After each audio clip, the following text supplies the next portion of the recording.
That's it. You know, free communication.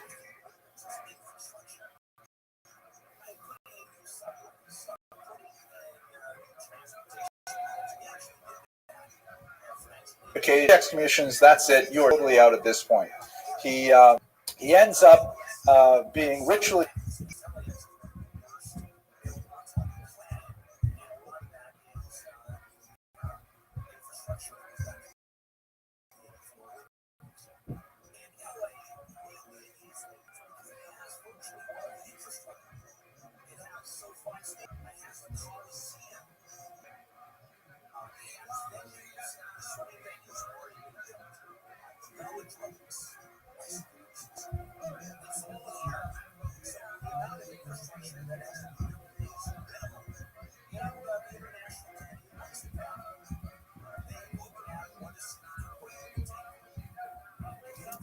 Humiliated yet again, and so he goes home and he sits down at a table and he writes a 10-page document, his autobiography called Exemplar Humanae Vitae, the example of human life, in which he basically tells his whole life story in a very short period of time. After he completes it, he waits at the table for his cousin to arrive. He picks up a revolver and fires it at his cousin and misses. And then he takes another revolver, and I imagine these are like single-shot muskets, and he ends his own life. So that's the sad story, the arc of the life of this Uriel da Costa's experience with Judaism. This is a great example of a tortured soul, deeply spiritual individual who is horribly damaged by the Inquisition, who tries to find his place in Judaism, but then he sees that the island of Judaism that he imagined is in an entirely different part of the ocean, and he simply can't swim to those far shores, and in the end, he ends up taking his own life. His legacy is remarkably important, even with the fairly clear strain of mental illness that permeates his writings. He is one of these early thinkers of the modern period.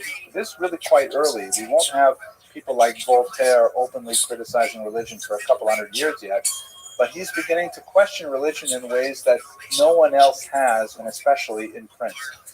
His thought would have a signal impact on another Amsterdam Jew, Baruch Spinoza, and in this 1888 somewhat fanciful image, it's showing Acosta here holding on to the young Spinoza on his lap, indicating in the view of the artist the strong connection between the two of them. The work by Samuel Hirschberg in 1888 is actually very penetrating. You can see that, you know, Spinoza, the child, looks very relaxed and contemplative, and in fact, Spinoza seems to be not terribly bothered by the ban that was put on him. He was like normally afterward. But Acosta was a tortured individual. Look at how his hand is gripping the chair in this manner, and he's gaunt and he's sort of brooding, and his colors are all dark, whereas Spinoza is portrayed in a much more light and relaxed fashion. He is, I think, in the final analysis, though, an illustration of the kidnapped child phenomenon. Even as an adult, even having grappled with the incredibly difficult aspects of living any sort of a Jewish life under the conditions of the Inquisition, he nevertheless was not able to gain full access and consent to the concepts of Judaism as practiced by those who possess the tradition. And I would like to think, at least in a philosophical sense, I'm certainly not qualified to render any sort of judgment on a religious sense, that he's a classic example of that kidnapped child that is ultimately culpable for the damage himself, and perhaps even to the damage he did to thought. Concludes my presentation on the sad Oriol da Costa. I'd like to thank you very much for your endurance and attention. Please applaud now, because it sounds good here. Okay. Stand clear of the closing doors, please.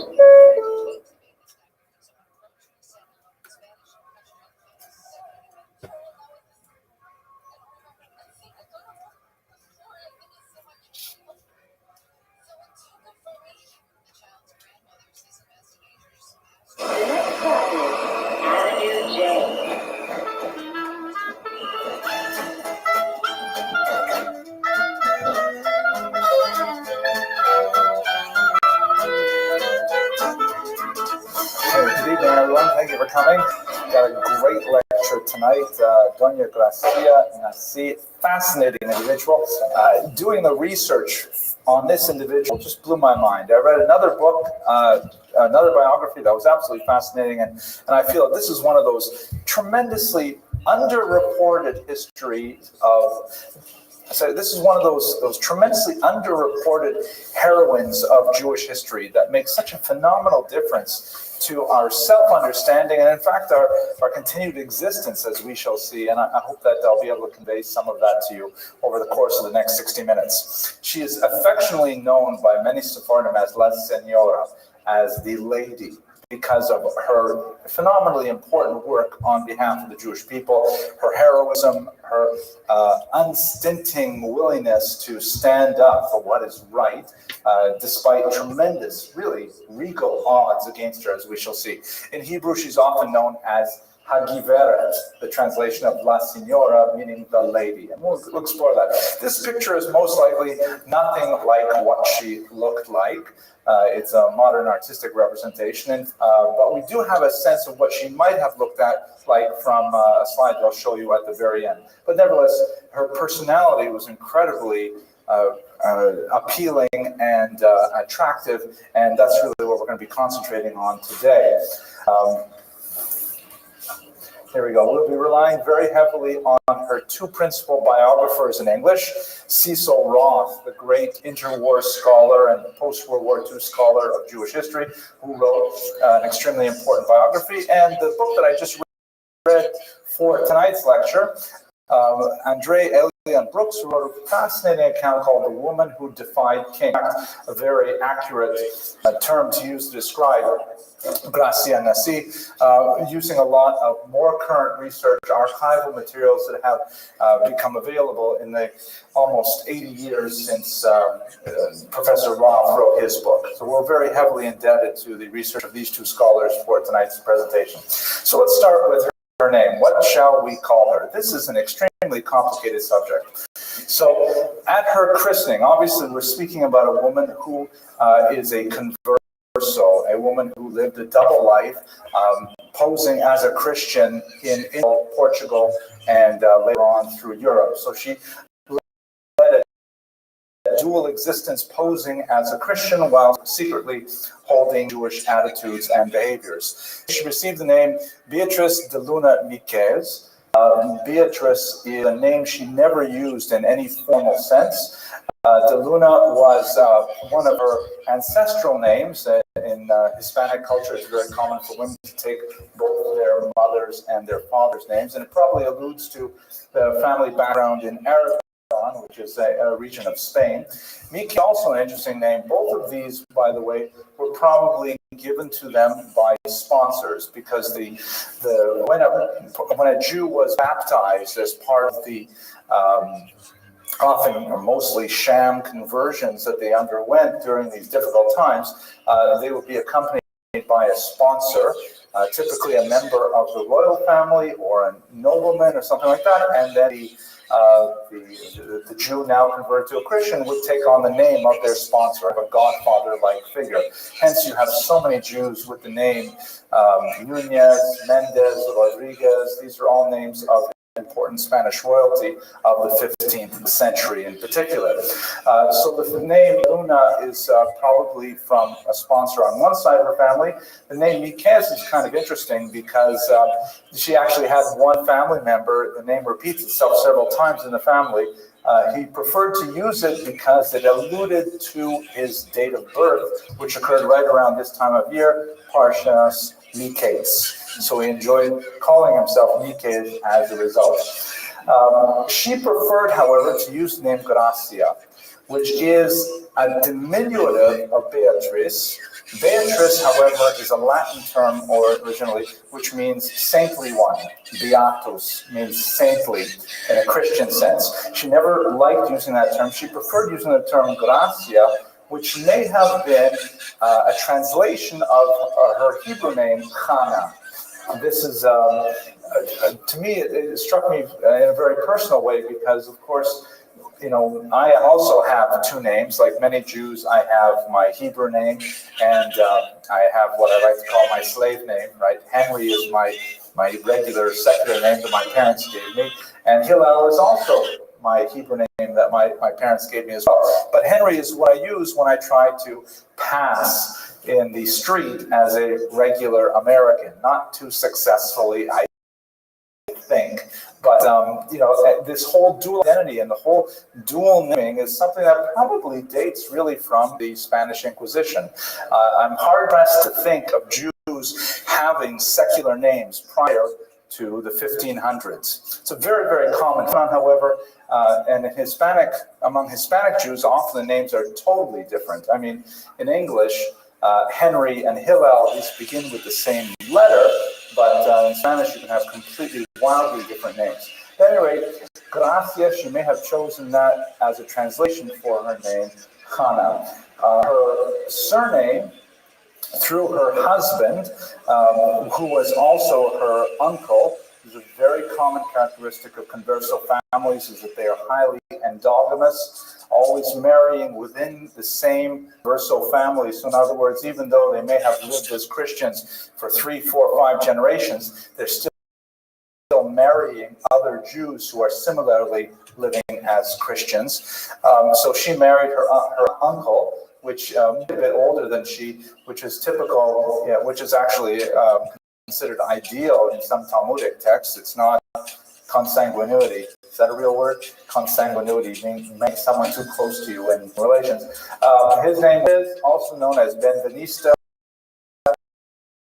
also a very common surname, is used by many Sephardic Jews today. I actually Benvenistas who claim descent from the house all the way to the present day in South Florida. So, bottom line, she preferred to go by Gracia Nasi. Nasi is one more name to add to the whole mix. This is a family name. It's a Hebrew that means prince, as in Yehuda Nasi, indicating a royal lineage, or at least a lineage of leadership, and how she allowed herself to be known most commonly. But all of these names really apply to the same person. Confusing, complicated, but we're going to stick with Gracia Nasi in particular. What I find most fascinating about her life is that it's so illustrative of the liminal existence of the converso. We're talking about a person who is really living in two worlds. It's not that once a Jew converted to Christianity, especially under duress, that they could simply adopt this new identity. Because as we shall see and explore over the next 20 minutes or so, the Spanish Inquisition was specifically designed to root out those conversions to Christianity which were not sincere. And so even though these conversos had actually adopted a new faith, they were always being tested in that new faith. And the smallest little deviance from what was considered acceptable behavior could be grounds for incredible persecution, confiscation of their wealth, torture, and even execution. And this is a curse that they lived with for generations. The fear of being discovered as a crypto-Jew, or even the fear of being denounced as a crypto-Jew when it was not at all the case, was something that plagued conversos for many generations. Even those who may have wished to become complete and enthusiastic, authentic Christians, they always had to live under the shadow of suspicion.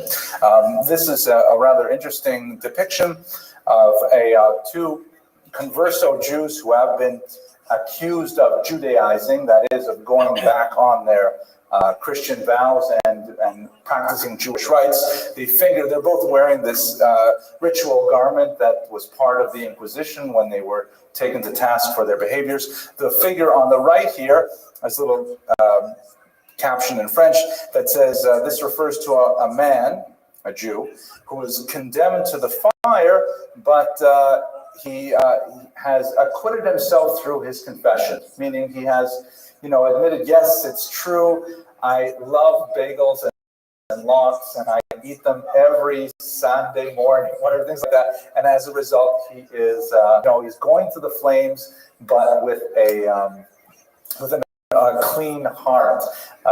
They would also give them the benefit of strangulation prior to their burning so that they could, die a somewhat less brutal death. This figure on the right is saying, I refuse to confess my sins. I am actually a good Christian. I just like bagels. And the French says a person who will be burned by the decree of the Inquisition. You can see he's quite a bit sadder because he feels it's tremendously unjust. But in both cases, we're talking about Jews who are forcibly converted to Christianity, and whether they confess or whether they don't confess, whether they regret or they don't regret, they are still bound by these Kafkaesque rules of the Inquisition to meet a horrible fate. We'd like to say a few words about the experience of Iberian Jewry, including primarily Spain and Portugal, obviously, because today's lecture and the next two lectures are really going to borrow heavily from this experience. We should consider the fact that in the 15th century, the destruction of Iberian Jewry was a colossal event that can be compared only to the Holocaust in our times.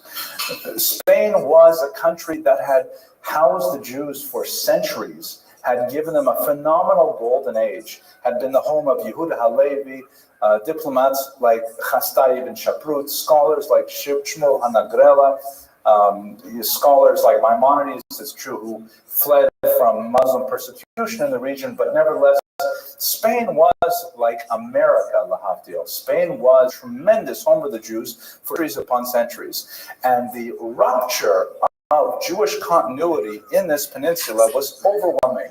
And in fact, took Sephardic Jews centuries to get over it, even if they, and maybe they haven't even gotten over it today. To be sure, the next 100 years, Jews are obsessed with the idea of how could Spain fall and what it meant for the unfolding of the Messianic period. So we really can't minimize the impact of the end of Iberian Jewry on the Jewish. Here's a map that gives you a sense of the diaspora of Sephardic Jews, that is, Jews from Spain. We're still going to be looking at the Jews who were expelled from Spain around 1492. Some had left a little earlier, and then went to Portugal over here, where our heroine is born. She lived most of her life in Lisbon. Later, I'll show you a map that shows how she fled Lisbon and made her way, like many of the expellees, up to England and then to the Low Countries, down through Italy, and ultimately to Constantinople over here, Istanbul. The influence of Spanish exiles and Portuguese throughout the entire Mediterranean basin had a telling impact on the future development of Jewish intellectual creative thought for centuries. So let's look at the collapse of Spanish Jew and understand a little bit of the Inquisition. As I mentioned, Spain went through centuries of phenomenal acclaim. Jews reached the highest levels of cultural activity, their scholarship, their political activity. They had, they were really the leaders, like America in many ways, the leaders of all cultural activity, publications, poetry, literature. We had a Jew army in one region of Spain for a while, an incredible mashing to a halt, in particular in 1391, when there was a tremendous backlash after a few years after the death of one of the greater of the Jewish political figures in Spain, and there was a widespread problem that race. This is the Alhambra Mosque, which was possibly built by Jews, but of Spanish Cordoba. Following the 1391 pogrom, which was there was more Christian influence coming down into Spain, and one of the attributes of the Iberian Peninsula in the Christian context is that since it is not only on the borderland both geographically, it's also on the borderland religiously as well. Spain, for many years, toyed with different forms of Christianity. Arianism, in particular, was a rival to the Catholic interpretation of the faith that was ultimately ousted in the 4th century. And of course, Spain was Muslim after the 8th century. So it was always kind of like it had the zeal of a convert, if I can say that about an entire peninsula. The Spaniards, in particular, were often trying to demonstrate their Catholic bona fides, and one of the best ways to demonstrate that you were in fact true to the faith was by persecuting the Jews. So Spain had once it became Christian again, it had a very, very strong anti-Jewish streak that appeared over and over again. In perhaps the most significant are the history of disputations which raged throughout Spain. 1263 is perhaps the one you're most familiar with. That's when the great scholar Nachmanides was called to debate a Jewish Catholic convert, Jewish convert to Catholicism named Pablo de Cristiani. Nachmanides ended up winning that debate. He officially lost, but then he was banished immediately thereafter because he had shown up his interlocutor. And then a much more of a horrific example in 1414 in the city of Tortosa, which Jane Gerber, a scholar of this period, has called more of a pageant than a disputation, where 2,000 guests were assembled in order to witness the ritual humiliation of the Jewish inter-Bible. So there was just more and more events that were culminating, indicating that Spain was no longer a hospitable environment for Jews. It culminates in 1479 with the establishment of the Inquisition. Now, what exactly is the Inquisition? This is a key point that we have to bear in mind. In Spain, in the 15th century, there are conversions of Jews to Christianity. Many Jews, feeling the threat of its violent harm, had acceded to the demands of their persecutors and had taken on baptism. This was an issue we talked about a couple of weeks ago when we looked at the Ashkenazic lands and how many Jews there chose to actually commit suicide, murdering their own children before they killed themselves. Horrific examples. In Spain, many Jews chose the route of pretending to be Christian and hoping that things would eventually die down. And this lasted for close to a century. And so when you get towards the end of the 15th century, you've got all these Christians of Jewish origin who are sort of waiting to go back to Judaism. They're hoping that the political climate will change, that they'll have a new king or things like that, things will calm down. This incensed the church and those zealous elements within Spain, and so they appointed Thomas de Torquemada, who is reputed to have some Jewish origins himself, as the Grand Inquisitor. And the Inquisition was designed specifically to root out those new Christians, so-called new Christians, who may have been 2 or 3 generations Christian, who were secretly practicing Jewish rites. Note that, technically speaking, Jews who never converted to Christianity were exempt from the reach of the Inquisition. The Inquisition was directed at Christians who were Judaizers. Jews who were Judaizers were technically exempt. They would not be exempt from the expulsion a little bit later, but the Inquisition was directed specifically at these new Christians. And the Inquisition used the most horrific means possible to exact the information they needed. It was almost Stalinist in its scope, where Jews would be, or new Christians, would be arrested, and then they would be routinely tortured in order to exact confessions of their Judaizing practice, and even more importantly, to betray others in the Jewish community, or in, the new Christian community, who had also similarly Judaized. Because they, and in the twisted logic of this time, because they may have actually been innocent, they may have actually been Christian, and it was forbidden to shed the blood of a fellow Christian, torture methods were used only if they did not pierce the skin. And so a whole range of devices were employed to try to coerce confessions out of these new Christians, typically involving hanging, stretching, form of waterboarding, some really strange devices like this one, which involved extremely uncomfortable positions for long periods of time. And not surprisingly, as we saw in the 1930s in Stalinist Russia, that people would give up all kinds of names. They would say anything under torture. And so then those people who were betrayed, who may have been innocent, would then be brought in, would also be tortured, and this expanded far out of control.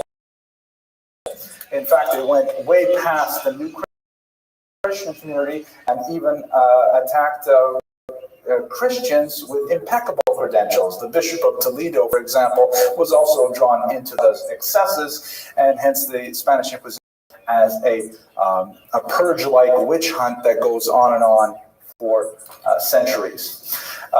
The Jews would be, or the new Christians, I keep on making that mistake, they brought before a public trial. You can see them wearing these hats of shame, these long conical hats, which may have had associated witches' hats and the dunce, where they would be, forced to either recant their ways, which would mutilation and then by burning, or then they would be thrown alive to the fire, which is the, of course, the auto da fe, the acts of faith, so called by the church at the time. So that's the sort of mechanism of the Inquisition. I reiterate that it's directed primarily at these new Christians and not at Jews per se.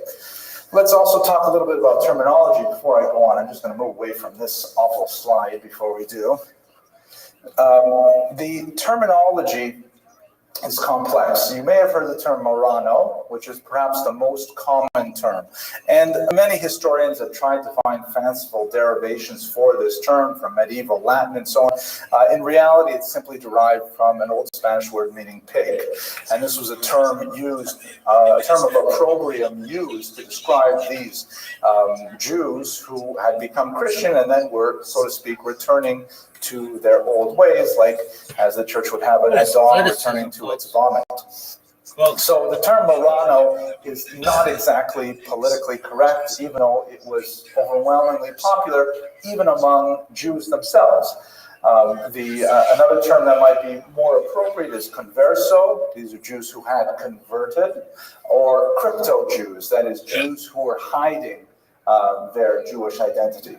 And let us bear in mind that, the very tenuous nature of what could expose a person to a charge of Judaism. For example, the smallest kind of deviation from group standards was highly scrutinized by those who wished to denounce a new Christian. For example, the habit of many converso families of eating a kind of fried sausage or fried and breaded sausage, but replacing the sausage, pork sausage, with partridge meat or chicken would immediately expose a family to the risk of Judaizing. So the very diet of a Jew was considered very suspect. Of course, if Jews didn't show up for regular mass, if they had unusually large and frequent gatherings in their homes, all kinds of things like this would point a finger of suspicion that would linger for decades and decades. And we should also recall that there was a very strong economic motive to denounce the property of convivializers was confiscated and distributed to the church. And invariably, rewards were given to people who had denounced them. So as a result, there was actually an incentive for people to rat out their neighbors and tell the church that they were in fact Judaizing, which is just like in the Stalinist example, it made it go larger and larger.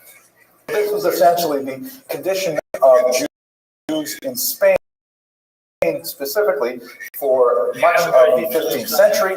It ended horribly in 1492 with this document, which of course is the decree of expulsion that was signed by Ferdinand and Isabella, demanding that Jews pack up and within a few months' time leave the country of Spain, where they had been for some 900 years. A terrible experience that left such a huge scar on the Jewish mind. Okay, that brings us to Portugal. Okay, so let's go on now.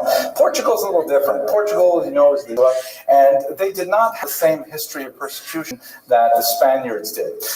Many Jews, of course, in 1492 felt that the easiest route to take to flee Spain would be simply to go to neighboring Portugal, and in fact, they resided. However, the Portuguese realized that they would have a difficult time with their Spanish neighbor if they had a much more liberal policy. So they adopted a policy which was economically prudent, and that is they agreed to accept the Jewish refugees on the payment of very steep and temporary residence fee. Jews had to pay a rather astronomical fee to reside in Lisbon for any length of time, and there were fees for crossing certain bridges and fees for remaining in certain places and so on. And the Portuguese hoped to profit as much as possible from the situation. Things changed, however, within a very short period of time as King. Now, I wish I had written this down. There's a king, there's several of them actually in Spain, who's often referred to as King John in English literature, but in more modern scholarship, his Portuguese spelling is used, which is spelled Jajo, right? And my daughter, who's fluent in Spanish, not Portuguese, I was trying to figure it out with her. How do you say that? Jajo. She thought it was like Joao. Could you imagine naming your son Joao? I mean, say J, the Spanish says. So she actually said Jao. So anyways, I think I'm going to go with John. But luckily for today, the only Portuguese king we're going to talk about is Manuel, which is pronounced Frank. No, Manuel. So King Joao died, I think, in late 1495, and Manuel was a younger man who needed a bride. Ferdinand and Isabella had a daughter, also named Isabella, but she refused to marry the King of Portugal, which would have united the entire peninsula. She refused to marry the King of Portugal while Portugal housed Jews. So Manuel had a choice to make.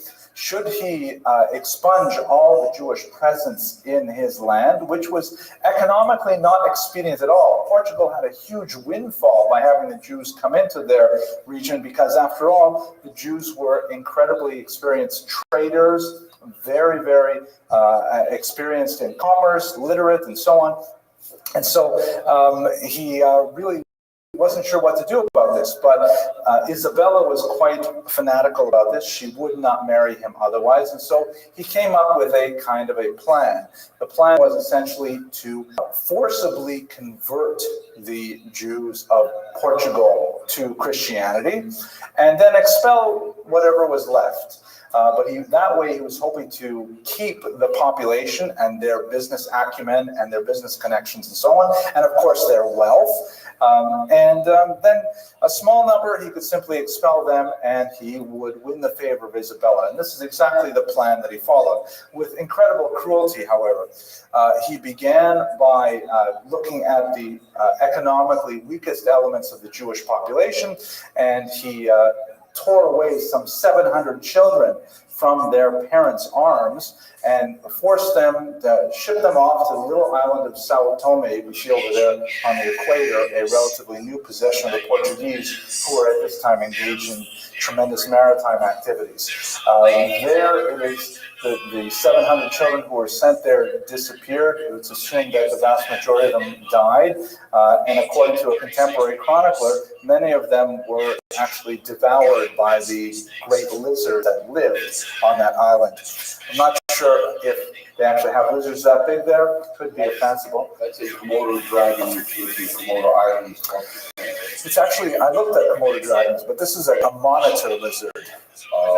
They're related. Oh, they're related. Okay, neither of them are Portuguese though. But at any rate, I wanted a picture of a big lizard. I forgot there would be a professor of biology in the room. But at any rate, it's a sad story. 700 children taken to Sao Tome and then killed. The rest, under duress and under torture, were converted to Christianity, and as a result, Portugal now acquired a large converso population as well. However, Manuel was not stupid about this. This was purely a political ploy with overtures, and so he signed into the conversion agreements that the Jews would be free from investigation for 20 years after the forced conversion. In other words, he said, okay, you all have to pretend you're Christian, but we're not going to look too closely at you for 2 decades. And that way, the Jews, unhappy as they were, and it was definitely brutal and they were exposed to torture, nevertheless, they could more or less continue their lives as normal, more or less, under Portugal, with much greater freedom than they had enjoyed in Spain in the Inquisition era. There was no Inquisition in Portugal at this time, so there was no interference of the church demanding that they conform to Christian norms. And so initially, the Portuguese experience was really quite different from that of Spain. And it was in this environment that Dona Gracia was born, probably in the year 1510. That is some 15 years after the expulsion from Spain. She was married, as I mentioned earlier, she came from a very wealthy family. The Mendes family were very big into banking, into jewels, and they really capitalized very heavily on the huge maritime trade that Portugal was really opening up in the late 14th and early 15th century. Vasco da Gama, the great explorer, had already gone around the Horn of Africa and had discovered another route towards India. And so there was a tremendous amount of trade to be had by supplanting the old overland for spices from the Orient and taking it by sea and offering it at a much cheaper price to the expanding European markets. So the Mendes family were able to extend banking privileges to the Portuguese kings, loaning them sufficient funds to be able to mount these massive maritime exploits, and then receiving their payment after the ships came in, making the Mendes extremely wealthy and powerful, very closely related to the king. So, like many converso families, she married within the larger converso community. And here you see a painting of her from the famous artist Arthur Zick, that shows Francisco here as somewhat better than he probably was. He was twice her age when they married at 18. He was in his early 40s. But nevertheless, they enjoyed brief but very happy, produced one child named Anna. Now, the problem is that the convertible wealth that they had was both a promise, given they were able to leverage that wealth for policies that they promoted for the benefit of the Jewish community. They were extremely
incredibly powerful. Now, her husband had a brother named Diogo who was living at this point in Antwerp, and in fact, she would join him later, and she would later inherit him as well. The whole family saga here that I'll share some details with you.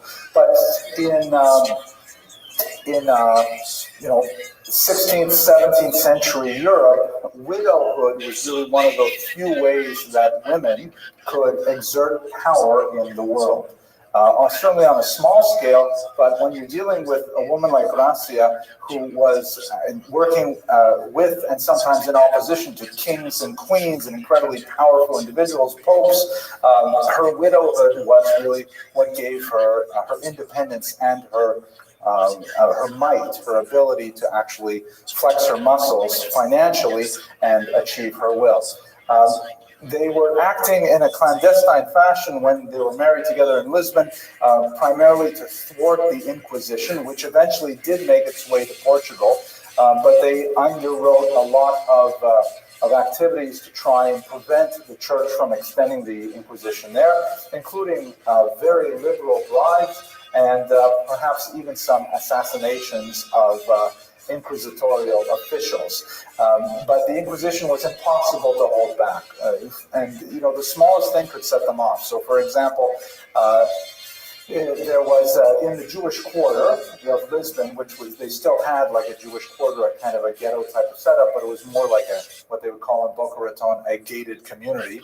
There was a young Christian courtier who was seeking out a young Jewish woman that he had met in the marketplace earlier that day, and he went into a house hoping to find her, and he discovered a whole bunch of Jews gathered there around the table, and this happened to be Erev Pesach, the Passover Seder.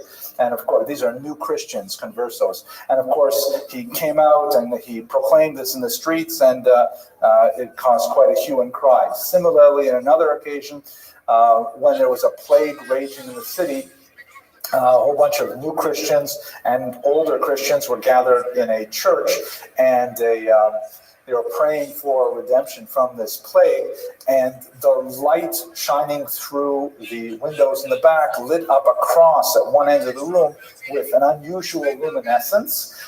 Many of the Christians in the room felt that this was a miraculous sign that, in fact, the plague was about to be lifted, and a converso, you can tell it's a kind of a Jewish approach, he scoffed at the idea that this trick of the light meant there was divine favor.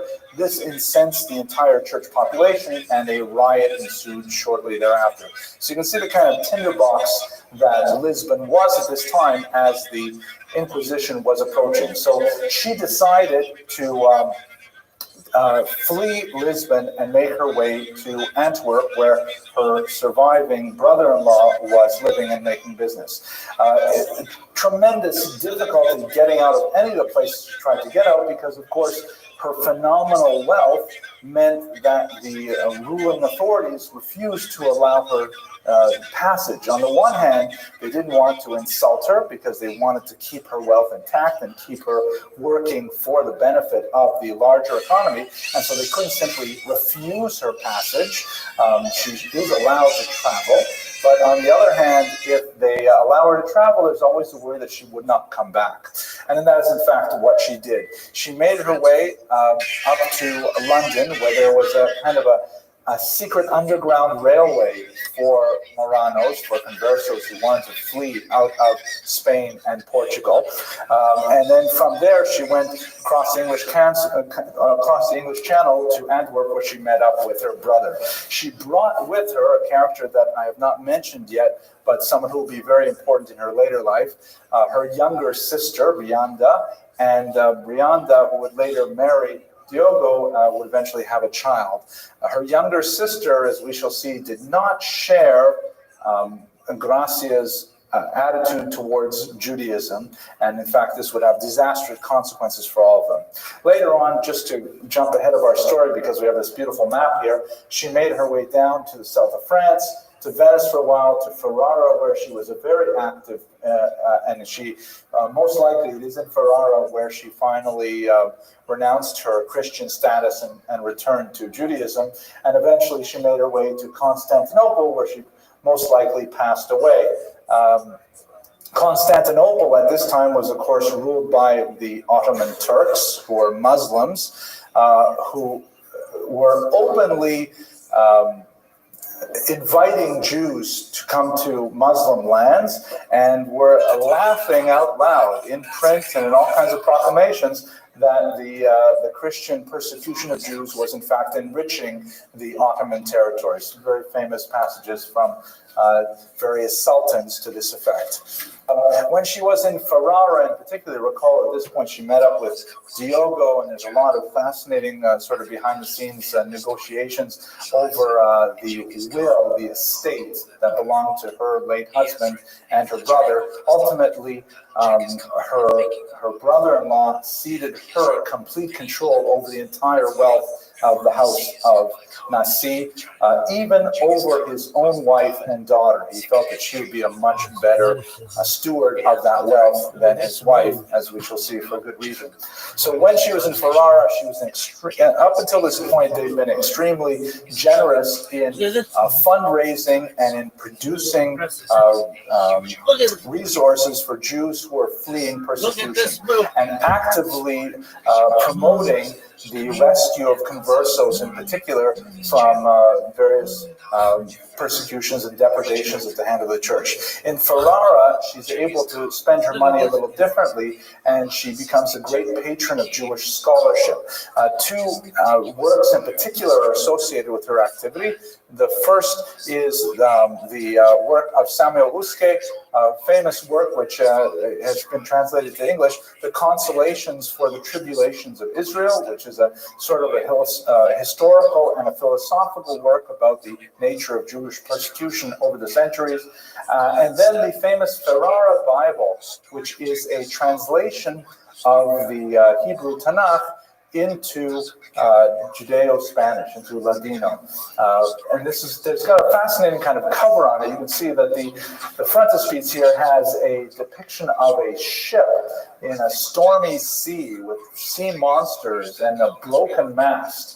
And it's an unusual kind of emblem to put on the front page of a Bible, the title page of the Bible. Anyone have any thoughts why she would choose to have it decorated so? This special Bible written in the spirit really of the age, with Luther publishing in German and so on, writing a Bible that conversos could read in a language that they were trained in, schooled in, and yet having this kind of image on the cover. What do you think about like the experience of the Jews as a whole? Can you imagine these conversos traveling from place to place and trying to stay afloat, and yet, you know, the mast is broken and the winds are blowing. You know, I like the wind over here in the corner, and it's very dangerous, and nevertheless, they're making their way through the sea. I find it a very evocative and beautiful image myself. Okay, well, let's go on. I find that fascinating. We'll talk about it more another time. Now, at this point, family conflict. So let's recall that the way the wealth is managed up until this point, she has all the money from her husband, and Diogo, her brother-in-law in Antwerp, has the other half. That's largely because her husband felt that Diogo had assisted in producing that wealth, but in reality, it was her husband who made most of it. At any rate, when she gets to Antwerp, she becomes right away Diogo's right-hand person. Diogo ends up marrying her younger sister and having a child who is known as La Chica. She's named Beatrice after her aunt, after Gracia. La Chica means the young one, and that's often used to distinguish her from her aunt. But it seems that her sister, younger sister, is really not enthusiastic about all the schlepping around and the secret converso culture stuff. She was really happy in Lisbon. She was happy living as a Christian, and all this, you know, living on a razor's edge, worried about what's going to happen to the family, what's going to happen to our money. Are you actually seriously talking about moving to Istanbul, of all places? It didn't appeal to her at all. And she becomes more and more restive when it comes to the discussions that her husband and Gracia were having about the possibility of fleeing Europe altogether. Ultimately, after Diogo passes away, and in his will, as I mentioned earlier, he left all of the money in the control of Gracia, his sister-in-law, not his wife and his daughter. Gracia, the younger sister, Brianda, would formally denounce her own sister to the church and claim that her sister, truthfully, her sister was secretly living as a Jew, and that she, therefore, Brianda, the younger sister, deserved all of the wealth of the family, and her sister should be arrested, possibly tortured and killed, and so on. It was a really difficult point in Gracia's life. If you can imagine, this human conflict had reached such a fever pitch, but it was clear that there was no turning back between the two of them. The idea of fleeing Europe altogether and living in a Muslim country was something that was so foreign to Brianda's way of thinking. She had grown used to the life of heavy consumption that was associated with the uber wealthy of Europe, and she simply would have nothing of it. Gracia had anticipated this and had very liberally greased the palms of all kinds of church and temporal officials trying to hold back a formal lawsuit challenging her authority. She was not able to prevent a lawsuit from actually reaching the court, but she was ultimately able to defeat her sister in legal battle and lay authoritative claim to the entire inheritance, which is a rather amazing feat. It just shows you how useful money is. On the other hand, in a related development, there was also a rabbinic court convened on this particular issue that included some of the greatest minds of the era. Don't forget, this is the 16th century. This is the era when you have Moshe Ditrani, for example, and you have none other than Rav Yosef Karo, the author of the Code of Jewish Law, the Shulchan Aruch, who debated this very point, and ironically, the author of the Shulchan Aruch, Yosef Karo, disagreed with Gracia Mendez. Even though he felt that she was a wonderful person and they did great things for the Jewish people and so on, it wasn't right that the sister didn't get an inheritance and that the niece didn't get an inheritance either. But that's another story beyond what we're going to discuss here. Part of this whole debate was surrounding as well, who would the younger child marry? Who would Beatrice Lachica end up marrying? And at this point, I've kind of omitted discussion of the role of kings here, but there are tremendous involvement of kings and queens, all having designs on the money of the House of Nasi. In this particular case, George V, the Holy Roman Emperor, had a wife who wanted to marry off Lachica to one of her closest friends, and in so doing, hoped to garner a large section of the assets that belonged to the Nasi family. When the queen approached Gracia Nasi about this, she actually avoided her several times by feigning illness, and when he was finally forced to answer up front, what would she say about this particular marriage of her niece to this older Christian man, Gracia Nasi said, intemperately, rather see my niece drowned than married to that man. Very strong language, which meant that she really had to flee Europe because there was no more excuse for her at that point. So they ended up finally making their way to Istanbul. And at this point, Gracia Nasi had revealed her Jewish identity and was quite openly, actively sponsoring Jewish causes without any vacillation or dissimulation whatsoever.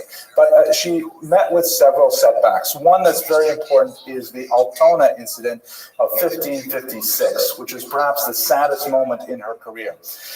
There was an Italian city with a port called Ancona, and they had a very zealous inquisitor there sent by a new pope, Paul IV. And there was a very large converso community, and these are, again, remember, what are we talking about here?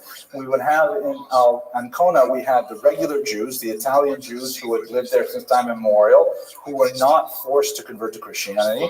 You had regular Christians, and then you had this converso community largely made up of Portuguese Jews who were formally converted to Christianity and were in such confession, but were nevertheless living pretty much openly as Jews, marrying with each other, keeping kosher, and all kinds of things like this. They could not, declare themselves openly to be Jewish, because that would be in contravention of church law. You can't simply convert to Christianity and then convert back again. But they were not prepared to live as Christians. So you had these three distinct populations in Ancona, as you did in many centers where Jews settled. The Pope and his very zealous inquisitor arrested approximately 100 of these conversos in Ancona and proceeded to take the traditional inquisitorial route of torturing them, extracting confessions, arresting others, and so on, and threatening to burn them.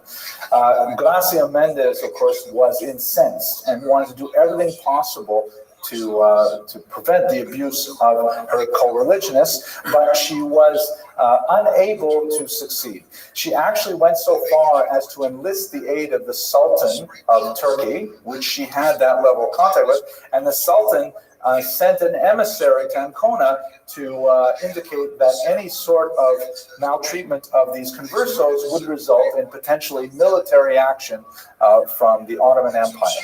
Gracia also, rounded up a huge number of Jewish communities who agreed to impose a boycott on the port of Ancona and to bring that city to its knees economically, because Jews were extremely involved in all kinds of international trade, and refusing to do business with that particular port would actually bring their trade to a standstill.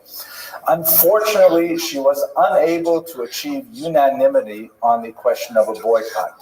There were a few holdouts, notably the Italian Jews of Ancona, who felt that they were being unfairly drawn into this international dispute.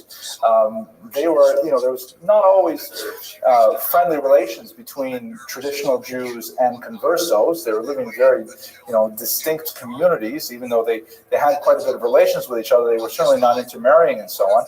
So they felt that they were going to have their livelihoods destroyed by this boycott, and they argued against it, as did several local communities who were heavily dependent on the Ancona trade. And so despite her tremendous efforts, she was not able to bring together Judaism and Jewry with one voice on this issue, and the boycott failed. And 100 Jews were put to death as a result of the inquisitorial flames. She, however, devoted most of the energies of the last years of her life to developing the land of Israel with some very fascinating projects. One of them, most famously, is the city of Tiberia, or Tiberias, which she essentially bought from the Ottoman Turks. She received an exclusive grant in perpetuity to develop the city of Tiberias on the Sea of Galilee, in exchange, of course, for funds that would be produced and would be given to the Ottoman Turks on a regular basis. So the very city of Tiberia, which is modeled in many ways on the successful city of Tzfat nearby, is a result of Doña Gracia's specific intervention and her philanthropy. So if we want to bring it back to look at her legacy, this is perhaps our best chance of guessing what she actually looked like. This is a medallion that was struck in honor of her niece's 18th birthday. And you can see that it says in Hebrew, Grazia Nasi, on the Hebrew here, on her 18th birthday. This is the niece known as La Chica. So to whatever degree there is a family resemblance, that's the degree to which we can get a sense of how how our heroine actually looked. The medallion was most likely struck on the occasion of her marriage to Don Joseph Nasi, also a family member. But the overall scope and trajectory we get of the life of this really phenomenal woman is one of unrelenting heroism and one of an indomitable will in which she's confronted with these very difficult challenges, the challenges of great wealth, the challenge of Jewish identity within a very hostile environment. And throughout it all, she maintains a very steadfast support of the Jewish people. She allows her burning love for Judaism to remain within her soul for the vast majority of her life while she is outwardly practicing as a Christian, and only when she is finally free to express herself as a Jew does she ultimately reveal her full intent. But we see her impact on the Jewish world in so many ways, not only in the land of Israel, but also in the overall legacy of the Jewish people as a whole. I want to thank you very much for your intention and your endurance tonight, and I hope you have a fantastic week. Next week, we're going to come back to speak about another somewhat more tragic figure from the Spanish and Portuguese experience. Thank you. Stand clear of the closing doors, please. To escape, and then he had to go find his family again. So this is the kind of life that this boy Temujin had. So he, just to be clear, the neck is strapped and the hands are trapped. We think that's how it is. We just have the word. They don't say the head and the hands, but we know that his body is trapped in it.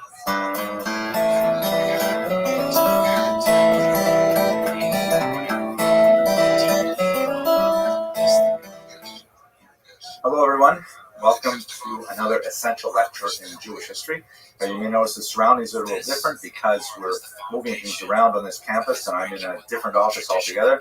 Not entirely sure how much I like it. I got a window and things like that. It's strange light switch behind me, but you'll deal with it. So today's topic is going to be what I'd like to call incipient revival and divergence.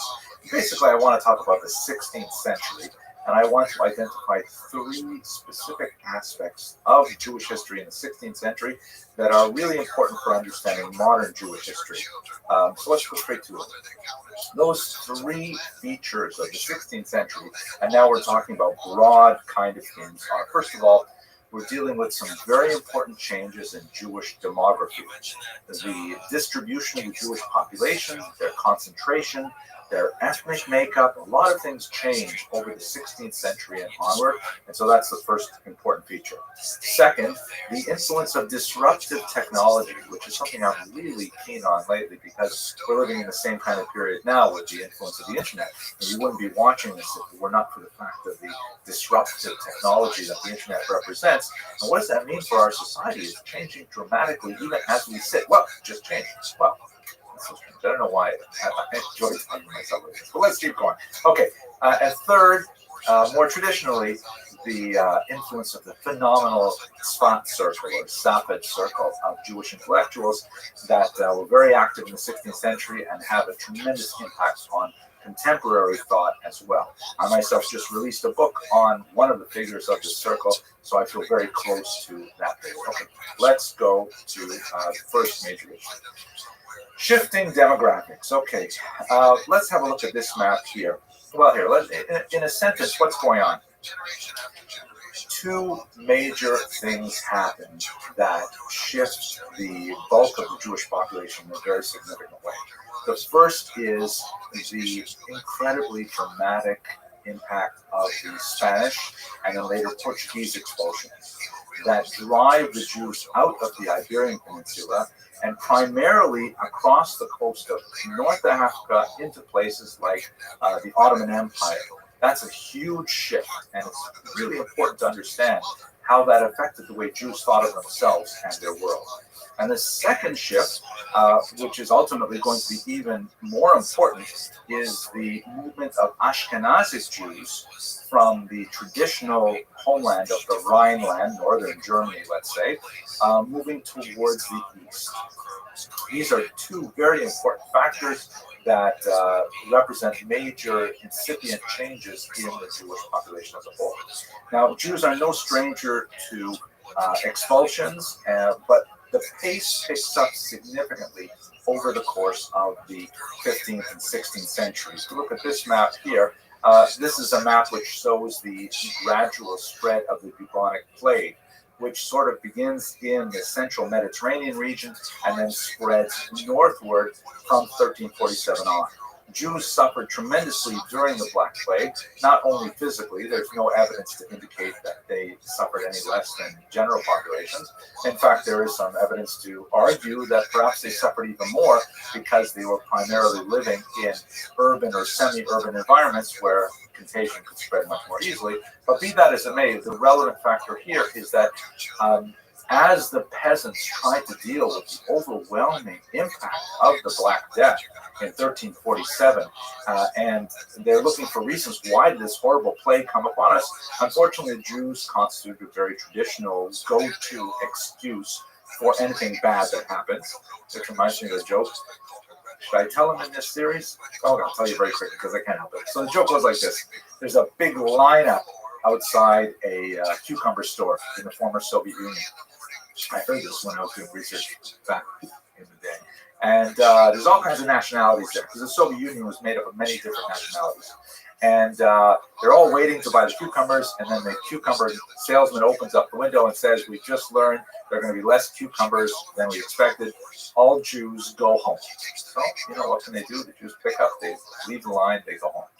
And everyone's waiting in line, and a few minutes later, he opens up the door again and says, "We've just heard that some of the trucks broke down on the way here. We will have less cucumbers than expected. So all Uzbeks, Tatars, Ukrainians, and Lithuanians leave the line and go home." So what can they do? All these other often non-titular nationalities, not as quite as high status, they have to leave the line and they go home. Finally, there's only pure Soviet citizens there, really devoted, followers of Stalin and everything. They're standing in line. And the cucumber guy opens up the door and he says, "We just learned that the last trucks were taken over by the mafia. There are no cucumbers arriving today. Everybody go home." So Ivan turns to Petro and says, "You see, the Jews get all the breaks." Anyways, so the Jews suffered quite a bit in the 14th century as the Black Death swept through the region, and the Europeans got a taste for expelling Jews that often had economic implications as well. Watch the video on Jews and medieval economy, you'll get some sense of that.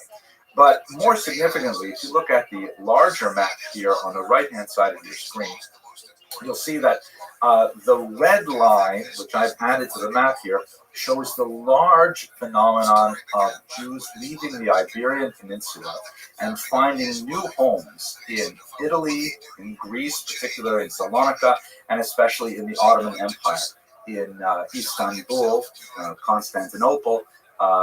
Those are regions where Jews were felt to be more welcomed at the time. Many of these regions were under Muslim rule, and the Muslims welcomed the Jews because of their potential economic contribution to the societies and so on.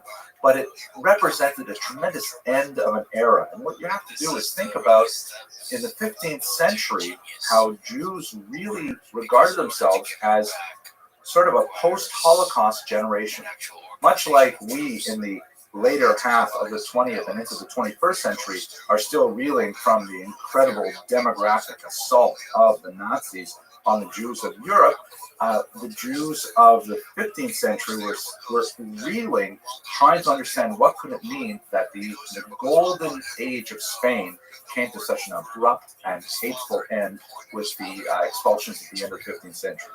So it's not just a shift of population, it's not just a migration for economic reasons, it's an uprooting, it's a destruction of a civilization that then had to be replanted elsewhere. It's also important to note in this regard that there are a lot of Jews who are actually heading to the west, not to the east. It's not necessarily for our discussion today, but many Jews chose to go to the New World, to what would become Brazil, Curacao, and eventually New Amsterdam, New York. These are really the later ripple effects of the expulsion. And finally, we should also mention a smaller note.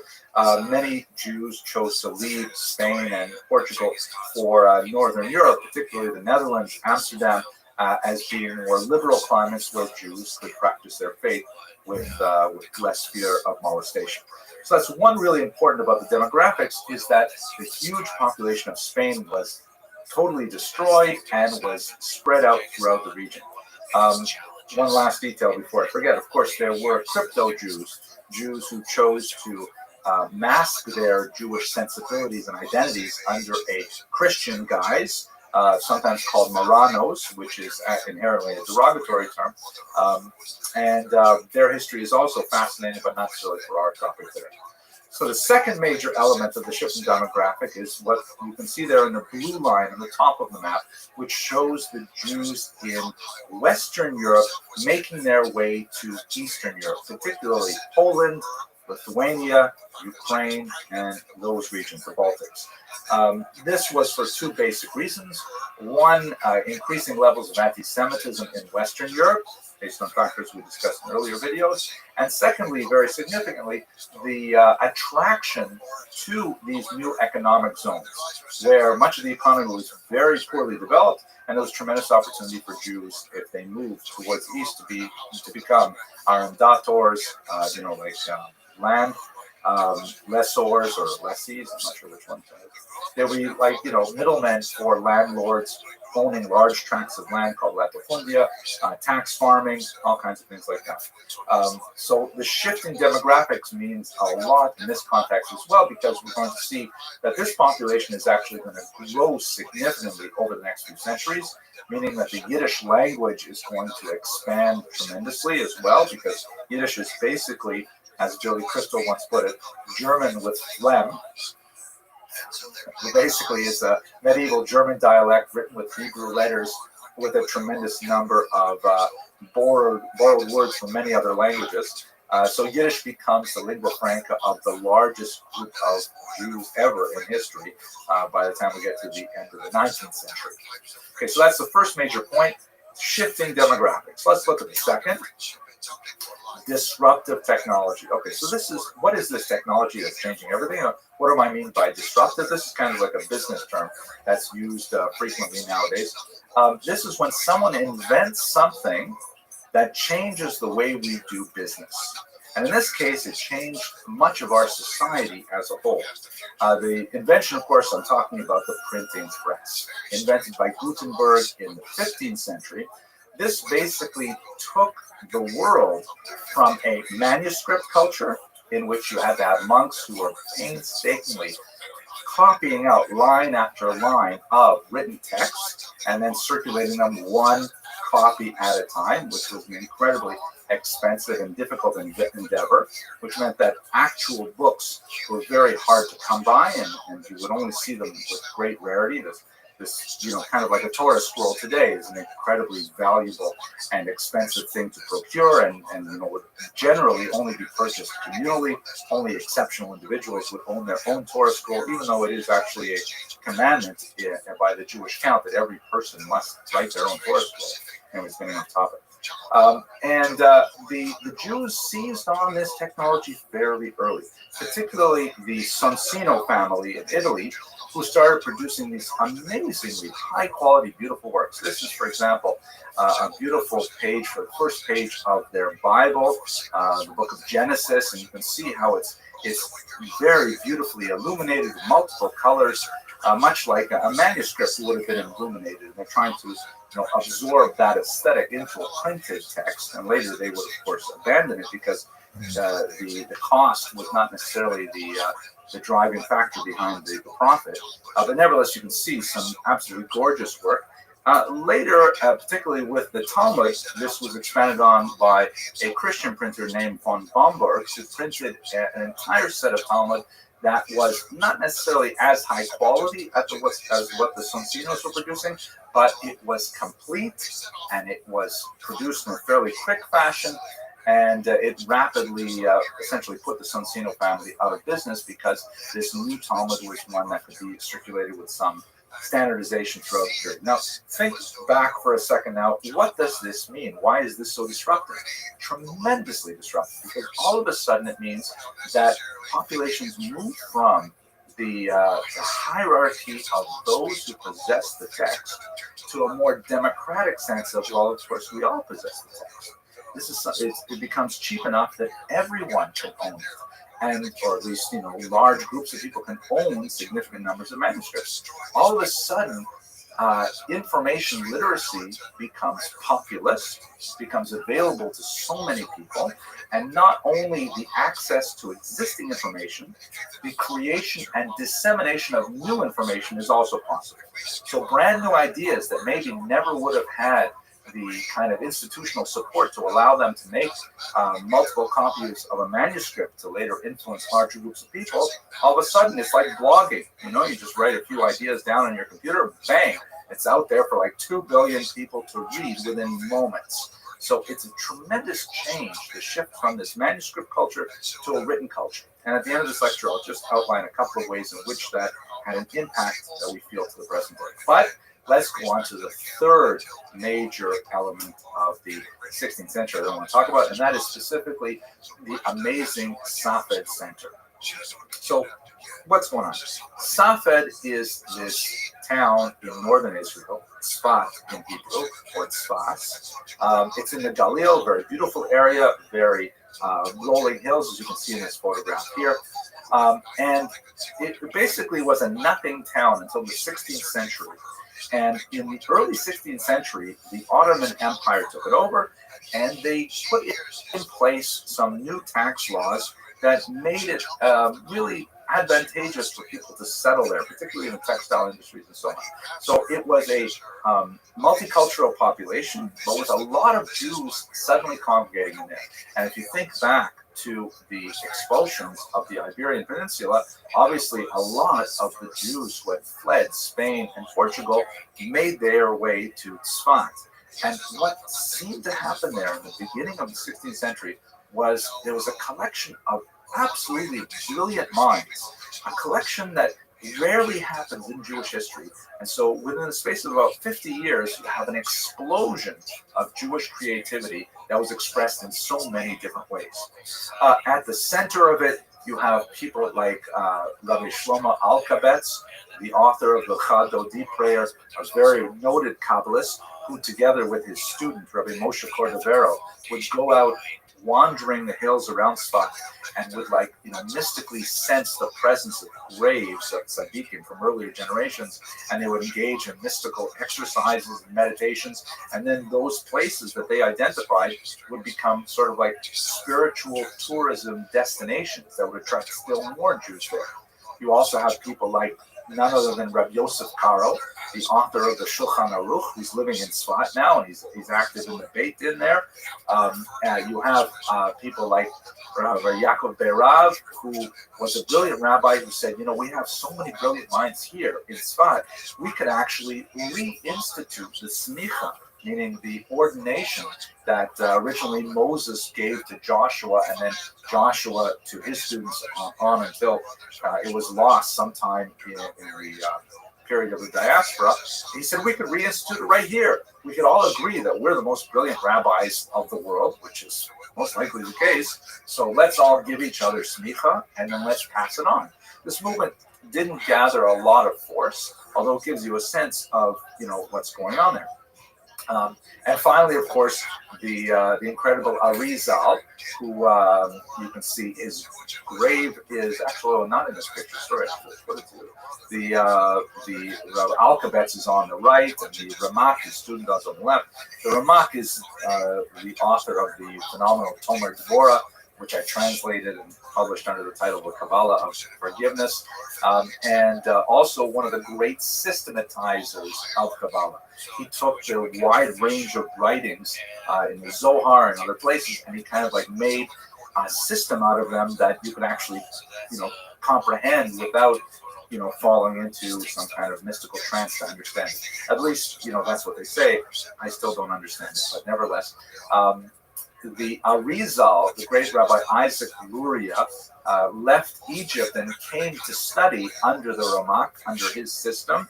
And although they studied together for only a period of a few months before the Ramak died of a plague, the Arizal went on to eclipse his fame and to become certainly the single most important Kabbalist of the early modern period. So this is all happening in Sfat. You have the author of the Shulchan Aruch, the Code of Jewish Law. You have these world-altering Kabbalist writing, and you have this idea of social change. Maybe we should reinstitute smicha, new models of leadership. It's all happening in Sfat. Now, if we bring these three things together, I think we can make a few sort of generalizations as to why these fit together and are very important for understanding modern Jewish history. So first of all, shifting demographics. Well, the Jewish world is changing dramatically. The Sephardic population, dominated by the scholarship in Spain that had its heyday a couple hundred years earlier, is now clearly on the wane. Their base in the Iberian Peninsula is destroyed, and although there are still very strong expressions of Sephardic Judaism in Northern Africa and the Ottoman Empire, it's definitely declining.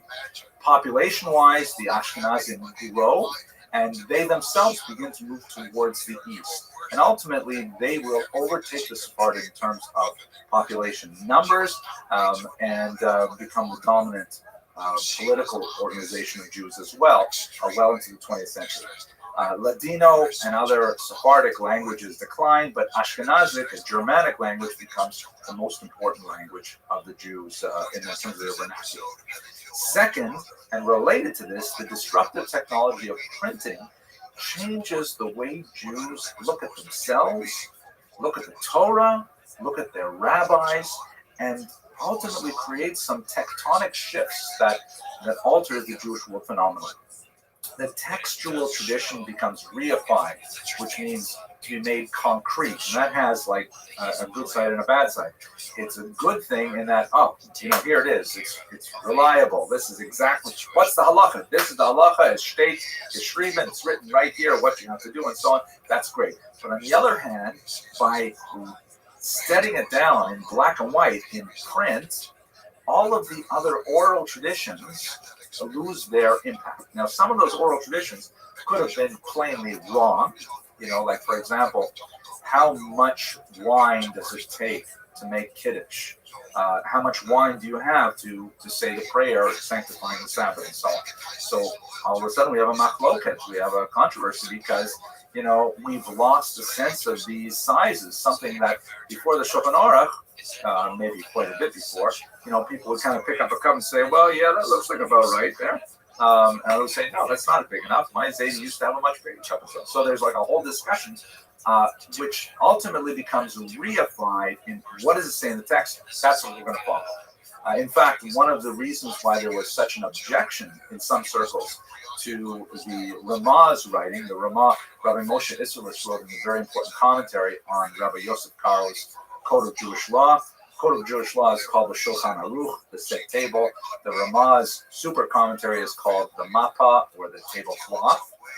So some Ashkenazi community says, who is this Polish guy, Rabbi Isserles, telling us how to do it here in Germany? We don't do it like that.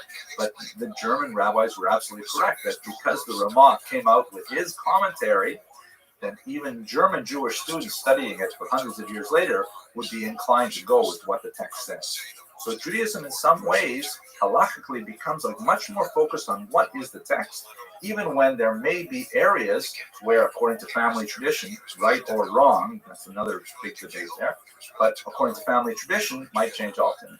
I'll give you another example, Chevra Kadishas. So in America, there's one base. I mean, I've served things. The privilege, it's a sad privilege, but I've had the sad privilege of serving on many different Chevra Kadishas as I moved around in my academic career.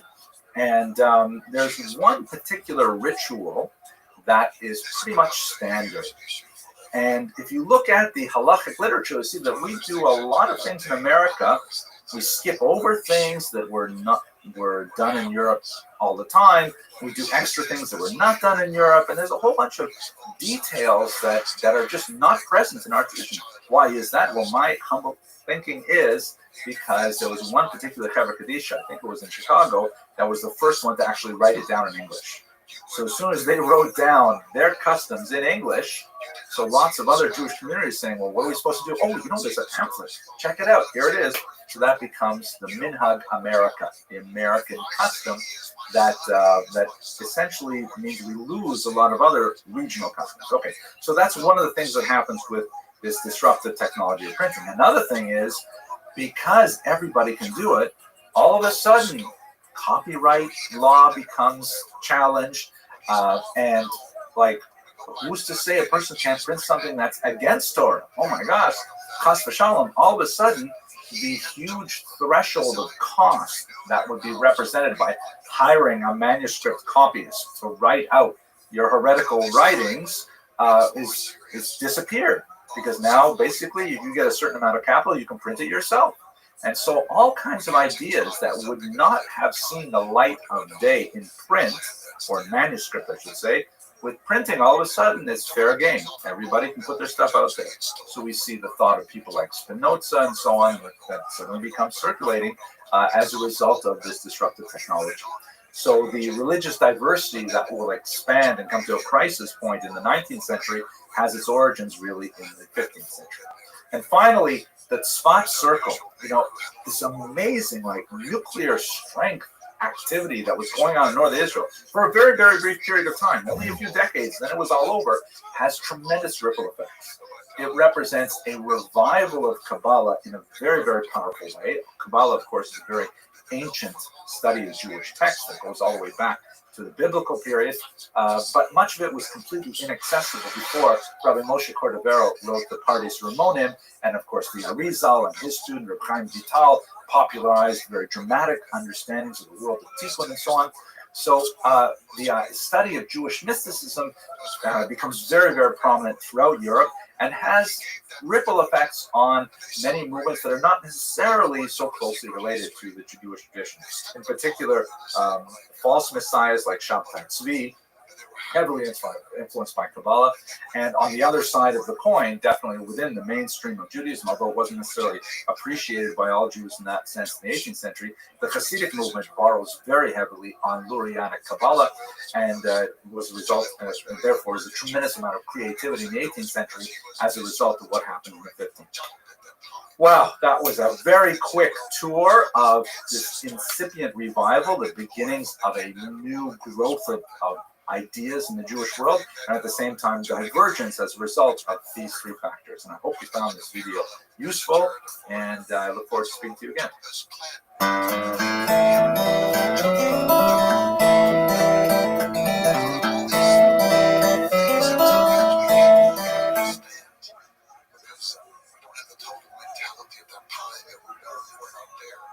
We should say that it's a pretty powerful part of this love story is that the child is likely not his, and he accepted that child as his without and defended it as it becomes much more important than his first.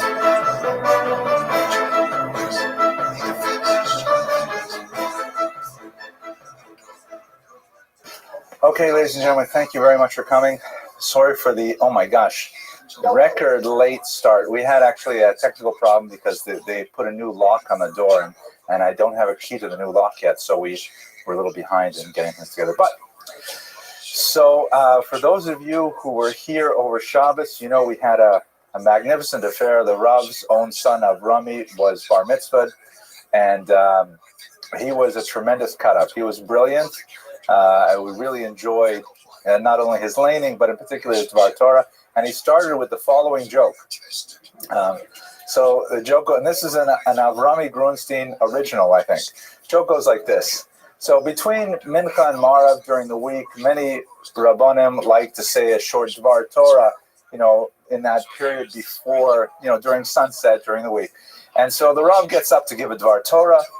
You have to imagine this joke told by a 13-year-old, the son of a rabbi who gives a Dvar Torah between Mincha and Marav, by the way. And the rabbi's giving his Dvar Torah, and then he notices towards the back of the room, one of his best balabatim gets up and walks out of shul. One of his, most loyal parishioners, congregants, gets up and walks out unexpectedly in the middle of his drasha. I mean, the Rav is used to having people get cell phone calls and things like that, but have his best member, really, his most supportive member, walk out of shul during the drasha. He was very, very disturbed by this. So and then a while later, just before he's about to wrap up his Dvar Torah, the member walks back in. So he's very grateful to see him back there. They daven Marav, and then afterwards he goes up and he says, "Listen, Shlomi, I was kind of surprised to see you leave the shul right in the middle of my Dvar Torah." And Shlomi says, "Yeah, I had to get a haircut." And the rabbi says, "You had to get a haircut? You couldn't get the haircut before Mincha?" And he said, "Before Mincha, I didn't need a haircut." Okay, I think Avrami said that one better than me. But at any rate, you get the deal. Okay, so tonight's lecture is actually a lecture of tremendous meaning and value for me personally, and I'm hoping that it'll reach you as well, because it has tremendous value really for anyone who goes to synagogue on Friday nights. They have automatically a connection to this particular figure. Exactly. We're going to hear a lot of versions of Lecha Dodi from the audience tonight, and I'll even play a couple of them for you. But basically, we're going to be talking about Rabbi Shlomo Alkabetz, who is one of the most important Kabbalists of the 16th century. He was in many ways the founder of the Tzfat school of intellectuals, that very unusual 16th century explosion of Jewish religious and intellectual creativity that occurred in northern Israel at that time. But he's really mainly known for one particular prayer that he wrote. As we shall see, it was apparently a wedding gift that he gave to his bride, which adds a whole new dimension to reading about what this prayer is all about. And this prayer was universally accepted. It was printed almost immediately after he wrote it, and it is one of those rare pieces of liturgy, particularly early modern liturgy, that was accepted by all streams of Judaism as they were known then and even as they are known today. It's hard to imagine a Friday night service without Lecha Dodi. I don't even know exactly what it would look like. And you can think of a lot of different strange ways to observe Friday night service, but Lecha Dodi is pretty much central. So over the course of the next 40-odd minutes, I'd like to give you an overview of Rabbi Alkabetz's life and in particular look at the Lecha Dodi prayer in a little more detail, and place it within the context of the Jewish liturgical and intellectual tradition. Okay, so first of all, here's a photograph of his grave. I'll actually have a few of these here. In the city of Tzfat, the holy city of Tzfat, which we'll also explore a bit. You can see his name is Al-Kabetz, which is probably of some kind of Muslim derivation, like Al-Ghazali or Al-Jabra or things like that, Algebra, I think that's where it comes from.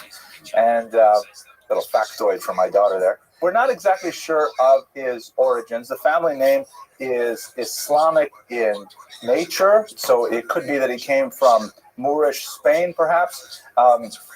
We catch up with him in Turkey, and he's very much associated with the Portuguese exiles in Tzfat later. So it's difficult to say exactly what his family origins are. They definitely have significant roots, though, in Turkey. We have a grandfather we know of as a printer, for example, but otherwise much of his origins is lost in the background. His years, by the way, just so you know, roughly 1505 to 1584. Comparatively short life, not as short as many of the Kabbalists that he was the teacher to.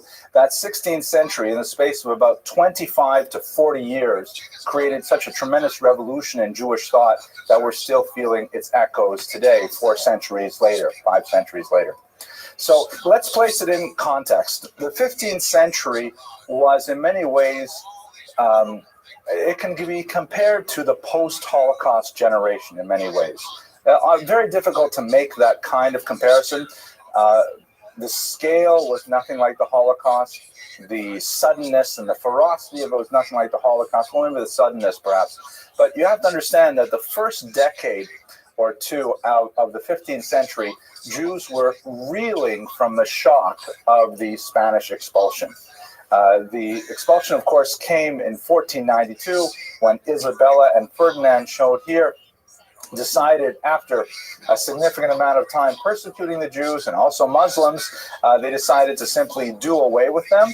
This is the writ of expulsion that was slated for Tisha B'Av of that fateful year. Of course, Tisha B'Av is the sort of national Jewish bad luck day. It happens to be a day when so many bad things in Jewish history seem to occur, all the way up to the Warsaw Ghetto decimation under the Nazis and so on. It's a very, very bad day for Jews. At any rate, they expelled the Jews from Spain. You can see here in the Iberian Peninsula. Many of them chose to go to Portugal nearby, but that was only a very brief respite because 5 years later, there was a tremendous forced conversion of Jews in Portugal and an ensuing expulsion as well.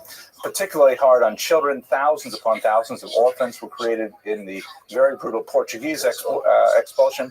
And Jews made their way, to the north, to the Netherlands in particular, Amsterdam, where they found some safe havens. Many of them moved along the coast of North Africa, and many of them made their way finally to Israel, which is where we'll be focusing on for most of our lecture today.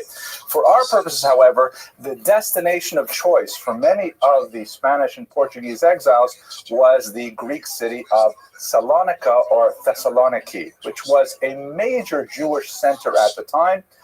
It was supported by some very important Jewish largesse, some very important people like Dona Gracia de Mendes, who supported the Jewish exiles in a very significant way. And the Jews found a lot of shelter in Greece and later in Turkey, which is essentially the route that would be followed by our protagonist, Rabbi Shlomo Alkabetz. He made his way first to Salonika. Again, we're not sure exactly what his backgrounds were, but he shows up first in Salonika, where he is a student to the great Kabbalist Yosef Taitatzak, who's left behind several writings, but he is known as one of these brilliant early Kabbalists of the period, who was reputed, for example, to only sleep on a bed on the Shabbat, on Friday nights. Otherwise, he would sleep on the floor, and he did this for 40 long years. He was a teacher of many, but in particular, Rabbi Shlomo Alkabetz instructed him in the mystical arts and doctrines of the Kabbalah. And that brings him to Tzfat.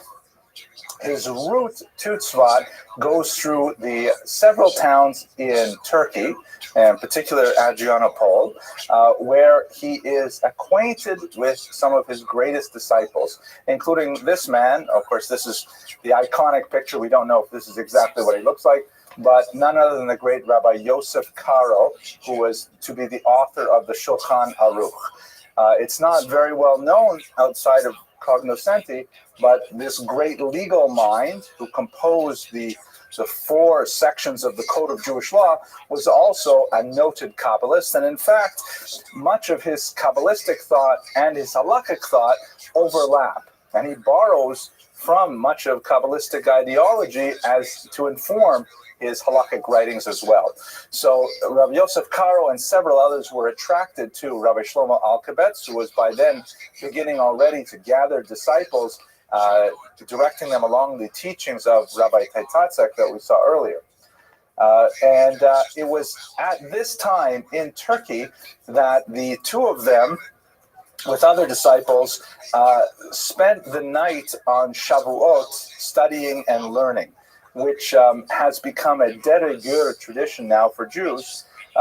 There's a midrash, I'm sure you're familiar with it, that when God wanted to give the Torah on Mount Sinai, the Jews slept in, so he had to make thunder and lightning and things like that. And so as a result, from then on, the Jews, as it were, resolved to always get up early to be able to receive the Torah on the holiday of Shavuot with passion and eagerness. But a custom developed, particularly from this one incident in the 16th century when Rabbi Alkabetz and Rabbi Karo were studying together, and Rabbi Karo reported a visitation from an angelic being called a Magid, who would come to him many times over the course of his life. And as a result, the tradition became widespread to spend the entire night of Shavuot learning, as in fact we do in this synagogue and many others. And there's a particular text that Sephardim in particular use. This is a cover from an 1860 printing of the Tikkun Leil Shavuot. Anyway, so they stayed up all night. Now, he arrives in Tzvat in the year 1535 or thereabouts, and this is really where the huge explosion of activity occurs. He gathers around him a host of Jewish celebrities, the like of which would not be seen for hundreds of years. It was like really such a phenomenal concentration of people that you never have anything quite like this. An all-star game of Jews, as it were, all at once. And we'll try to explain what the reasons for that on the next slide. But his disciples included Rabbi Yosef Karo, I mentioned earlier, Rabbi Elazar Azikri, who wrote a fascinating book called Sefer Charedim, which is essentially a book that lists all of the 613 mitzvot and then compares them to the parts of the body that are used to perform those mitzvot, along with the ways of atoning for those transgressions. So, for example, if you use your right hand to threaten to strike someone, then you have to use your right hand to give charity. An act of cruelty has to be matched with an act of kindness with the same hand. And he goes through all the body parts like that, eyes, ears, nose, and so on. And it's really quite an amazing book. Rabbi Abraham Galante, very important Kabbalist. And the most important of all of them was Rabbi Moshe Cordovero, known as the Ramak, who is a person who's very, very dear to my own research. I published a book on him just last year. And ironically, Rabbi Moshe Cordovero turned out to be so influential as a student that Rabbi Alkabetz, who, by the way, was also his brother-in-law, because Rabbi Moshe Cordovero married Rabbi Alkabetz's sister. Rabbi Alkabetz then turned around and became his brother-in-law's student. The teacher became the student, and he ended up really teaching his disciples' own teachings afterwards. But that's going to take us further afield of where we want to go today. The question is, why Tzfat? Or Safed, is it in English? What is so special about Safed? It never shows up for the vast majority of Jewish history until the 16th century, and then all of a sudden, it's like ground zero for Jewish activity. What exactly happened? The place is referred to in Tanakh in a passing way, it does show up in the Hebrew Bible in a passing way, but there's no known activity, there's no known personalities for the first 2,000 years of the existence of this town in northern Israel. It's a cipher. It's comparatively nothing. So whenever you have one of these kinds of conundrums in Jewish history, I mean, why not Jerusalem, for example? Why aren't all these exiles from Portugal and Spain making their way to the holy city of Jerusalem, which was, of course, so central?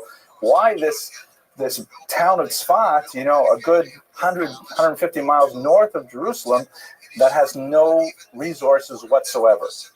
So what I like to teach my 18-year-old undergraduates, I have a feeling that many of you will appreciate it as well, is what I like to call the Abramson rule of history.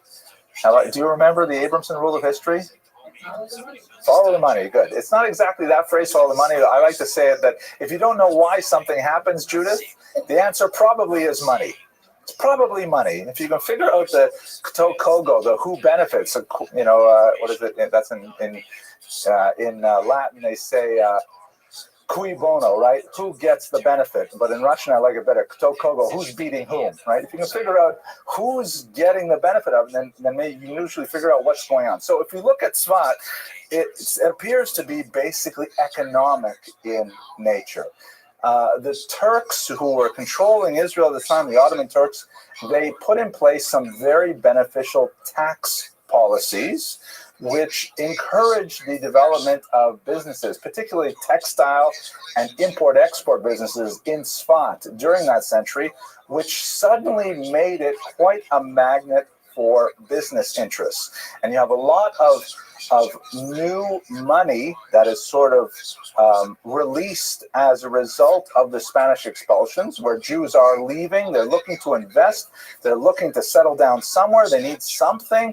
It's either Istanbul or maybe it's Salonika, or what about this new place, Tzfat? It's kind of like, as it were, the Las Vegas of the era. It was a Wild West, a lot of potential there, and many Jews piled in. Yes, question? What was the potential?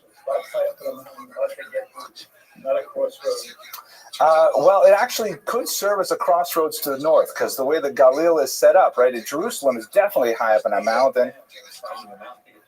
Yeah, but it's got a commanding presence over the entire region. It's the largest town in the region, so it had a lot of benefits that the inhabitants could find. But there's one in particular that is especially important, and that is spiritual tourism.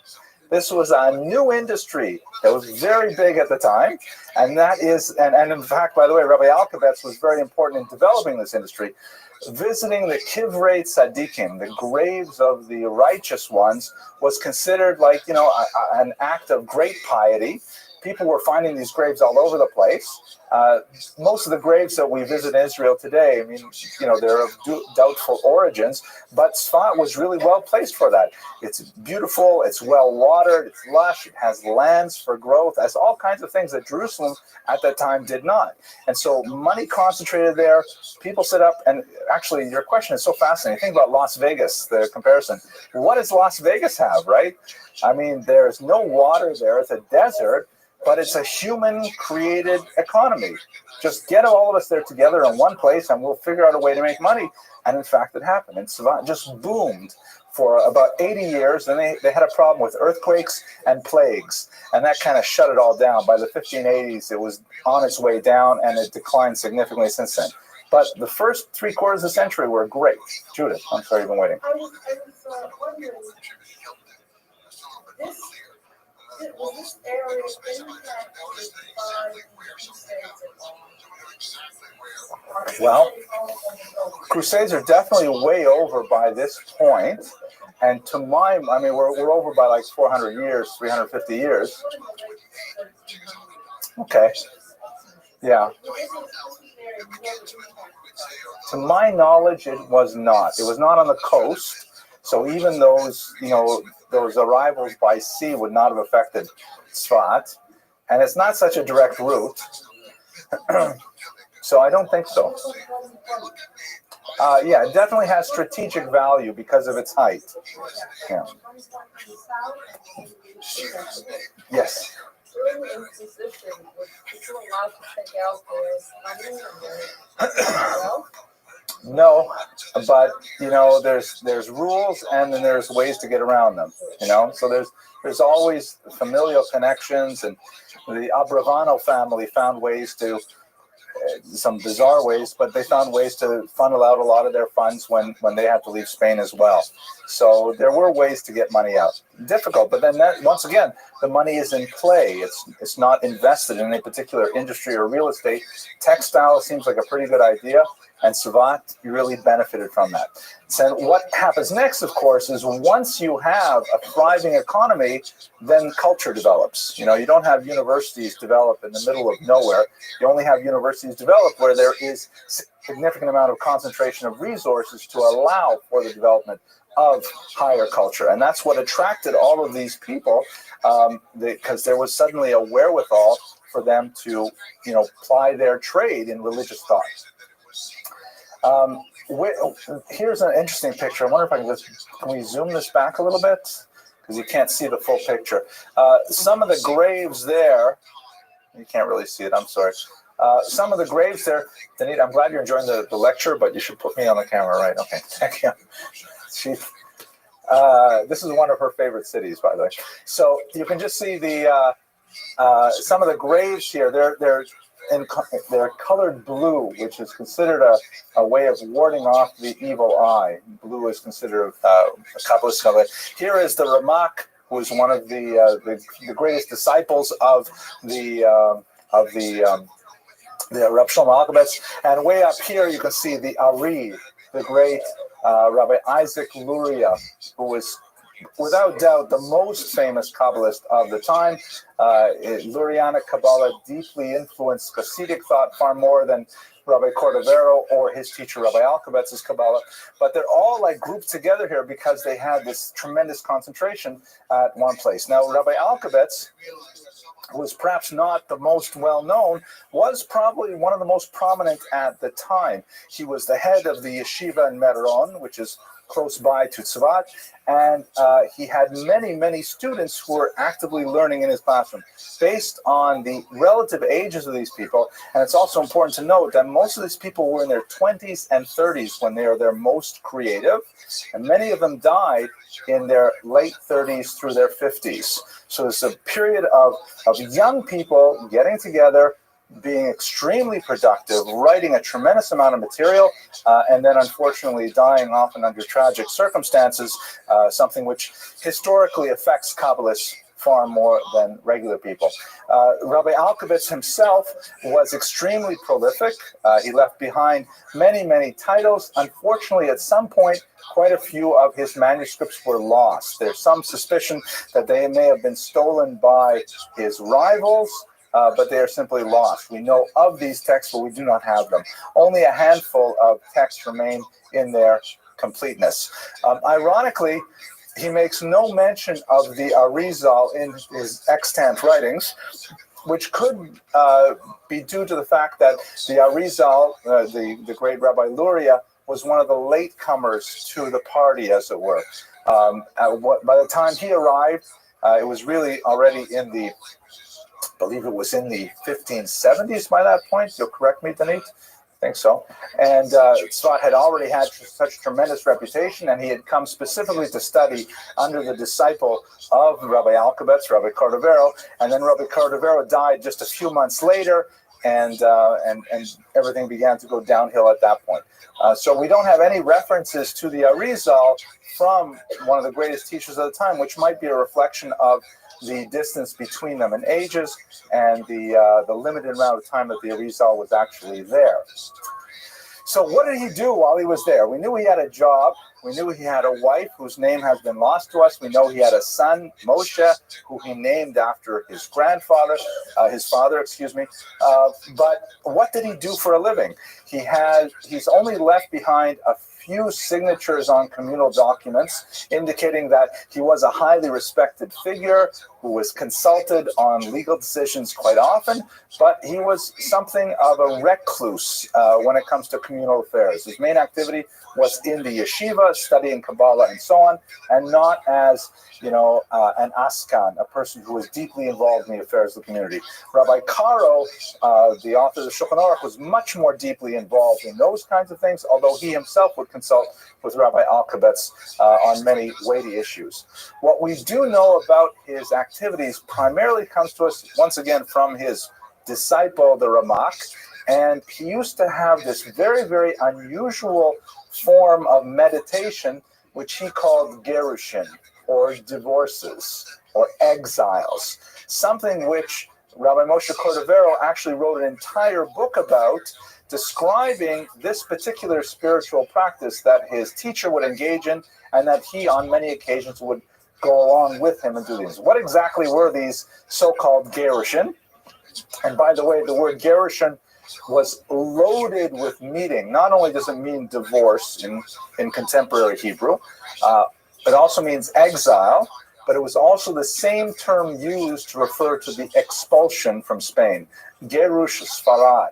So when people would practice gerushin, it was like, again, think as the way we do in a post-Holocaust generation. It's a frightening thought. I hate to make these kind of comparisons, but it's saying like going to concentration camps. Well, you can imagine such a thing. It was extreme, bizarre, and strange. But what exactly was it? Basically, he would go off alone for hikes through the forest surrounding Tzfat, in the regions like you see in this photograph here. And he, often with his disciple, the Ramak, would wander around following rivers and climbing over ridges until he would sense, through a level of spiritual sensitivity, that some righteous person was buried here. Again, remember, this is a fairly remote part of Israel at the time, not very well settled, but it had a long and hoary history. And so they would come to a place by a brook or something, and Rabbi Alkabetz would say, on this spot is no doubt the grave of, and he would name some figure from the Talmud, let's say. And at that point, he would sit down, I imagine in a lotus position, but probably not, and he would simply meditate for hours on end, maybe 6 hours at a time. And they might go back into Tzfat and then come back the next day and do it all day as well. Strange rituals, enforced silence, strange body positions, and just meditating on the spiritual resonance of the land that they were occupying. And Rabbi Moshe Cordovero claims that as they were doing these things, tremendous insights would appear to them, and they would compose in their minds great Talmudic commentaries and so on, and later they would set them to writing. And essentially he recorded a spiritual journal of these many, many trips that he took with Rabbi Alkabetz, discovering these graves and then kind of imbibing the spiritual influences that came from them. It definitely sounds very strange, and it reminds me of a joke, which I'm not sure I can include in the internet version, but I'll tell you the joke anyways. Did I tell you the joke about the woman from Brooklyn who decides to go to Tibet? So she's playing mahjong with her friends, and she says, I'm going to Tibet. And they said, Tibet? What do you want to go to Tibet for? It's like past Europe and everything. Why don't you just go to Boca or something? No, I want to go to Tibet. So she goes to the travel agent. The travel agent says, Tibet? At your age? On your own? I mean, Del Rey is very nice this time of year. You want to go all the way? She says, I insist on going to Tibet. So he sells her a ticket. She goes to Tibet. She lands there. She says, I want to hire a Sherpa to visit the Holy Mountain. They say, it's quite a long distance. It's not like there are no 5-star hotels between here and the Holy Mountain. And she says, I don't care. So they hire a Sherpa. She goes, travels on the back of a yak to the Holy Mountain. Then she says, I want to climb the Holy Mountain. They say, no women are allowed to climb the Holy Mountain. It's a very difficult thing, and it's dangerous. She says, I don't care. Get me another Sherpa. Get me, all the guides I need. Sure enough, she climbs the Holy Mountain. She says, I want to enter the Temple of Silence. They say, no, you can't go in there. No one except the disciple is allowed. She doesn't care. She bursts through the doors. There are all these monks there in saffron robes, and they're trying to hold her back. She bursts into the central sanctuary. She says, I want to speak to the holy man. And they're all afraid. She goes behind the curtain, and there's the holy man sitting there in total silence, emaciated, in the lotus position, meditating. And she says to him, "Howard, come home already." You really shouldn't tell those jokes, you know, they get me in trouble. But it's Pesach already. Yeah. Okay, thank you, Judas, for letting me get to the end of the joke. Anyways, so he would do these kinds of things and have these kinds of experiences and so on. And these visiting of graves, you can see that, you know, in terms of the industry that was created, he certainly furthered this along, not only by discovering, as it were, more graves, but also by developing the culture of what one does at these graves. I mean, how is the visiting of graves a religious activity? He essentially sort of codified rituals that are still in practice today. The lighting of candles, there's a little sign here that says, you're not allowed to light candles here. You know, stretching oneself out on a grave, which has biblical precedence as well. The prayers, the meditations, things like that. Many things which, of course, persist to the present day. Maybe I can mention, I know this is a little bit of an aside, but it's a very beautiful thing. One of the many, many beautiful rituals that we have lost in the 20th century as a result of the huge weight of rituals that we used to have in Eastern Europe that have simply disappeared in the modern world, was this beautiful thing called the measuring of wicks. You ever heard of this? Measuring of wicks? So there's a custom that was very widespread in Eastern Europe for hundreds of years, that in the month of Elul, right, the month before Rosh Hashanah, the women of a community would all go out to the graveyards, to the ancestral graveyards, and they would go to their deceased, departed relatives, and they would take out the cotton that they used to make wicks out of candles, and they would measure out all of the graves. They would like literally line the graves with this cotton string. And then later they would take that cotton string back home and they would make Shabbat candles with those wicks, and they would use those Shabbat candles all throughout the year. And it was a way of kind of tying together the dead and the living in a very, very beautiful ritual, which was practiced specifically by women, that unfortunately we don't have anything like that today. The best we have today is, you know, some schools have a custom in the month of Elul that they send the kids out to clean up the graveyards. You know, now we have professionals too, and we pay them and so on. But it's just, that's a beautiful way of connecting the dead and living, which we have simply lost. If you're curious about those things, I have a great lecture on Sarah Bastovim on the internet website, which has a lot of more of those things. Okay, so you get the idea of the creation of, or at least the development of this ritual of visiting graves and what one does at the graves and what the value is and so on. That certainly accelerated the interest in Tzvat and in the entire Tzvat circle as a whole, because these were people who were expert in those things.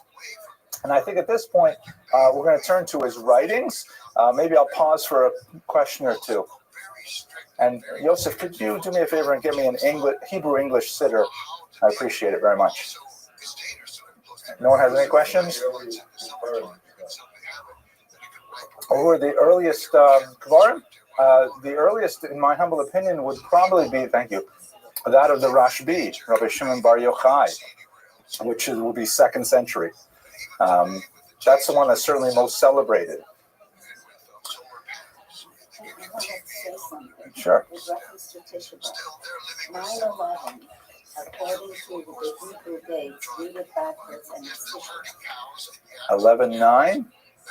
How is 11/9? 11/9. So Av is 11th, and the 9th, the month of Av. That's very good. Very good. It also happens to be 11/9 in the European count is the night of Kristallnacht. It was also on November 9th. Okay, fascinating. All right, so let's talk a little bit about his writings. As I mentioned earlier, we lost most of his writings, but we know of many of them. He wrote commentaries on many books of the Bible, and he wrote specifically Kabbalistic works as well, including a fascinating work which deals with the Kabbalistic interpretation of the act of intimacy. which is something that permeates much Kabbalistic writing, and he devoted an entire book specifically to that topic. He also wrote quite a bit of liturgical commentary and a commentary on the Haggadah. And it's at this point that after his student, Rabbi Moshe Cordovero, came out with the classic Pardes Rimonim, or the Orchard of Pomegranates. That makes sense, right? Pardes Rimonim. Then he was so impressed by what his student had written that he began to quote his student liberally and essentially form his own thoughts around them. But the most famous thing that we've got to study, and I know you've been waiting for it, is specifically his Lecha Dodi poem, which I'd like to spend a little bit more than a few moments with. So what is this poem? It is a piece of liturgy that is inserted on the Friday night service between the afternoon service and the evening service. And as I mentioned earlier, it really is the linchpin of the entire service. It's a beautiful hymn which is sung, typically by the entire congregation, and in many different tunes. I have a couple of them that I'd like to show you or play for you, but it is associated with the Friday night prayers more than anything else, and in fact, it's associated with the onset of the Sabbath more than any other prayer. I find myself many times during the week when, especially like, Mondays, Wednesdays, if I start humming Lecha Dodi to myself, it means I can't wait for Friday. I got to get back to Shabbat. It's got deep associational roots that any Jew who observes the Sabbath specifically connects with the wonderful time that is the seventh day. So let me just read it to you with some translation and maybe a little bit of commentary, and then I'd like to play for you a couple of versions of it, or maybe not the entirety, just to give you a sense of how resonant this is in the culture. The prayer itself, as I mentioned earlier, is apparently a wedding gift that he gave his bride. That is a pretty amazing gift. I mean, it's economical and yet long-lasting, right? I have to remember those kinds of gifts. It describes, although it's got some mystical language, it basically describes a dialogue between two figures, one inviting the other to greet the Sabbath. Most of the commentaries follow the line of argument that it's the Jewish people inviting God to together welcome the Sabbath. But there are other commentaries that follow a slightly different track as well. And then after, there's this little introduction of a couple of verses talking about what the meaning of the Sabbath is. Then there are a whole series of stanzas that refer to Jerusalem and the yearning for its renewal in the Messianic age. And then connecting at the very end to the arrival of the Sabbath. The specific origins of this prayer is a passage in the Talmud, which there's one rabbi who says on Friday nights he used to tell his friends, let us all go together and greet the Sabbath. And another one would go literally into his courtyard, like leave his home and go outside to, as it were, welcome the Sabbath queen into his home. Which is why, by the way, in the very last stanza of Lecha Dodi, the custom is, universal custom, that although everyone faces east during the prayers, for the last stanza, everyone turns around, as it were, welcoming in the guest, the Sabbath guest. And kind of on a darker note, and since it is such a beautiful and uplifting prayer, mourners in many congregations are not allowed to be in the synagogue while that prayer is sung, and then they're only invited back in after it's over because it's simply too happy for the association. Okay, so let's have a look at it here. I'm reading from the English translation in the Art Scroll. Come, my beloved, to greet the bride. The Sabbath presence, let us welcome. Right? The come, my beloved, in Hebrew, the implication here is that the beloved is the either God or it is the Jewish people. That together they are welcome the Sabbath. Safeguard and remember, those are two quotes, in a single utterance. That's referring to the two different times that the Ten Commandments refers to the Sabbath. In one place it says safeguard, shamor, right, guard it. and in other places as Zachor, remember it. And the commentators say that this discrepancy between the two versions of the Ten Commandments means that both of these words were uttered at the same time and understood at the same time by the Jewish people receiving the Torah. The one and only God made us hear the Ten Commandments.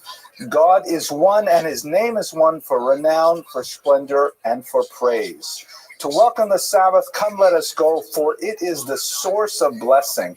The idea is that the spiritual energy that one builds up on the Sabbath is the energy that is the source for all the energy throughout the week. So you really have to recharge your batteries Friday night through Saturday night, and then you can use those energies for the rest of the week. Yeah, the cholent is the physical energy, right? This is the spiritual energy. From the beginning, from antiquity, she was honored, meaning that God thought of the Sabbath before he began creating the world. And this beautiful phrase, Sof Maaseh v'machashava techila, the last to be created, but the first in thought, meaning that God said, wow, we have to have this fantastic world so we can have Shabbos. So he set Shabbos aside. That was the seventh day, the last day. Everything else had to happen in order to make the seventh day possible. Now there's a shift from that kind of, welcoming the Sabbath and how fantastic the Sabbath is to discussions of Jerusalem. O sanctuary of the king, royal city, arise and depart from amid the upheaval, meaning Jerusalem, arise from your ruins. We'll recall, of course, that although there is this tiny settlement of Jews in Tzfat, a somewhat larger settlement of Jews in Jerusalem, we're still talking about the hundreds of people. We're not talking about tens of thousands of Jews. We're talking about very, very small populations. So Jerusalem is still definitely considered in exile itself. Too long have you dwelled in the valley of weeping. He will shower compassion upon you. And this can refer either to Jerusalem or to the Jewish people living in exile, the valley of weeping, the valley of tears. Shake off the dust, arise, don your splendid clothes, my people, through the son of Jesse, that's, of course, David, the Bethlehemite, meaning that's the Messianic age, draw near to my soul and redeem it. Many of these passages, by the way, are little bits of verses, especially from the book of Isaiah. So people familiar with the liturgy will hear echoes throughout the entire poem. Wake up, for your light has come. Rise up and shine. Awaken, awaken, utter a song. The glory of God is revealed upon you. Feel not ashamed, be not humiliated. Why are you downcast? Why are you so disconsolate? In you will my peoples afflicted find shelter, as the city is built upon a hilltop. Meaning Jerusalem, speaking directly to the city, do not be saddened, because you will have your renewal, you will be rebuilt, your people will be gathered into you. May your oppressor be downtrodden, and may those who devoured you be cast far off. Your God will rejoice over you like a groom's rejoicing over the bride. And with that transition to the wedding ceremony, we go back to this idea of greeting the Sabbath, which is itself called the Sabbath bride. Rightward and leftward you shall spread out mightily, and shall extol the might of God. Through the man descended from Peretz, once again the Messiah, then we shall be glad and mirthful. And by the way, I should mention here, we really need a chazan to explain these things to us. But there are certain points that, even though there are maybe 100 different melodies for the Chadodi, there are certain points where it shifts. Like it shifts from a major key to a minor key. Like feel not ashamed, and be not humiliated, and so on. The music invariably picks up on the meaning of the words in a very special way. So when it talks about the groom rejoicing over the bride, you suddenly have a swelling of emotion that comes along with the music as well. And then this is the last verse where people turn around, face the western wall. Enter in peace, O crown of her husband. And this, the Kabbalists say, refers to the union of the masculine and feminine aspects of God. HaKadosh Baruch Hu, Ushchinte, even in gladness and good cheer, among the faithful of the treasured nation, enter, O bride, enter, O bride. So that's the English translation with a little bit of commentary there. Let me just give you, I won't play the entire thing for you because it'll take about 5 minutes for each of them, but I'll show you two very brief excerpts that will give you a sense of how these Lecha Dodis are sung. If you may have the pleasure of enjoying them yourselves in your synagogue, so you'll forgive me. The first one here is by the incomparable Shlomo Karlovac, a unique sort of soulful tune. I'll put the microphone up here.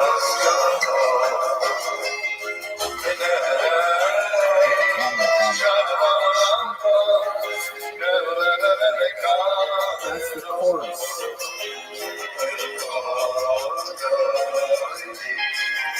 Of course, in an Orthodox synagogue, there would be no musical accompaniment, but during the week.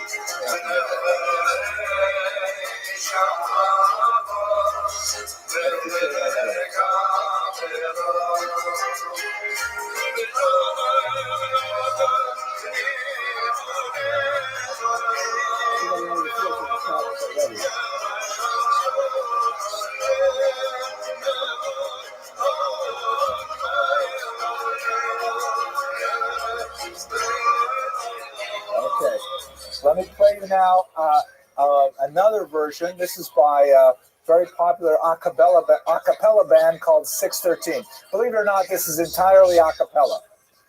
It's one of my favorites.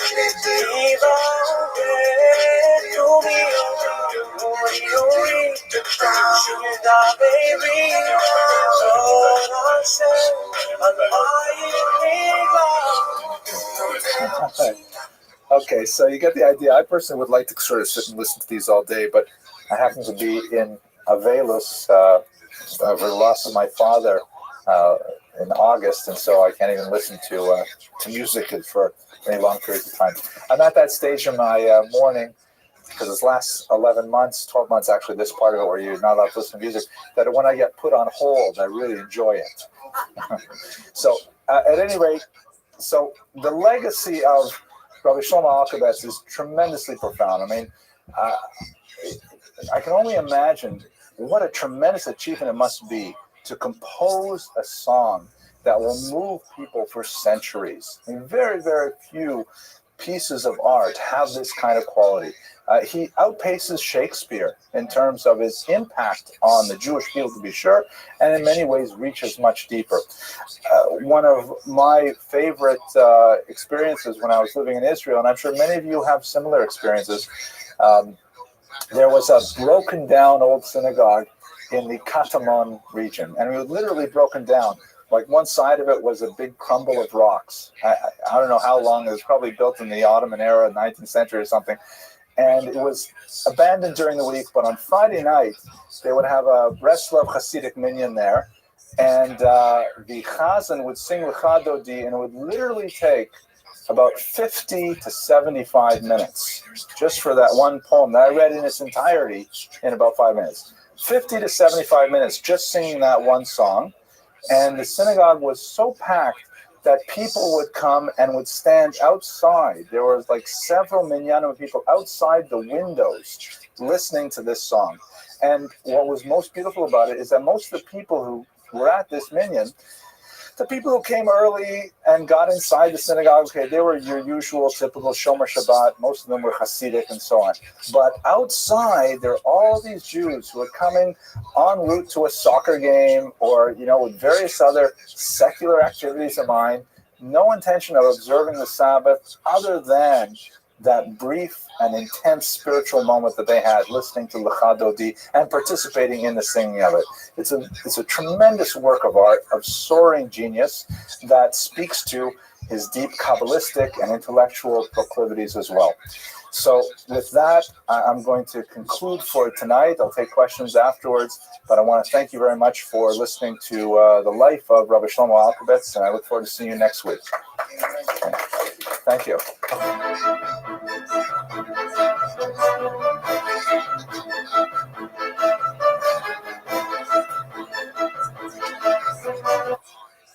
This was extremely important. So if you submit to the orders of the man in charge, you know that he's risking his own life for you also. And you know that your brother on the left and on the right is risking his life for you.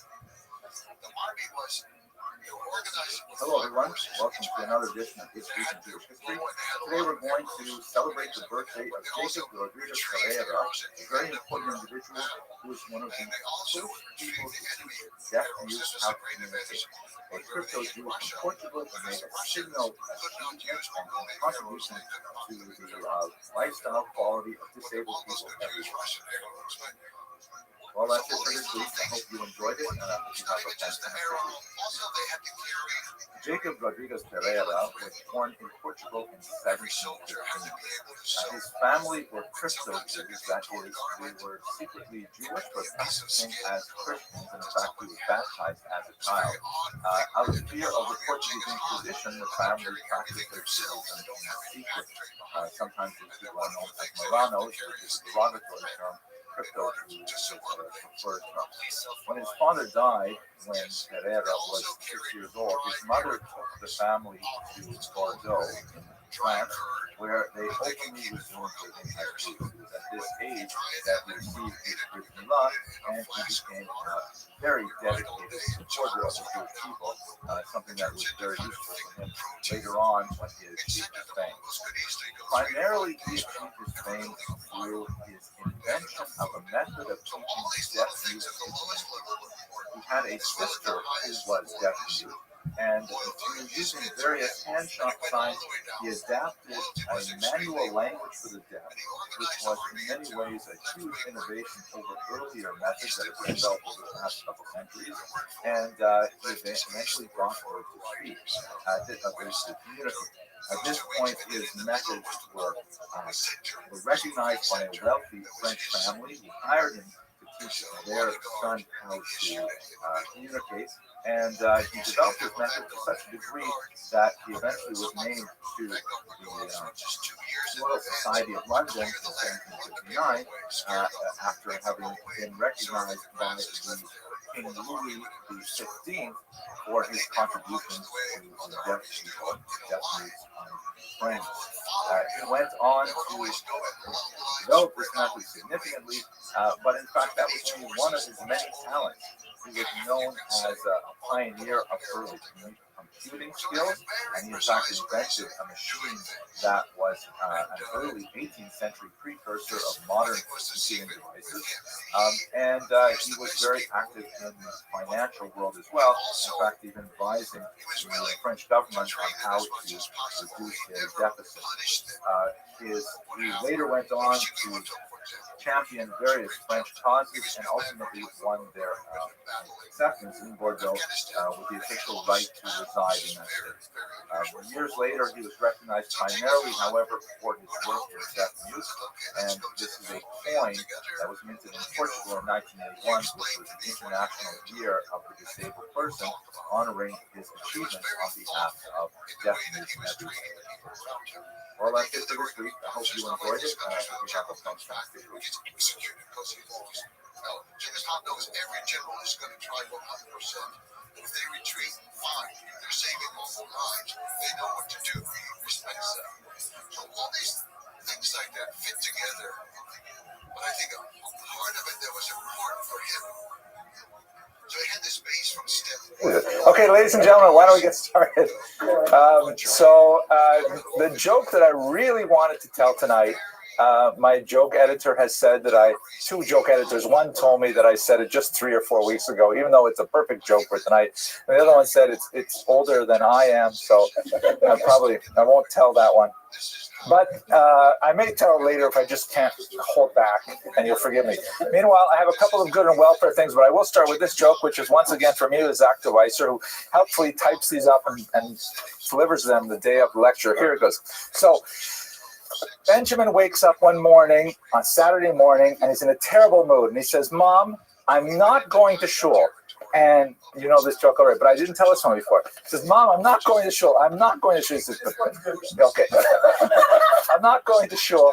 And Mom says, but Benjamin, what's the matter? He says, I go to shul. They don't like me. They make fun of me. I feel terrible going to shul. And she says, listen, Benjamin, you have to go for 2 reasons. First of all, you're 45 years old. And second of all, you're the rabbi. Like that. Okay, yeah, that's not so bad. Okay, a couple of good and welfare announcements. First of all, I have to say thank you to Mr. Joseph Ray. I'm not sure exactly how it should be pronounced, but he sent me a nice email, and I like getting these kinds of emails, so I'll read this one. Not all of it, but part of it anyways. This email is greatly overdue. I have been an admirer and follower of your online history classes for a very long time. Though I am a businessman living in Antwerp with my family, I give Jewish history classes voluntarily at a local Jewish center for women for the last few years. My lectures are structured very much in the same way yours are, and I too use PowerPoint. I know you've upgraded the software. When I prepare and research my classes, I always watch your lectures. They help me tremendously with the final flow of things and very often draw my attention to new facts and events. I can tell you more. I often steal your jokes as well. Okay. Anyways, so it's nice to get these kinds of emails besides the hate mail. So thank you, Mr. Ray, and I wish you a lot of success in your endeavors teaching, and it's wonderful that you do this for your community. Okay, so tonight's lecture is, of course, on Baruch Spinoza. Fascinating figure, and one that really I've been thinking about for a long time, and I was really grateful for the opportunity to speak to you about him and gave me a chance to do a little bit more research, because one of the larger areas of research that I find fascinating is the whole concept of Jewish identity.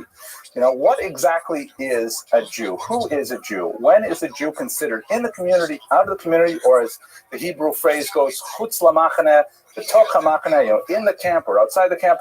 Those kinds of questions I find very fascinating, and Spinoza is an excellent test case. Tonight's lecture is sponsored by our good friends Mally and Steve Schwartz, who are here in the audience. My joke auditor, of course, is Steve Schwartz, and they're going to be the honorees for the dinner this year. We should give them a round of applause. They do fantastic things for our community. Mally is the unsung but very much accomplished historian of the shul. She's worked on a significant work which has been published so far privately, but the manuscript hopefully will send to a significant journal, because there's a lot of fascinating history here in Surfside, and she's done some tremendous work. Steve is, as I'm sure you're all aware, a tremendous cantor, not only in terms of his vocal strength, but his intellectual appreciation of the meaning of the trup. As I was just saying to my 12-year-old son Boaz as we were starting his bar mitzvah lessons, the Hasidic masters say that the Torah has 3 levels that correspond to the 3 levels of the soul. The lowest level, the nefesh, is corresponding to the letters themselves. But the letters without the consonants cannot be pronounced. So the next level up is the vowels that are added to the consonants so that you can make words out of them. But the highest level of the soul, which is something that only a person like Steve can really reach, is the trup, when you're able to pronounce those words with vowels and set them to the music that people can appreciate. So for both Mally and Steve, we're really grateful, and hope you'll support the shul and come visit them, honor them later in February on the 23rd when we have the dinner. 5774. 5774, right. Right. We're going to honor them next year, too. Sorry, wrong date. Thank you. I never edit these videos. That's why I'm going to get in trouble. Now, one more good and welfare. This is something special. I'm going to try and use a little more videos in our classes, but I have one that is kind of like a personal video. It's my son, Alexander.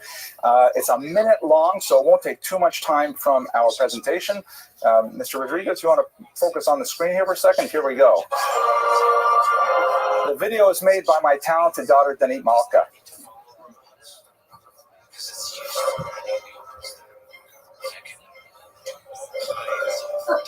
Yeah.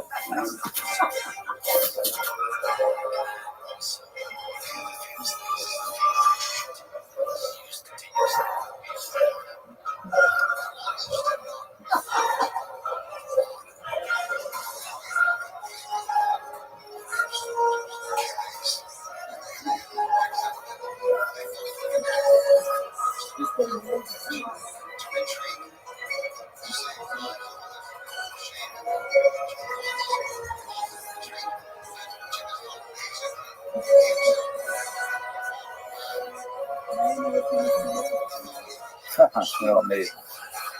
No, White's brothers. Okay. Thank you. Thank you. So what this is all about is my son Alexander is quite a runner. He ran his first marathon at 14, which was pretty amazing. He definitely runs me ragged.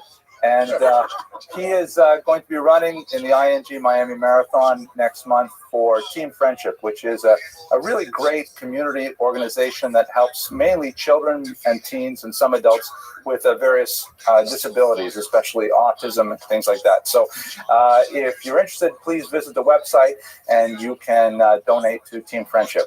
Okay, that's it for the good and welfare. Let's go straight to the material tonight. How long is a marathon? 26.2 miles. 26.2, yeah. Okay. Now, who was Baruch Spinoza? 17th century philosopher.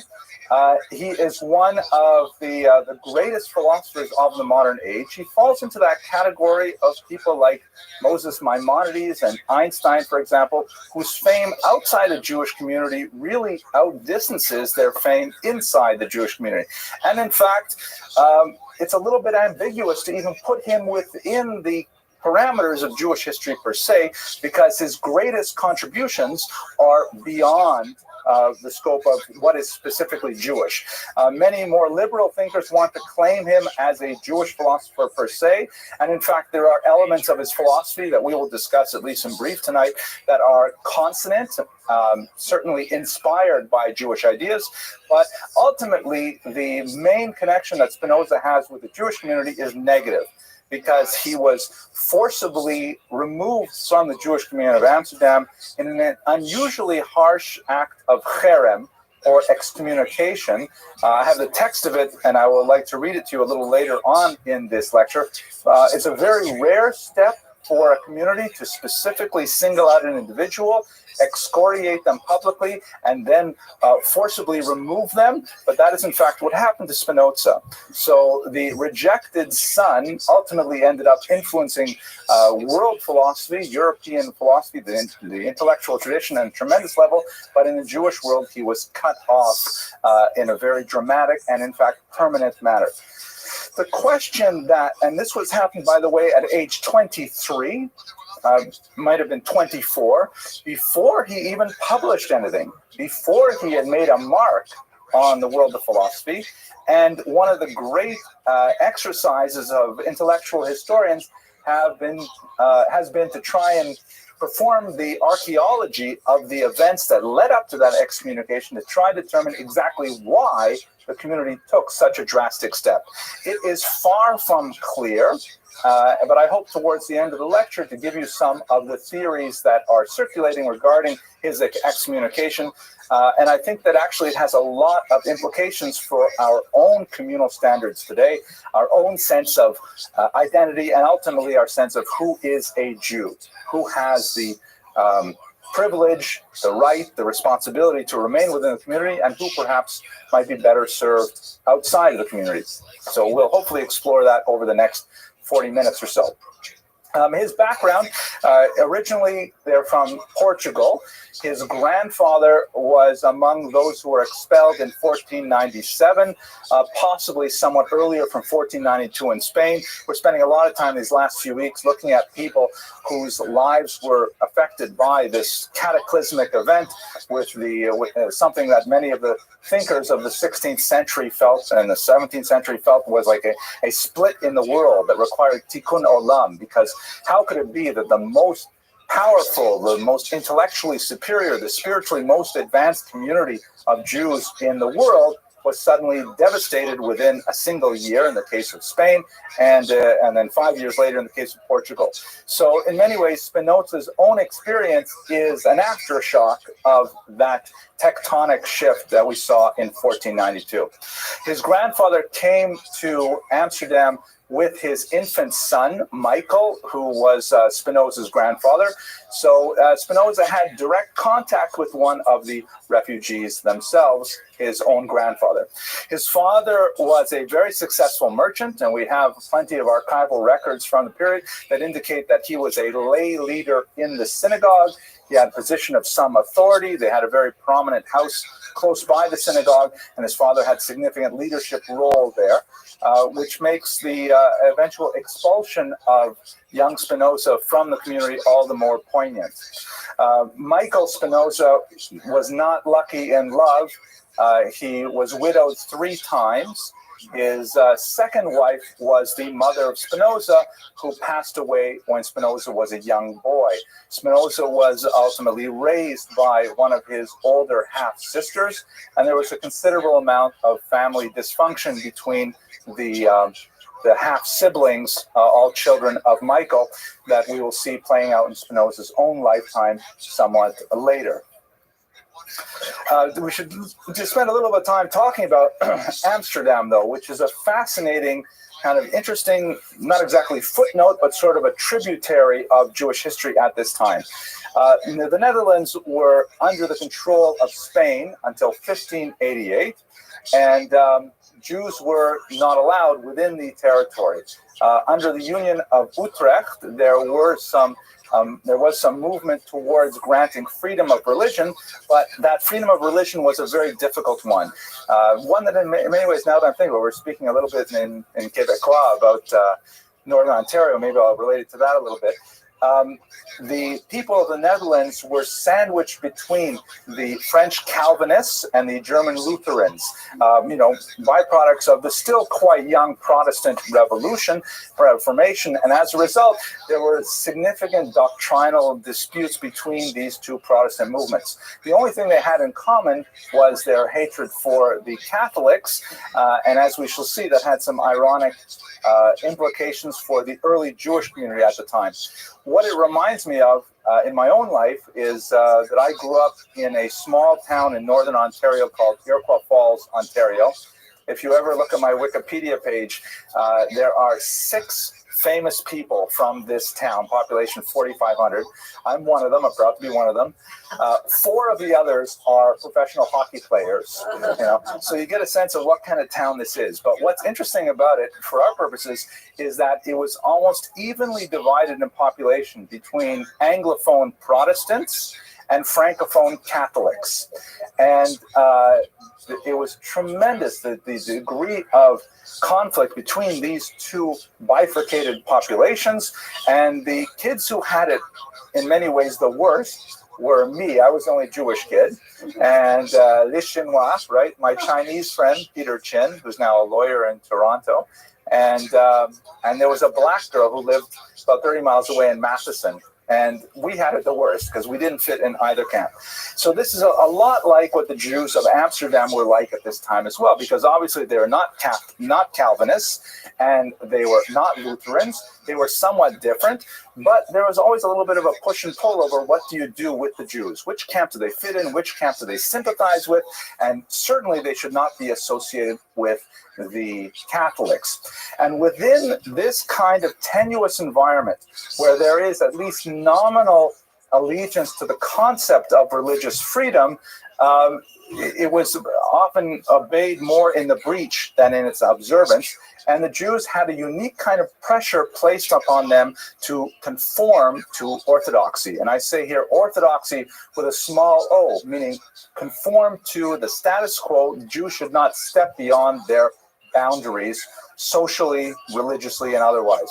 In this context, I'd like to introduce you to a theory that was advanced by a European colleague of mine named Heinz-Dietrich Löwe, who wrote a tremendous piece on the evolution of anti-Semitism as a consequence of Jews stepping beyond their borders, meaning it is his contention that anti-Semitism is quieted, we should say anti-Semitism is quiescent. It does not, raise its ugly head, except in those moments when Jews begin to challenge traditional norms, when Jews begin to seek out new employment, to seek advancement in educational institutions, to seek advancement in cultural institutions, when they begin to break beyond the boundaries that society has placed for them, that's when they begin to test the kind of tolerances that have been laid out for them so far.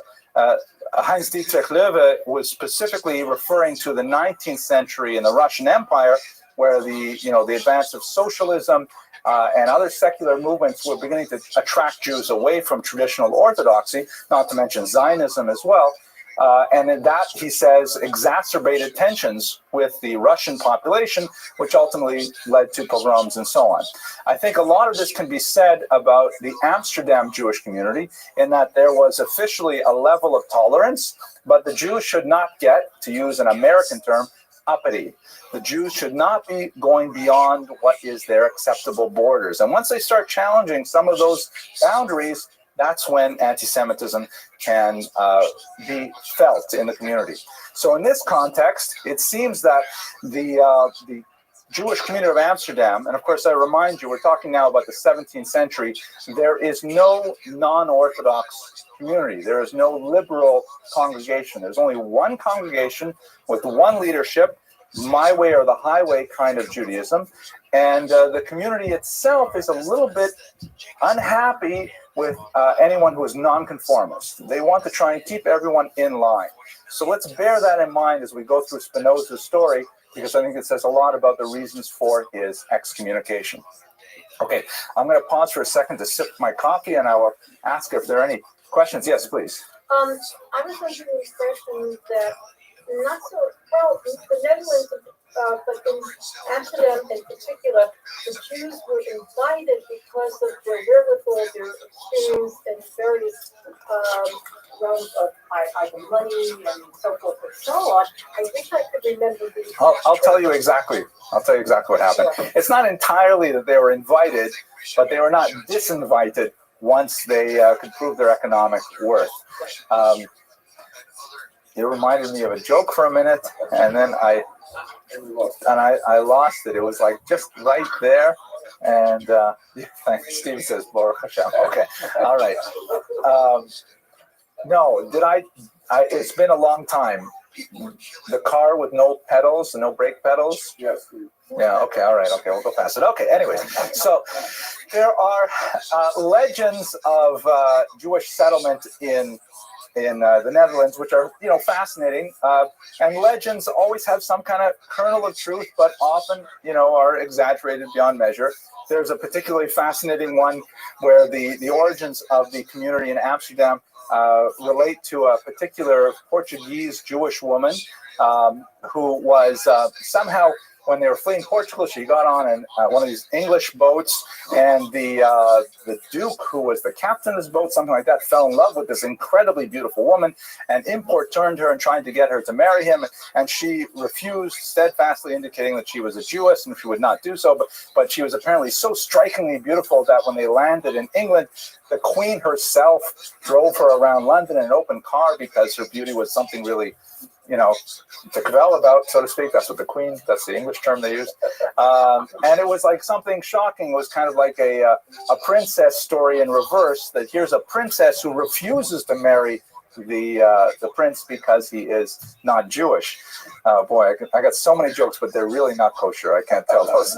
So and then she ended up moving to the Netherlands. That's one of these kind of like Urgeschichte stories, these origin stories. What we know happened from some of the record books, however, is that even though Amsterdam had never formally allowed Jews to enter, they entered anyways.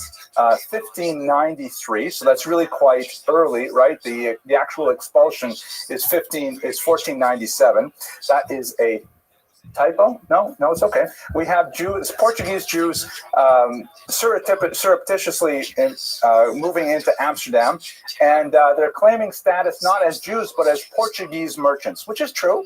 They were from Portugal and they were merchants. They just didn't mention that they were always Jews. But again, in this anti-Catholic atmosphere, there are a lot of suspicions about, was Tutsach? What are those Jews doing? What are those Portuguese merchants up to? And there were suspicions that they were actually Catholic, not Jewish. So they organized an armed raid on one of these Portuguese Jewish homes, thinking that they were actually holding Catholic services. They didn't realize it was actually Yom Kippur, and they were davening in a home. They arrested all of them, and by the time it got sorted out, and they said, listen, we're not Catholics. Don't worry, we're actually Jews. And they said, okay, Jews, fine. But they had to decide what to do with them. At that point, they talked about their economic acumen and their resources, and they said, okay, fine, you're here already as long as you're not Catholic. So, Gesundheit, and that's how the Portuguese community was established ultimately in Amsterdam. But it took a long time for that small beginning to actually flourish into a community. And we have to bear in mind the very, very tenuous nature of their toehold in Amsterdam. They did not get official permission to have public worship until 20 years later. And they did not have official permission to get a citizenship until 1657, almost 75 years later. They had difficulty establishing their congregations, enlarging their congregations. Everything was always proceeded, it was a little bit like zoning committees that maybe some of the people in this room are familiar with. It's very difficult to get these things pushed through, how much more so in Amsterdam. And again, this kind of atmosphere of a distrust of the Jewish community, of a grudging acceptance, is something that certainly had an impact on Spinoza as well. So let's talk about Spinoza himself. He was born and given the name Baruch, which of course means blessed. Later on in life, after he was excommunicated and he was writing in Latin, he chose a Latin translation of blessed, Benedictus. The term in French, benching, to bench at the end of a meal, for example, is also derived from the same term Baruch, although this time through a French root. But he was known as Bento by the Portuguese root. He received a very traditional Jewish education with the most prominent educators in Amsterdam at the time, rabbis who were famous on their own right for various things they published. And also, fascinatingly, he was not taught by closed-minded, very insular kind of rabbis. He was taught by rabbis who themselves were sometimes censured for being perhaps too open in their attitudes, translating certain texts into Hebrew or out of Hebrew into vernacular languages and so on. He received the kind of education that you would associate with, a good, balanced education of secular values, history, mathematics, literature, and so on, with the Jewish education. So the idea that somehow, he broke free is simply not the, corresponding to the reality of his upbringing. He received a very well-balanced education that was offered by rabbis who themselves were very comfortable in the milieu of 17th century European culture. However, towards the end of his teens, he came under the influence of a defrocked Jesuit priest named Franciscus van den Emden, who was someone who was asked to leave the Catholic Church because he was known as a freethinker, that he had significant questions about Catholic doctrine and Catholic theology. And it was Van Emden who ultimately taught him Latin and introduced him to the wider world of thought as a whole. He ended up living with Emden for quite a while. And as we shall see, he formed a relationship of sorts with his daughter, who was nearly 20 years his junior. But it was under Van den Emden where Spinoza really began to encounter the world of ideas as a whole. Without a doubt, the most prominent influence on young Spinoza was René Descartes, who was a very famous French philosopher, who was also a devout Catholic, although not necessarily in the dogmatic mold of most of his peers. I'm sure you're familiar with his most famous statement, cogito ergo sum, which means, it's translated usually as I think. Really, it means I perceive, therefore I am. Let me take a moment just to talk about Descartes, and you'll get a sense of how his philosophy could really shatter Spinoza's entire Weltanschauung and affect the way that he went through his own philosophy. So Descartes, of course, the author of many works, but the most well-studied are his 6 meditations on first philosophy. And in these meditations, Descartes begins with the preposition or the proposition that nothing can be relied upon, that absolutely nothing is true. Everything that he's investigated in his life, religion, politics, Greek philosophy, there's no way to really get on solid ground. So Descartes says, this is first philosophy. I'm going to start with the assumption that I cannot rely on anything being true. And then, like building an edifice on a strong foundation, I will only build my philosophy on those elements that I can absolutely say with certainty are true. And ultimately, he says, I will be able to form a solid edifice upon which I may rely. So he starts by saying, what do I know? I don't know anything. I don't know if this table that I'm writing at exists. I don't even know that I exist. I don't know if the breeze on my face is real. Nothing. This is, by the way, the actual way he writes. It's a very, very compelling text. It's only about 150 pages in length, and it's really quite engaging. And then he says, well, wait a second. So what's real is I certainly feel the breeze on my face. I feel the pen in my hand, the quill in my hand. I feel my weight in the chair. So then there are 2 possibilities that exist. Either these things actually exist, I exist, in other words, to feel them. Maybe the chair as itself doesn't exist, but I have a direct, immediate sensation of the chair, so I can't deny that fact. I sense it. So either I am here to sense it, and it's there, or some evil genius is confusing me and giving me the sensation of this chair and this breeze and so on. Like I'm dreaming or I'm under, say, hypnosis or something like that. But in either case, whether it really does exist or whether an evil genius is making me think it exists, I know I must exist because there's no other way for me to feel it.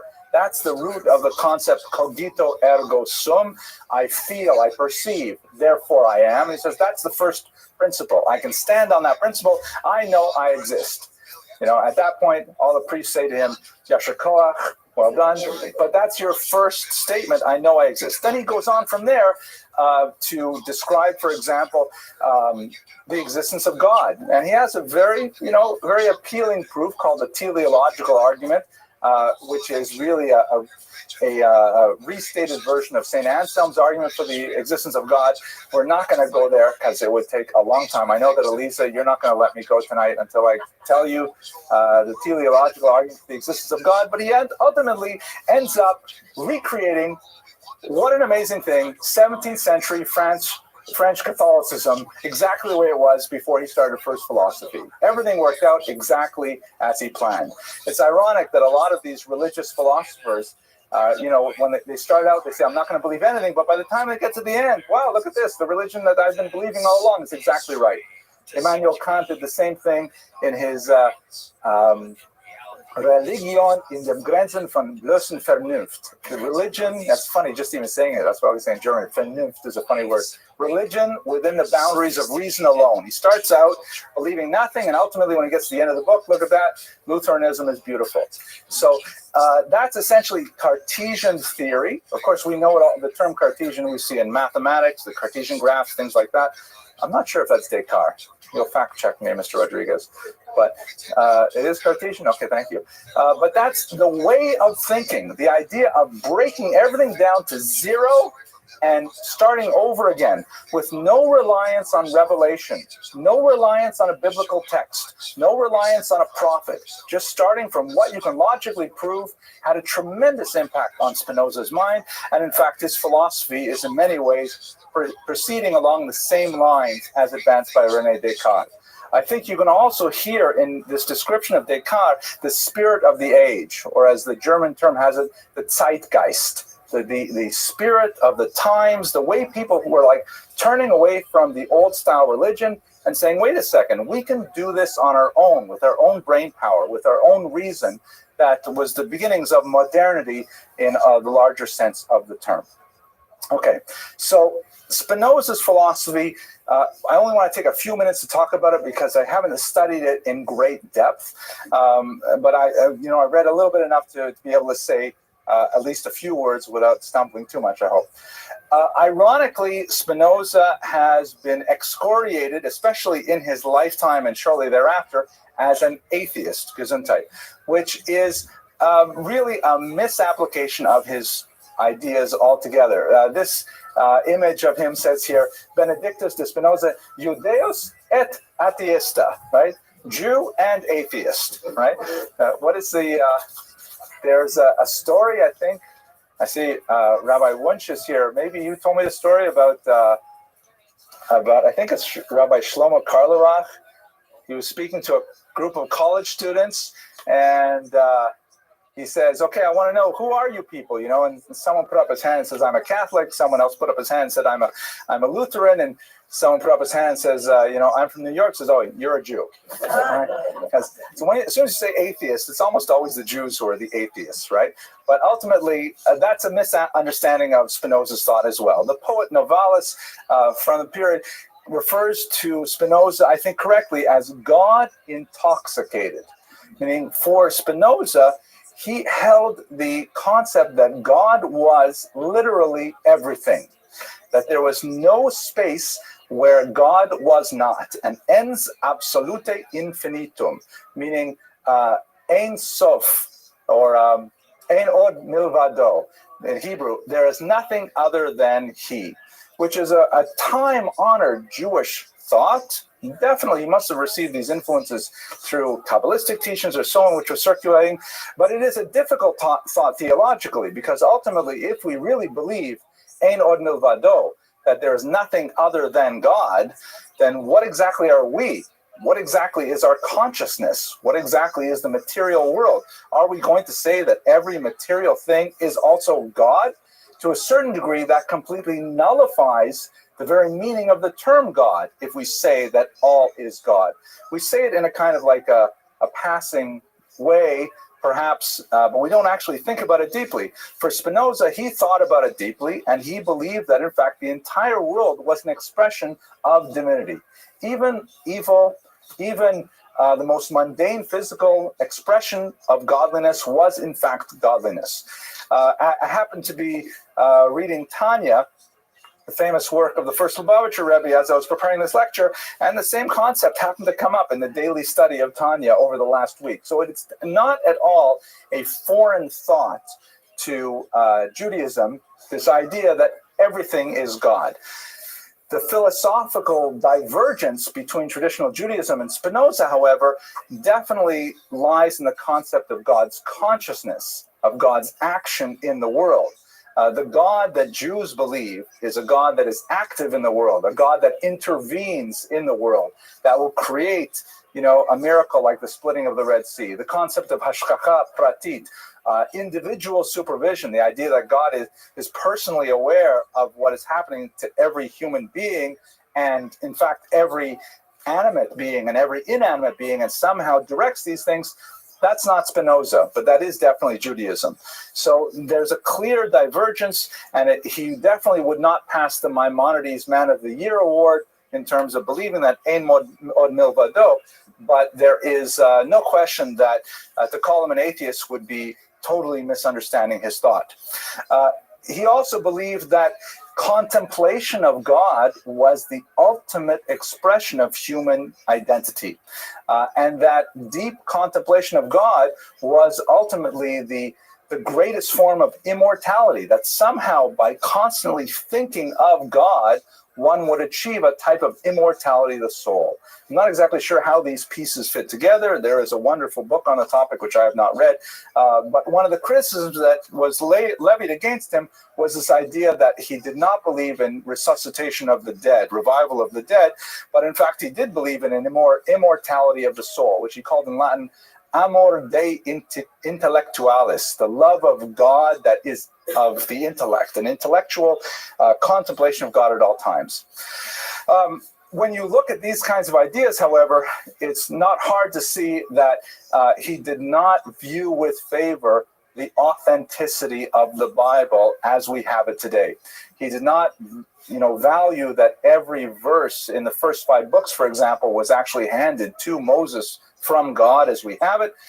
He felt that it's a human invention, perhaps inspired by this larger concept of godliness, but he was openly critical of the what he considered a credulity that people had, that the Bible was actually somehow the divine word of God. It was in Spinoza's God, it would have been beneath his dignity to actually try to capture himself within words directed to a specific nation with expressions of specific requirements of behavior. That's not at all the way Spinoza thought. And ultimately, this opened up a breach in the way in which the Bible was approached, and it is upon Spinoza's shoulders that much of what's called the higher criticism of the Bible evolved.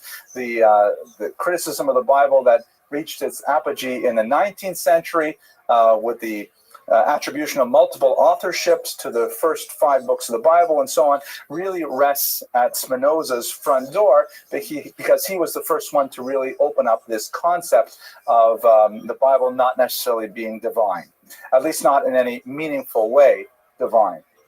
He also had a lot to say about politics, boiling things down to its basic essence, in which he believed, for example, that all politics are really an expression of the desire to maintain one's existence, to persist in existence.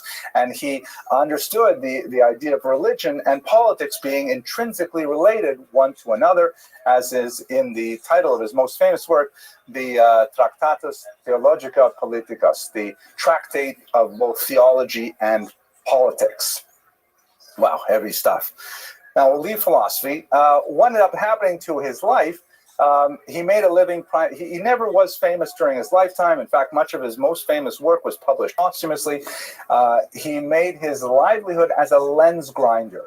Optics were at this point in a significant level of development, and people were, taking lenses with grinding machines and grinding the glasses down to get them to the right shape so that they would focus appropriately. He would work over a bench with a grinding stone day in and day out, constantly breathing in the fumes and the dust particles from the lenses that he ground, so much so that he died a very early death at the age of 44. On a personal level, he never married, although he apparently did extend a proposal of marriage to Francisco van Emden. You remember him? He was his secular teacher, the defrocked Jesuit priest, and she ultimately declined his offer, and she married someone who may have been his rival, who, the uncharitable stories circulating indicate that she did so for a pearl necklace that this other gentleman was able to offer her. He was a philosophical colleague of Spinoza. They had long and extensive philosophical discussions, but he ended up going into business and became very successful, and the young Clara chose him over Spinoza. Speaking as a father of daughters of just about marriageable age, I don't think it's such a bad choice, but you're a little young. But nevertheless, there's a lot of questions about this rumor. It's not even clear if he really had this relationship with Clara at all. Now, the elephant in the room with Spinoza is, of course, the excommunication. What exactly was going on there? As I mentioned earlier, he was a young man. He was only in his early 20s. Various sources put it as he was 23 or 24 years old. The text of the document is incredibly harsh, and it stands out even against other excommunications that were used at the same time. I'm going to read it to you in just a moment. But it includes phrases like Spinoza should be cursed by day and cursed by night. People were, not only was he forbidden to come to synagogue and so on, people were not allowed to stand within Dalet Amos of him. Literally, you could not stand within 6 feet of his presence. And this was a permanent cherem. It was never revoked. He did, as we shall see, make some sort of response to this cherem, but ultimately it was a complete severing of his relationship with the rest of the community. And again, we're talking about a kid in his 20s who hasn't really done much with his life yet. What was the cause of it? Okay, here is the text of the actual cherem. I think you'll get a feel for it. Okay, the lords of the Ma'amad, which are these are the lay leaders. They're not rabbinical leaders. These are like the board of directors of the synagogue, pronounce. Having long known of the evil opinions and acts of Baruch de Spinoza, they have endeavored by various means and promises to turn him from his evil ways. But having failed to make him mend his wicked ways, and on the contrary, daily receiving more and more serious information about the abominable heresies which he practiced and taught, and about his monstrous deeds, and having for this numerous trustworthy witnesses who have deposed and borne witness to this effect in the presence of the said Spinoza, they became convinced of the truth of this matter. And after all of this has been investigated in the presence of the honorable sages, they have decided, with their consent, that the said Spinoza should be excommunicated and expelled from the people of Israel. The sages, of course, would be the rabbinical leaders of the community. And the decree reads, by decree of the angels and by the command of the holy men, we excommunicate, expel, curse, and damn Baruch de Spinoza with the consent of God, blessed be he, and with the consent of the entire holy congregation, and in front of these holy scrolls with the 613 precepts which are written therein, cursing him with the excommunication with which Joshua banned Jericho, and with the curse which Elisha cursed the boys. That was when they were bothering him, and then the bears came and ate them. And with all the castigations which are written in the book of the law, cursed be he by day, and cursed be he by night. Cursed be he when he lies down, and cursed be he when he rises up. Cursed be he when he goes out, and cursed be he when he comes in. The Lord will not spare him, but then the anger of the Lord and his jealousy shall smoke against that man. And all the curses that are written in this book shall lie upon him. And the Lord shall blot out his name from under heaven. And the Lord shall separate him unto evil out of all the tribes of Israel, according to all the curses of the covenant that are written in this book of the law. By you that cleave unto the Lord your God are alive, every one of you, this day. No one should communicate with him, neither in writing, nor accord him any favor, nor stay with him under the same roof, nor within 4 cubits in his vicinity, that's about 6 feet, nor shall he read any treatise composed or written by him. That's a really strong, phrase of excommunication. Let me pause before we go into the discussions why. Any observations that are salient or questions? Sounds like an Islamic fatwa. The comment is, it sounds like an Islamic fatwa.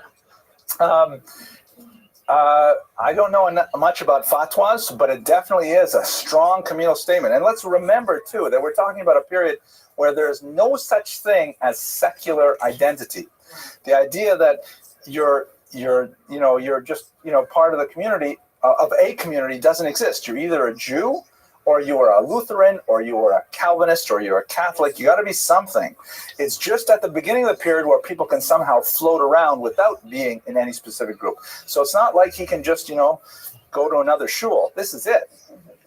Yes, please. In reference to the community, the Jews in that community who said they're Orthodox. Because there was no such thing as either you are or you're not. Right. They were Orthodox. according to our religion, we're not allowed to curse. That's a good question. Okay. Excommunicate, yeah. But you cannot curse. Well, it's one of those things where, in my understanding, there are a few rabbis in the room here. So I'm not a rabbi, so I'm like not a card-carrying member of the establishment. It's like vows. It's not that we're not allowed to make vows. It's that we are strongly discouraged from making vows. If we make a vow, we really have to keep it. That's why if we make them by accident, we have kol nidre. So curses also, we're not supposed to curse, but we do have the power of cursing. And in fact, they're quoting biblical verses here. And if you're familiar with Yiddish literature, curses take up, I think, about 18 or 19% of the syntax. But you're right. But nevertheless, this is different also because not an individual cursing. This is the community leadership taking a stance and saying, we represent the community and we excoriate Spinoza. Yes, Ms. Abramson. So if you were supposed to his side monarchy with a non-Jewish, then how did his teachers have something as teaching that they could teach him?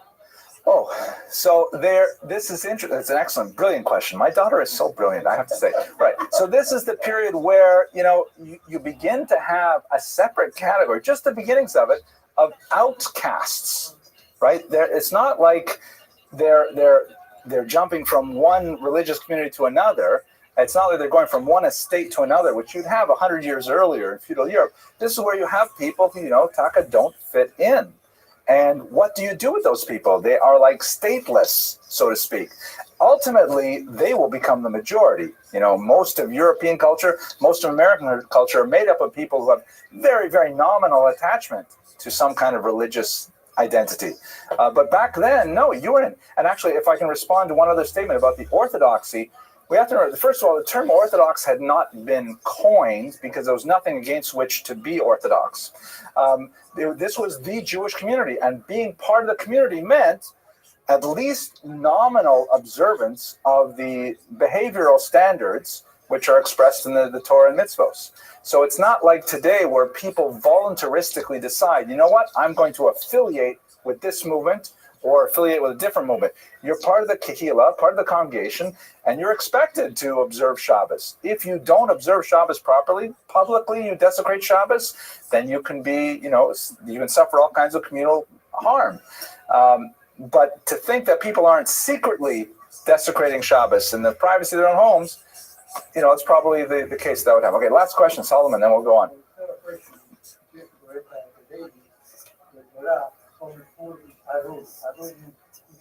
Yeah, cursed.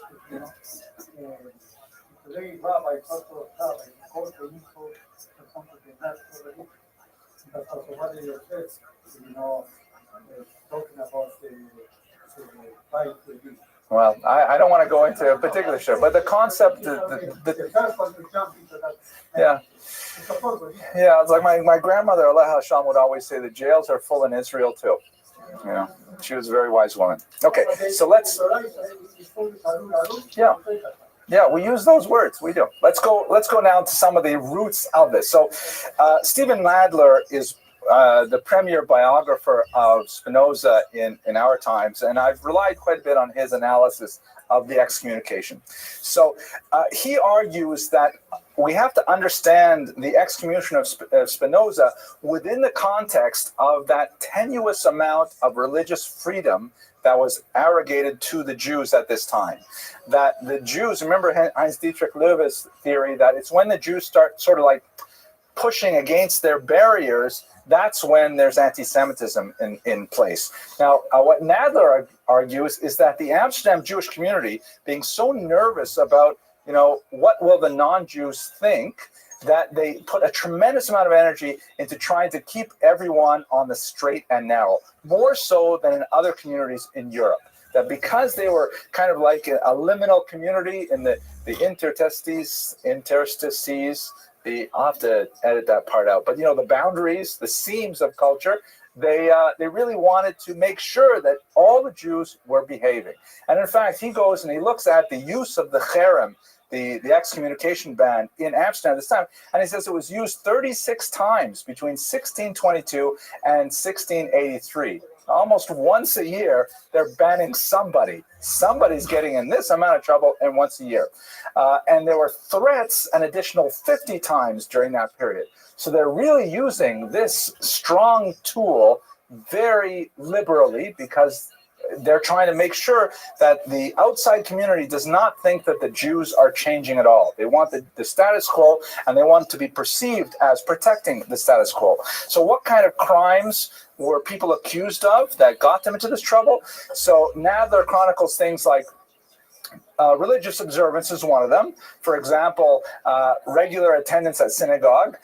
Can you imagine, Aaron, the president of our shul, if we were like to take attendance at shul on Shabbos, and if someone missed like 3 Shabbases, then, we'd bring out the Sifrei Torah and ban them, But they're keeping track. Everyone has to show their bona fides. Everyone has to show their nominal observance of the dictates of their religion and show up in shul. And that means before Kiddush, they have to be here, gambling, marriage without parental consent. Interesting kind of expression of, hope you're paying attention, Lisa, right? Kids getting married without their parental approval, put them into cherem. Yes, I know. You want to object to that? Yeah. That if a girl wants to marry a boy or a man wants to marry a girl, and they don't have their parents' permission, they can marry anyway. So that's actually, I have to say, every time you open your mouth, at least in public, it's very good. It's true. Jewish law, my daughter points out the Kitzur Shulchan Aruch, and you can go back even before that. You can look at the Talmud, that one of the things that a person has complete freedom over is choice of marriage partner. There's no such thing as an arranged marriage in Judaism. There are arranged introductions. There's lots of parental coercion, but sof kol sof, at the very end of the day, a person may not be married against his or her will. So what does it mean then? I'll turn it back to you. What does it mean if the community is saying, if you get married without parental consent, we'll put you in a ban, when the Torah explicitly says, or the Talmud explicitly says, you can get married without your parental consent? It means the parents are breaking the rules. Yeah, I would like to say that it means that the community wants to be, so to speak, more Catholic than the Pope. That the community wants to uphold a standard which is even beyond what the Torah actually dictates. For obvious reasons, they want to make sure that their society is kind of moving along the straight and narrow, very predictable, the same society that we had 50 years ago, we're going to have 50 years from now, and so on. Payment of communal taxes, that's an old one. Jews have often been put into cherem and things for not paying their dues, that sort of thing. But in general, Nadler says that the ban was used as a kind of house cleaning device to try and really enforce that kind of rigid adherence to authority and conformity with the said rules. Now, if we turn this to Spinoza, what exactly did he do? He certainly didn't marry against his parents' will. We have evidence that he's showing up at shul. He hasn't published anything, that really is his own ideas or anything like that. So what Nadler argues is possibly one of the big issues is his talking about Descartes. Remember we spoke about him, the first philosophy? So Descartes was a destabilizing factor in 16th century philosophy, that he was taking religion down to the grain, to the very bottom, and building it up again. And there are many who felt that this guy Spinoza, who was recognized as a sharp intellect, that he was simply getting too vocal about his circulation of these ideas. And Nadler argues that it was perhaps his openness to discuss these things without fear. One of the great characteristics we see of Spinoza through his life, he was never afraid to speak what he thought was the truth, that this ultimately got him into trouble. Now, I find Nadler's analysis, based on my limited study of his ideas, it doesn't seem to fit the real severity of the text of the ban. I mean, to put him into that lifetime ban, and nobody stands, I can understand nobody stands within 6 feet of him because he might talk to you, right? But it seems so harsh. So there must be more missing pieces here beyond the kind of things he's thinking about. I myself even did a little casting about the internet to try to understand, why did he never marry? Was there some kind of question there about his personal orientation? I couldn't find anything, It was fun looking, but I didn't find anything. No, Elisa, no more questions now. Ask me about that later. Okay, but it seems that it's just it says more about the community than it says about Spinoza, at least on the surface. And I think there are a lot of implications for our understanding of identity today. Now, how did Spinoza react to this? We only have limited evidence of his response. He did, in fact, compose a treatise, which may have been published, but it has unfortunately been lost. Parts of it may have been incorporated into another piece that he published posthumously. It is written with the Latin title, An Apology for the Justification of His Leaving the Synagogue. We don't know exactly what he argued, but apparently he made his case, but he did not protest. He did not ask to be readmitted. He simply said, these are the reasons why I'm maintaining my position. He never converted to another religion or anything like that, but he simply left the community, again, at this tender age in his 20s, and he spent the remainder of his life, about 20 more years, wandering from place to place, setting up shop as a lens grinder, mainly outside of the Jewish community. He continued to engage with other philosophical circles, and his fame as an intellect slowly grew, although certainly would only explode after his lifetime.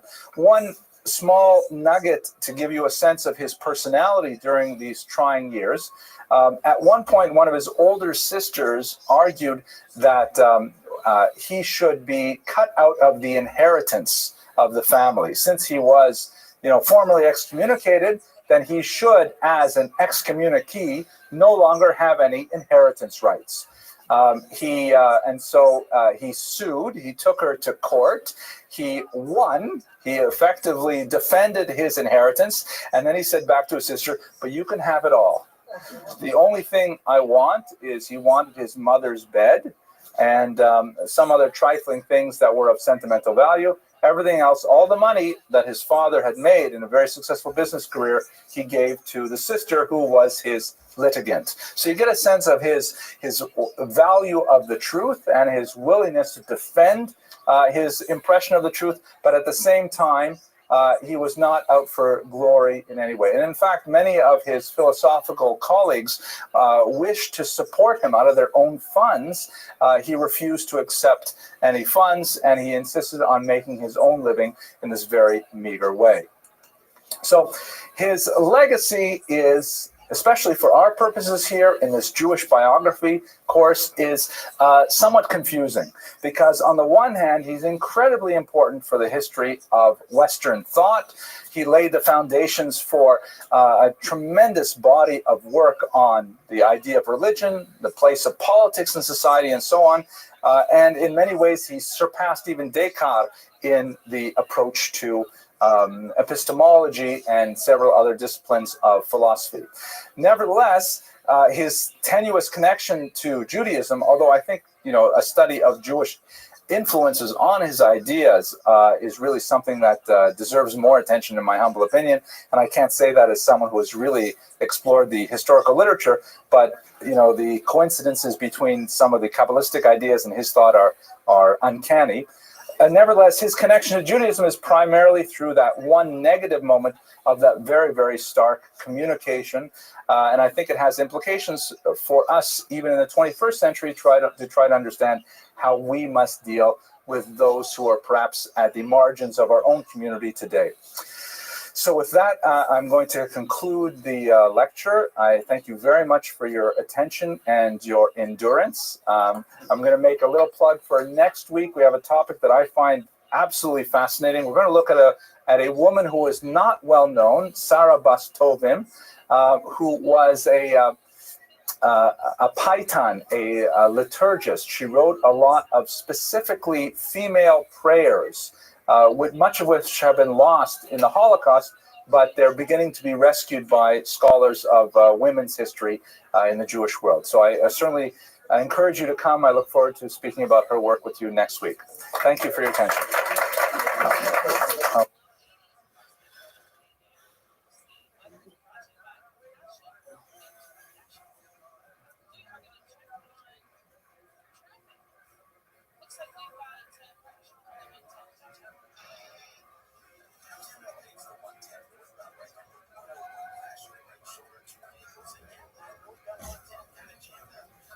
Rodriguez? Okay, very good. So, I'm relying on your prodigious memory to not recall some of the jokes that I tell, so that I can repeat them with some regularity. And the joke that's really appropriate for tonight's topic, which is going to be on one of the greatest mystics of the Jewish, experience in the world, it's appropriate that I tell you a joke about mysticism. So I know that, my canary in a coal mine, Steve Schwartz, remembers this joke. So does anyone else remember the joke about the 3 college students talking about their spiritual leaders? No. Okay, Baruch Hashem. So I'll tell you this joke, and then we'll be able to get right to the material. So the joke goes like this. There are 3 college students sitting around a dorm room, and they're talking late at night about all kinds of things. And one of the students says, "My guru, he is so amazing. He has so many spiritual powers." You remember the joke now, so maybe I shouldn't tell it? It's too late already. All right, too late. So he says he has so much metaphysical power. He's in communion with the divine. Once we were walking through the forest, and we were walking next to a raging river, and we saw in the middle of the river there was a rock, and a little kitten was trapped on the top of the rock in the middle of this river. So my guru, he stretched out his hands, and for 6 feet around him the water stopped flowing, and he walked straight out, and he rescued the kitten. And the second student says, "Oh, you think that's something? That's nothing. My Swami, with whom I study all of the Vedic arts, once we were walking by I-95, and there were cars that were just going 75 miles an hour. Okay, if it was I-95, they're probably basically parked. But let's say an imaginary I-95, cars going 75 miles an hour. And we saw that in the middle of the median, between the lanes, there was a little puppy trapped there. And so my Swami, he stretched out his hands, and for 6 feet around him, all the traffic stopped. And he walked out, and he rescued the puppy and brought him back." And the third student says, "You think that's something? That's nothing. My rabbi, he is amazing. Once we were walking on Shabbos, and as we're walking down the street, we see on the middle of the road is a $50 bill. And my rabbi stretched out his hands, and for 6 feet around us, it was Tuesday." It's a mildly anti-Semitic joke. I really probably shouldn't. What do you think, Mr. Rodriguez? Cut it out? Yeah, okay, it's good. All right. Okay, today's topic is a fascinating one. We're going to talk about the Holy Arizal, Rabbi Yitzchak Luria, one of the most influential figures in the history of Jewish thought. The vast majority of contemporary Kabbalistic study owes its origins to the thought of the Arizal. And even if you are not predisposed to study Kabbalah, his thought and his practices are so pervasive that they literally permeate every aspect of Jewish practice today. You'd be very, very hard-pressed to find a synagogue that willingly or knowingly does not have extensive Lurianic practices built into everything from, the way we sing Lecha Dodi Friday nights, which was something that came out of his circle in Tzvat, or certain songs we sing, or certain practices that we have, prayers that we have, and so on. And even basic ideologies about the meaning of Judaism, the metaphysics of Judaism, really go back to the thought of this one individual who died tragically young at the age of 38. And in the space of really just a couple of years, he made this phenomenal impact on world Jewry. So what I'd like to do today is take you through his life, look at some of the major influences on his thought, explore some of the arcane ideas that are behind Lurianic Kabbalah to the limited extent that I am able, and then we'll speak a little bit about his legacy. So before we begin, we have to thank our super anonymous sponsor. We do have a sponsor this evening. We're very grateful. But when we asked him, should we sponsor it in your name? He said, no. And then we said, so we'll sponsor it anonymously. He said, no, I don't want that either, because, we want to say sponsored by anonymously so people should know that it's worthwhile to sponsor the lectures. He didn't want that either, so this lecture is simply sponsored. Anonymous, okay? Thank you anonymously. Okay, let's go. And by the way, I'm getting some interesting comments. Did anyone hear of Williamsburg, Brooklyn? Yeah, so anyway, someone from Brooklyn has been watching these videos and said, hey, can I sponsor them? So yes, you can. Just go to the Young Israel website, yibh.org, and you'll see a little button there that says donate, and it gives you an option to make a pledge, and we're very grateful for the the support for the Shiur and for everything that Young Israel does for this Kehillah. And thank you very much, all of you out in the Philippines and Williamsburg and places like that. Okay, so let's get to our material itself.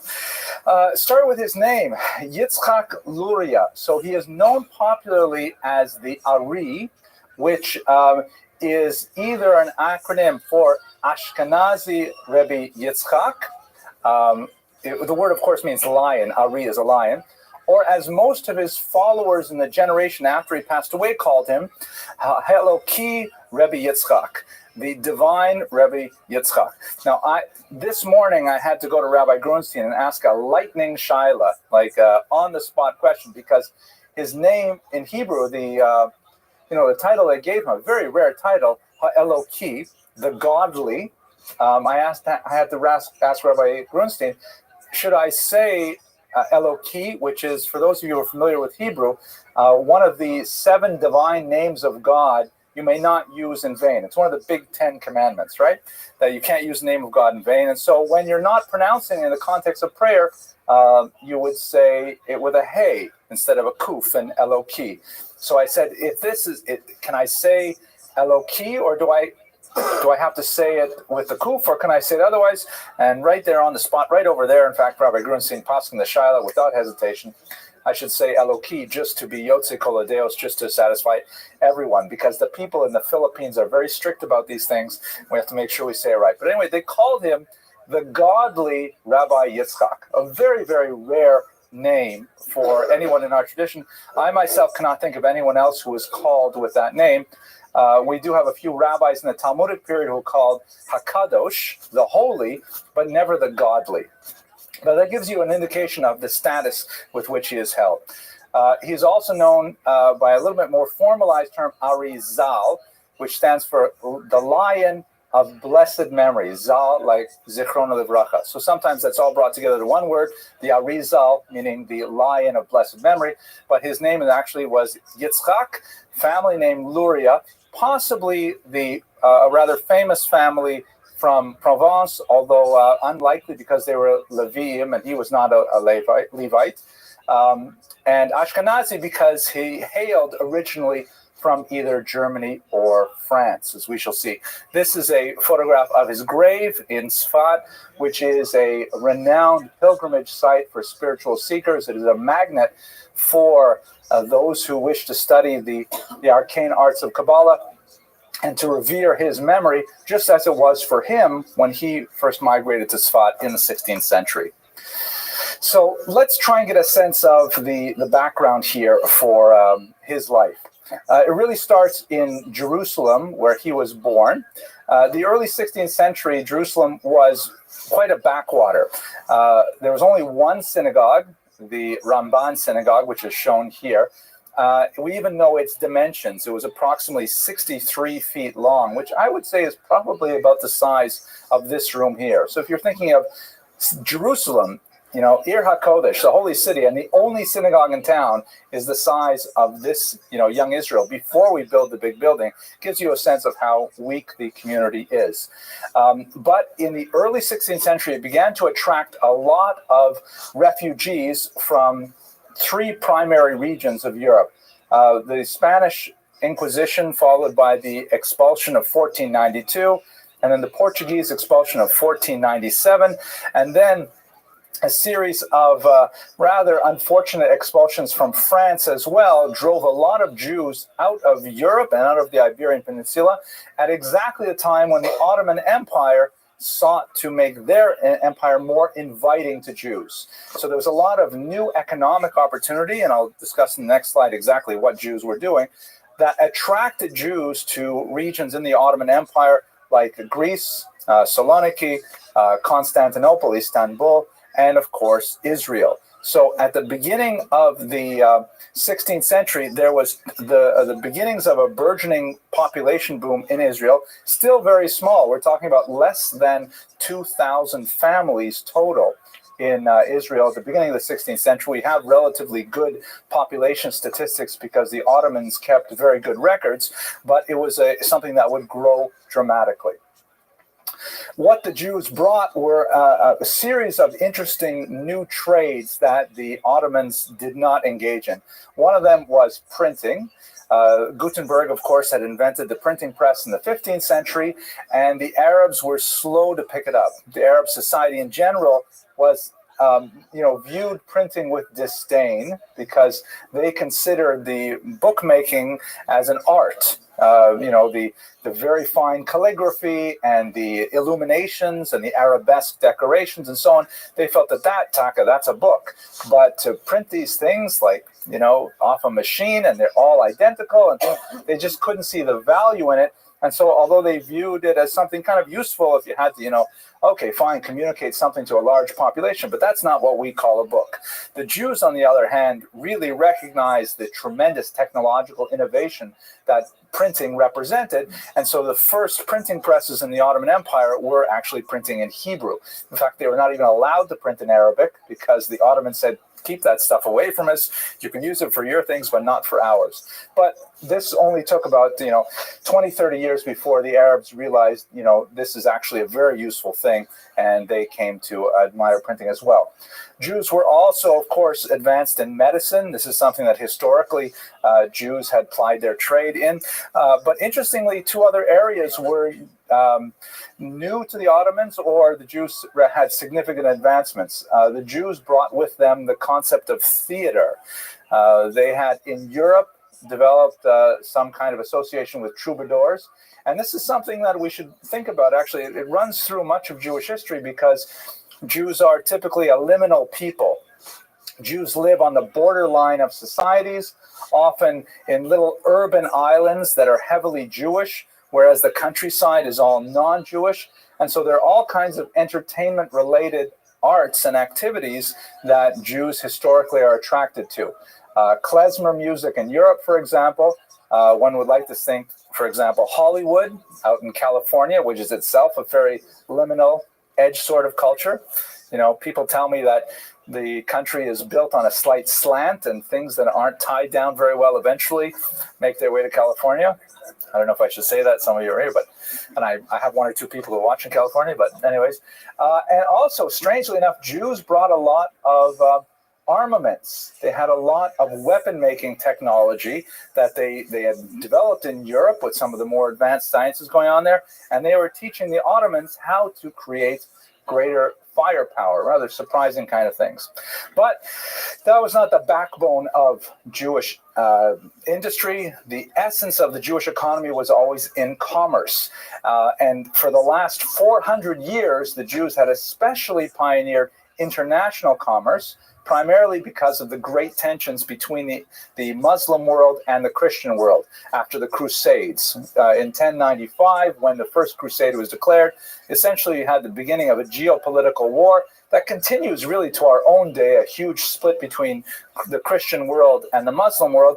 And one of the very few peoples who could easily transverse that boundary and find, pockets of support within either realm were the Jews. So the Jews were quite active in international commerce, and the Ottomans saw the expulsion of the Jews from Europe as a tremendous boon.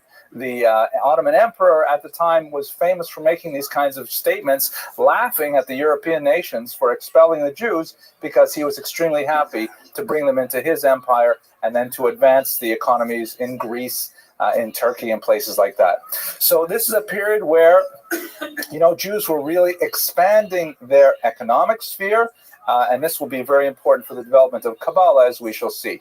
One last function that they were very active with in Europe, and they were used as well in the Ottoman Empire afterwards, is tax farming, which I believe we have discussed in a previous occasion, so I won't go into great detail, but basically, in a corporate society, sometimes called a feudal society, the rulers do not tax people by individual status. No one had social security numbers. There was no way they could identify individuals and say, you owe so much and so much tax. They taxed entire communities, entire estates, entire classes. And so in order to manage this kind of mass communal collection of funds appropriately, they would frequently, both in Europe and in the Arab lands, they would farm out the task to middlemen. In other words, the Ottoman leader could say, all right, from this particular region, I estimate I can get whatever, 5,000 gold coins. So the Jews would say, we can get that for you, sire. And the Jews would go and they would collect maybe 6,000 gold coins. And the extra 1,000, the profit, they would retain for their own use in the community. It's called tax farming, and Jews were quite adept at it. Why specifically? A couple of reasons. One is their numeracy, the fact that Jews had valued the ability to work with numbers and mathematics and literacy as well. And they had a long tradition of this that extends from both European and North African and Middle Eastern experiences. And at the same time, perhaps even more important, they were a border society. It was often very useful for the leader to have a different ethnicity controlling the dominant ethnicity. It guaranteed their loyalty because they knew they could never, cheat easily on the king because they were at his mercy. They could not collude easily with the dominant nationality, and so a lot of reasons why Jews as a minority were a favored choice to engage in tax farming. It did not make them a beloved people, as we shall see a little later on in this course when we talk about the uprisings in Eastern Europe, for example, but that was part of the economy. Okay, so let us move now to Yitzhak Luria himself. He was born in this new Jerusalem community in 1534. We know very little about his parents. His father was named Solomon, and most likely had immigrated from the Ashkenazic lands. He was called Ha-Ashkenazi, the Ashkenazi, which is the kind of designation that you give to someone who has originated elsewhere but is now living in a new territory. As I mentioned, his name Luria is a famous name in Provence, but it's unlikely that he himself came from that same family. His mother's name is unknown, but she is most likely Sephardi, as we know from her brother's family. Solomon died when young Isaac was very young. We have only very limited kind of bibliographic and biographical data about this period of his life, as in fact with his life in general. But Isaac is called a katan when his father died, which we would assume would mean he was no older than 13. His mother elected to take him out of Jerusalem to Cairo, where her brother Mordecai was a well-to-do tax farmer. And under Mordecai's tutelage, they prospered, he studied well, and he ultimately ended up marrying his first cousin, which did not violate the rabbinic laws of relationships. But he married his first cousin, the daughter of his uncle, Mordecai Francis. His uncle was probably from France, as the name implies. In Ladino, Francis is often used to describe someone who came from France. So he has Ashkenazi background. He also has Sephardi background, living in Cairo. Okay, I'm going to pause for a drink of coffee, and I'll ask if anyone has any questions so far. Yes, please. I know that there's a lot of Sephardi in France today, but at that time, were most of the people living in France who were Jews, were they Ashkenazic?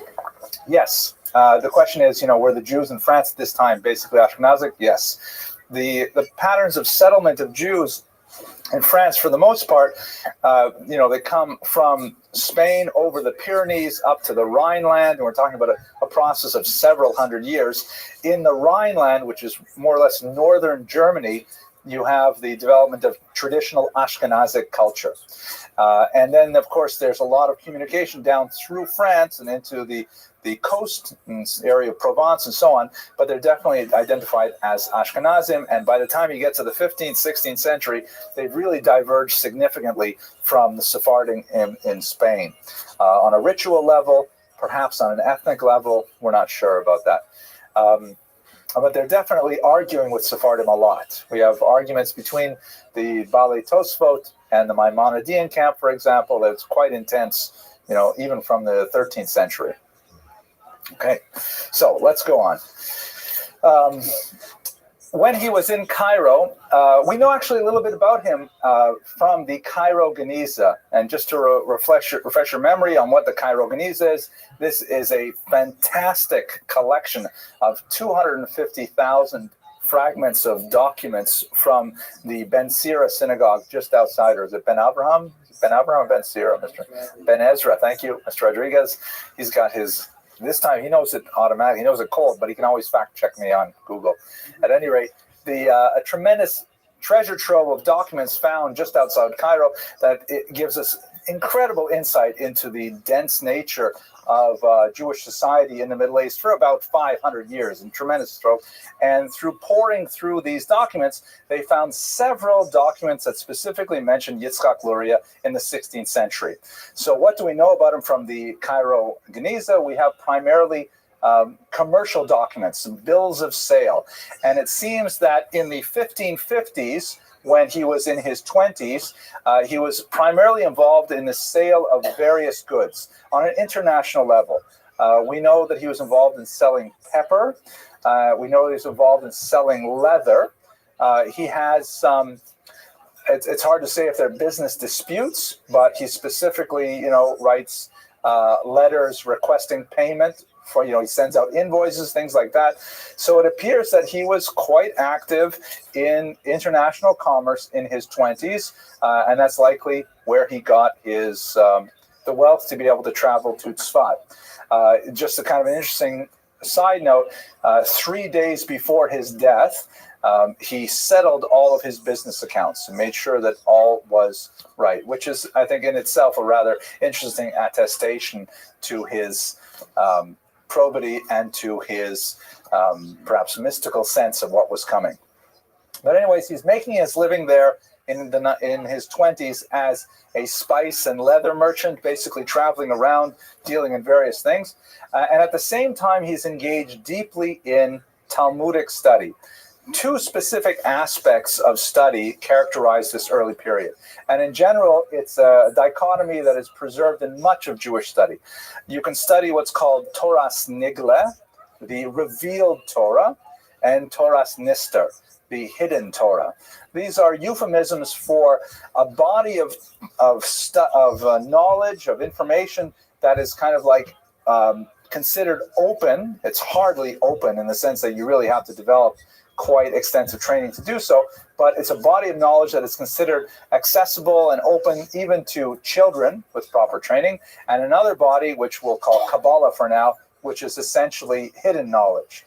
The open Torah, or the revealed Torah, refers to, of course, the 5 books of Moses, the Bible as a whole, the Talmud, the Mishnah upon which it is based, and the vast corpus of halakha, books which have not been written yet, but for example, the Shulchan Aruch, the Code of Jewish Law. This is all called the revealed Torah.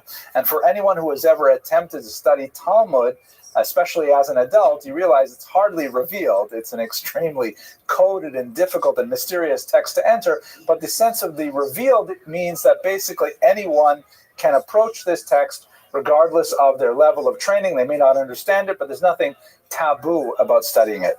Toras Nister, on the other hand, the hidden Torah, the mystical aspects of Torah, is something which is restricted only to those who have achieved great heights of personal experience and personal training. This is something that we find in the Talmud, which says things like, for example, you should not approach this mystical, this Torah of truth until you have eaten bread and wine, which means you should have a full meal of the regular revealed Torah before you approach the hidden Torah. And in fact was the subject of massive controversy around, for example, Maimonides' works.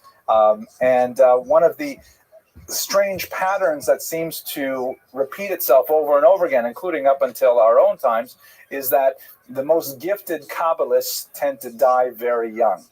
So the rabbis placed a ban on the studying of Kabbalah until a person is 40 years old. And there are several other qualifications. They should be married. They should have completed all of the revealed Torah before they try the hidden Torah, and so on. Not everyone agrees with this ban. one of the most important teachers of Rabbi Yitzhak Luria himself, Rabbi Moshe Cordovero, felt that people should start studying Talmud, started studying Kabbalah at the age of 20, for example. But that's basically, it's a widely accepted ban. Nobody studies Kabbalah until they've reached a certain level of study, of expertise. At any rate, in Cairo, he studied under a very famous Kabbalist, the Radbaz, Rabbi David ibn Zimri, and he studied both the revealed Torah, and as we shall see, he studied also the hidden Torah, the Torah's Nister. In his revealed Torah studies, he proves to be quite a gifted student, and we know quite a bit about his participation in various councils and Bate Din and courts of law and things like that, that indicate that his opinion about standard halacha was definitely accepted. He was a very reputable person with all of the credentials. And we also know a couple other interesting things about him. For example, the Geniza has a document in it that's dated 1557, which has 9 signatories to it, in which these 9, they're all rabbis, agree to form a kind of conventicle, a kind of association, a chevra, in which they promise to behave on a very high level of ethical conduct, and they stipulate specific punishments if any of them ever transgress even a tiny little breach of ethical conduct. This may have been a secret fellowship, and it's the kind of thing that you see quite often among the great Kabbalists. You see the same thing, for example, with Rabbi Moshe Chaim Luzzatto, the Ramchal, who also had kind of like a secret gathering of friends. You see it also in the Musar movement, where rabbis would get together and they would form these secret little groups where they would criticize each other if they ever saw, step out of boundary in any way.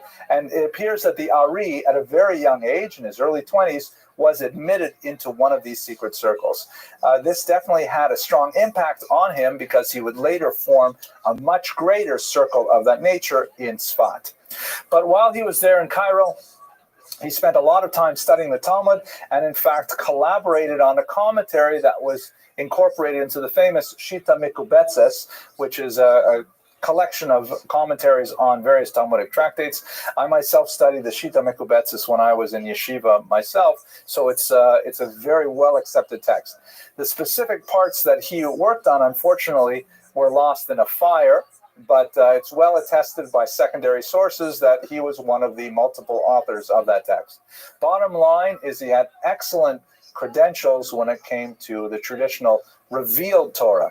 He was not like, let's say, you find sometimes in Hasidic leadership where people have inspired visions, but they can't necessarily demonstrate mastery of Talmudic tractates. This is a person who definitely had all of the credentials to be a traditional rabbinical scholar, and yet his primary fame was going to be in mysticism.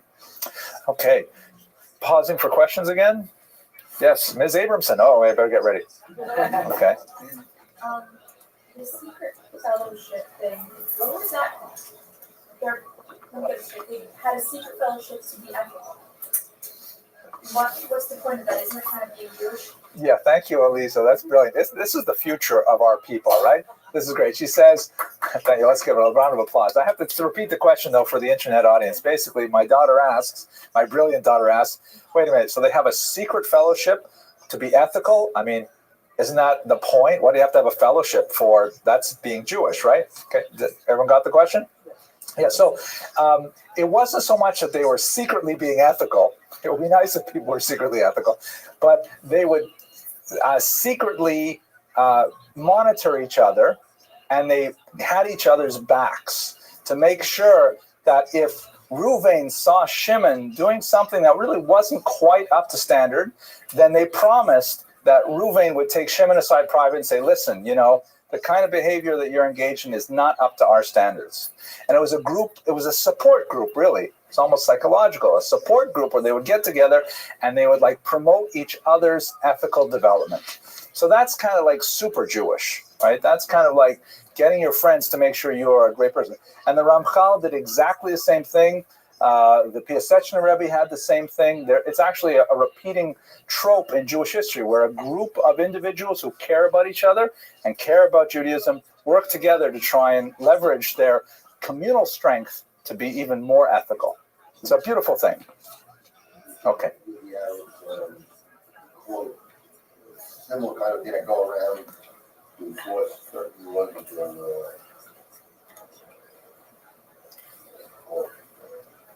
they have also squad that go around to enforce laws. Yeah, I think the key difference is that whether it's a voluntary self-imposed restriction. I've heard about some communities up north that shall go nameless that, you're not supposed to have internet in your house. So they'll have people who will walk outside the front of your house with their cell phones to see if there's a Wi-Fi going on in your home. And if you are, then you receive social ostracism and they'll cut off your YouTube. And then you won't be able to watch these edifying lectures. But now we're talking about a group of people who, voluntarily choose to self-associate, and that's what is, charismatic or characteristic, of Luria. But let's go on to the Toras Nigla now. So, the last thing he did. Now, the Radbaz, his principal teacher in Cairo, was also a noted Kabbalist. Not nearly at the same level as his student would be, but under his influence, he elected to engage in a very unusual, highly idiosyncratic practice. His uncle, you recall, and his father-in-law now, wealthy tax farmer, owned a small island, presumably in the Nile Delta. I didn't actually look it up on a map. This is the actual, we know which island it is. He owned this island. And what the young Yitzhak Luria would do is he would go out to that island and spend 6 days a week in total solitude. And he did this for 6 years. He would come home only for Shabbat, I presume for holidays as well. He would speak to his wife only in Hebrew and engage in, holy association with his wife only. She must have been a tremendous woman, but we know very little about her. And then he would return to this island, which is called Jazirat al-Rauda. And he spent 6 years in this solitary communication with the divine, solitary contemplation of what he would later reveal to his students as the mysteries of Judaism. So you take this all together. He's engaged in the outside world in business for quite a while.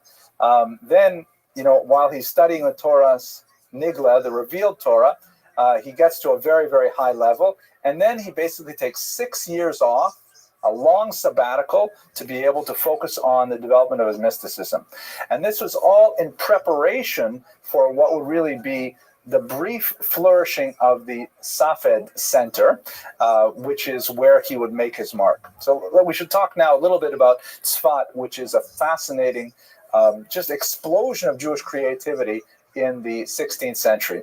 Tzfat is a city that in many ways is kind of like a nowhere place in Judaism before it explodes onto the scene. It is in northern Israel, in the Galil region. It is not mentioned at all in the Bible, although the name Tzfat, or Safed in English, indicates that it's kind of like a lookout point because it's about 800 meters above sea level. And it's possible that it was used, for example, when the Jews would communicate the announcement of the Rosh Chodesh in one of the high spots where they would light fires to signal that Rosh Chodesh had appeared. And it attracted, primarily for economic reasons, some of the brightest minds of Gerush Sfard, of the Spanish and Portuguese expulsion in 1497. Among them was the greatest of them was Rabbi Moshe Cordovero in terms of Kabbalah, someone that I study personally very deeply, and I'll share with you a little bit about his thought in a moment. But around this Rabbi Moshe Cordovero were a circle of students who were focused intensely on studying the mystical aspects of Judaism.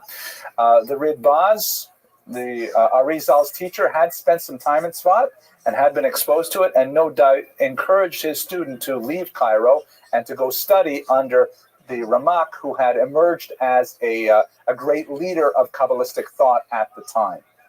So the thought of the Ramak, his And now we're talking about the principal teacher of the Arizal. The Arizal, by the way, only got to learn with him for less than 2 years, and nevertheless, he called him his principal teacher because the Ramak was a revolutionary thinker in Kabbalah and completely transformed the Arizal. Even though the Arizal differed with him on some very, very key essential points, and in many ways the Arizal eclipsed his own teacher, nevertheless, he showed tremendous reliance on the thought of the Ramak. So let me now, I have to tell you what exactly is Kabbalah, at least for the limited purposes that we can use in this brief lecture, and understand what is going on in Sfat that allowed the Arizal to catapult himself to such heights.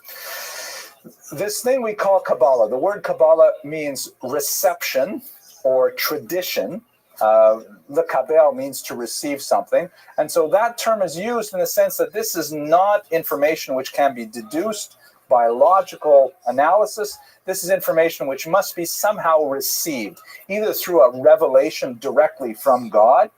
As many of the mystics will find, the skies open up and they are, greeted with some kind of messianic vision, which they later communicate, and it's inaccessible beyond, there's no reason that you can use to understand it. It's simply an experience. Or it is a mystical tradition that's handed down from teacher to student, teacher to student. We definitely have a very, very old tradition in Judaism of this mysticism.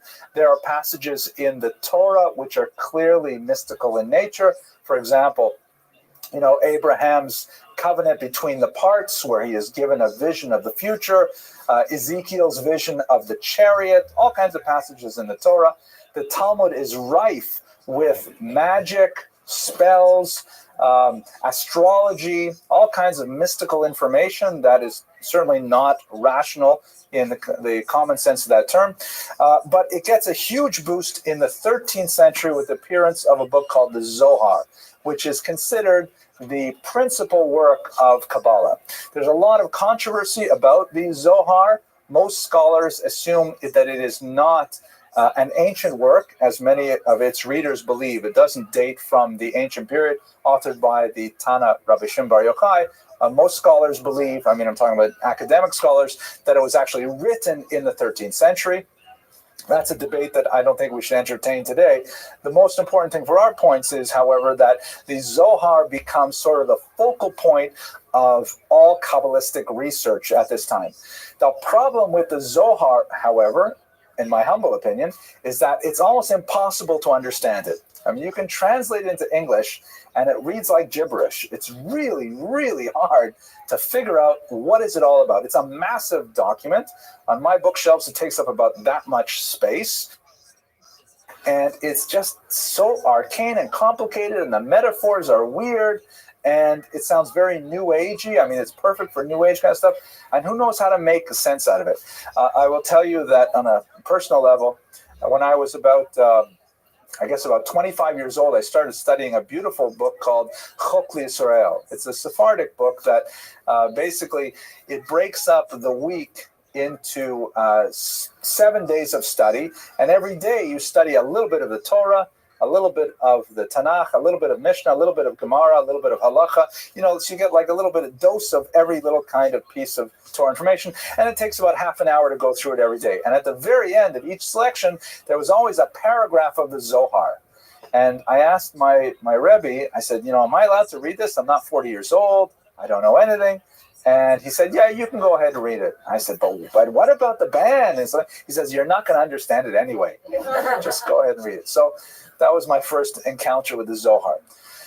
What the Ramak did, what he did brilliantly, this is the Arizal's teacher, is that he systematized the Zohar. Among other things, he wrote a massive commentary on it called Or Yakar. But more importantly, he wrote basically manuals for Kabbalah.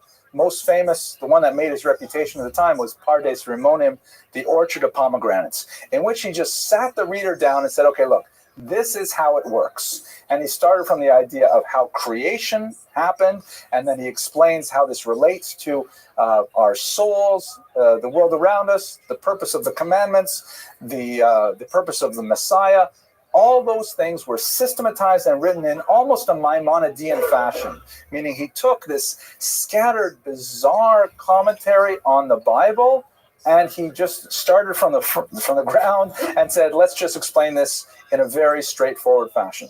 It was a phenomenal hit. Even before printing, it was circulated widely, and the Ramak surged ahead as the preeminent Kabbalist of his day. So the Arizal went to Tzfat to specifically study under the Ramak. Just to give you a taste of the Ramak's teachings, and again, I'm not a Kabbalist, so I don't really know what I'm talking about, but that never stopped me or anybody speaking about Kabbalah. But so this is, you may have seen this very symbol, this very common symbol. This is the designation of the 10 Sfirot, the 10, hard to translate that term exactly, but kind of 10 emanations of God. And basically what this refers to, on one level, is the process of creation, a process which is ongoing and unfolding, meaning that as God created the world, he allowed his light, as it were, to penetrate each of these Sfirot in different orders until they come down here to where we live in Malchut. There's a lot more we could say about what this strange thing means, but let me give you one basic kind of metaphor to understand it. So God, as it were, is like in this diagram up at where the word tree is, and then he descends through Keter, Bina, Chochmah, through all of these Sfirot until we get to the world as we understand it today. You should consider it kind of like if you try to look at the sun. The sun is way too powerful to look at with the naked eye. It'll burn out the retinas. It's dangerous. But if you take a mirror, then when you look into the mirror, you may be able to get some fleeting glimpses of the sun because the mirror weakens the radiation of the sun. And especially if you take a second mirror and you position it in such a way that you look in the second mirror reflecting the first mirror, reflecting the sun, then it's much easier to look at the sun. And if you set up 10 mirrors in a sequence like this, you can actually look directly at the sun because each one of those 10 mirrors has weakened the power of the radiation until you're able to exceed it. That's essentially what the Sfirot are doing. God's light, as it were, goes into the top, and it is filtered through these mirrors until we get down to this world here.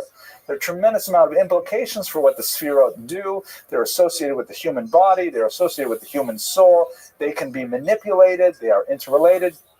But that takes us far beyond where we're going to go today. I will do one little detour, however, to give you a little bit of a selfish plug onto my forthcoming book, which should be coming out. I hope to have a book launch in this room, God willing, in about 3 months. We're looking forward to it. We'll have some music, and it's going to be, I think, a great time. But basically, he wrote his most famous book among lay people is called Tomer Dvorah, the palm tree of Dvorah. It is perhaps the most widely studied Kabbalistic book.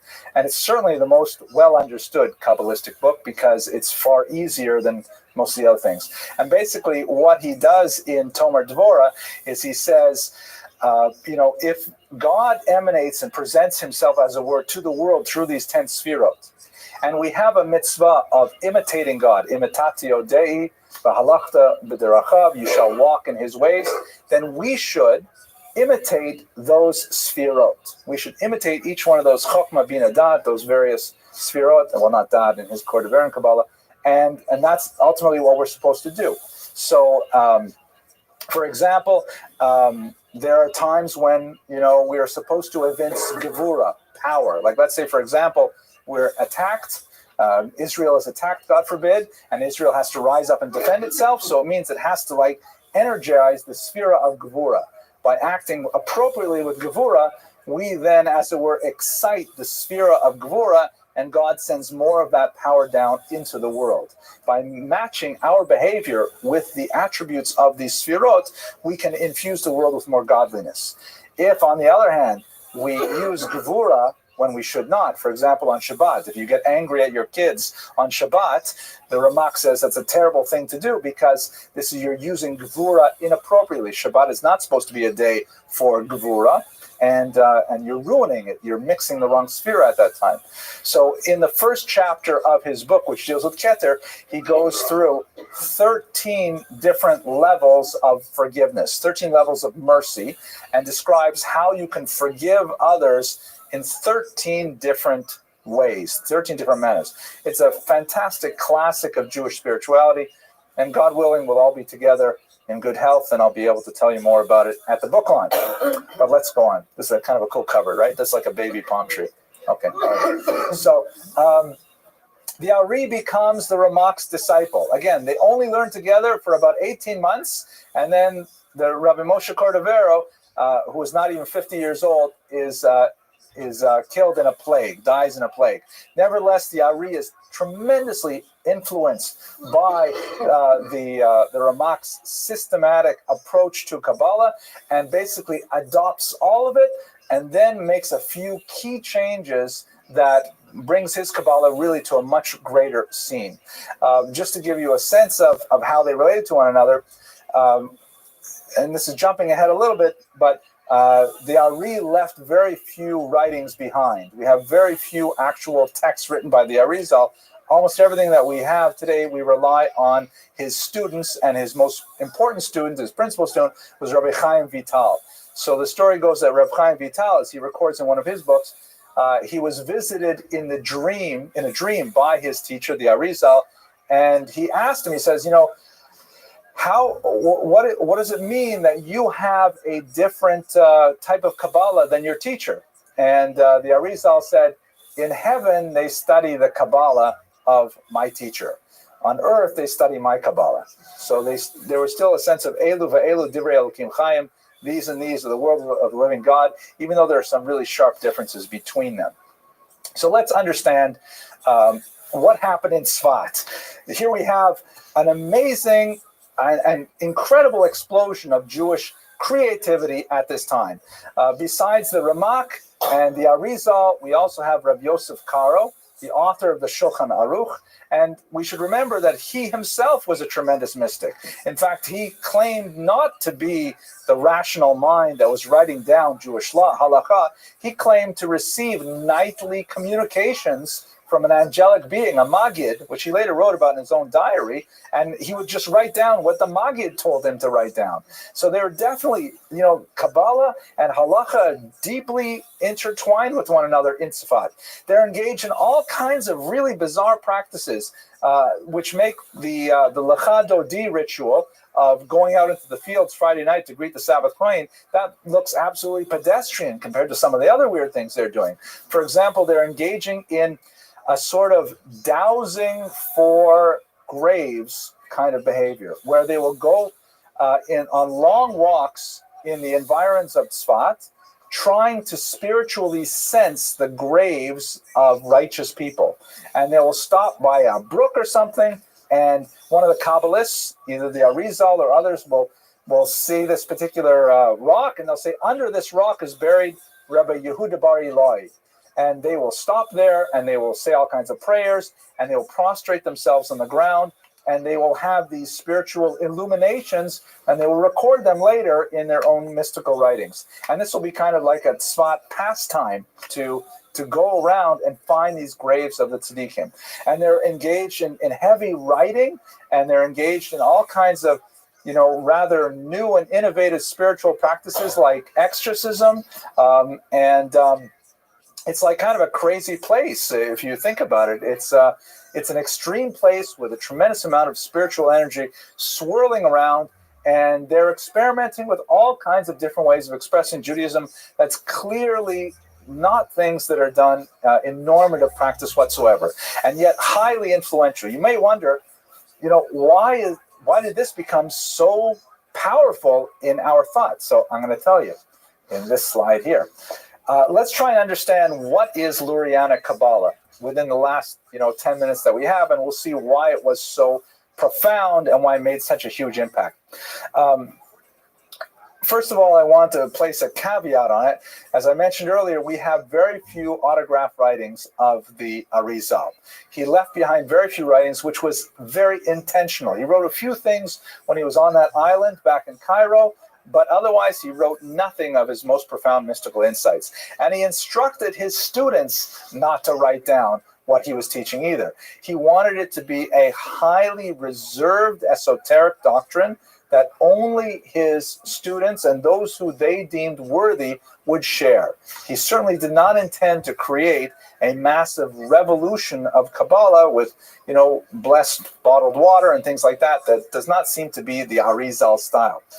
His students, after his death, tried to enforce this. In particular, Reb Chaim Vital, who used to be a student of the Ramak, but after he met the Arizal, he sort of focused essentially on the Lurianic Kabbalah, and they tried to keep a lid on the Arizal's teachings. However, the word spread far and wide, and what ended up happening was some of the people who had studied with the Arizal began to sort of break discipline and start writing their own manuals of Kabbalah, attributing them to the Arizal, and many of them were contradicting each other, which is not impossible because Lurianic Kabbalah, unlike the Kabbalah of the Ramak, was not at all systematized. It was not at all a start at point A and move through B and C and all the way to the end. He would just sort of teach on the spur of the moment, without necessarily connecting it to a larger doctrine. It wasn't like a course where you started with the basic principles and went into the specifics. Very charismatic leader, but not a systematic disciplined leader like the Ramak. And so it's very difficult when you can take all these things together. The fact that we have no actual writings to speak of from the Arizal himself, that everything we have comes from his students, many of whom were disagreeing with each other.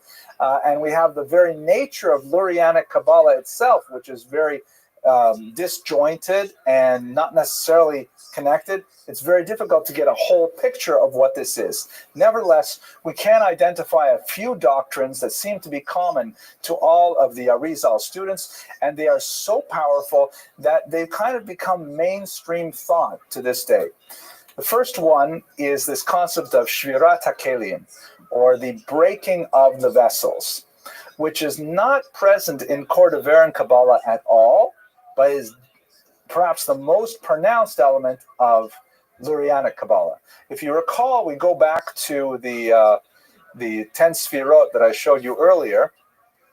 One of the key differences between the Kabbalah of the Ramak and that of the Arizal is the idea of what happened at the moment of creation. So for the Ramak, the teacher, creation was a logical unfolding of God's will, set up in such a way that the universe would be perfectly balanced in a kind of metaphysical law that mirrored natural law. That God, so to speak, imagined the structure of the universe. He, as it were, looked into the Torah as its blueprint, and they created a universe that looks something like this. The Arizal, however, injects a major element of drama into the creation, placing human beings, and particular Jews, at the center of a cataclysmic crisis that is ongoing until the final redemption. How so? This concept of Shvirat HaKelim, or breaking of the vessels, refers to some kind of mishap in the moment of creation. I have difficulty understanding this, so I'm sure that when people see this on YouTube, they'll put all kinds of useful comments at the bottom. Mr. Rodriguez, you'll be at the top of the list there. But this is my basic understanding of it. I talked to you about the sunlight pouring into the mirror. So if you think of it instead using a Lurianic metaphor of like hot oil poured into clay vessels. So you pour this really super hot oil that represents, as it were, the light of God, into a clay vessel, which is, let's say, Keter at the top here. But the heat of the oil is so overpowering that the vessel shatters. By the way, if any of you have ever traveled in the Soviet Union, this happened to about, 1 in 10 tea glasses that I was ever served. That's why they put the spoon in the tea glass, because otherwise you put the hot water in, smashes everywhere. But so the first vessel shattered because it could not withstand the power and intensity of God's light. So the light mixed with pieces of the broken vessel flow into the next vessel, but it too shatters because it can't stand it. So it flows into the third vessel, and it's mixed with the pieces of the broken vessels until finally you get down here to Malchut, and in this part of the world, the universe, we have the system kind of slows down because it's cool enough, But the physical universe that we are presented with today represents a mixture of this divine spark, the light of God, with the pieces of the shattered vessels. So, for example, this cup of coffee here, the cup itself, it has its existence. It owes its existence to the spark of godliness that is within it, even though it is an inanimate object. And the part that I can feel and touch and apprehend with my senses is really made up of the klipot, of the shells of the broken vessels that are mixed with that divine spark. Now, how this becomes dramatic is that the task of humanity, and in particular the Jews, is to identify the divine spark in everything and then to release it so that it may join its source once again, ultimately bringing about the divine redemption. And the way we do that is by performing mitzvot. So, for example, I've already said it, so I'm not going to say it again, but if I say a bracha on the coffee inside this cup, that bracha takes it from being asur, which means not permitted, since it does not have a blessing, and turns it into mutar, which means permitted. And by doing so, I release, as it were, I perform a kind of decomposition of the cup and allow it to return, the holy spark within to return to its holy source. The word asur in Lurianic thought means forbidden, but it really means tied up, constrained, restricted, because the spark is trapped in there. And the word mutar means untied, means released. So the bracha makes the cup, as it were, the energy in the cup, released. So too with the food stuff and so on. So in other words, what the Arizal did to Cordovero and Kabbalah is he took this moment of creation and he essentially made it into this huge drama where we are now in an imperfect universe, struggling to bring it to perfection through the performance of mitzvot. And everything we do is literally tied up with that grand adventure. And if we fail to do so, then we bury the sparks deeper in the klipot. So every single action, every conscious moment of a Jew's waking existence and even sleeping existence is in fact tied to the unfolding of this metaphysical story. The process of dealing with these issues is called tikkun, or repair, which is where we get the root of the term that people know so well, tikkun olam, the repair of the world, in which everything that we do is designed to try and support this ultimate redemption of the universe. So while Cordovero's Kabbalah is fascinating and intricate and absorbing, the Arizal's Kabbalah is energizing and gives people kind of like motivation to go do something, because you got to save the world. Rabbi Cordovero is about, thinking about the world and about its meaning, but the Arizal is all about action and implementation of this Kabbalah on a daily sequence. The way you do this is through something called Yichudim. We're running out of time to go into that in greater detail. But one kind of detail that I find interesting, I just read an article for today that talked about the Arizal's metaposcopy. I had to look up how to pronounce that. Apparently it doesn't rhyme with anything, but I looked up all kinds of rhyming anyways. Metaposcopy is the technical term for reading the face. And one of the things that the Arizal will do, just to give you a kind of sense of who we're dealing with here, the idea, he was very much into the idea that the whole world was created through the divine name, through the alphabet. The whole quasi-science of gematria that we have is associated with Lurianic Kabbalah, and that whatever a person did with themselves would be literally written on their faces. And the Arizal, because he had purified himself through so many tikkunim and yichudim, was able to read on people's faces, especially their foreheads, specifically what transgressions or positive deeds they had performed. And he wrote, tremendously about this. For example, if you give tzedakah, the word tzedakah is planted on your forehead, and it lasts about a week, which is interesting. And isn't it fascinating? It's about a week between classes. You can sponsor a class, but I don't mean to make fun of it. It's just too bizarre, though, in many ways. So these are the kinds of things that he would do. He would meet people, and he would say, I know what happened at his home yesterday, and so on, all related to this grand scheme of of the Tikkun. So his legacy, here's an image of his grave in the tradition of Tzfat. The graves of tzaddikim are decorated in blue, and it is a noted pilgrimage site. His legacy is so deep, it's very hard even to find a place where it does not reach. Certainly it reaches very deeply and consciously into the Hasidic world, where the Hasidic masters were deeply influenced by Lurianic Kabbalah. The Baal HaTanya is suffused with it. It reaches into the Lithuanian world, where the Vilna Gaon was also a Lurianic Kabbalist. It reaches beyond that into the non-Orthodox world as well, because there's so many of the rituals and songs and practices. Tikkun Olam, we mentioned earlier, is a very important concept for many in the liberal communities, that it really trace themselves back to Lurianic Kabbalah and his sense of the drama of human existence.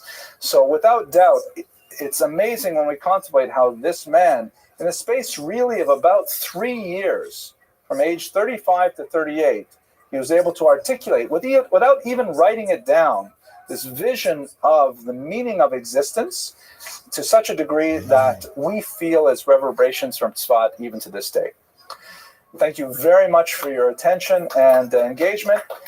Next week, we're going totally off the mystical Kabbalistic, and we're going to talk about Baruch Spinoza, one of the most important philosophers of the early modern period, and I think you'll find it interesting. Thank you once again. Okay.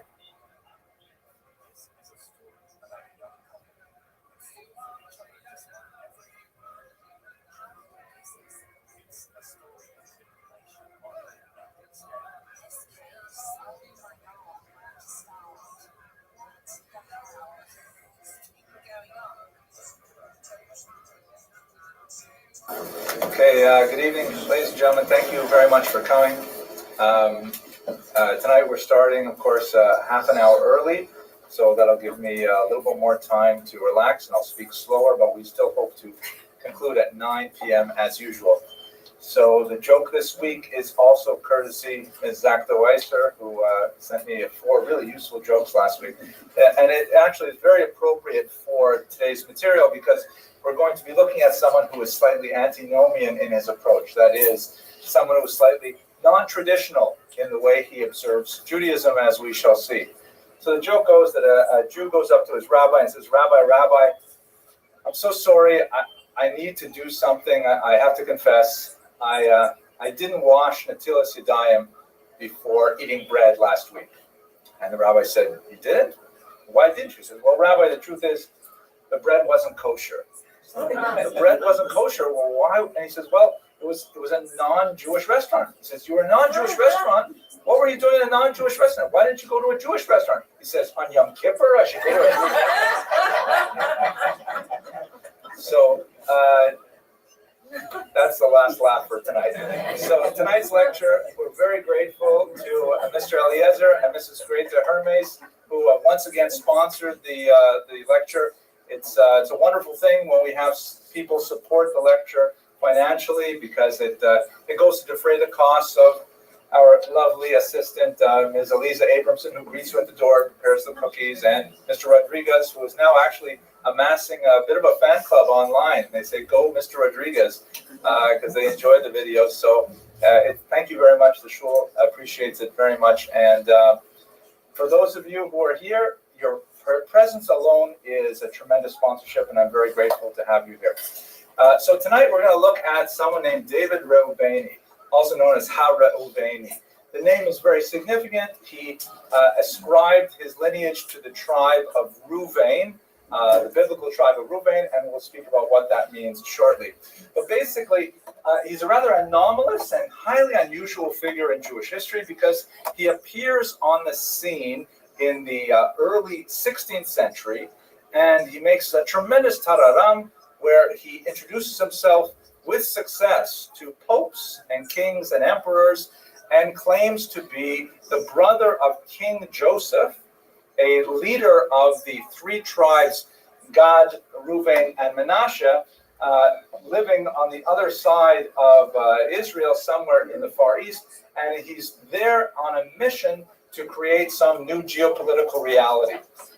Amazingly, he was like a comet on the European political scene for about 10 years until his untimely demise. But he created not only a lot of consternation, particularly among Arab nations, for reasons that we shall describe, but also a tremendous amount of enthusiasm for a renewed and revived Judaism that was especially found within the converso population of Spain and Portugal, Jews who had converted to Christianity rather than, be expelled in the expulsions of the late 15th century. His meteoric rise to fame was cut short when the Inquisition got wind of his activities, and he died a horrible death. But the entire arc of his participation in European history is quite fascinating, and I think gives us some pause to think about several aspects of Jewish history and its relationship to world history as a whole.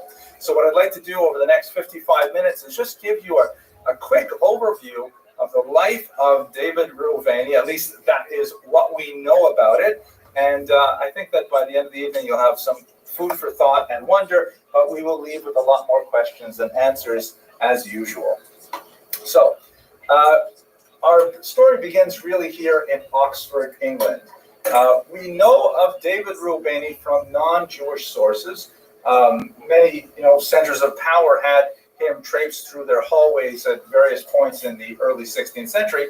But the most important document that gives us information about David Reuveni is his diary, which he composed and then would actually, have people read as a sort of travelogue to bolster his own authority. The diary was purchased by the Bodleian Library of Oxford in the middle of the 19th century. It was duly copied out and then promptly lost. So unfortunately, we've lost the original text, which is highly unfortunate because it means that we don't have a lot of paleographic evidence. We don't have, for example, to see where he struck things out and rewrote them. If it was perhaps a scribe involved, perhaps he had a professional writer involved. A lot of things are difficult in this journal, and it's also impossible for us to analyze some of the bizarre place names that he cites because we can't compare his handwriting. Nevertheless, his diary does exist. The copied version was published in a critical edition in 1892 and has been the source of some wonderment for the last 100-odd years. This is one of the most important buildings in the Bodleian Library, and I'd like to take a short interlude. It's a little surprise for my daughter over there, because I actually spent quite a bit of time a summer working in this library where I have a lot of fond memories. It's a tremendous institution, fantastic Judaic collection, and I'm going to tell you a personal story that I think you might find interesting. This is what they do in Oxford, by the way. This is me several years ago. This is what they call punting, which is not what they say in America where you have that ball and you kick it with your foot. Punting is you get these flat-bottom boats and you go on the Churchwell River and you pull along like in a gondola kind of thing. And that's one of the colleges in the background there. And of course, you have to do this kind of punting with a lovely lady sitting next to you, of course. So this is Aliza when she was, I guess, about 7 or 8 years old. You all know her now because she's 18 and she's like, the greeter. But there she is, just enjoying the ride. And here's one more picture of her, also in Oxford there. So sweet. Right? So anyways, I have a couple of funny stories. I'll tell you both of them. I can't help it. So, the first one is the library story. So it's a really old library. It's like 1,000 years old, this library. And they have a lot of arcane, bizarre rules. And one of those rules is, believe it or not, that before, it's not a public library. You have to have credentials. I had to have a letter of introduction. I had to have all kinds of stuff to get into the stacks there. And you go to the library office, you present your credentials, and you present your research purpose and so on, things like that. And they make you take an oath. They make you swear an oath that you will not set fire to the books. And I said, why do I have to take this oath? And she says that apparently, like in the 1500s, it's cold. And the students would say, we don't really need another couple of Virgils and Aeneid, do we? And they would set fires to keep themselves warm in the library. So they made this rule, and it's been a rule for like 400 years. You have to take an oath. You're not going to. So the problem is, Jews avoid taking oaths.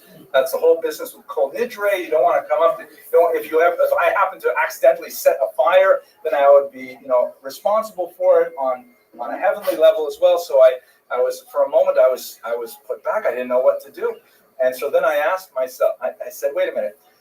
Can you take this oath in any language you like?" And she said, "Absolutely." And she pulled out a huge binder. It was about this thick, and it had like all these the text of the oath in all these languages. In English, it says, "I swear I will not set fire to it." And I said, "Could you show me Hebrew, please?" And she flipped over to the Hebrew, and there it was in perfect rabbinic language. It did not say, "I swear I will not set fire to the books." It says, "I will take responsibility for the cost that I incur should I set fire to the books in the library." Like, perfect. So I could read it, and I got access and all that stuff.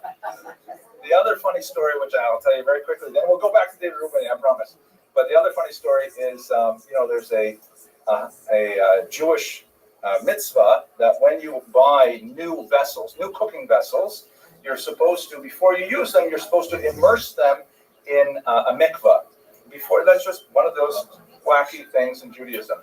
And if you don't have a mikvah, you can use any flowing body of water, or the ocean qualifies, things like that. So there's no mikvah in Oxford, but they have that Churchwell River, which is actually the Thames. It turns into the Thames. But it's a really old town, and they have these banks that are really high, and they're 6 or 8 feet high. You can't just stand on the edge and dip your pot in. So I was carrying this huge bag of pots, like Santa Claus in this big bag. And the only place that I could where I could put these in a mikvah, is if I walk down to where the punts were released, like you'd rent the punts. And so I walk down there, and I'm wearing a suit like this, and I got all these dishes, and I'm toivel them in the water, and there are all these Japanese tourists show up and start taking pictures of me. And I realized they must be thinking this is a native Oxfordian washing his dishes in the river. Okay, let's go back to our regularly scheduled channel. Those are just 2 fun stories from Oxford. Anyways, it is a beautiful town and an amazing university, and I was very happy to be there. So, David Rubini, he first shows up in Venice in 1523, and he says, "I come from Abyssinia." Possibly he came from Sudan. There's a huge debate among 2 of the major scholars on Rubini as to where exactly that was, but he claimed to be somewhere down here, either in Ethiopia or in Sudan, in the Upper Nile region. And he quotes a long travelogue of places that he visited and strange customs that he observed. The place names that he mentions on this travelogue are garbled. It's very hard. Scholars spend a lot of time trying to figure out exactly where he was, but the consensus of modern scholarship is that he made the whole thing up, that he never was any of these places, and that he's just reporting things that he had heard from others. So much of his early travels are lost in mystery, shrouded in mystery. And in fact, one of the commentators on him wrote in the 1930s that his reputation for veracity was not particularly high. So a lot of the things that he says about his origins, we simply don't know. In fact, we don't even know if he is Ashkenazi or Sephardi. He was physically swarthy, very dark-skinned. He was possibly, what the technical term or the politically correct term is, a little person. I'm speaking about a midget or a dwarf, to use the older terms. A very small person, often wore Islamic robes, which would have looked very exotic and fascinating to Europeans. And in fact, he claimed to have pretended to be a Muslim on many occasions. In fact, a descendant of the Prophet Muhammad when he was living in Egypt. But there's no real evidence to indicate that he has any of those origins whatsoever. The 2 most fascinating theories about his background are as follows. One is that he was actually from Prague, a Czechoslovak or a Czech Jew. And that's based, again, on paleographic evidence, on internal literary evidence, because he has in his travelogue little Ashkenazic ticks. Like, for example, the phrase, which I will quote in modern Hebrew, a nice little proverb, ki hakas misalek adat. So that sounds okay, which means Anger causes knowledge to leave. Kiakas mesalek hada'at. But it sounds much better if you pronounce it in Ashkenazis, which is kiakas mesalek hadas. Right? Then you see the rhyming. So that little tick in his language may have indicated that he was Ashkenazic. I think a more persuasive theory is that he was actually a descendant of conversos, meaning those Jews who had converted to Christianity or who perhaps had become expelled from Portugal and Spain in the late 15th century, ended up in Israel, because he quotes in an offhand and obviously unknowing manner a very unusual custom that is no longer practiced today, but was practiced by the converso community. Specifically, that is that if a Jew were to convert to Christianity because of duress or social pressure and things like that, and then that Jew, now Christian, were to convert back to Judaism, there was a kind of quasi-conversion process they would go through, including, immersing themselves in the mikveh, along with the guy wearing a suit and the pots in Oxford. And also, this is not practiced today, they would shave all of their hair and trim their fingernails and toenails. Kind of like, if you're familiar with the captured slave, the captured woman in the Torah. So that was a custom that was practiced by converso Jews living in Jerusalem, meaning they had converted to Christianity in Spain and Portugal, then they had emigrated, they made their way to Israel, and then when they became Jewish, this is what they went through. So at one point, he describes how he purchased a slave woman, and then he manumitted her and converted her to Judaism. And in the course of his description, he describes that this is what they did to her with the, cutting of her hair and the trimming of her fingernails, which is something that's not required for conversion to Judaism, but may have indicated that he came from that specific community in Israel. We simply don't know. It's lost, and he certainly wasn't telling us, so we're just guessing. At any rate, he definitely had some time in the Middle East, and he shows up in Europe, and it's in Europe where the fun starts. So I mentioned he appears in Venice in 15. Oh, look at this. The screen is a little too small. So, well, I'll just have to. I hope I can remember everything I wrote there. He's small, as I mentioned, a swarthy person. It's the screen. It's because the resolution is different. And he was surrounded by a lot of pomp and circumstance. He liked to, for example, get expensive rides, like a beautiful white stallion, and he would have like these gorgeous banners that would proclaim him as the emissary of King Joseph from the East. And he claimed to, now why the tribes of Gad, Reuben, and Manasseh? Anyone remember what's special about those three tribes? Of course, Aliza knows, but we'll ask an audience member, please. They were on the Abraham Day. They didn't want to go into the. Exactly. You'll recall. Thank you very much. There. Excellent. This is your first time here, isn't it? Yeah. Amazing. Well, welcome. Because just don't ask any hard questions. Okay? But this is what happened. Yeah, if you recall the story of the conquest of Israel, there were two tribes and one half tribe, Gad, Reuben, and Manasseh, the half tribe, who said, you know what, Taka, why are we going into Israel? This looks like a very nice place here. We can cover all the furniture with plastic. That's the roots of the Hungarians.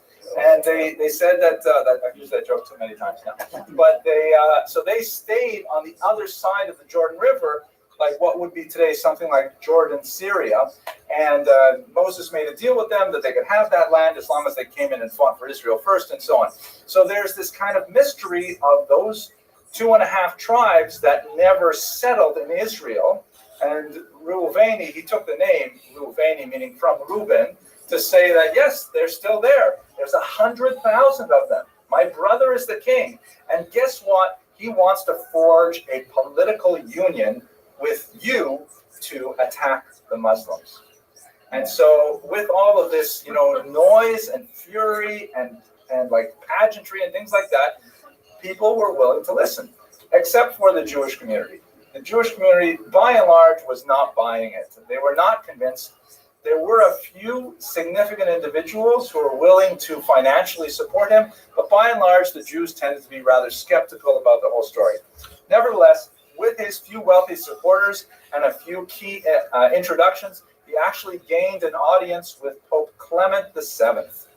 And when he meets with him, goes in with the white horse, that kind of thing, and he specifically asks for four things. One, he wants letters that will allow him to create an alliance between France and the Holy Roman Empire. He wants to get these two countries. The Holy Roman Empire, as historians like to joke, it was neither holy nor Roman, and it wasn't an empire, but it did have some political connotation. It was basically Central Europe, what we call today Germany and environs. He wanted to get France and Germany essentially to unite, and for the purposes of attacking the Muslims, as we shall see. The second thing he asked for is he wanted armaments. He wanted a tremendous amount of cannons and ships that he himself would lead to attack the Muslim empire. And the third thing is he wanted a letter to visit Portugal, which is especially significant, as we shall see. Now, but we'll come back to that. I know I said four things, but I actually meant three things, right, if you were paying attention. He specifically wanted to go to Jeddah over here. And the idea was that he would somehow, with all these ships, attack Jeddah with, once again, the support of the Holy Roman Empire and the French, and of course the Holy See, the Catholic Church. And this would somehow disrupt the Arab control of much of the trade in the Red Sea and especially the Arabian Sea, because India, you recall, we're talking about a time now, it's the age of exploration. The Portuguese at this point in history are the leaders of all world exploration. And they've established a lot of Piedmont, a lot of trading posts along the Indian coast, and they were defending it very forcefully. Their main competitor in the region, besides the European nations who were slow to pick up on this, their main competitor were the Arab traders who were dominating the Indian Ocean.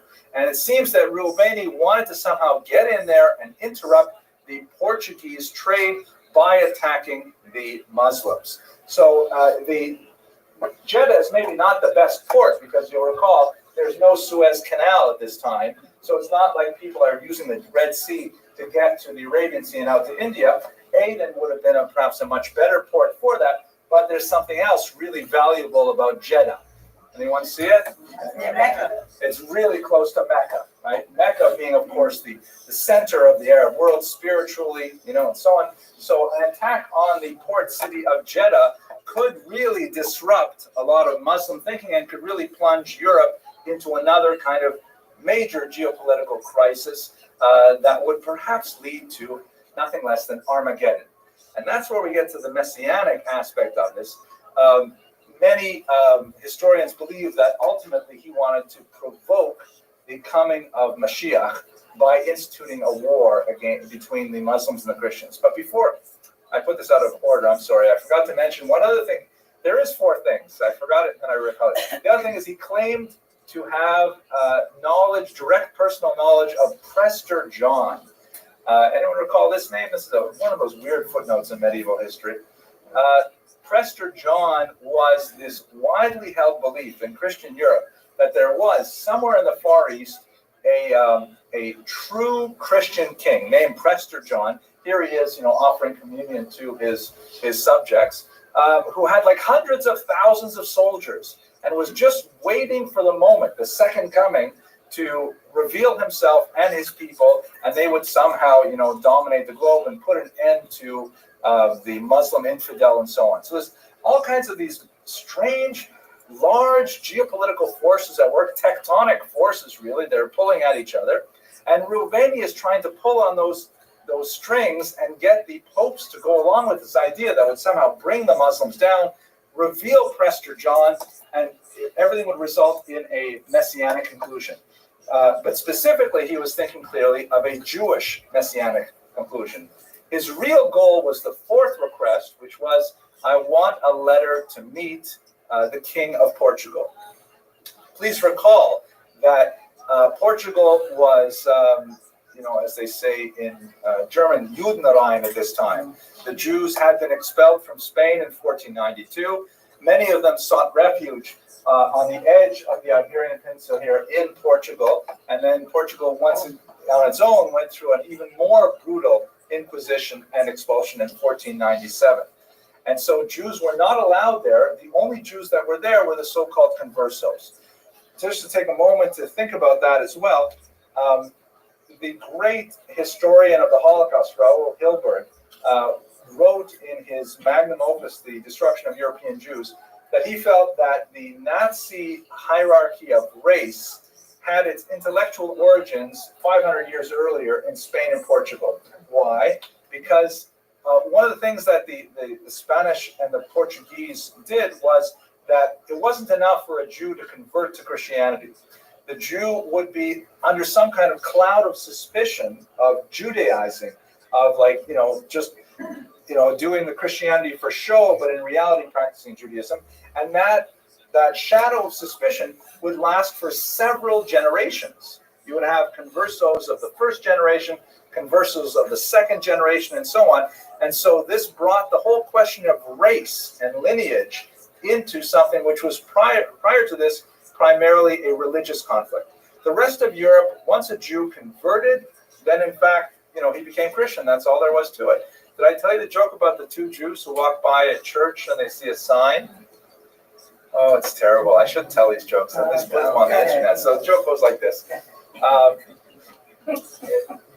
It's okay. So two Jews walk by a church, and there's a sign outside that says, "Convert to Christianity, earn $500."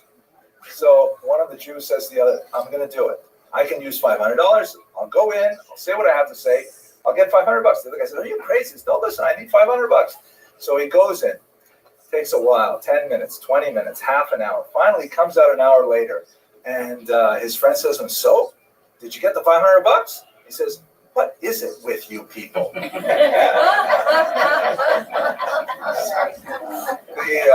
Yes, question, please. I was going to say, the line from Hilberg actually is, he says that the history of Jews in Europe can be divided into three stages. We may not live among us as Jews, forced conversions. We may not live among us, which is ghettoization. Expulsion. We may not live. And you may not live. This is very powerful. So those are the three stages. He's a doyen of Holocaust history. But at any rate, yes, you have a follow-up question. Okay, go I ahead. do want to say that it was my understanding that actually the Inquisition began against the conversos, and that the Jews actually signed on. They were sort of supportive of it because it was intended. This is Professor Netanyahu's work on the Bravenel, and that's what he seems to feel, is that it was originally directed because the Christians were very upset because here these conversos were now able to function in business and be quite successful. Correct. And so they were very jealous that here you had these Jews, as they saw them, successful business, taking away their thriving economics, and that the Jews originally were on board for this. So I don't recall reading in Professor Netanyahu's book that the Jews liked it, but definitely it's true that the Inquisition was not directed at Jews per se. It was directed at Jews who were feigning Christianity, and that they were not effectively Christians. Ironically, if you remain Jewish, you did not, try to subvert the intention of the laws by converting, then you were technically exempt from the rigors of the Inquisition.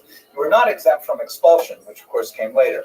But you're absolutely right. The Converso community, sometimes called Morano community, they were highly endogamous, marrying within each other. They had all kinds of business relations. They were exempt from all the second-class, status that they were given as Jews, and now they had freedom of business and so on. So it was really an advantageous decision. More than $500.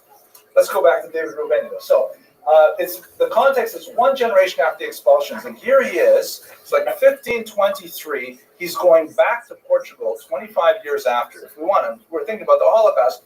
Imagine going, so to speak, back to Berlin in about 1965, 1970. That would be the same kind of feeling, except how much more so because Jews were not even allowed into Portugal. And here he is wanting to show up there, and he specifically wants to draw the King of Portugal into that battle with the Muslims. And some of the scholars on Rouvain opine that what he was really trying to do is he was trying to start the final world war. This was going to be it. Muslims against Christians, Gog versus Magog, Armageddon, which would result in the ultimate coming of the Mashiach. So strictly speaking, Reuveni, if this theory is true, Reuveni was not a false Mashiach himself. It's not like he's saying he was the Messiah, but he believed he could bring about the Messiah by sparking this, massive conflagration. He met with King John in 1524. He was very open about his intentions to seize Jerusalem. He made some pronouncements that the Ottomans were very upset with because, of course, they were controlling Jerusalem at the time. And he provoked a tremendous surge of enthusiasm among the Jews who were conversos in Portugal at that time. Many of them flocked to him because for them, this is 25 years later, and they're living in a very, very tenuous state, and they see him and they believe him as being the possible forerunner of the Mashiach himself. Perhaps the most fascinating of his followers was a young man named Diego. Oh, by the way, this picture here, this shows, this is one of the few artistic renditions we have from the period that shows Reuveni riding on a white horse. Again, we don't know for sure if the artist really saw this or not, or was creating it from memory. And he's carrying that huge banner that has the 10 Commandments written on it. Apparently, he received a major gift from one of his wealthy supporters, none other than Benvenida Abravanel, the daughter of the great Spanish leader and Torah commentator. As part of her donation to Reuveni was this banner with the 10 Commandments that he would carry with him when he went in to see the King of Portugal. At any rate, one of his most fascinating and unusual followers was a young man named Diego Pires, who had reached a certain level of authority in the Portuguese government. He was from a converso background. He was born in 1500, so that would make him, he was born 3 years after his parents had converted to Christianity. And he was so taken with Reuveni that he strove to be his follower and begged Reuveni to take him along with him. Reuveni initially refused. He doesn't take followers. But when Pires demonstrated his bona fides by circumcising himself, then Reuveni realized that maybe this guy is the real deal, so he took him with him. Pires then went on. They split up after a while. He ended up in Jerusalem, where he declared himself the Mashiach. He believed that Reuveni was introducing him to the world, that he was the, so to speak, the John the Baptist, to use another religious metaphor, and that in fact Pires was the Mashiach, and where he didn't get too much traction with that idea in Jerusalem, because in Yerushalayim, every 4 cubits you trip over another Mashiach, so you don't have to do much. But this is a kind of interesting artifact of the period. This is his signature, so that's a very interesting kind of. This is the signature of Pires, who took the name Shlomo Mocho, Solomon King. Very unusual with the banner and things like that. Anyways, once this happened, if you can imagine Pires, a government official, circumcising himself and declaring himself a Jew and following Mocho, following Reuveni, the king said, Shun genug, or in Portuguese, something like, that's enough. And he had Reuveni banished from Portugal. At this point, we sort of lose track of the story. There's a strange interlude where he is apparently shipwrecked. This is a very old picture. He's shipwrecked. My daughter Elisa is looking like, what? What's so funny? Because you have to be at least 40 to appreciate this picture. So, at any rate, he's shipwrecked somewhere on the coast of France. And he is apparently taken captive by a Lord Clermont, mysterious figure. We don't know if any of this is true. And finally, the Jews of, I think it was Avignon, and I forgot where else, they put up the money to ransom him, and then he's set free. So it's about 2 years where he is somehow, exiled from Portugal, shipwrecked, taken captive, ransomed, and then he tries all over again. One of the reasons why this period is uncertain is because the diary shows some evidence of literary tampering.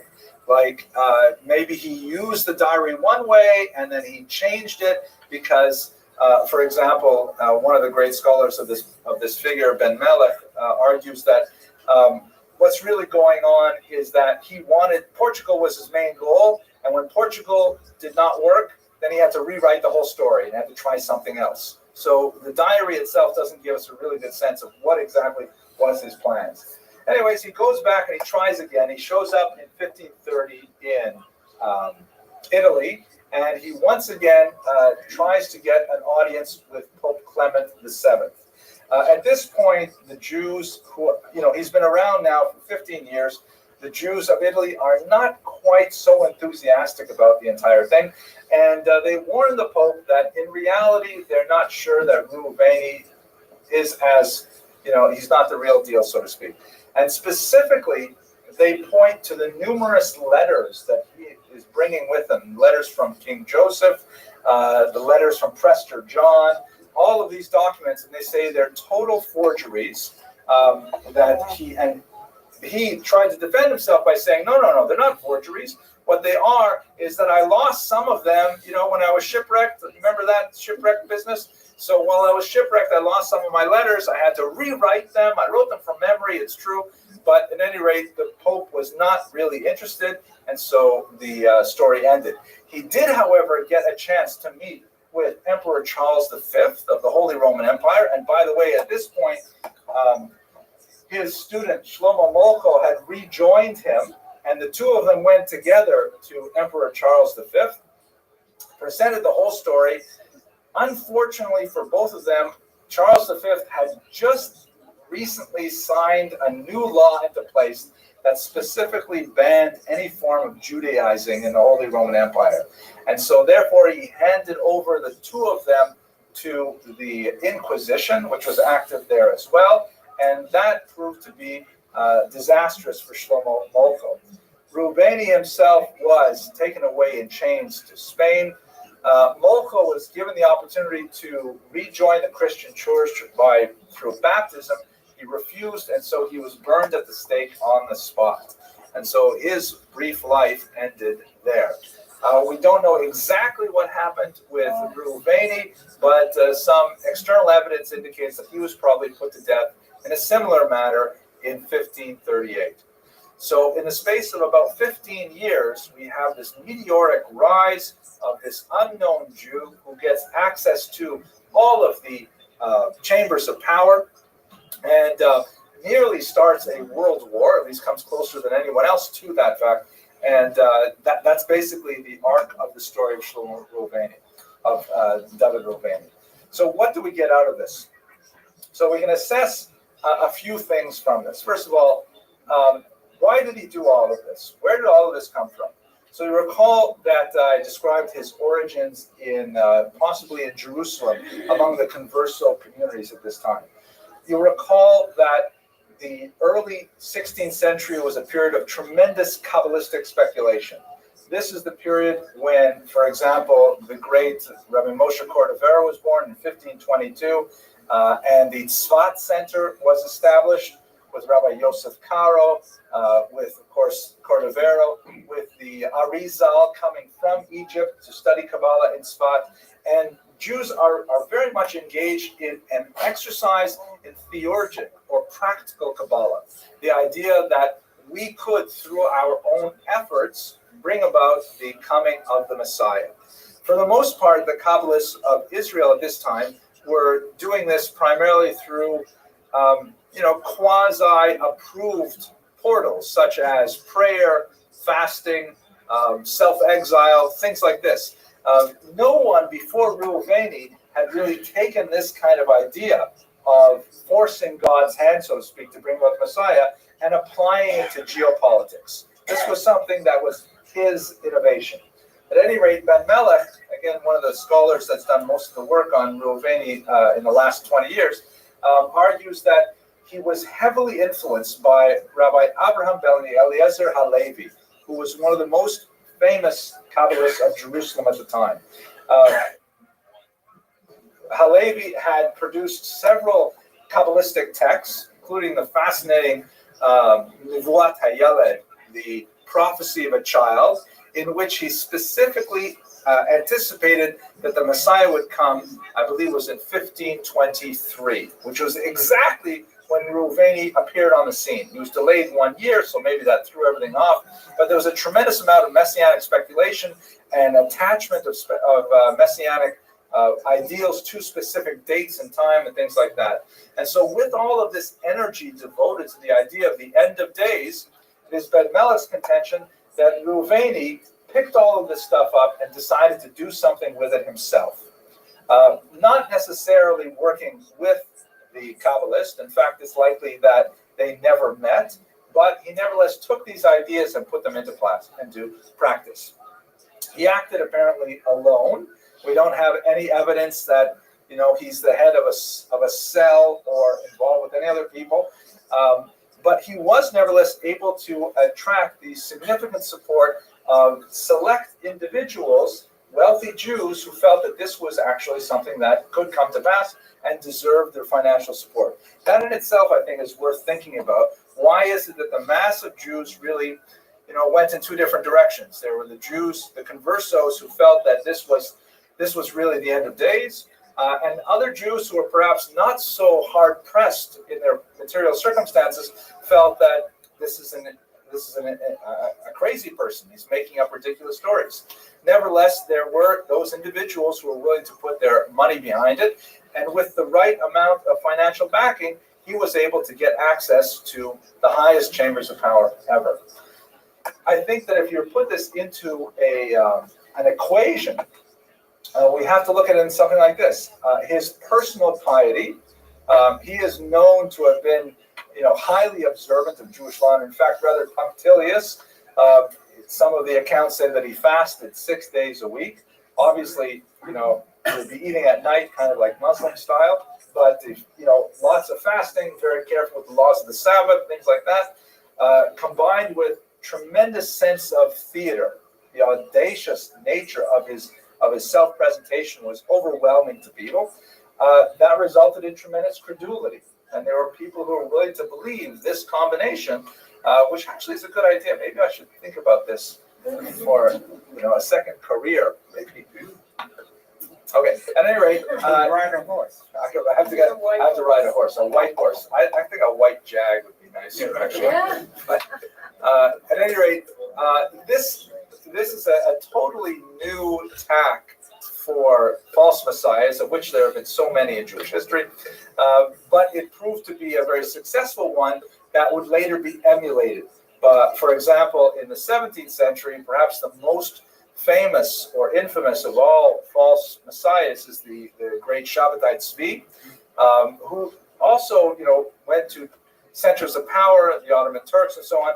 But perhaps I would connect it more likely with Nathan of Gaza, who was his propagandist. Nathan of Gaza worked with Shabbatai Tzvi to present his material to the Ottoman emperor. And it turned out it was a disaster, much like it was for David Reuveni, but nevertheless the same kind of idea.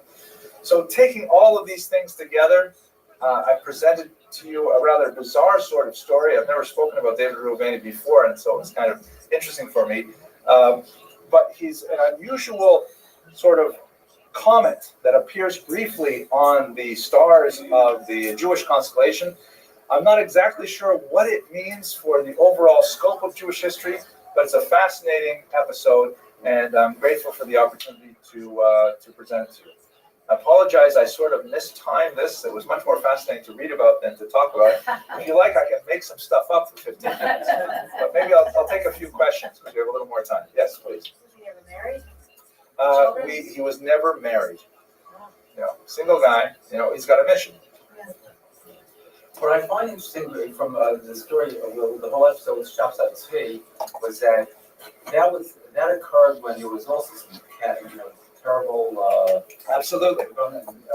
So you think about this episode in history where it was after all the devastation of the Jews having to leave Spain and Portugal and so on.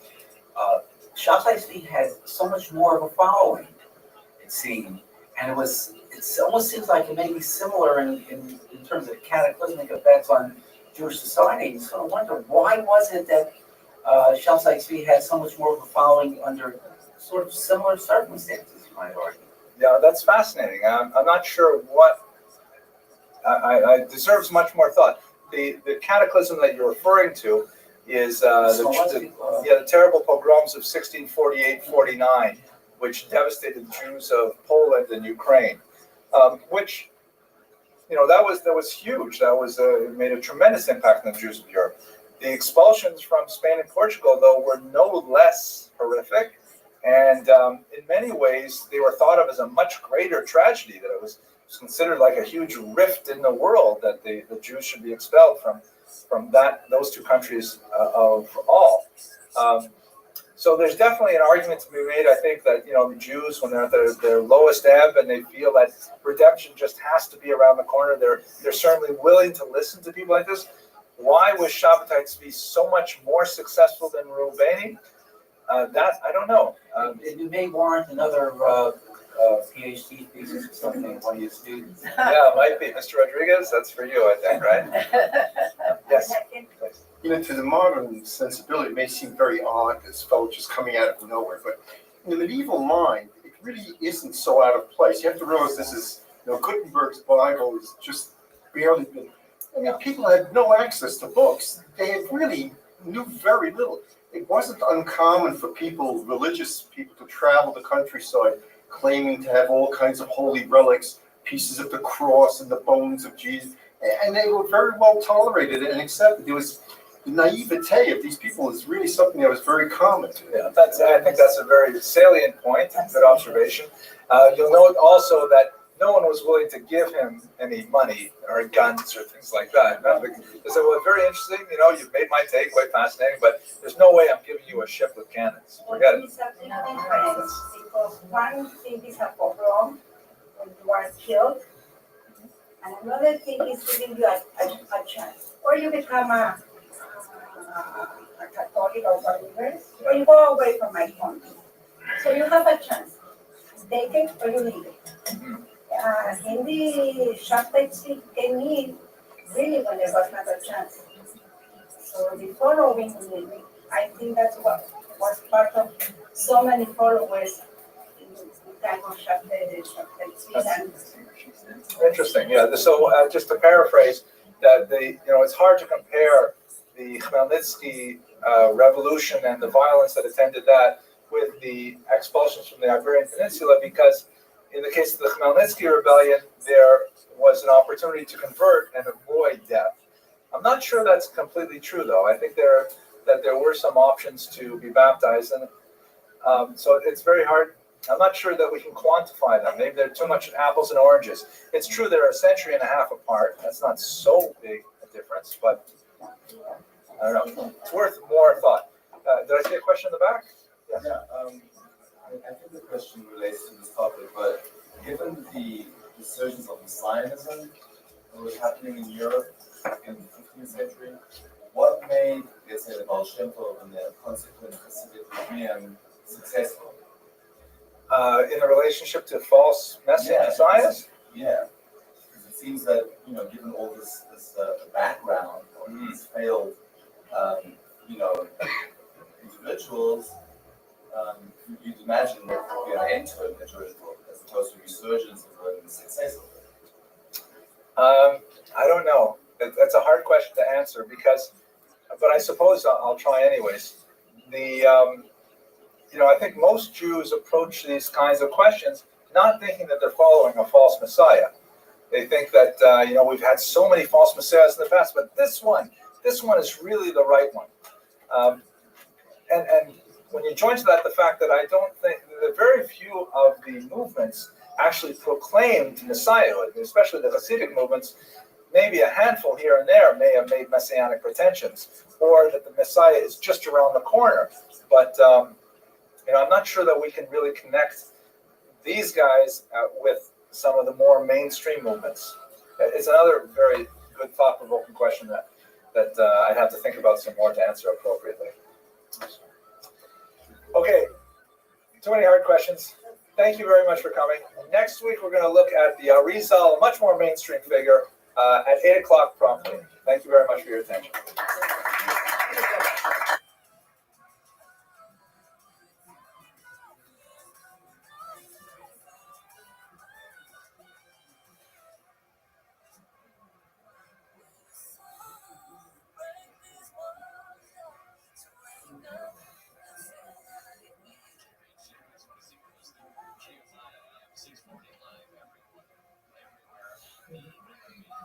So, gentlemen, why don't we get started?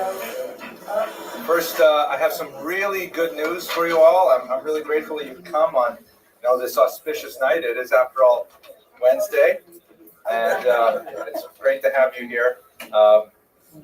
I'm really pleased because tonight Ms. Zach DeWeiser gave me some new jokes, so I don't have to keep recycling these jokes over and over again. Just wait 3 weeks and I'll tell you them again. But this is, there's actually several good jokes here. And, okay, I'll tell you one. And maybe I'll tell you the other 3 later in this lecture because they're really funny. So it goes like this. There's a very, very, well-respected rabbi who spends many years working for the benefit of the Jewish community where he lives, and he is well-respected and honored by his colleagues and so on, and he goes up to heaven, but it's known that he's very, very particular about all the mitzvot. He's very careful to observe all the mitzvot. So he goes up and he sees that they prepared a beautiful smorgasbord with all kinds of appetizers and all kinds of, delicious little, hot dogs and I don't know, whatever, hot dogs much better, but all kinds of beautiful meat like this. And so he says, this is so wonderful. I've always imagined having something like this. And he goes up to one of the other rabbis eating there and he says, so who's the caterer? And he says, the caterer is Masharovsky. And he says, oh, Masharovsky, very nice. Who's the mashgiach? Who's supervising the food? He says, well, this is heaven. God himself is supervising. So the rabbi says, I think I'll stick with the fish. Okay, so that's, I have to work on the delivery there, but I think if I got a little chuckle, then there's potential for later. I hope you all had a chance to get the new flyer. It actually has not received complete approval yet. I hope that it's going to be okay, but it's a good draft at any rate. There are a couple of things that I'd like to draw to your attention. Ms. Abramson, would you please distribute a couple of things that I should draw to your attention. There's at least one typo. We're apparently giving 2 lectures simultaneously on March 19th. Oh, that's good. I'm not sure how I'm going to do that in one room, get my evil twin brother, but I think it should be March 19th and March 26th. We will correct it appropriately. Note, very importantly, we're going to be starting at 8 p.m. next week. 8 p.m. promptly. There's been a lot of people who've asked for an earlier start time, and we'll be able to do that until March 12th, when, because of the time of Mincha Marav, it will interfere, so we're going to go back to 8:30 once the clocks have changed. The ancient period is not my personal research strength. Most of the work that I've done as a scholar, as a historian, has been in the early modern and the modern periods, basically from the 16th century onward. So now it should get better because I know a little bit more about what I'm talking about starting next week, and hopefully it'll be interesting. I have tried very hard to include a lot of people that you probably have never heard about, but they're very influential, or at least exemplary of important parts in Jewish history. For example, we're going to talk on January 22nd. I'm really looking forward to talking about Sarah Bas Tovim. Anyone here who's heard of Sarah Bas Tovim? Ms. DeWeiser, you have. Excellent, of course, superior education. Sarah Bas Tovim was one of the most famous composers of women's tefillos, the so-called techinas of Eastern Europe. Beautiful prayers that were composed specifically for women, and specifically addressed, women's life cycle issues, women's domestic issues, and they really provide a tremendous window into an aspect of Jewish culture that has received very little scholarly attention, with the exception of the great historian Chava Weissler, who's done an amazing job of rescuing these tefillos and presenting them to the scholarly and the popular world. So I'm really looking forward to speaking about her. I'm going to speak about, God willing, the Vilna Gaon, and immediately afterwards the Alter Rebbe.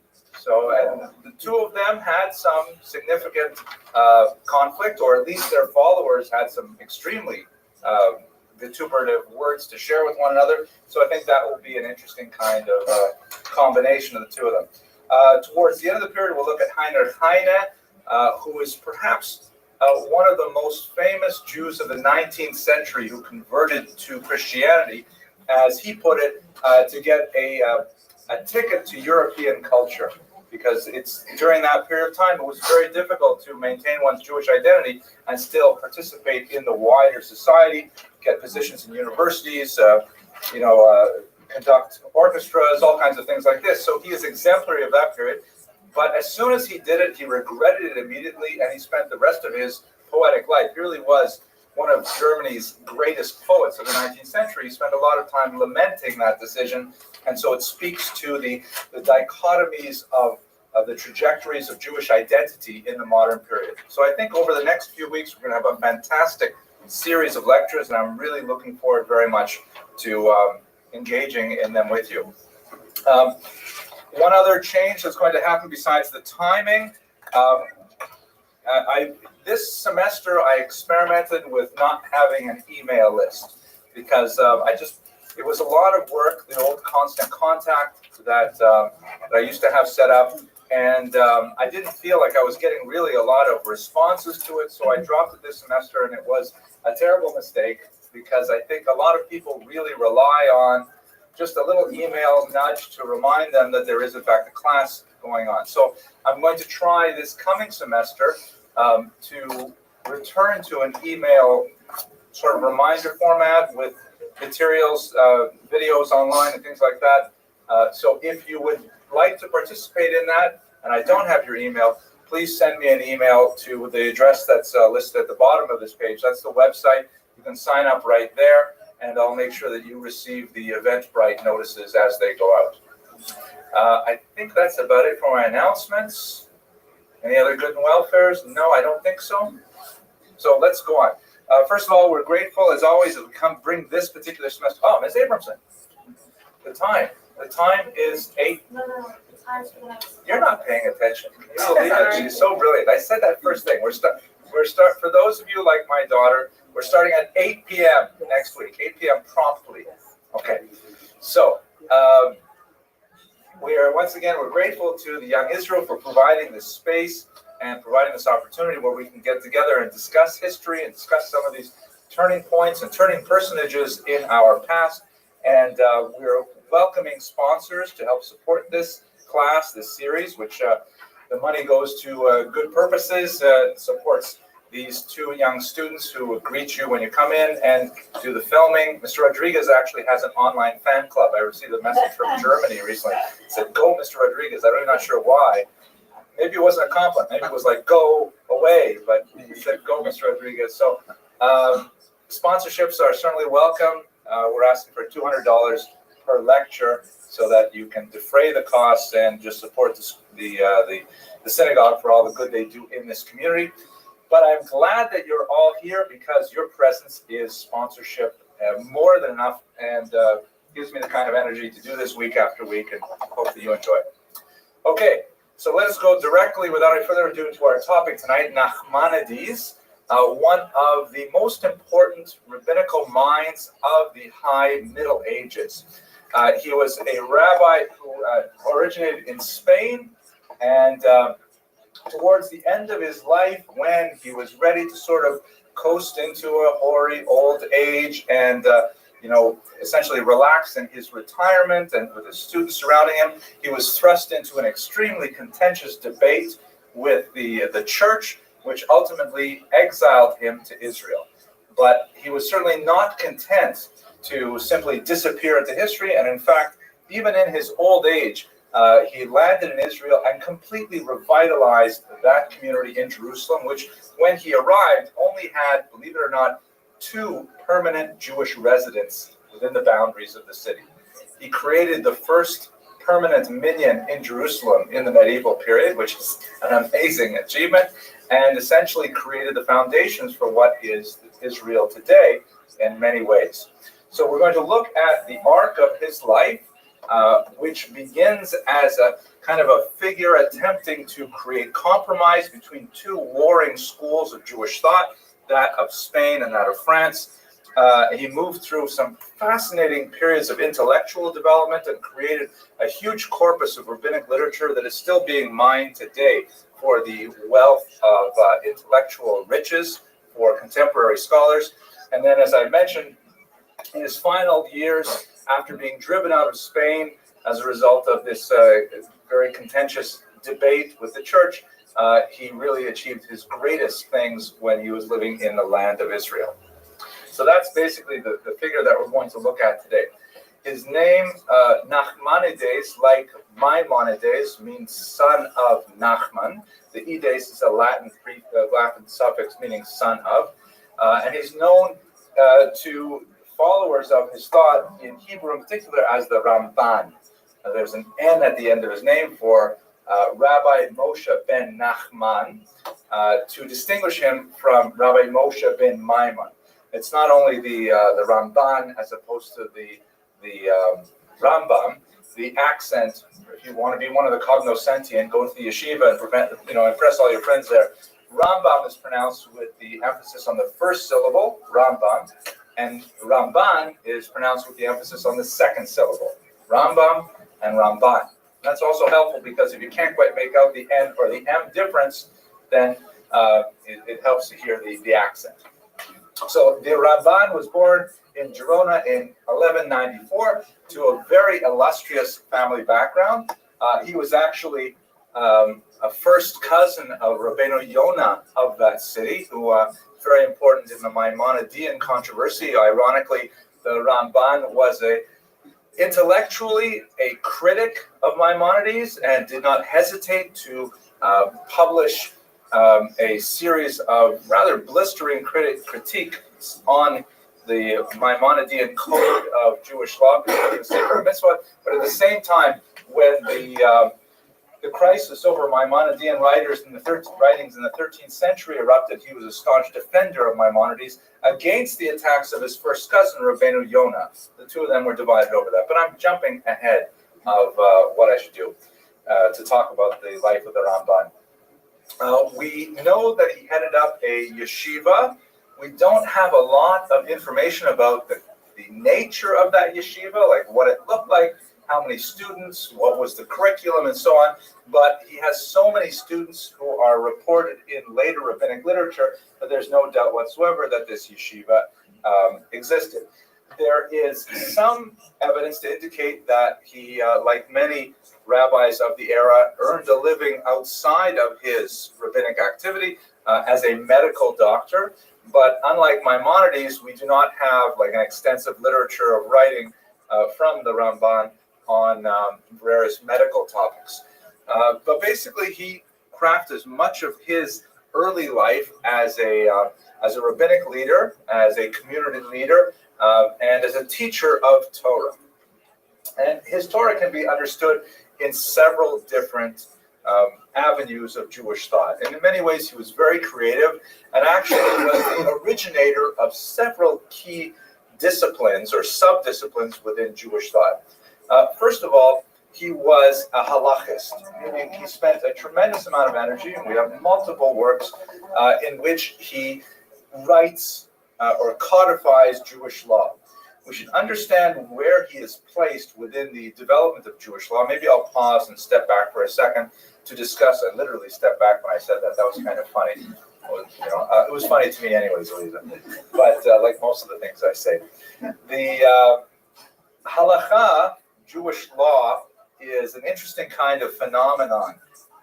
There's a big debate that's currently raging in Mosaic magazine, if you read the online magazine, about whether or not, whether Jewish law is primarily statutory in nature or common in nature. And I'm not a legal expert, but what I understand that to mean is that statutory laws are basically like, this is exactly how you behave, and there's not much else to say about it. Whereas common law is sort of like taking a look at what people do and then developing that into legal precedents. And the two systems of law sort of communicate with each other. You'll have statements of this is how you behave, but then rabbis will say, well, we don't do it that way over here. We have a different custom. And so the statutory law will get a super commentary that says, well, that may be what the Sephardim do, but we Ashkenazim do something different. And then you'll get into a different part of the world where people will say, we don't believe actually in either of those. And so the statutory, we have Rick Moore. He knows about these things, right? Yes. So do you want to comment on, am I defining these roughly correctly? It's difficult in a legal analysis. Statutory usually has to do with things, common laws developed in England but it really doesn't assist right here. Okay, It good. does not help. So I'm going to stipulate for the court that I know nothing about these things. Read the Mosaic magazine, you'll see where that debate is going.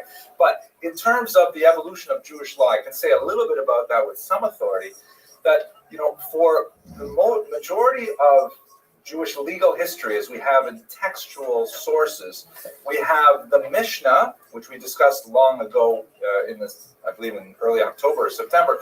The Mishnah is basically a whole bunch of statements of opinions of various rabbis with very rare examples of a decision between those opinions. You'll have a question about a given topic or behavior. Rabbi X will say one thing, Rabbi Y will say another thing, and maybe Rabbi Z will say a third thing, and then and if he's from Canada, you'll say Rabbi Z will say a third thing, and then they'll move on to the next topic without actually deciding. And you read the Mishnah and say, well, what kind of a law code is this? Where's the law? All I see is opinions. Then you move on to the Talmud, and the Talmud expands this tremendously with a lot of debate, again, without saying, what's the bottom line? What is the conclusion?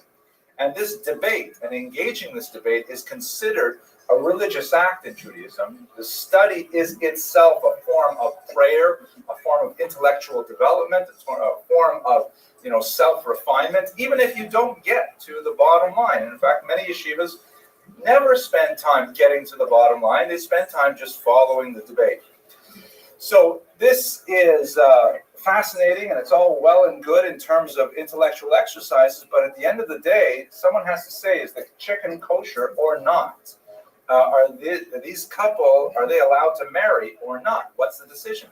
So at some point, this Talmudic debate is transformed into a halacha, which means the way, which is transformed into some kind of statutory law. This is the law, they can marry, the chicken is not kosher, that kind of thing.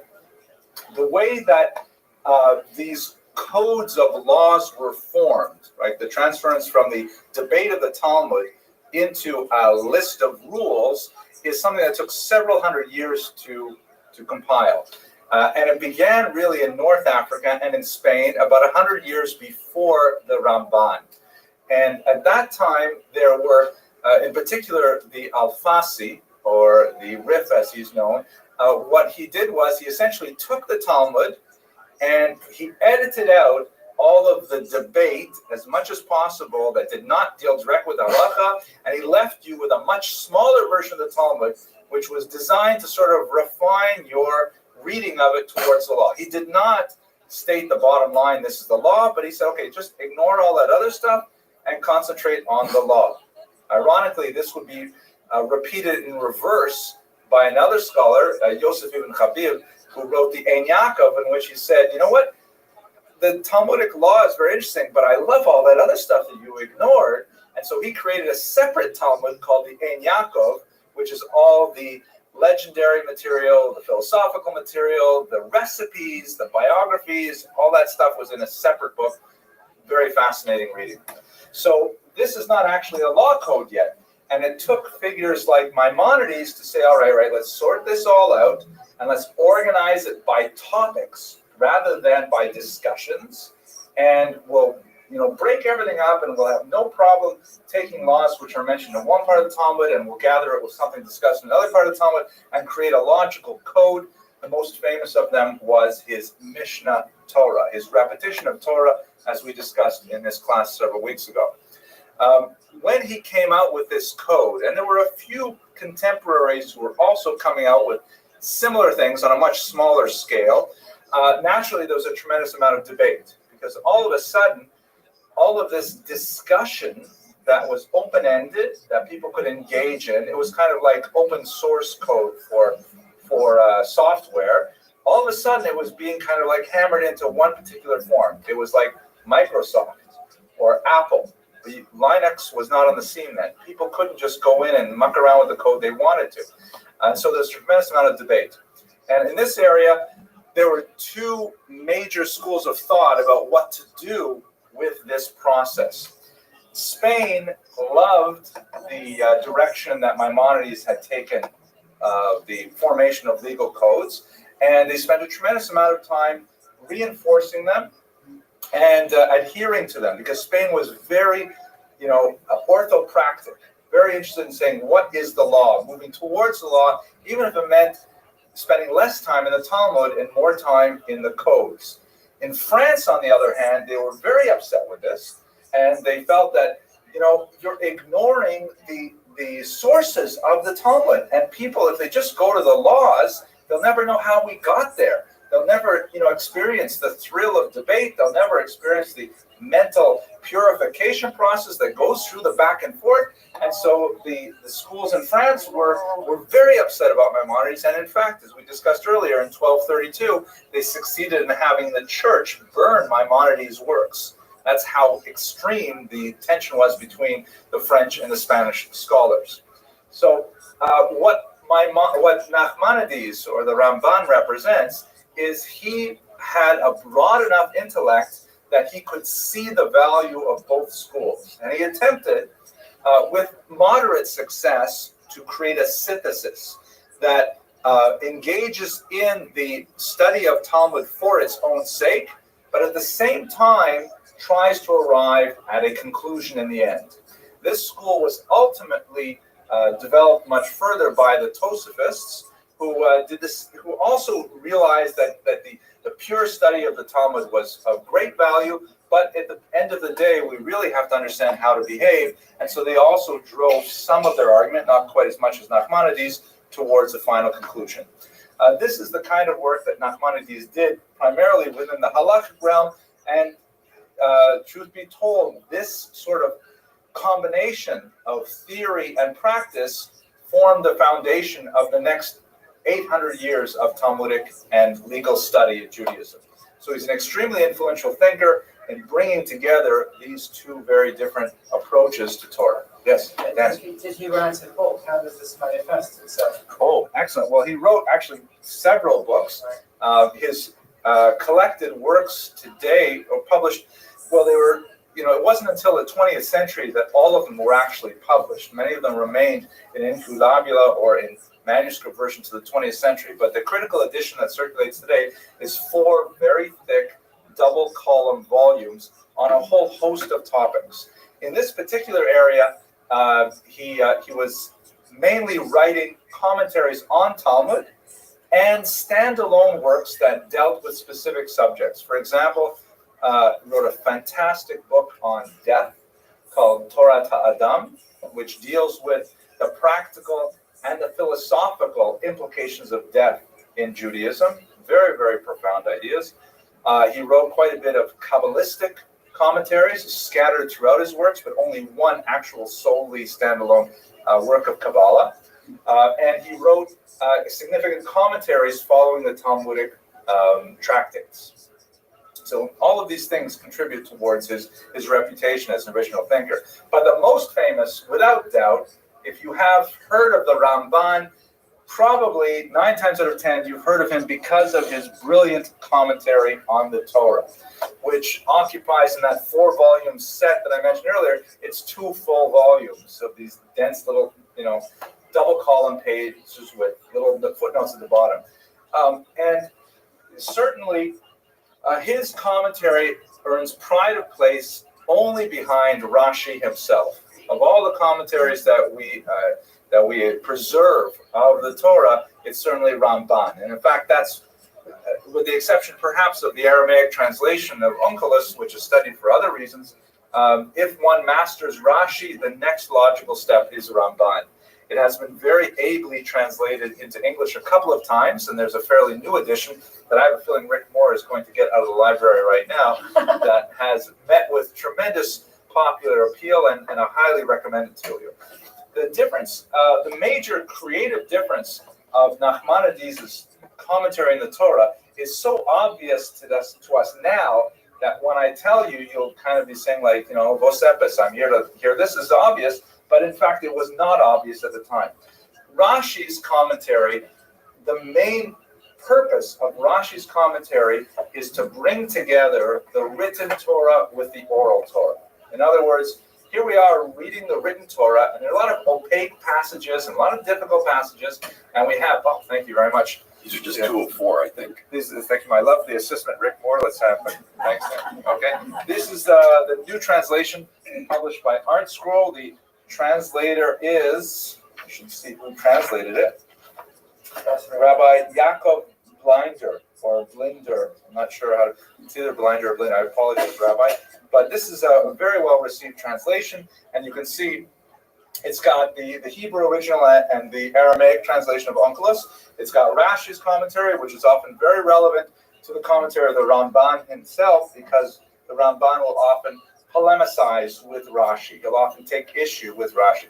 But to discuss what is the point of the Ramban's commentary, Rashi's main point is he wants to show the unity of the written Torah and the oral Torah, because that's a very basic idea of Judaism, that we have these 2 Torahs, which are rather different in meaning, and Rashi brilliantly and concisely anthologizes the oral Torah and provides it as a running commentary to the written Torah.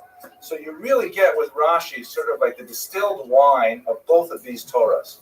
The Ramban isn't trying to do that at all. Rashi has achieved that, and here it is, 100-odd years later, and the Ramban says, well, let's ask some deeper questions. Let's synthesize this. Let us challenge the meaning of this. Like he will, for example, it's almost a taboo topic today. Some very big rabbis have gotten into a lot of trouble for psychologically analyzing great biblical figures. And he will, on occasion, take them to task. He'll say that, our forefather Abraham, for example, erred when he tried to pass Sarah off as his sister rather than his wife, which is a rather courageous thing to say. I would be scared to say it, except I'm quoting Ramban. I can get away with it in our society today. So he really is much more of we would consider him a modern commentator, because he's not just trying to hold our hand through the text. He's having essentially small essays on major themes in the Torah. So it's a brilliant, fascinating commentary which takes us into a much deeper philosophical analysis of the text than Rashi did. Rashi is essentially just trying to marry the written Torah to the oral Torah, so we get a holistic approach to it. The Ramban will say, I don't understand why this is so. And he'll opine various, approaches to the text, and really provides a much more engaging and fascinating approach to it. His style is quite different from Rashi or from commentaries of his era, whereas Rashi's comments are famous for their brevity. That they say in yeshiva, they used to say, beware of a long Rashi or a short Tosfos. Right? Because if Rashi spends a long time explaining something, it means that's a lot of difficulty. And Tosfos, on the other hand, is normally verbose, so if Tosfos is short, it's going to be a real hard nut to crack. The Ramban tends to be like Tosfos in the sense of being, takes up much more space, much more loquacious, not to the point of tedium, God forbid, but he will, really discuss an idea to its fullest, whereas Rashi will only offer little, hints and nuggets at deeper psychological and philosophical interests. Yes, Daniel. Was this commentary written in Spanish or? No, Hebrew. Absolutely, rabbinic Hebrew. On a couple of occasions, the Ramban wrote in Aramaic, and I'm going to discuss those. It's kind of interesting, but there's also quite a bit of Kabbalistic references scattered throughout the text, which this is just around the time when Kabbalah is beginning to sort of emerge as a dominant trend, particularly in Spanish Jewish thought. And although the Ramban wrote very little that was explicitly dedicated to Kabbalah, there's no question that it influenced quite a bit of his writing. There are all kinds of passages here and there that are sort of mystical and opaque, and analysis of the Ramban's writings in Kabbalah really created a major engine of interest and activity for medieval Jews. Okay. As I mentioned a little earlier, when he got caught up in the Maimonidean controversy, which was not only over Maimonides' attempt to codify the law in the Mishnah Torah, it was also based in Maimonides' rationalist approach. Maimonides was the uber-rationalist of Jewish history, and even Nachmanides had difficulty with it at many times. Like, for example, when the what passage was it? I think it was when the angels appeared to Abraham. Oh, I've forgotten what passage it was. Donkey, perhaps the donkey. The talking donkey. Yes, that's one of the more difficult passages. I don't recall what the Rambam Maimonides writes on that, but one passage I remember offhand, but I don't think this is one that Nachmanides responded to. If you've read the book of Samuel 1, Shmuel Aleph, chapter 28, there's a very difficult passage where Shaul, the king, worried about his fate in the war with the Philistines. There was going to be a big battle the next day. He went to the witch of Endor. And he had already banished the witches from Israel, but apparently this was one witch who had, escaped by being under the radar.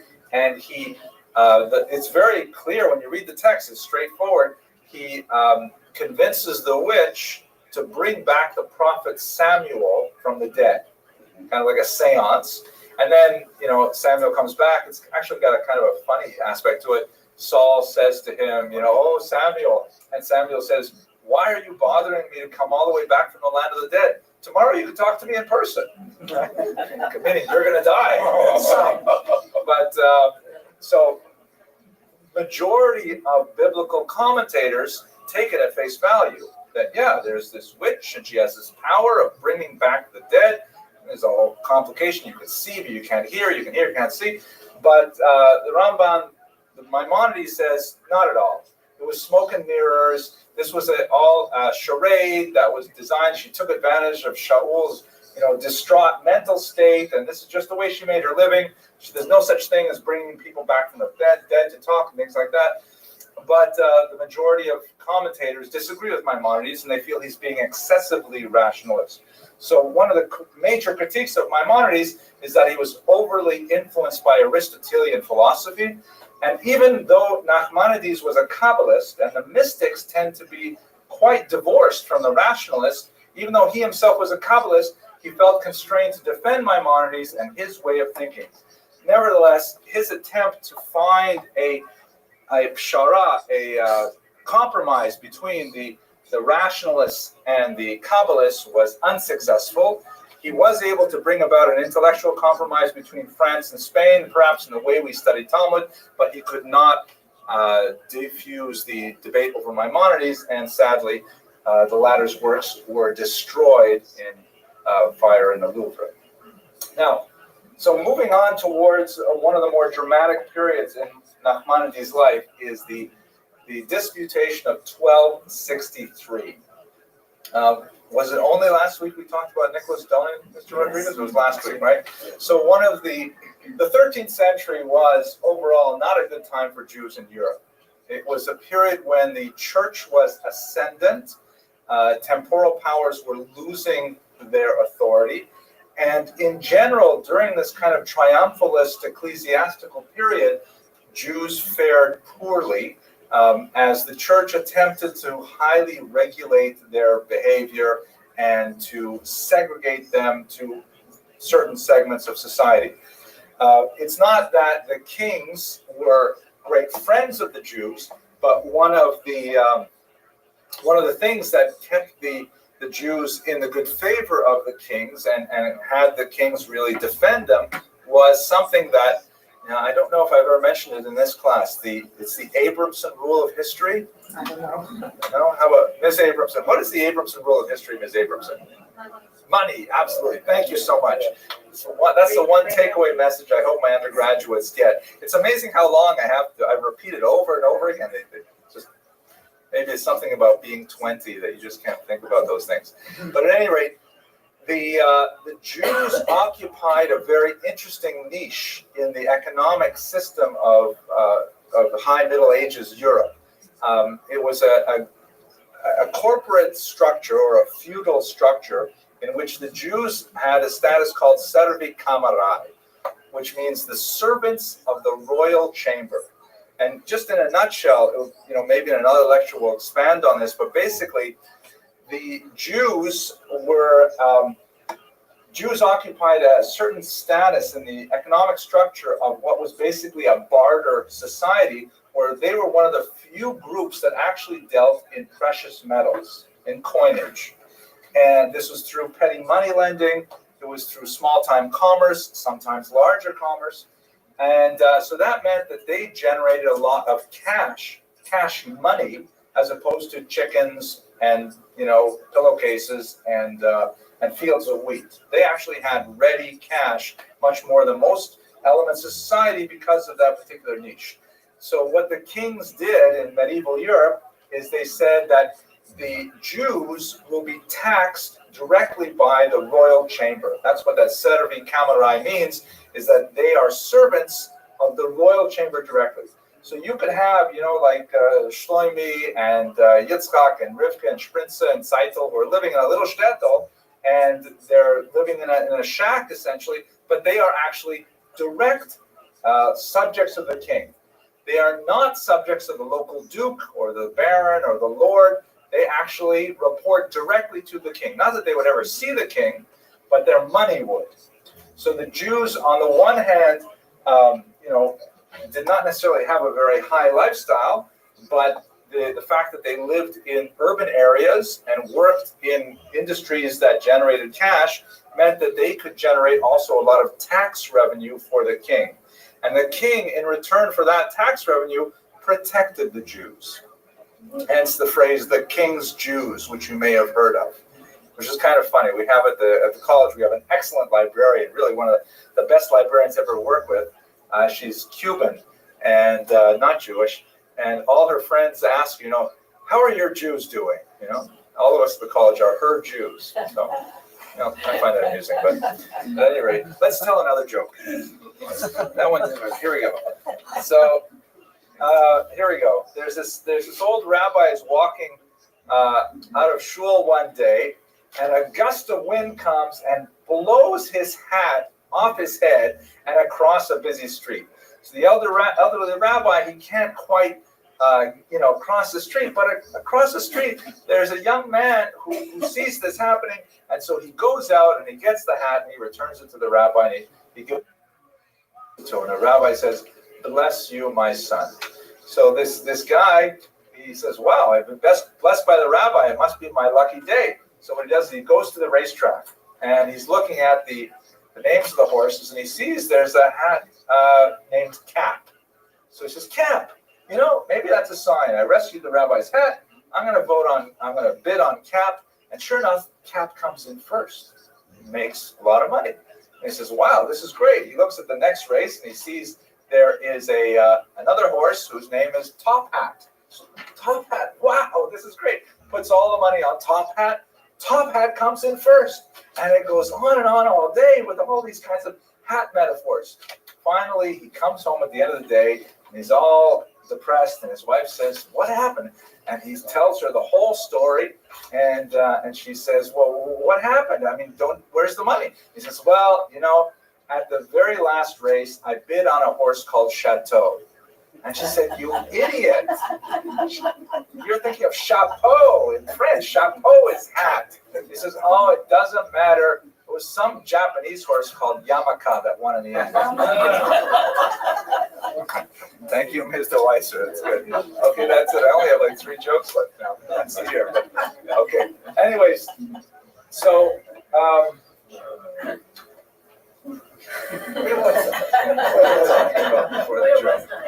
oh yes, Servi Camerai, right. So you've got this period in the 13th century. The church is ascendant. The church is not benefiting from these tax resources. And so as they get more powerful, various reasons that are beyond our scope here, they pressure the kings and say, "What are you doing allowing the Jews to prosper like this? I mean, we know what you're doing. You're getting tax revenue, but this is not right. You have to keep them down lower. They have to have a subservient state, because how does it look that those who reject Jesus, that they should be in such a high level in our society? How appropriate on Wednesday we should be discussing this." So what happens is, as the kings lose kind of power and traction vis-a-vis the church, the Jews tend to do poorly. This is a phenomenon that stretches through much of the 13th century in particular. And one of the expressions of this was the so-called disputation. where churchmen, for various reasons, we saw Nicholas Donan last week, would sponsor a forced debate between representatives of Judaism and representatives of the church. And these debates would often be held in churches with an audience of dignitaries and nobles, and the Jews would be expected to, put forth an argument for Judaism, which would then be thoroughly trounced by their Christian interlocutors, and then everyone would go home at the end of the day saying, "Wow, this is great. We have this amazing religion. Those Jews are so obstinate. Look, how can they keep believing this stuff?" That was the way the thing was supposed to go. Typically, the debater on the Christian side would be a convert from Judaism to Christianity, who had some knowledge of Jewish texts and so on and so forth. So, in the case of Nachmanides, it was a man who took the name Pablo Cristiani.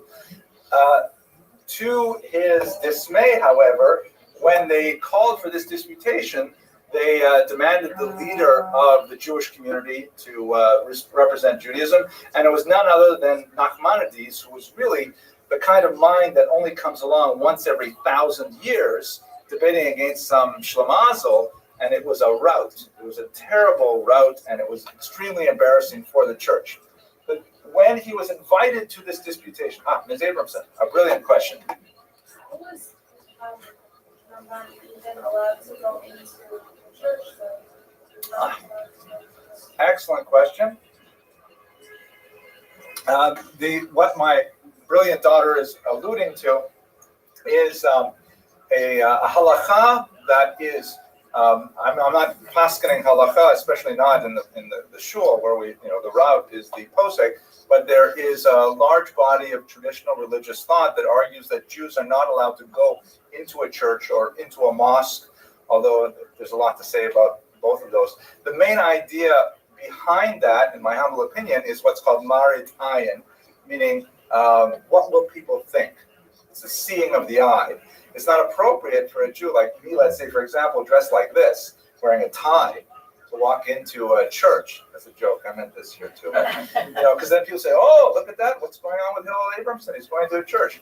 So marit ayin does not apply when people know why you're going into a church. You're not going in for the purpose of worship. So, like, let's say, for example, as happens sometimes. Because churches are large, open public spaces, they're sometimes purchased by synagogues or by yeshivas. So, the rabbis are allowed to go in and check out the space to see if it's, if it says a big for sale sign out front, no one's thinking it's marit ayin. So in this case, I would humbly tender that he's certainly allowed to go in because everybody knows he's forced to go in there to participate in this debate. Very subtle question, isn't that amazing? And she's going to Israel, God willing, next September, where she will become even greater and become a leader of the Jewish people. God willing. Okay, so anyways, Nachmanides, before he participated, he insisted successfully that he said, okay, if you want me to participate in this debate, one basic rule, I have to be allowed to say whatever I want. You can't make me go into this debate and tie my hands behind my back. I have to be able to muster any argument you ask for. So the church agreed to this, and in the summer of 1263, they had 4 dates for the debate in that summer, and Nachmanides came out with just absolutely destroying his opponent.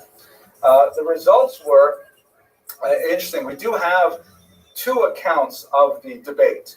We have the Christian account written in Latin by Pablo de Cristiani, in which, of course, as you probably figured out by now, the church wins, because how can you sponsor a debate like this for the whole point of diminishing Judaism and have the church do poorly? So the church, the judges were all clergymen, decide, yes, Christianity wins. But we also have Maimonides' account, which has become a classic of medieval literature. It's called the Sefer HaVikuach, the Book of the Debate, which is about 25 pages long in Hebrew, and it's published in the collected editions. Reading the Christian side, it looks like the Christians win. Reading the Jewish side, it looks like Nachmanides wins. But when you look at a few other, external factors, it seems pretty clear that Nachmanides was the winner. First of all, the church ended the debate early. Said it's too much already, enough. And even though they pronounced the church the winner, Pablo de Cristiani the winner, the king gave Nachmanides the bonus money of 300 gold coins. Normally you give the bonus money to the winner, but the king obviously enjoyed himself thoroughly. And Nachmanides was then invited to visit the palace to meet privately with the king. We don't know exactly what the content of their conversations were, but obviously the king was well taken with Nachmanides. And if that wasn't enough, the church demanded that they banish Nachmanides forever, because he's just dynamite. You can't have this guy around. It makes us look bad. And unfortunately, that's ultimately what happened. Reading the accounts of the debate is quite fascinating, but I'm not going to go into that right now. The Damascus wanted Nachmanides to stand trial for blasphemy. And you recall that he had said, listen, if you want me to really participate in this, you got to let me say whatever I want. And in fact, he did speak his mind. So when they threatened to place him on trial, it seemed that the only way that he could survive this is if he accepted to be banished. The Dominicans went over the head of the king. They went to the Pope to try and get the Pope to support them, and that's when Nachmanides realized that he was lost. And he fled Spain for Eretz Israel. He was already at this point, I believe, in his mid-70s. So he's really towards the end of his academic, intellectual, rabbinic career, and yet it is this point that in many ways he achieved his greatest successes. Just one point about the debate, though, that really should be discussed. Nachmanides employed an extremely subtle and brilliant and elegantly simple technique to diffuse one of the strongest attacks on the Talmud. And you recall from Nicholas Donin, the discussion last week, that if this ended badly, that tens of thousands of precious manuscripts could be destroyed if Nachmanides doesn't hold his own. So one of the biggest charges, and Pablo de Cristiani was actually much better prepared than Nicholas Donin, was that the Talmud blasphemes Jesus, and specifically says some terrible things about Jesus' personage, about his parentage, about his character, all kinds of things that, according to the internal rules of this debate, were unforgivable sins. And Nachmanides' defense was very simple. He said, that Jesus? Oh, no, that's not the Jesus that you guys worship. That's another guy named Jesus. And he consistently maintained that, it's not an uncommon name, Yoshua, right? Joshua. He consistently maintained that, because we do have a character named Yoshua that had a rabbi named Rabbi Yoshua ben Prachia. His teacher was also named Yoshua, Yeshua ben Prachia, and the timing doesn't work. The Jesus of the Talmud could easily be an entirely different person. It's unlikely. Chances are, when the Talmud says negative things about Jesus, they mean the Christian Jesus. Once again, since it's Wednesday, it's totally appropriate for us to be discussing this. But Nachmanides, whenever Pablo de Cristiani came out with a criticism, said, look at what it says over here about Jesus. He says, that's a totally different Jesus. That's not talking about your Jesus at all. And so de Cristiani was defenseless against that argument, because it could not be said to be blasphemous if it wasn't speaking about the same person at all. And so a Yiddish cup, absolutely. He completely deflected the worst criticisms, and the debate had to, ground to a halt whenever de Cristiani really thought he had the best arguments to marshal against the Talmud. At this time, most likely, he wrote the Igeret HaRamban, a very, very beautiful and moving letter, which is worth actually quoting a little bit. I wonder if we have it in a prayer book. It's very powerful. Now, Elisa, didn't we study this when we were?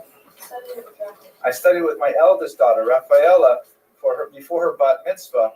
We studied in depth the Ramban for this particular letter for about 6 weeks. Here it is, page 994. If you all just open up your prayer books, page 994, please rise. But that was funny. No, not funny. Okay, where is it here? So let me read it to you, because it is really, it's a beautiful piece of rabbinic writing. He wrote this to his family when he was forced to leave Spain, and it's essentially a letter to his son about how he wants him to behave for the rest of his life. It's part of a long tradition of what's called the tzavah in Jewish literature, or the will, the ethical will. It's a document written not saying who gets my stocks and who gets the cars and who gets the house. It's a document that says, this is how I want you to lead your life. As it happens, my wife and I have a custom that we write one of these every year before Yom Kippur and give it to each of our children individually, because you never know what could happen in that year. All right, let me read a little bit of this to you, okay? I'll read it to you in English. Heed, my son, the discipline of your father, and do not forsake the guidance of your mother. Accustom yourself to speak gently to all people at all times. This will protect you from anger, a most serious character flaw which causes one to sin. Our rabbis taught whoever flares up in anger is subject to the discipline of Gehenna, hell. As it is written, banish anger from your heart and remove evil from your flesh.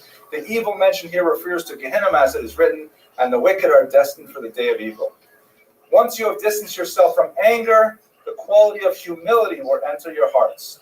This sterling quality is the finest of all admirable traits, as Scripture writes, on the heels of humility comes the fear of Hashem. Through humility, the fear of God will intensify in your heart, for you will always be aware from where you have come and to where you are destined to go. You will realize that in life you are as frail as the maggot or the worm, all the more so in death. It is this sense of humility which reminds you of the one before whom you will be called for judgment, the King of glory. Of him it is written, behold, heaven and the heaven of heavens cannot contain you, surely not the hearts of men. Furthermore, it is written, do I not fill heaven and earth, says Hashem? After you give serious thought to these ideas, you will stand in awe of your Creator and will be guarded against sin. Once you have acquired these fine qualities, you will indeed be happy with your lot. When your actions display genuine humility, when you stand meekly before man and fearfully before God, when you stand wary of sin, then the Spirit of God's presence will rest upon you, as will the splendor of his glory. You will live the life of the world to come. And now, my son, understand clearly that one who is prideful in his heart towards other men rebels against the sovereignty of Hashem, for he glorifies himself in God's own robes. For it is written, Hashem reigns, he dons the mantle of grandeur. For indeed, of what should man be prideful? If he has wealth, it is Hashem who makes one poor or prosperous. And if honor, does honor not belong to God? As it is written, wealth and honor come from you. How can one glorify himself with the honor of his maker? If he takes pride in wisdom, let him understand that God may remove the speech of the most competent and take away the wisdom of the aged. Thus all men stand as equals before the Creator. In his fury he casts down the lofty. In his goodwill he elevates the downtrodden. Therefore humble yourself, for Hashem will lift you up. Thus I shall explain to you how you may accustom yourself to the quality of humility, to walk with it always. Let your words be spoken gently. Let your head be bowed. Cast your eyes downward and your heart heavenward. And when speaking, do not stare at your listener. Let all men seem greater than you in your eyes. If another is wiser or wealthier than yourself, you must show him respect. And if he is poor and you are richer or wiser than he, consider that he may be more righteous than yourself. If he sins, it is the result of error, while your transgression is deliberate. In all your words, actions, and thoughts at all times, imagine in your heart that you are standing in the presence of the Holy One, blessed be he, and that his presence rests upon you. Indeed, the glory of Hashem fills the universe. Speak with reverence and awe like a servant who stands in the presence of his master. Act with restraint in the company of others. If one should call out to you, do not answer with a loud voice, but respond gently, in low tones, as one who stands before his mentor. Take care to always study Torah diligently so that you'll be able to fulfill its commands. When you rise from study, ponder carefully what you have learned. See what there is in it, which you can put into practice. Review your actions every morning and evening, and in this way, live all your days in repentance. Cast external matters from your mind when you stand to pray. Carefully prepare your heart in the presence of the Holy One. Purify your thoughts and ponder your words before you utter them. Almost done. Conduct yourself in these ways in all your endeavors for as long as you may live. In this way, you will surely avoid transgression. Your words, actions, and thoughts will be flawless. Your prayer will be pure and clear, sincere and pleasing to God. Blessed is he, as is written, when you prepare their heart to concentrate, you are attentive to their prayers. Read this letter once a week, he concludes, and neglect none of this. Fulfill it, and in so doing, walk with it forever in the ways of Hashem. May he be blessed, so that you may succeed in your ways and merit the world to come that lies hidden for the righteous. Every day that you shall read this letter, Hashem shall answer your heart's desires. Amen. Selah. So that's why it's printed in the prayer book, is because many people do have the custom of reading it every single day. Others have the custom of reading it every week. Others have the custom of reading it whenever they give a lecture on Nachmanides. But it's a beautiful, exhortation for ethical behavior, and I think you get a sense of his personality coming through. That even though he's a man who was the leader of his community, very well published, a man capable of aggressive debate, not fearful of power, and enduring great, punishment. Nevertheless, the letter is all about being humble. So it's I don't know. I think his last name was Ides, but that's about all I know. That was a joke. Not money. Okay, we'll take that out of the internet part. Let's go on. He arrived in Israel in the year 1267. He found very few Jews in Jerusalem. And in fact, he writes that there were only 2 permanent residents in the holy city, 2 permanent Jewish residents. That when they wanted to make a minyan for Shabbos, they actually had to bring in Jews living in the surrounding countryside. Israel at that time had been devastated by the roving Tatar hordes that had made their way into it. And Nachmanides, as an older gentleman, came to this devastated Jewish community, and rather than simply giving up and saying, Oy vey Izmir, he started to build. The very first thing is he established a synagogue, and he made sure that there was a permanent minyan in Jerusalem again. God, the building himself, and it still is in place today in Jerusalem. His legacy is, and of course, around Nachmanides, around this great scholar, if you can imagine, Lahavdil, this is the Einstein of Torah. Even that is a very vague kind of comparison. This is one of the greatest minds coming to this, even though it's Jerusalem, it was a rural backwater of Judaism, and just by the force of his personality and his intellect, creating a community around it and planting the seeds for a much larger community to come. So when we think about the legacy of Nachmanides, we can reflect on the tremendous literary achievements, his great work as a synthesizer of the Spanish and French approaches to Torah, his incredibly powerful and enduring Torah commentary, and towards the end of his life, the brilliant way he handled the disputation, followed by the reconstruction, his greatest achievement, of the Jewish community in Jerusalem. So with that, I'm going to formally conclude, and I thank you very much for your attention. Please recall next week we'll be at 8 p.m. sharp. Thank you once again.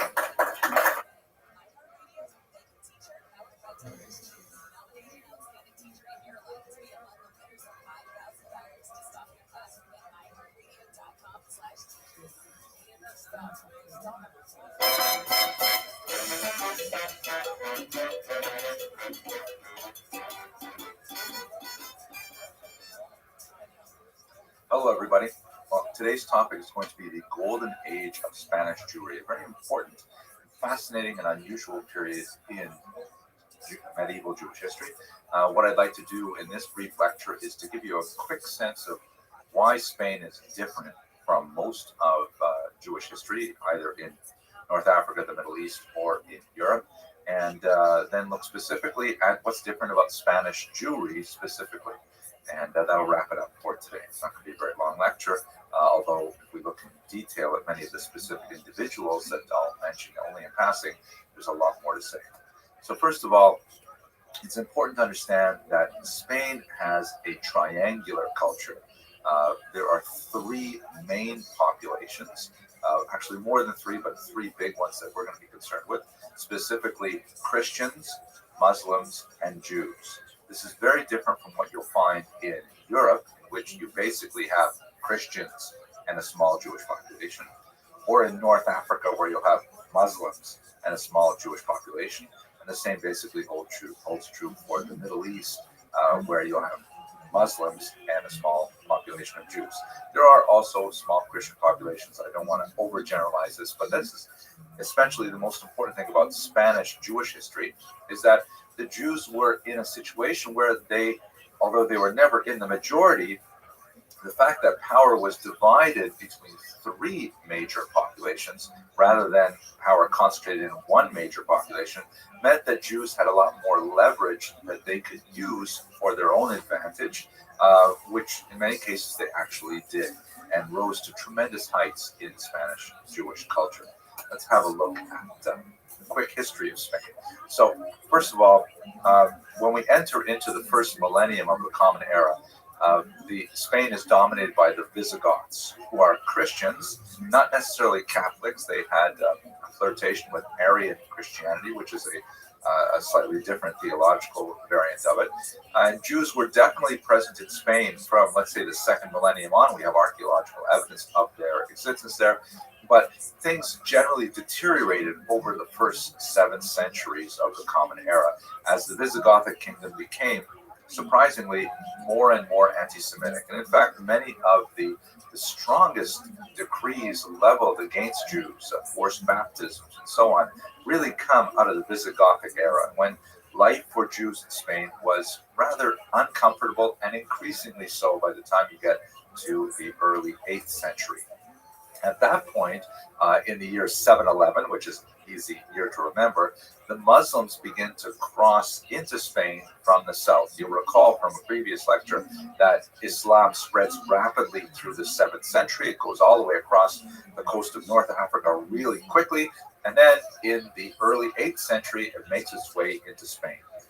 For the Jews who had been suffering tremendously under the Visigothic rule, the advent of the Muslims was actually viewed with a considerable amount of favor, and there's a lot of evidence to suggest that Jews actively encouraged the Muslim advance. So the Muslims essentially take over all of the Iberian Peninsula, which is today Spain and Portugal. They take over the entire region within very short order, and all of a sudden, Spain becomes Islamicized. And there is the beginning of what we will call the golden age of Spanish Jewry. We'll return to that. However, this is fairly short-lived within the scope of larger history, because the Christians begin to reconquer the Iberian Peninsula. This is a period known as the Reconquista, the reconquest, and gradually they push themselves downward, driving out the Muslims, including the fairly aggressive Almohad Muslims who were responsible for driving Maimonides out of Spain, for example, around this time period. But over the next few centuries, from basically the 9th century to the 15th century, Spain gradually becomes Christian once again as the Muslims are driven out. Now, that's Muslim power is driven out. Muslim people, of course, still remain behind in Spain, and so you have this triangular culture perpetrated throughout the entire period, where you have Jews, Christians, and Muslims. There are also other populations like Berbers, but we're really going to focus on those 3 main nationalities or ethnicities present in Spain. Of course, it ends badly for the Jews. In 1492, the Jews are expelled from Spain. 5 years later, they are expelled from Portugal. And as you can see in this map, they end up moving all over Europe. They go throughout the Mediterranean, all the way out to Israel and to Greece and places like that. Many of them go up north to Holland, Netherlands, and a significant number go all the way over to the west. They go to the New World.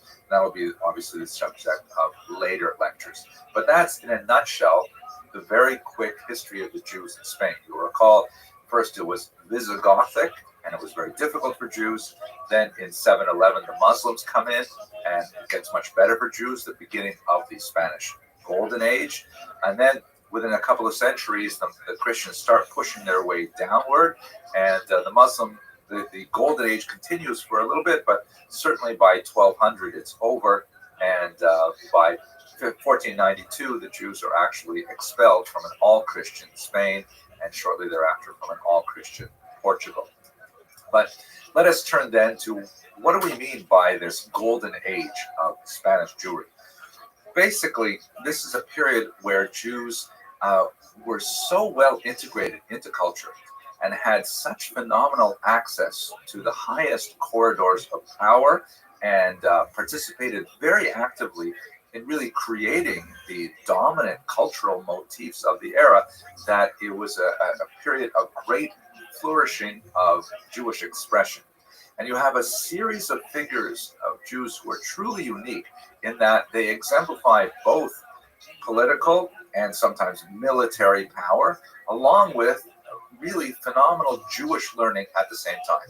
This is something that was totally unique that we don't have really ever since that in Western history. You will have obviously Jews who are, let's say, incredibly well adapted Jews to the general society. You have Jews who rise to high power, but they tend to be Jews who have largely left their Jewish backgrounds behind, like let's say Benjamin Disraeli, Prime Minister of England in the 19th century, who recognized his Jewish background but ultimately was a baptized Christian. And on the other hand, you'll have Jews who are, phenomenal expressions of Jewish culture, Rashi and Tosafot, and we can go on, but they have very little access to political power over a larger geographic area.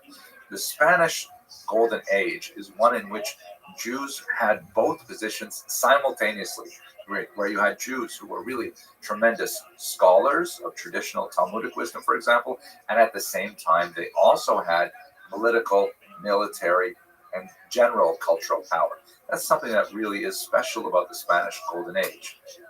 The kinds of figures that are exemplified by this period are, of course, the greatest of them is Maimonides, shown here in this statue in Cordoba. A little bit of an exception to the rule because he was driven out of Spain at a young age, and he really made his career in Tunisia and to a much larger degree in Egypt. But if we look at figures like Chasdai ibn Shaprut, very important Jewish philanthropist and scholar who ended up becoming a major Spanish diplomat. After him, the great Shmuel Hanagid, or Samuel ibn Nagrela, who was a Talmudic scholar who wrote an important commentary in the Talmud called the Mavo, and at the same time he was the military leader of Cordoba. I mean, for over a decade he ran the military of Cordoba and was essentially the Grand Vizier of the country as well. People like Yehuda Halevi, who were composing poetry in Arabic and in Hebrew. A tremendous number of figures like this were really at the top of their game in so many different fields that they're truly Renaissance men who exemplify excellence in both the secular and the Jewish realm of thought and activity. This may be why, I shouldn't say this may be, this really is the reason why in the 19th century, when there was a renaissance of Jewish expression, particularly in Europe, Germany especially, and then of course feeding into Zionism, the Spanish Golden Age was viewed as an age of tremendous emulation, a period that Jews should really try to strive for again, achieving both secular power and Jewish power simultaneously, which represented kind of a return to this ideal. It may have been exaggerated to some degree, but that we'll explore, of course, in History 156 when we look at the modern period. But that's basically the essence of what is the Spanish Golden Age. It ends badly. Of course, the Golden Age is really over for a couple hundred years by the time you get to Isabella and Ferdinand's decree to banish the Jews from the Iberian Peninsula. And there's a long period of tremendous anguish known as the Inquisition, which resulted in the public burning of many Jews and resulted in the underground activity of many Jews who chose to practice their Judaism in secret while pretending to be believing Christians in public. And these are things that we will have to discuss towards the end of this course. But at any rate, in this very brief lecture, you've got an idea now of what was the Golden Age of Spanish Jewry, and I look forward to speaking with you more in the next lecture.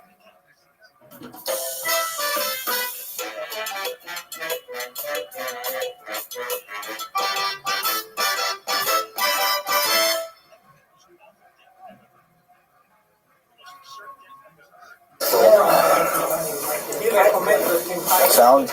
Any sense in the sound? It sounds okay? You have no way to tell, right? We'll find out later. Okay. Okay. All right, ladies and gentlemen, why don't we get started? So thank you for coming. It's the first night of the spring semester, and I'm sorry that my lovely daughter Aliza is a little bit unwell. They have the notorious Taurus MS flu. You know, starts with one kid in Taurus MS and it spreads through all of them, even though some of them are, beyond that stage right now.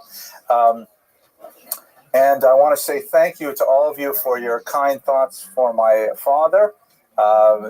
He has had, I'm proud to say, and very pleased to say, a rather remarkable recovery. He's still in the hospital, and we imagine that, well, I'll put it to you this way. I had the opportunity, by going up to Canada, I had the opportunity to speak with my father at length about things that were very important. And now that I've had that opportunity, every conversation I have with my father is like an unexpected gift. And I'm very grateful for all of your good wishes. And my mother, of course, is very pleased that my father's health is kind of stabilized so that we can have a rational conversation with him. You have in your hands the flyer for the spring semester. You'll note that the topics are on the right, and there are a few key dates when we will not be meeting around the holidays of Passover, and they're listed down there, but I'm really looking forward to having you join us for these lectures. I'd also like to give a shout out to the students in Touro College who are taking this course both in New York and in Los Angeles. We're trying an experiment where we're putting these videos online for students around the world to take advantage of them. So I hope to be hearing from them shortly. Let me start with the opening joke. Oh, you know, I should tell you something. One other thing is very important. This is a new innovation. It's got this great microphone, which was given to us by the nice people at TorahCafe.com. If you're ever wandering around the web looking for some interesting Torah content, have a look at their beautiful website. They have a lot of really good people speaking there. And I'm pleased that they are picking up a lot of these lectures, and then they are professionally re-editing them, adding the PowerPoints right into the lecture in a very nice way. The only thing that's a little weird is that they're taking my 60-minute lectures and they're shrinking them down to like 36 minutes, which means they cut out the jokes for sure, and they cut out all the questions. So this part of the lecture will probably not be included in their version of it. But this is a joke I heard Rabbi Beryl Wine say when he was here last weekend, and it's apropos for our meeting today. So a person goes in to see a psychologist to have a consultation, and he sits down and and on the sofa, and the psychiatrist there in the chair, and he says, "Listen, doctor, before we begin, I'd just like to know, how much is this going to cost me?" And the doctor says, "Well, you know, an initial consultation costs $1,000, and then each subsequent visit is $500. So he says, "Well, here I am again." Okay, I think he said it in a funnier way than I did, but there you go. Let's get started.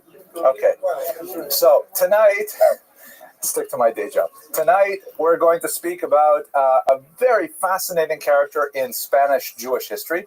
In many ways, the last of a long line of statesmen philosophers that are endemic to the Spanish Jewish experience. As we've seen in previous lectures, we talked about Chastai ibn Shaprut, Shmuel ibn Nagrela, also known as Shmuel Hanagid, individuals who were both learned in a Jewish sense, well-versed in the Hebraic tradition of the Talmud, the Midrash, and so on, communal leaders, and at the same time, very highly placed political leaders, financiers, viziers, prime ministers, and so on. So Don Isaac Abravanel is perhaps the last in the great tradition of Spanish Jewish political leaders who are at the same time well learned in the Jewish tradition. And as I think I mentioned the last time we spoke about Shmuel ibn Nagrela, one of the if you look even at our age, in which Jews have achieved so much politically, and simultaneously the Torah learning that is going on in this country really outpaces even the number of Jews learning in ancient Babylon. Nevertheless, we have yet to find in one figure a person who combines Torah learning and secular achievement to the same degree as the great Spanish leaders of the Golden Age right through to the late 15th century, as we see in Abravanel. Much of this material is drawn from a very famous biography of Don Isaac Abravanel. Oh, I should mention, by the way, many people pronounce the same Abarbanel, and that's because of the, it's much easier, as Stephen says, it's much easier to rhyme the song to the name Abarbanel, if you know what I'm talking about, right, with schlock rock version of Abarbanel, but it's most likely pronounced Abravanel or Abrabanel.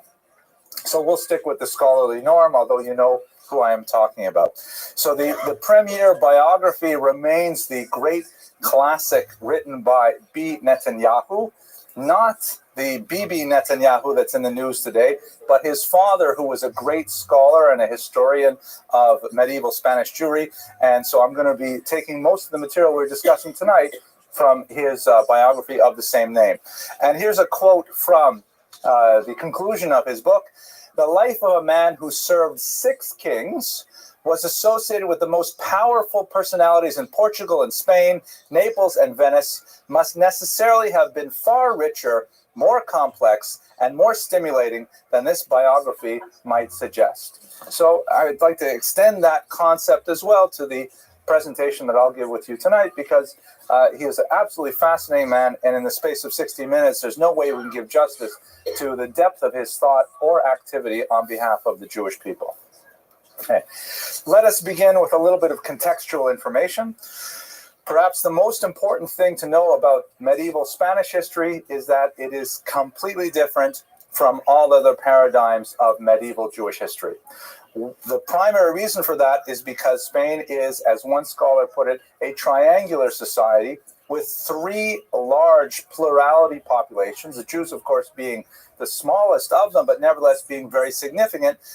Whereas if you contrast that to the experience of Jews in North Africa or the Middle East, or the Jews in Europe, the Jews were always a very distinct minority, and pretty much the only minority. If you look at the Jews in France or the Jews in England, you have Christians and a few Jews. If you look at the Jews of North Africa, you have Muslims and a few Jews. So there you have a binary relationship between the dominant population and the tiny Jewish minority. Sometimes there will be internal politics, like, for example, Catholics versus Protestants and so on.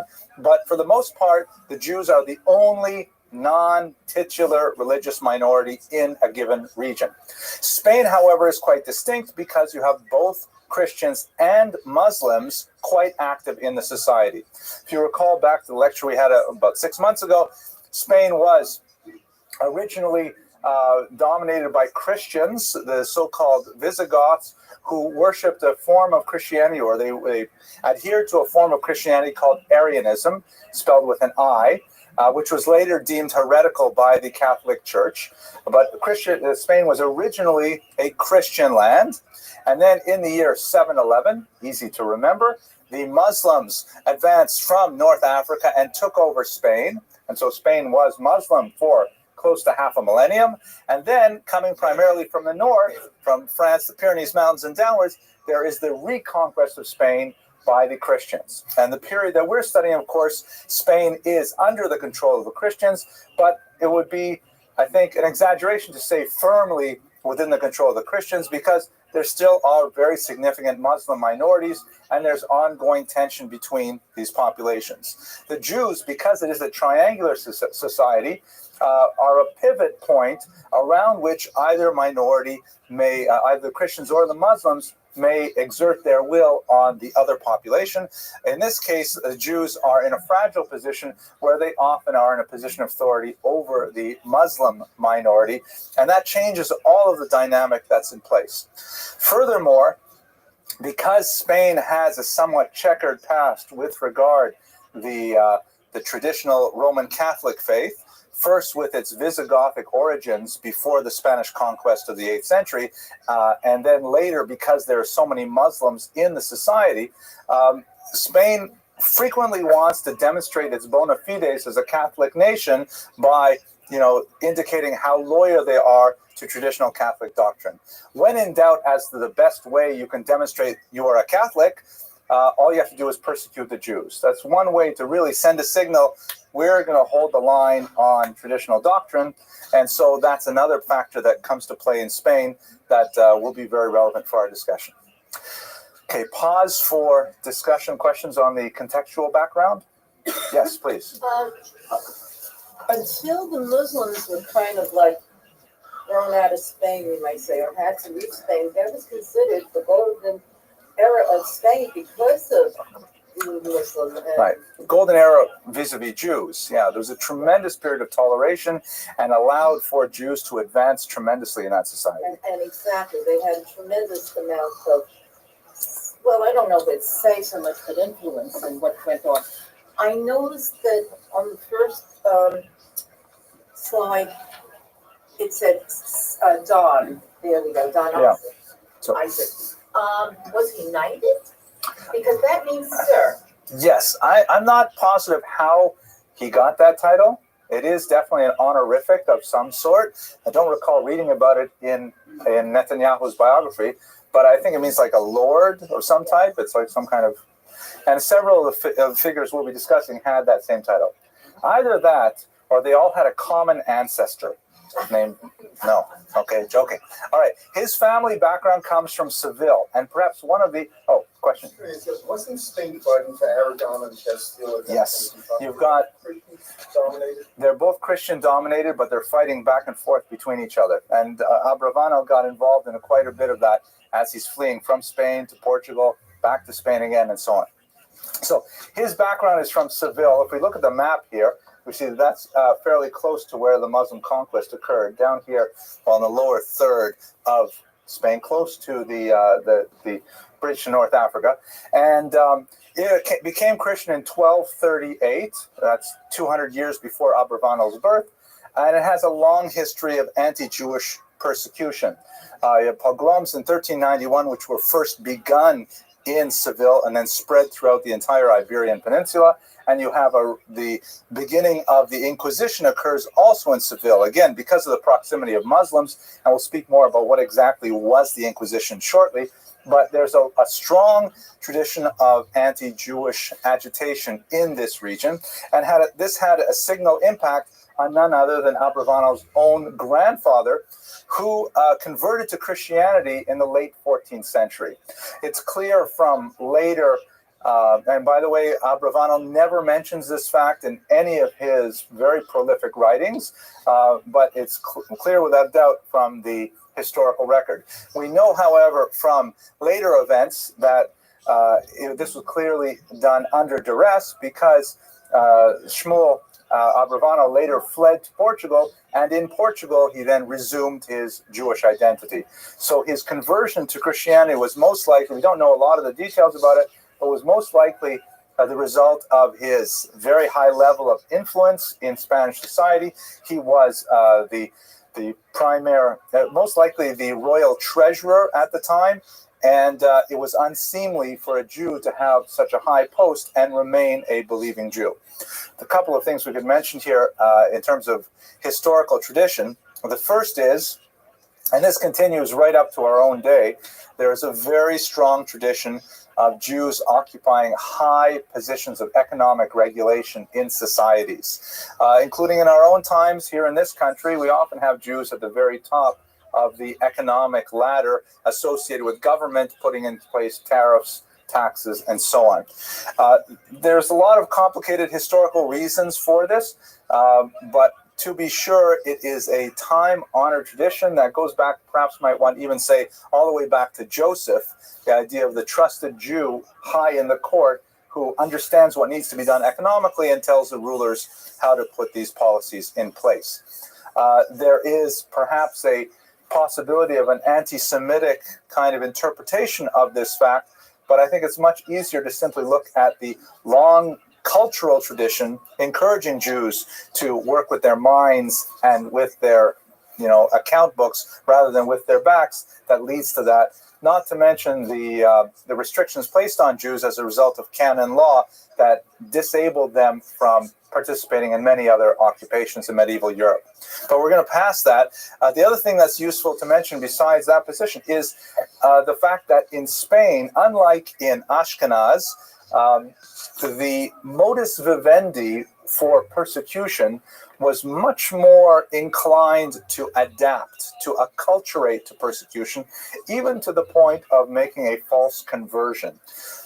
In Ashkenaz, perhaps best illustrated by the terrible massacres of the 1096 Crusades, any type of indication of movement towards another religion was considered sufficient grounds for self-martyrdom, for Kiddush Hashem. And so you see a real bifurcation in Ashkenazic culture, working more towards an insular culture, viewing the outside society as much more toxic and dangerous, whereas in Spanish and Sephardic culture, there's much more a sense of, well, we can work with this, we can adapt, we can find ways to keep our values while still, outwardly appearing to be open to the general society.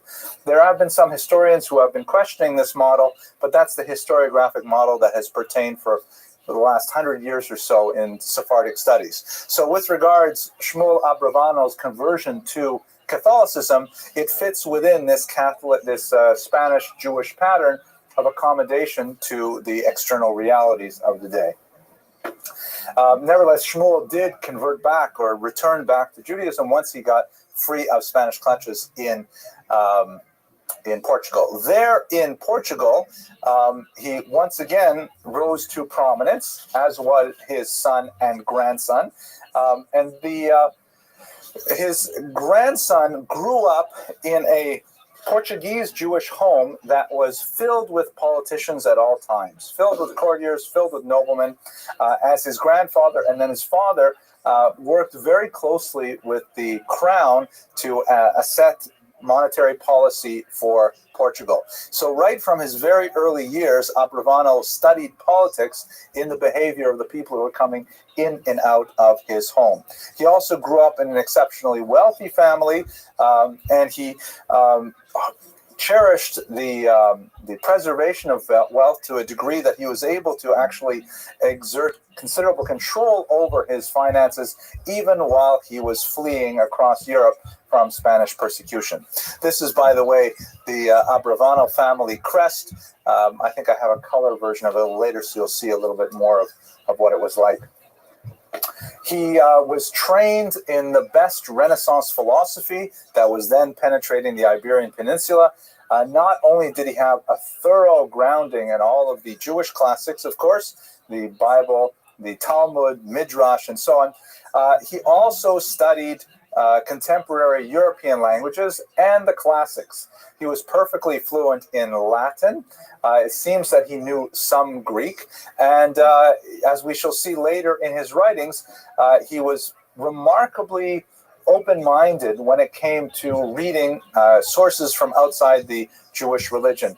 He was well-versed in the writings of the early church fathers, St. Thomas Aquinas, and many of the other thinkers that were circulating in society.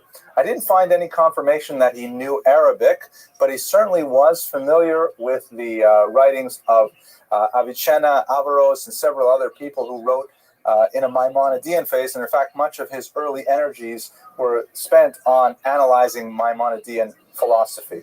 So he had a really, like we would say, the ultimate day school education. Very, very strong in traditional Jewish subjects, very, very strong in traditional secular studies as well. Yes? I noticed on the family tree that I think next to Judah, in parentheses, it said Juan de Sevilla. Was that his Samuel. Was that his grandfather? Mm-hmm. When he was converted, they take Christian names. Exactly. That's right. What I Okay. We don't know a lot about his family. His wife we know only as Mrs. Abravanel, but we know that he was married young, judging by the dates of the birth of his children. We know of 2 sons, and there are passing references that may include 2 daughters as well. We know more about his sons, who really followed in their father's footsteps, many of them following him into exile. And some of the most tearful passages of his biography describe how he was like separated from his family for several years, and then one of his sons would come and finally find him in Venice or someplace like that.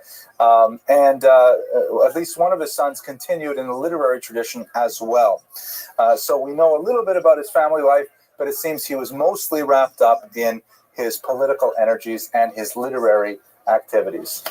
Speaking of his literary activities, the things that he wrote, basically his literary oeuvre was composed in two really distinct periods. The first was in his relative youth, that is before he was about 40, when he was very much at ease in Spanish society and not terribly disturbed by the Inquisition or the later expulsion, which came as a great shock to Spanish Jewry, as we shall see.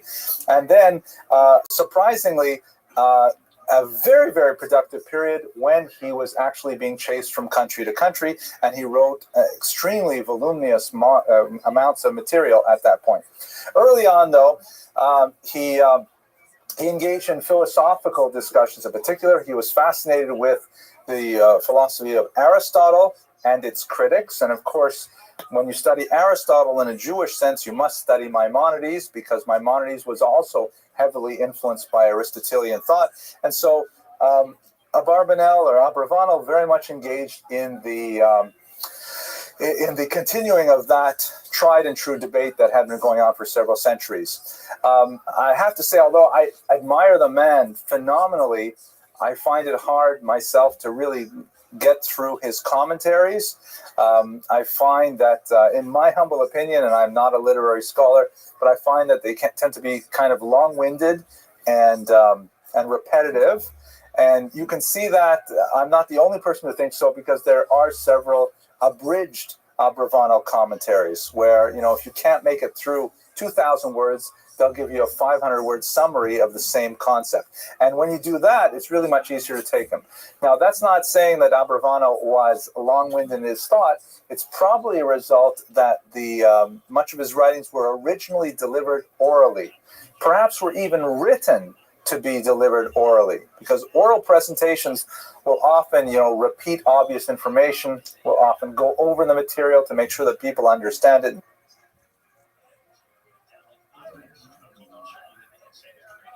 So on. So the long-winded nature of much of his writing may be due less to his lack of literary skill, which was enviable, and more to the way in which the material was originally intended to be consumed. He began a large commentary on the Torah. It was interrupted several times in his lifetime because of his flight from one country to another. One of the most moving passages, he lost most of his commentary on the book of Dvarim for about 30 years. And then when he was fleeing from one country to another, he ended up in the island of Corfu. He came across a manuscript copy that someone had made, and he had a tremendous simcha because he realized that much of his early work was not lost, and in fact he continued and completed at that point. So what ends up happening with him politically, as we see quite often with Jews in this situation, actually it's Joseph once again, right? The problem that Joseph had was, or the problem the Jews had, was that a new Pharaoh came up, a new Pharaoh, who knew not Joseph, right? Rav says it was a different person, and Shmuel says it was the same person, but he forgot about Joseph. And this is exactly what happened to Abravanel. His primary supporter was a king named Alfonso V, who died in his early 40s as a result of the plague. The bubonic plague was still quite active in Spain in the 15th century. It broke out in the early 14th century, but for the next 200 years, it continued to scourge much of Europe. And when Alfonso IV died, his successor was not at all the same kind of king. And this new king had, and by the way, I would tell you that king's name, but I'm not sure how to pronounce it. Maybe we have some Spanish speakers here. It's spelled J-A-O. Is that How? How? Okay, if it's the deal, it's Jao. Okay, so, but it would be, in this region, would you say it with the H or with the? The Castilian J. J, okay. Yeah. I remember, I'll tell you a funny story for a second. They'll cut this out in the Torah Cafe version. But when I first moved down to Florida, we got lost. And we got off we got our car at the Orlando, we drove the car train down, and we drove down, and we were supposed to drive down the turnpike to Golden Glades, but we kept going all the way down south off I-95 and we were on US 1 when finally we said, we probably passed it. Let's stop at a gas station and ask directions. I, of course, being male, did not want to ask for directions. I figured we'd hit the ocean and then we'd turn around, but my wife said, no, we have to ask for directions. So I went into the gas station and there's a Hispanic woman there, and I got on. This was, I think, before cell phones, or at least we didn't have a cell phone. And I got on the payphone and I called our real estate agent to get directions. And he said to me, well, where are you now? And I said, well, I don't know. And I asked the woman behind the counter, I said, what street is this out here? And she says to me, US 1. And I said, what? She says, US 1. And so I said to him, I don't know. They call this place Jews 1. What kind of street is that? Jews 1. But anyways, we found the home. Okay, so his successor was quite tyrannical, and to make things worse, Abravanel was associated with a noble house called the House of Braganza, and these were, of course, the principal rivals of the new king. And so all of a sudden, Abravanel went from being one of the most trusted and respected officials in the court to being persona non grata. He was summoned to appear before the king, which probably would have been a terrible moment where he would have maybe been stripped of all his wealth and his position, perhaps thrown in jail. And Abravanel got the idea that this was going to be a dangerous invitation, and so he decided rather to flee, and he left Spain heading west towards Portugal. He couldn't simply cross the border. He had to travel a little bit north and then move and get into the country a little bit later, but he realized that this was the end of his prominence at the time. He managed to cross the border, and amazingly, afterward, of course, Spain, he was absolutely correct that this is what they were planning for him. They sentenced him to death in absentia, a decree that would remain in effect for the rest of his life, even though he would end up later working for the Spanish crown again. During this time, when he was separated from his wife and children, living in exile in Portugal, he had an incredible rush of creative energy. And he produced, it's amazing, about 400,000 words of biblical commentary in 5 months. If you think about 400,000 words, let's see, 20,000 words is something like 100 pages. So 400,000 would be like, 20,000 words is about 100 pages. So 200,000 would be 1,000 pages. So he produced about 2,000 pages of material in 5 months, which is an astounding literary output, all publishable, of course, and all utilized today. Especially fascinating are his commentaries on the early books of the Bible after Devarim, which deal with, for example, the kingship of Saul and the split of the kingdom of Judah and Israel, and his insight into the political structures of the day was absolutely fascinating, undoubtedly colored by his own experience in the royal houses of Spain. Netanyahu, in his biography, speaks to this influence of political experience, and also notes the wide exposure that Abarbanel clearly had to many Christian classics that were circulating in the day, including Thomas Aquinas.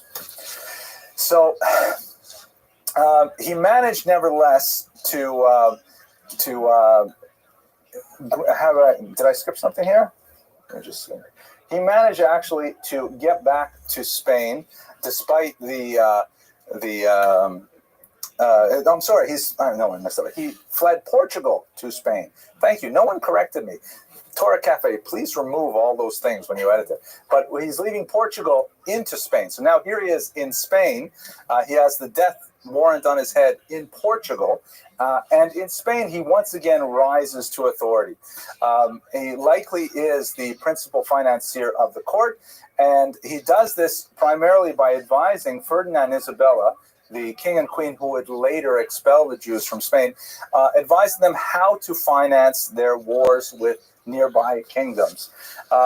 he is incredibly successful in this regard, and he is allowed to bring his family to Spain with him at this point. And then he moves into a new type of industry, one that was tried and true for many Jews in Europe, and later would become the downfall of the Jews in Eastern Europe, as we'll talk about in 2 weeks. He engages in tax farming. What is tax farming? Tax farming is a type of economic tax collection method which works in a corporate society, meaning works in a type of feudal society where you have people divided by classes on a very large scale. This is tax season, and we all know how they collect taxes in America. The government knows each of us individually. We have personal income tax. Unless we are dependents of someone else, we all have to fill out our own individual taxes, and we all have to individually pay to the government. We can also file jointly if we're married and so on, but that's about it. The government deals with us all as individuals. That's something that only really develops after the French Revolution of the 18th century. In the medieval period, that was way too detailed for the medieval monarchs to handle. And so they say, okay, all you peasants have to produce so much money, all you nobles have to provide so much money, and so on.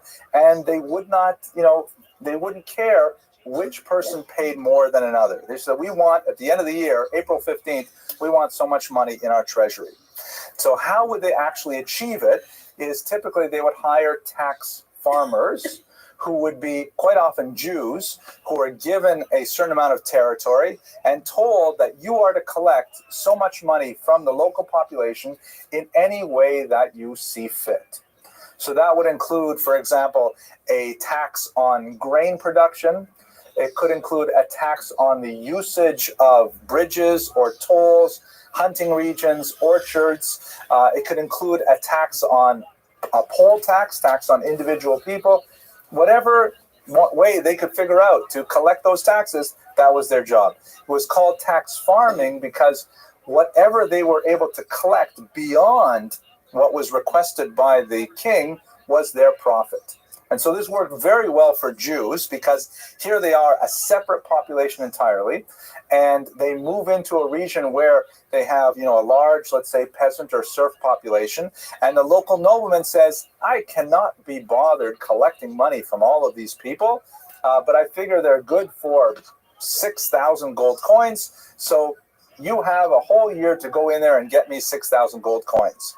And if the Jews would collect 7,000 or 8,000, then that extra 1,000 or 2,000 gold coins would then go back to the Jewish community to support yeshivot, day schools, mikvahs, Chinese restaurants, all those kinds of things.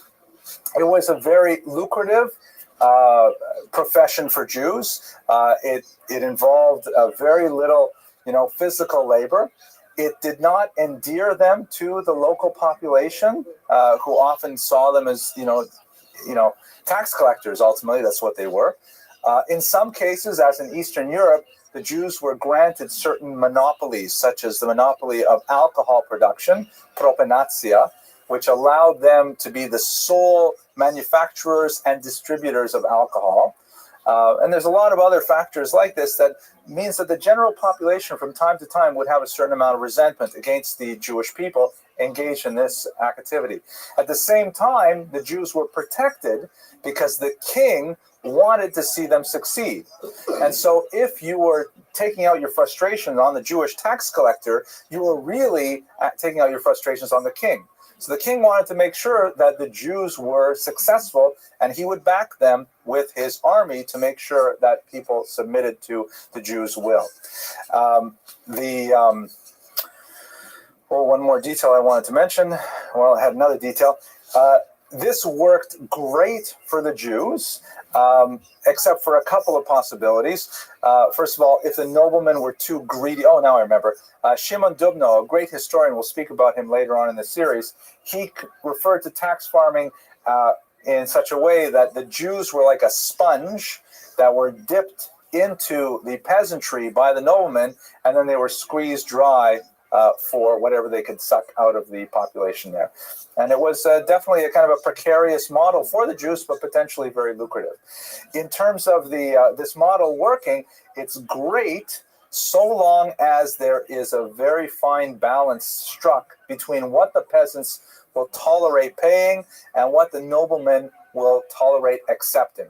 When the noblemen demand too much, or the peasants get too rebellious, then the Jews are in a terrible place, and they usually have either popular uprising, such as the 17th century uprisings in Ukraine, or you have expulsions, where the noblemen say, you know what, I put too much pressure on my peasantry, I'm extremely unpopular right now, or also quite possibly, I myself owe the Jews a lot of money.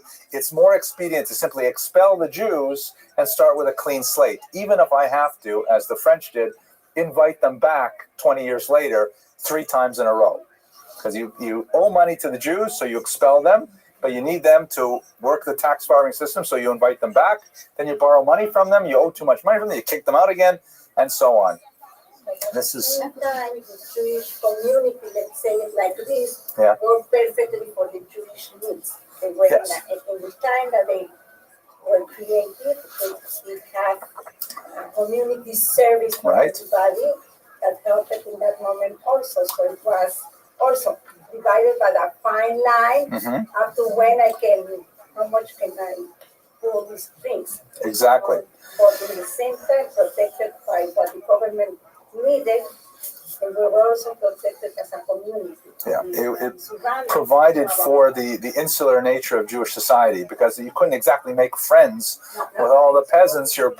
Yeah, absolutely. Please. There's a fairly long history of this expulsion of Jews, a temporary uplift in the economic conditions as they confiscate all of the possessions. Correct. And then, of course, the economy begins to dip because they lose the contribution of the Jews. Right. There's a one-time bonus. After the expulsion of York, it's a long history of this, and then inviting them back. So it wasn't just limited to Spain. No, absolutely. No, absolutely. Very, very true. Please, Esteban. The last line there. Yeah. His role was the grantor of the farms, or he was the grantee of the farms? He was the grantee. He was the tax farmee. No, he was a tax farmer. He was given control. Okay, you farm the taxes over here. Okay. Which means you collect as much. Ones too. Yes. Okay. Absolutely. Okay, so now let's talk a little bit about the Inquisition, which is a major element to the story. The Inquisition is basically a Spanish institution that spread beyond Spain that was directed at searching out heresy among Catholics. One of the widely held misapprehensions is the notion that the Inquisition was directed against Jews. It was not actually directed against Jews, and in fact, Jews were to a certain degree immune from the Inquisition per se. What it was directed at were the so-called conversos, or the derogatory term Marranos, those Jews who had, sometime prior, perhaps after the 1391 pogroms, accepted Christianity in an outward fashion, but did not actually believe what they were behaving. And the church in Spain was very concerned about rooting out these false Christians, so to speak. They actually had a distinct term for them, new Christians, and you could retain that distinction for 3 generations. One of the great scholars of the Holocaust, Raoul Hilberg, introduces his magnum opus, the destruction of European Jews, by comparing the Nazi Nuremberg laws to the 15th century Spanish laws regarding these so-called new Christians, because there was really a kind of a blood-based racist attitude that you don't see anywhere else in Europe, really, until the 19th century, that discriminated against these new Christians because the Spaniards felt that they weren't actually believing Christians. And the truth is, they were right. The so-called conversos or crypto-Jews were definitely still practicing Jewish services in secret. They were highly endogamous, meaning they're only marrying other conversos. They weren't marrying regular Spaniards for the most part. And they were basically creating that kind of Sephardic niche of, well, everybody outside thinks we're Christian, but everybody who's important knows that we're actually Jewish. And they could do this quite comfortably for decades or centuries, as it turns out. There are crypto Jews that are still detected in the American Southwest, even well into the early 20th century. And Mr. Rodriguez, to go further than that, the 20th century? It's modern. It goes right up to the 21st century even then. It looks like it's an amazing phenomenon. So the purpose of the Inquisition was that the church in Spain was trying to root out these false Christians, the Jews who had converted to Christianity but did not actually believe what they were saying. The Jews, technically speaking, had a false sense of security because they felt like, well, the Inquisition isn't bothering us. As long as we keep to our traditions and we openly practice as Jews, then we have nothing to worry about. That turned out to be a false sense of security, but nevertheless, much of the bulk of the animus was directed at these new Christians, including even old Christians who were suspected of Judaizing, of being tempted by Jewish values, and so on. Please. I was going to say, and now these crypto Jews were very successful because they had all the restrictions removed from them. Yeah. And so the Christian business people were very resentful of them because they could practice all of the trades and at the same time still not be fully Christian in their mind. And as a matter of fact, I think that the Jewish communities were actually very supportive of, at the beginning of the Inquisition, because I thought these are people who betrayed us, and let them be punished. Yeah, and that was certainly not the best moment of Jewish unity, I think. Did I tell you the joke about the guy who wants to join the country club? Yes, you're right. Well, Stephen, you remember all my jokes. Do you mind if I tell it again? Okay, the joke goes like this. So, for those of you who are younger, that up until it was Mr. Schwartz in the original. Okay, that was Mr. Schwartz. Okay, so up until really, it's ancient history for most of you, but until the 1990s, a lot of these clubs, even here in Miami, were so-called restricted. Right, you could only join if you were Gentile clientele, and there was no problem with this. I joked about the 1990s. There were some that were still like in the 90s, but they were openly like this until a great film came out called Gentleman's Agreement that really turned around the way people thought about these things right at the end of World War II. But at any rate, up until the 1940s, Jews could not get into a place like this. It would be forbidden, ridiculous, and hotels, forget about it. So anyways, the joke goes that there's this Jewish guy who wants to belong to this restricted country club. And so he goes to the membership director and he says, listen, these are my assets. I have these boats and these apartment buildings, and I really think that I belong in your crowd here in the Flaming Crosses Country Club. And the membership director says, listen, what's your name, Cohen? I can't help you because, we're a very exclusive club and you can only join if you have a sponsor. And I don't think you're going to find a sponsor. He says, well, who's on your membership? I'm sure I know someone. So he says, look, here's the membership list. Shows it to him. Cohen looks down the list and he sees someone named Schwartz. And so he says, oh, I know this guy. I'll go talk to my friend Schwartz. So he leaves, he goes, he knocks on the door of Schwartz, and Schwartz opens the door. And Cohen says to him, Shalom Aleichem, Reb Yid. Listen, I wanted to join the Flaming Crosses Country Club, and I need a sponsor. So I was thinking, maybe, you're a Jew, I'm a Jew, you could help me out. So Mr. Schwartz looks him in the eye and says, listen, Mr. Cohen, what's your name? Let me tell you something. I am a Presbyterian, and my father was a Presbyterian. And my grandfather, Oliver Shalom, was also a Presbyterian. Okay.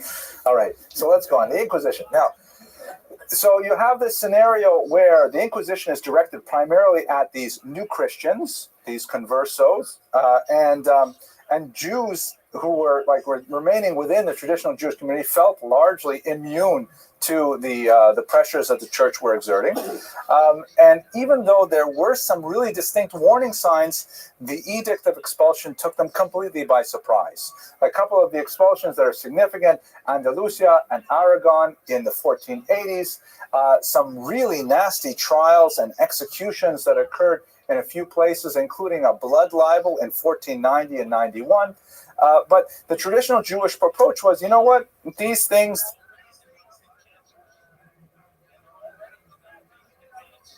they're like individual sorts of occasions, and we shouldn't connect the dots here.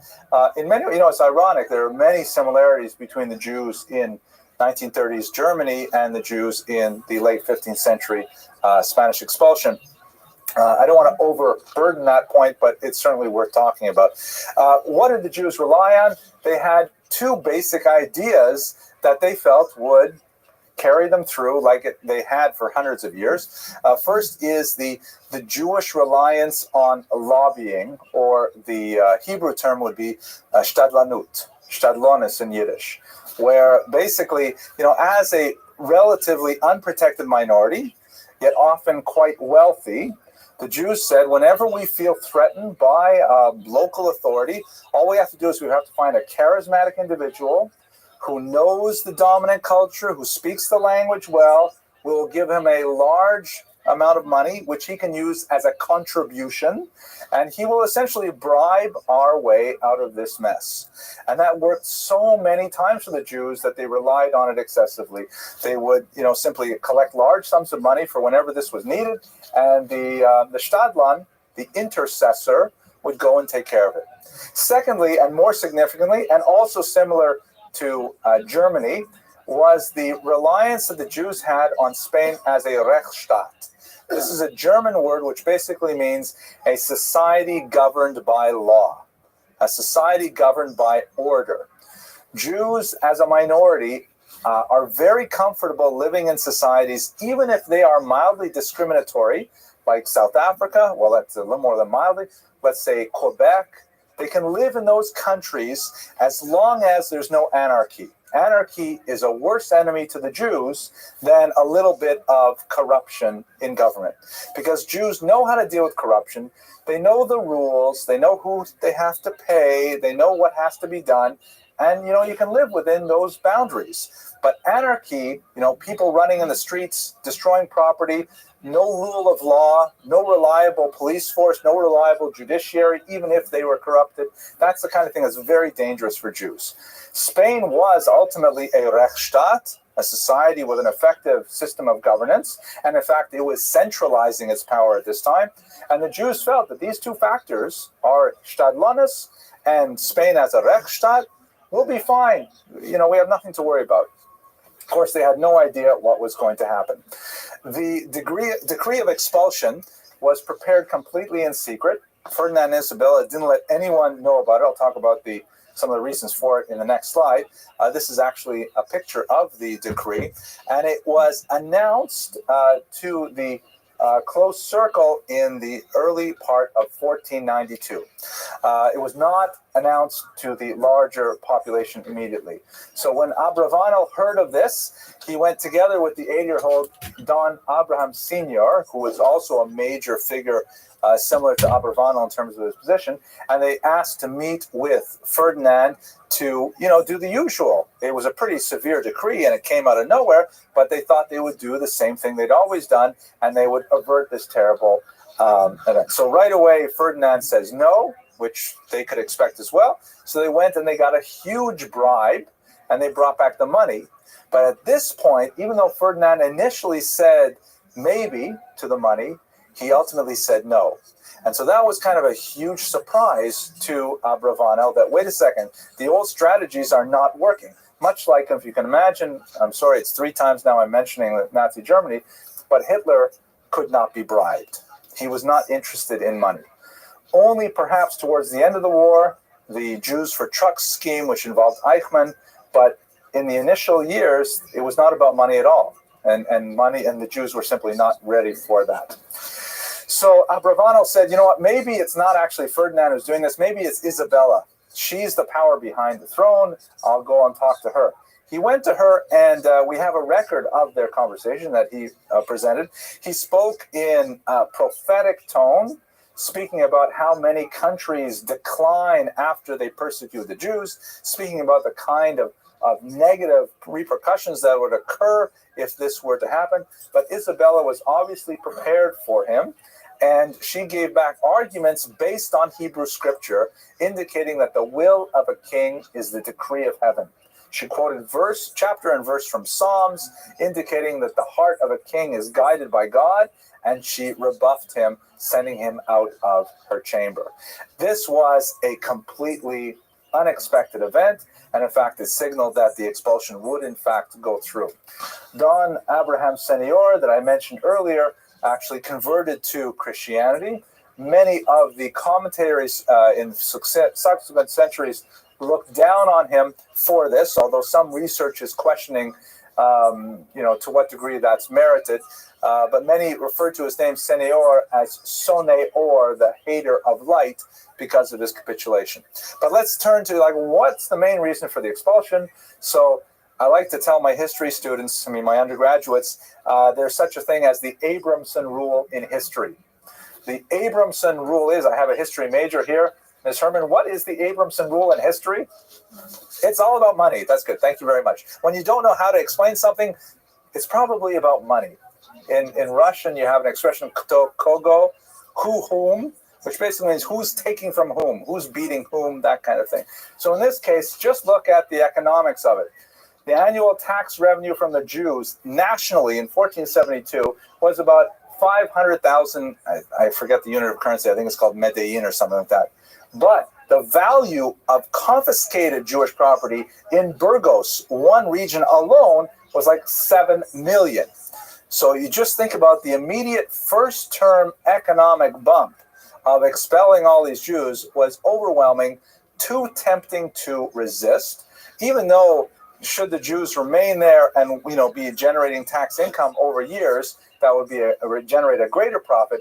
But the short-term bump in cash flow was so overwhelming that this cash-strapped kingdom that was engaged in rapid centralization and at the same time fighting several wars simply said, you know what? This is a great source of income. Let's simply expel the Jews. Don't tell that to Obama. I'm not going to go there. I'm going to stay. This microphone only reaches here anyways. Okay, so the edict was made public in late April, and the Jews were told that they had to leave Spain by the end of July. Ironically, the last day of July was Tisha B'Av, National Jewish Bad Luck Day, the day upon which so many great trials came to the Jews. Created a mass panic as Spanish Jewry rushed hither and yon, selling their homes at ridiculously low rates, getting rid of their property because, like in Germany, under the Aryanization rules, it was impossible to remove from Germany more than a very minimal amount of currency. So in Spain, same thing, Germany and Spain, the same laws. So people are trying to liquidate their currency, trying to buy diamonds, sew them into their linings of their coats and so on to flee the country. But severe limits were placed on these things. As I mentioned here, Abravanel himself was pressured to convert. He was offered a huge bribe by the crown. They wanted to keep him. They wanted to keep his financial expertise, and they begged him to become Christian. And as I mentioned, Senior, in fact, took that offer, although it was unlikely that it was done perhaps with the most open of motives. Abravanel refused, and in fact, he learned later that one of the last-ditch efforts that the crown was going to do to try to keep him in place is they were planning to kidnap and baptize his 1-year-old grandson. So he immediately, luckily, he was told of this by an informer who was positively inclined towards him, and he managed to rescue his son, his daughter-in-law, and their infant child, and escape Spain at that time. They followed a route that was common to many Spanish Jews. As you can see, the expulsion took Jews out of Spain up here into the more tolerant regions of Northern Europe. Of course, you have Spinoza and others up in Amsterdam. They're a result of the Spanish expulsion. Many Jews took the somewhat dangerous sea route here over into North Africa. The strong populations of Sephardic Jews in Greece come largely from this expulsion, and Abravanel ended up kind of island hopping his way throughout the Mediterranean basin for the remainder of his life. Nevertheless, wherever he went, he met with great success. His expertise in finance was valued by whichever ruling power he came into contact with, and he once again engaged in rapid prolific writing, completing his commentary on the Torah during this very difficult period of separation from his family and of the total devastation of his entire community. I'd like to speak just a little bit about some of his ideas here. We're almost out of time. This is a great word for my undergraduates. I like to use this word a lot. It impresses strangers, makes them think I'm smarter than I am. Weltanschauung is a German word meaning way of looking at the world. Welt means world. Anschauung is like onlooking, and it refers to your political philosophy, your religion, your optimism or pessimism, your extroverted nature or introvert. It's a large term that refers to basically how you look at the world around you. So his Weltanschauung was obviously colored heavily by his political experience and then his terrible personal experience. And one of the things that's fascinating about his later writings in particular is his fervent belief that the Messianic period was nigh. And in fact, in a publication he issued in 1407, that should be 1497, not 1407, he believed that 1503 would be the year that Mashiach came. He lived past 1503, and of course he met with some disappointment once that year went out, but he believed that the tremendous persecution of the age clearly indicated that God would not tolerate this much longer, and it would be time for the Messiah. Unfortunately, there would be much more pain and suffering in place over the next 500 years. By way of conclusion, for much of the scholarship on Abravanel for the last few hundred years, he comes across fairly weak as a leader. And to some degree, there's a lot of arguments to be made. He failed to perceive the warning signs of the expulsions of Spain. He failed to understand the dire implications of the Inquisition. And given all his political experience, it's surprising they put so many of his eggs in one basket, so to speak, so as to be reliant on any one king. Nevertheless, new scholarship by Mark Saperstein has significantly reevaluated a lot of Abravanel's role in the leadership of the Jewish community at this time, emphasizing much of the work he did, for example, for Pidyon Shvuyim, for the rescuing of captives, because many of the Jews, by the way, when they were expelled from Spain, they were taken captive and sold into slavery. And so it was quite a job just to try and ransom all these Jews out of slavery and set them up as communities again. But a lot of Saperstein's research has focused on, the disability we have of working with hindsight. It's much easier after the events have passed to be able to say, well, why didn't you see this? And didn't you see how that related to this? And so on and so forth. We know it, of course, from our own times in the 20th century. And he evaluates Abravanel's scholarships on a much higher level, along with, in general, the leadership of Spanish Jewry in the 15th century. This was truly a bolt from the blue, something that would have taken a genius to anticipate, and he believes that much of the negative assessment of Abravanel is undeserved. So finally, with Don Isaac Abravanel, we have a rather amazing example of someone who was at the very highest peaks of political activity, an incredible exemplar of Torah scholarship, producing many works that are still studied today in the original Hebrew and translated into English, Spanish, and many other languages. He's an example of a leader that would not be repeated for the next 500 years, and ultimately one of the more profound individuals of the 15th century. I want to thank you very much for your attention and your endurance, and I look forward to seeing you next week when we'll talk about Rabbi Moshe Cordovero and the Tzfat Circle. Okay, thank you.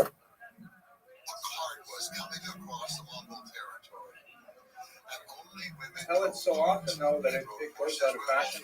I'm hoping that most of you, if you've heard it, you will have forgotten it, but it is a classic joke. My daughter Eliza, thank you for reminding me of this joke.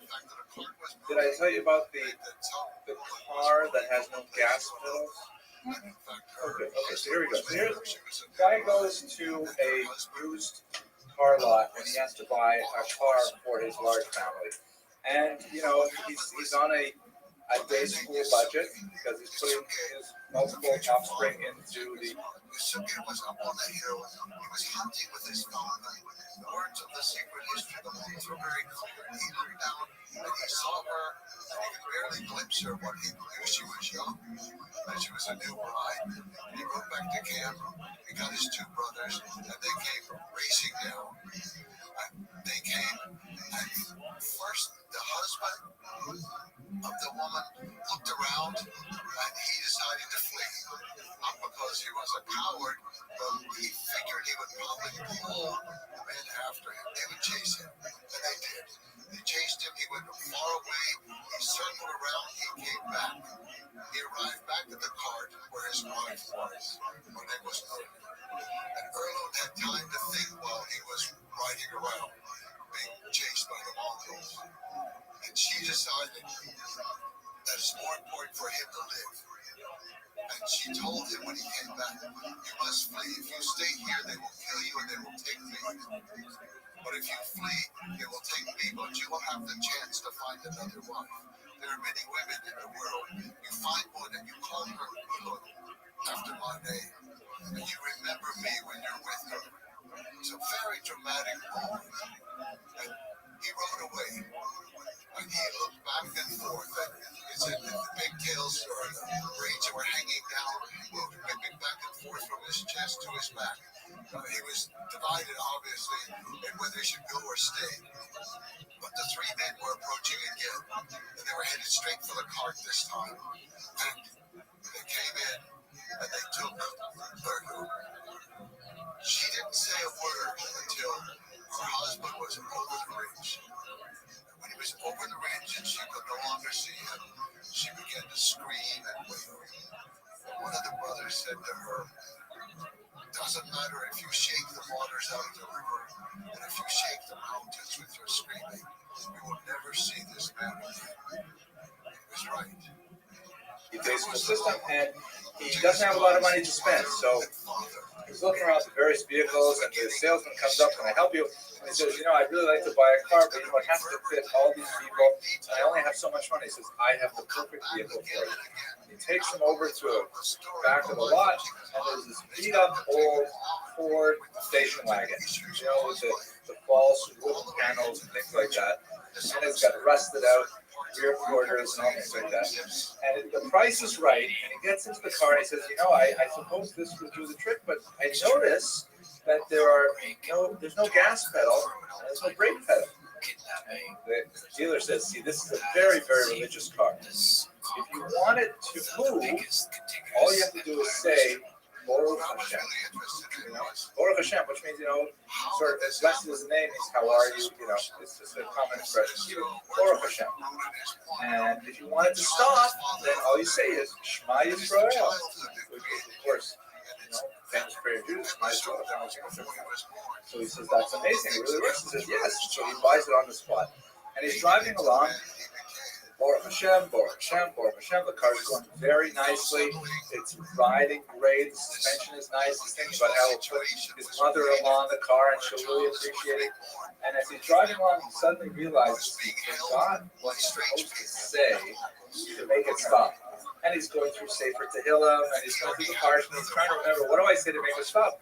And it's speeding up, and it's reading through the streets. He's laying on the horn, and he's going through red lights, and he doesn't know what he's going to do. And he goes the wrong way on a one-way street, and he breaks through a barrier, and he goes up onto an exit ramp that is under construction, and he realizes that the exit ramp runs out, and he's going to eventually plunge to his death. So, like a good religious Jew, he knows that his final moments should be taken up with an expression of the great unity of God. And as the Shulchan Aruch says, you're supposed to cover your eyes and say, Shema Yisrael, Hashem Elokeinu, Hashem Echad. And he does so, and the car stops right at the very edge of the exit ramp, takes his hand off his eyes, and he says, oh, Baruch Hashem. Baruch Hashem. Right? Okay. I think I ruined the punchline, but let's get back to it. Okay, I appreciate it. I think everyone figured it out halfway through, but what do you want? Okay. tonight's topic is Benjamin of Tudela. It's a very interesting character. I've never spoken about him before, which means I did all my preparation this afternoon. It's fascinating individual. He was a medieval traveler who left a very unusual document behind called the itinerary, or Masaot in Hebrew, the travels of Binyamin of Tudela, Rabbi Binyamin of Tudela, and it has a lot to say about 12th century Middle East, and we're going to get into that in great detail in a few moments. First of all, though, I'd like to thank Dr. Jared Litt for sponsoring tonight's lecture in memory of Mr. J. Farkas. Mr. Farkas was actually someone who came to this class quite often. He had a very, very sharp mind. He often asked very difficult questions. I often, felt considered a little bit when he put up his hand because I knew he was going to ask something very difficult. And unfortunately, he passed away. I think it was the Aseret Yemei Tshuva this year between Rosh Hashanah and Yom Kippur. Quite suddenly, he passed away. So we remember him, and we thank Dr. Flitt for sponsoring tonight's lecture. I think so, yeah.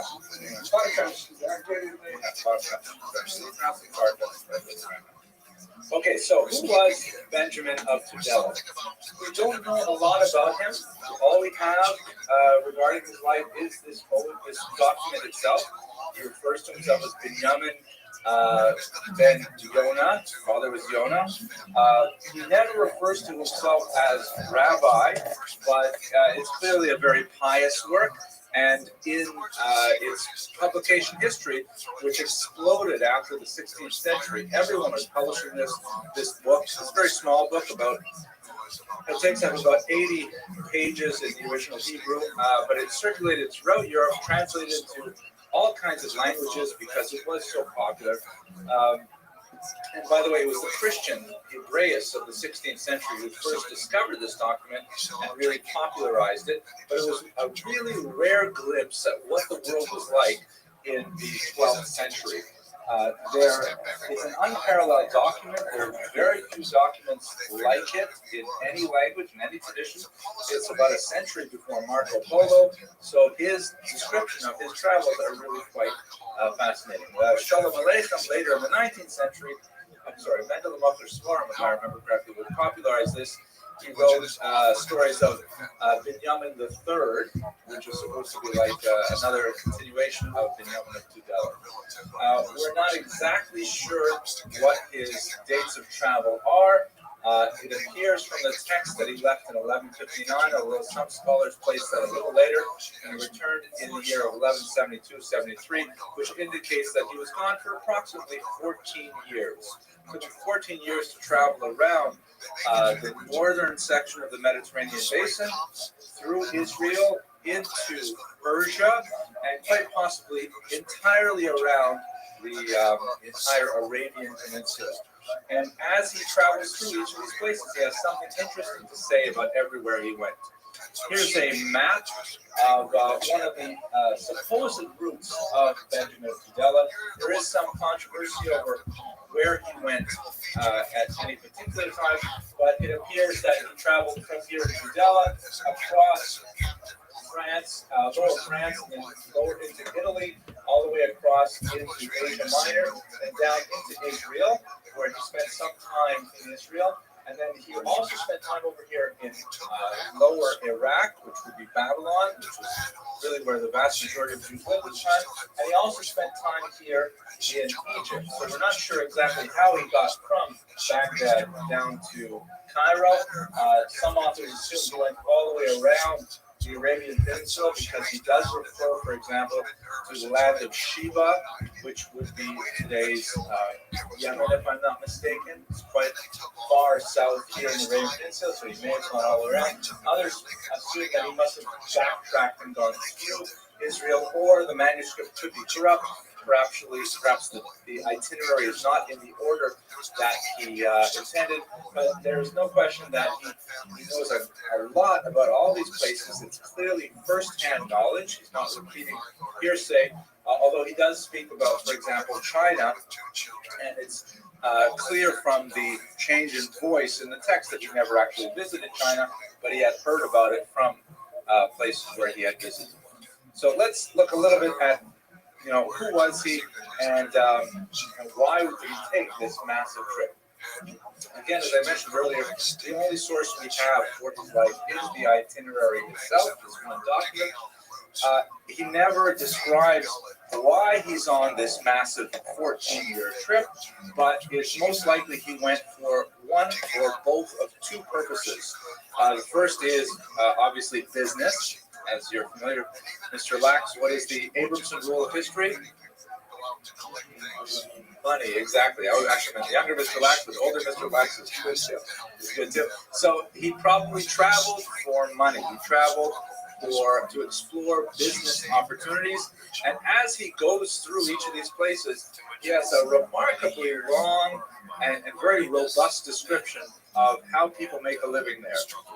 The details of the spice trade, the coral trade, the dyeing. He's very interested in dyeing, and in every town he wants to know how far is it to the nearest seaport, how far is it to the nearest river, because he's obviously concerned with issues of how do you get your products to market and so on. The other reason that he most likely took this trip is he was a kind of a spiritual tourist. He's very interested in things Jewish. Every city that he visits, he gives you an entire list of all the most famous rabbis. Occasionally he says something about how many Jews live there, about how many synagogues there are. Oh, I remember the joke. This is the joke, Mr. Rodriguez. So here's the joke. This is the one I forgot a few minutes ago. I usually want to start this joke. You've all heard this joke anyways. It's the second most popular Jewish joke in the 20th century, I'm sure. So I'll tell you the second most popular joke. The joke about the Jew stranded on a desert island. Okay, goes like this. A Jew is there. You go. So let me go through the motions. It's therapeutic for me. If I don't tell a joke here, I'll have to go home and tell it to my wife. She's sick of it. So it goes like this. There's a Jew stranded on a desert island for a long time, and he's waiting there and waiting there. And finally, there's a ship passing by, and they see his smoke signals. So the captain of the ship comes onto the island in dignity to rescue him, and the Jew is so grateful that finally he's going to get off this island after a dozen odd years stranded there. And he says, "Listen, I've lived here for so long. Let me just show you around the island so you can see, what I've done here." So the captain tours around him, and the Jew is saying, "Over here, this is my hut during the rainy season, and over here is my hut during the dry season, and this is my JCC, and this is my, observatory, or whatever, and these are my synagogues."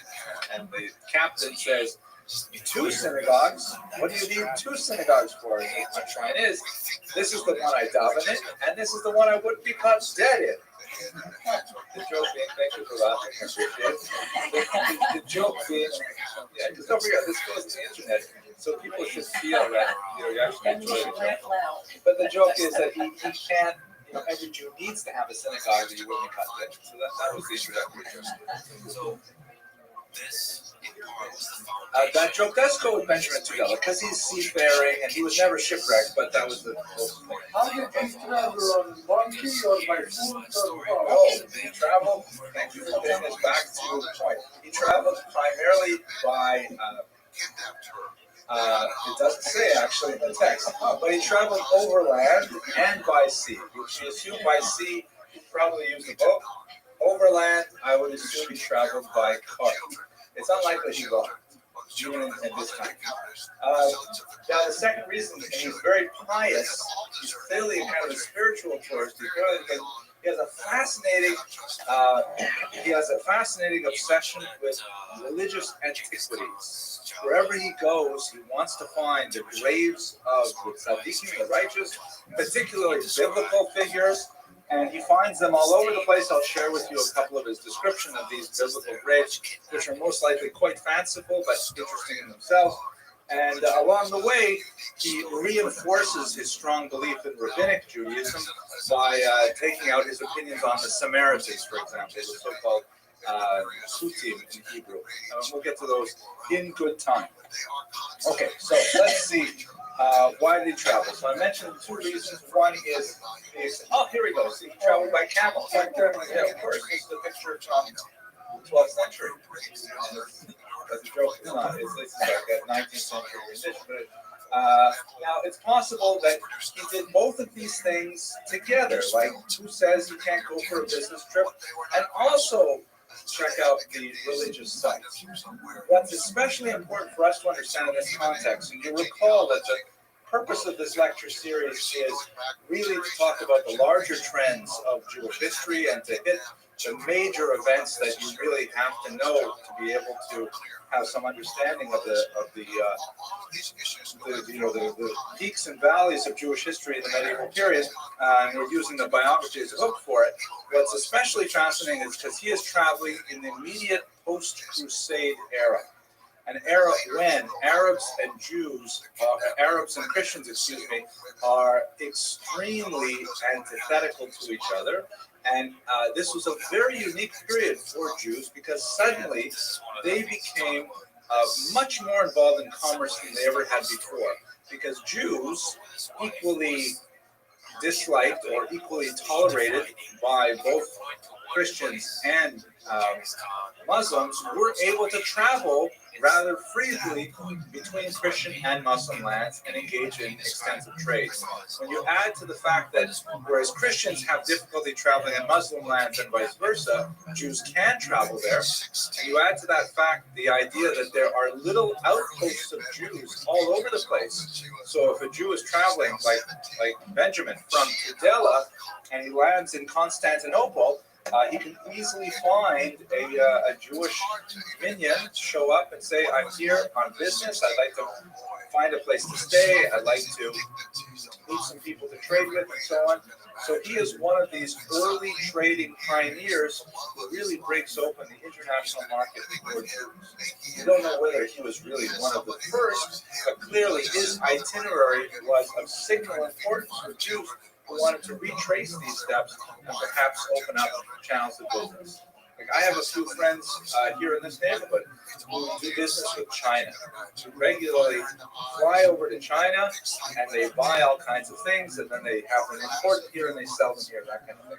So how do you get to be the first Jew to go to China? There has to be some kind of, landmark, some kind of connection over there to start, especially when it's a communist country, you don't have a language in common and so on.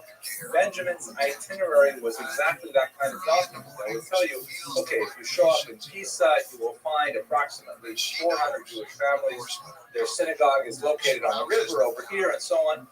And that's your map. That's essentially your Google Maps of the 12th century. The kinds of spiritual tourism that he's fascinated with, for example, when he is a place called San Giovanni near Rome, he finds two pillars that were inscribed with the phrase Shlomo ben David. Of course, that would be King Solomon. We have no evidence in the Bible whatsoever that Solomon visited Italy, but nevertheless, this is part of the fanciful nature of the book.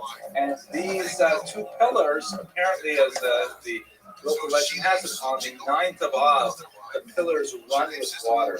But the 9th of Av, of course, is the commemoration of the destruction of the temple. When he's in Rome, for example, he's very interested in the caves under the Vatican, which are purported to hold all of the antiquities from the temple, as well as the graves of the 10 martyrs of the state, Akiva and others. And I'm pretty sure that historically they were killed in Israel, but it doesn't really matter.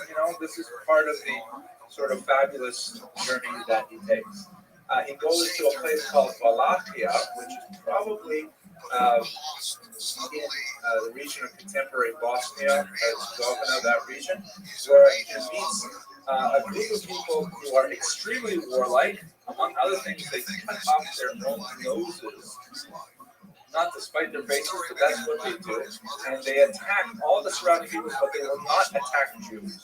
There's a special reverence for Jews, and he intimates that perhaps these are descendants of the 10 lost tribes of Israel.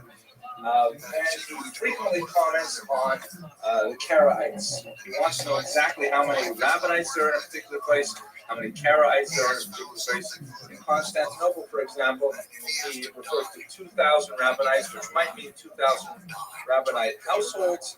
as opposed to 500 of the Karaite variety. So these are the kinds of things he's very interested in as he's traveling around, both business and tourism.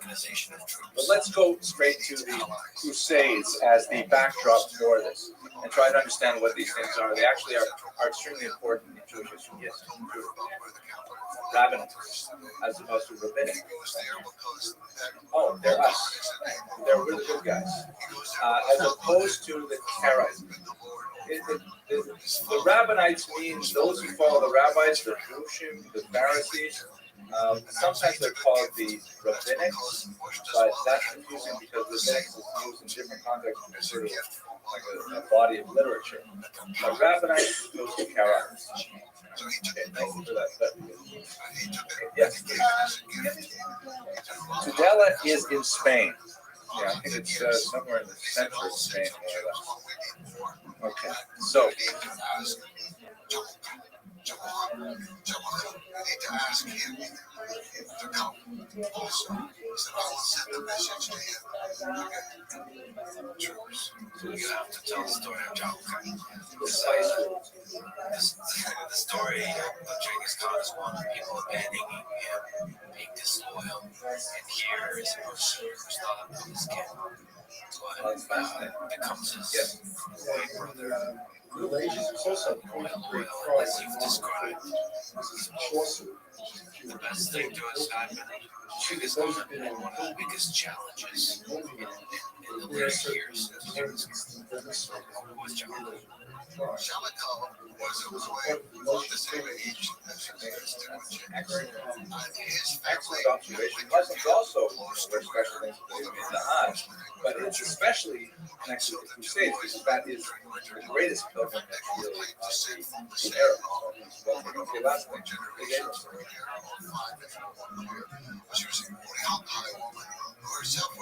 That's your question. He didn't have family and friends. It's hard to believe he travels on his own, but he makes no reference to traveling companions. He makes no reference to his wife or children. The only person besides himself is his father. It's almost like he's writing, and sometimes when you read the book, it sounds like a non-fiction, just, I went to this place. It was this far away from the last place I went. This is how many Jews lived there. This is what they did for a living. This is how far they were from the ocean. Then I went to this other place. I traveled this far to get there. And it's very dry. And then sometimes he goes on with long, flowery descriptions of bizarre practices, like the Galatians who cut off their noses and things like that. So, written in Hebrew, rabbinic Hebrew. Very accessible Hebrew. It's been translated to English several times. Right? Oh, okay. So let's understand the Crusades a little bit. This is actually the important part of the lecture. So the Crusades, a very difficult period in medieval history, are really a turning point for world history, a turning point for Jewish history as well. The situation is that the Muslims are in control of Israel at this point, as they have been for quite some time. But the Seljuk Turks take over in 1071. At that point, the Turks are a little bit more strict with regards travel into Jerusalem, and this begins to interfere with Byzantine pilgrims, Christian pilgrims who are coming from Byzantium, Constantinople. It's not called Constantinople yet, but they're having difficulty getting into Israel, and it's Jerusalem in particular. And in a rather unprecedented move, the Emperor of Byzantium appeals to the Pope in Rome. And this was like an unusual, so to speak, after the elections, reaching across the aisle, because the Byzantium is Orthodox Christianity, and Rome, of course, is Catholicism, and they're really not on speaking terms at this point. So it has to do with a whole bunch of splits over various doctrinal issues, the role of Mary, and so on. But the fact that the Christian Orthodox Emperor would ask the Pope in Rome, the Catholic Pope, for help was a really important gesture. and the Pope felt constrained to actually respond. So in 1095, Pope Urban II says, this is absolutely intolerable that Christians cannot travel from Byzantium down to Constantinople. Sorry, it was called Constantinople. It wasn't called Constantinople. Right, it was Constantinople. They can't travel from Constantinople down to Jerusalem, so he calls for all Christians to unite and to organize themselves and mount a massive attack on Jerusalem. It happened that France in particular had a labor surplus, and in particular they had a very difficult time because they had too many knights building up in the nobility. The way the feudal system is set up, it's designed to have a large peasantry that supports a fairly small military. Those would be the knights, their squires, and other attendants. And they just had too many knights running around. And these are like, single men, aged 18 to 24, unemployed. It's a dangerous thing. You got to do something with them. So it was perfect timing for France, and they organized themselves to march all the way to the Holy Land and take it from the infidel, from the Muslim. There was a huge mass hysteria throughout Europe with the idea of this, great endeavor.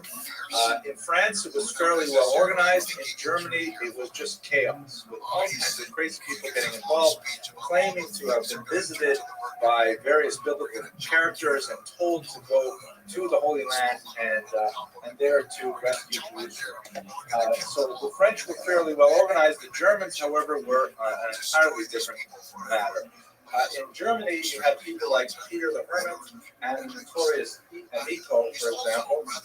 And Nico, managed to raise an entire band of people to follow him simply by taking off his tunic and saying, "Look, I have been branded by the Lord," and on the back he had a cross marked in his shoulders, between his shoulder blades, as if to say, this means that you're supposed to follow this cross in hoc signo vinces, under this sign shall you conquer. In another place, there was actually a report of a goose that kept on turning towards the east. And all the local villagers took this as a sign that they were to follow the goose all the way to Jerusalem. And there was a tremendous amount of chaos in general. Unfortunately, the chaos is really the Jews' worst enemy. Jews historically are fairly content to live in a mildly oppressive regime. As we have done for so many centuries, and as we continue to do even today, there are some societies, for example, south of the border, where in the South American continent, there are societies that are not necessarily governed by law, but as long as there is no chaos, Jews can manage it. The worst thing for Jews is when we cannot rely on law entirely, when we feel that the government will not protect us at all, even live by the laws that they have themselves written. And so what ended up happening in Germany, in the northern communities of Speyer, Worms, and Maine in particular, is that the Crusaders said, wait a second, why are we going to schlep all the way to Jerusalem? I don't think that's the actual term they used. They probably used something in medieval Germany. Why should we schlep all the way to Jerusalem to attack the infidel when we have infidels living right here in Germany? And so instead of taking these bands all the way to Jerusalem, these kind of ragtag, groups of hooligans and misfits, those kind of people, they actually attack the Jewish communities of Shul, as they are known by their acronym in Hebrew, Speyer, Worms, and Maine. So the first attack occurred in the city of Speyer in May of 1096, and there the Jews, realizing that they were under attack, they ran to the local home of the bishop to remember that both Jews and clergy are very urbanized at this time. The cathedrals, to be sure, and even the larger churches tend to be in the villages or in towns, and the larger peasantry were living in manors or farms spread out from the local village. So the people living in the city were, for the most part, Jews, people who practiced guilds or various merchants, and the clergy. So they had a rather close relationship. the Jews were hidden safely by the bishop there, and the bishop took a very strong stand against the pogroms, and in fact, he captured one of them and had his hands cut off as a demonstration that this kind of behavior would be untolerated, would not be tolerated. And in fact, the pogromists ended up leaving Speyer without any casualties. In the nearby towns of Worms and Mainz, on the other hand, an entirely different outcome ensued. The Jews went into the bishop's home, and the pogromists actually invaded the bishop's home and drew the Jews out and had a terrible massacre on the spot. In Mainz, a little bit later in that summer, they demanded a bribe from the Jews, which the Jews paid, but even with paying the bribe, they still attacked the Jews in a horrible massacre. These massacres are commemorated on Saturday mornings in the traditional liturgy, the prayer of Harachamim, which is said after the Torah reading, is specifically in reference to the Jews who were killed in the Crusades of this time. So a couple of observations about the Crusades, and then I should pause for questions. So what ends up happening with the Crusaders? So the so-called legitimate Crusaders, meaning those nobles who were fairly well organized, coming from France and so on, they actually make it all the way to Jerusalem. They have a brutal war with the Muslims, and they win. And then over the next couple of centuries, there's ongoing battles between the Muslims and the Christians over control of Jerusalem. For a while, it's held by the Christians. For a while, it's held by the Muslims. But during this Crusader era, they actually have a huge degree of success in their initial objective. That's why it's even the term, it's a little bit offensive, really. It's especially offensive to Muslims, but it's entered the English language. You know, you can go on a crusade for blood donation, or a crusade for, I don't know, March of Dimes, or some kind of good cause. The word crusade has become synonymous with, you know, putting your energy into doing something worthwhile for society. But Muslims would certainly feel, no, this was not worthwhile for society. We were peace-loving people, getting along with our local neighbors, and these crazy Christians come from France and start killing us. So that a lot of the tension between Muslims and Jews to this day really dates back to the Crusades. Anyways, that's the legitimate Crusaders, so to speak. The illegitimate Crusaders, meaning these crazy bands that were forming in Germany and so on, after they finished massacring Jews, then they started making their way down towards the Holy Land.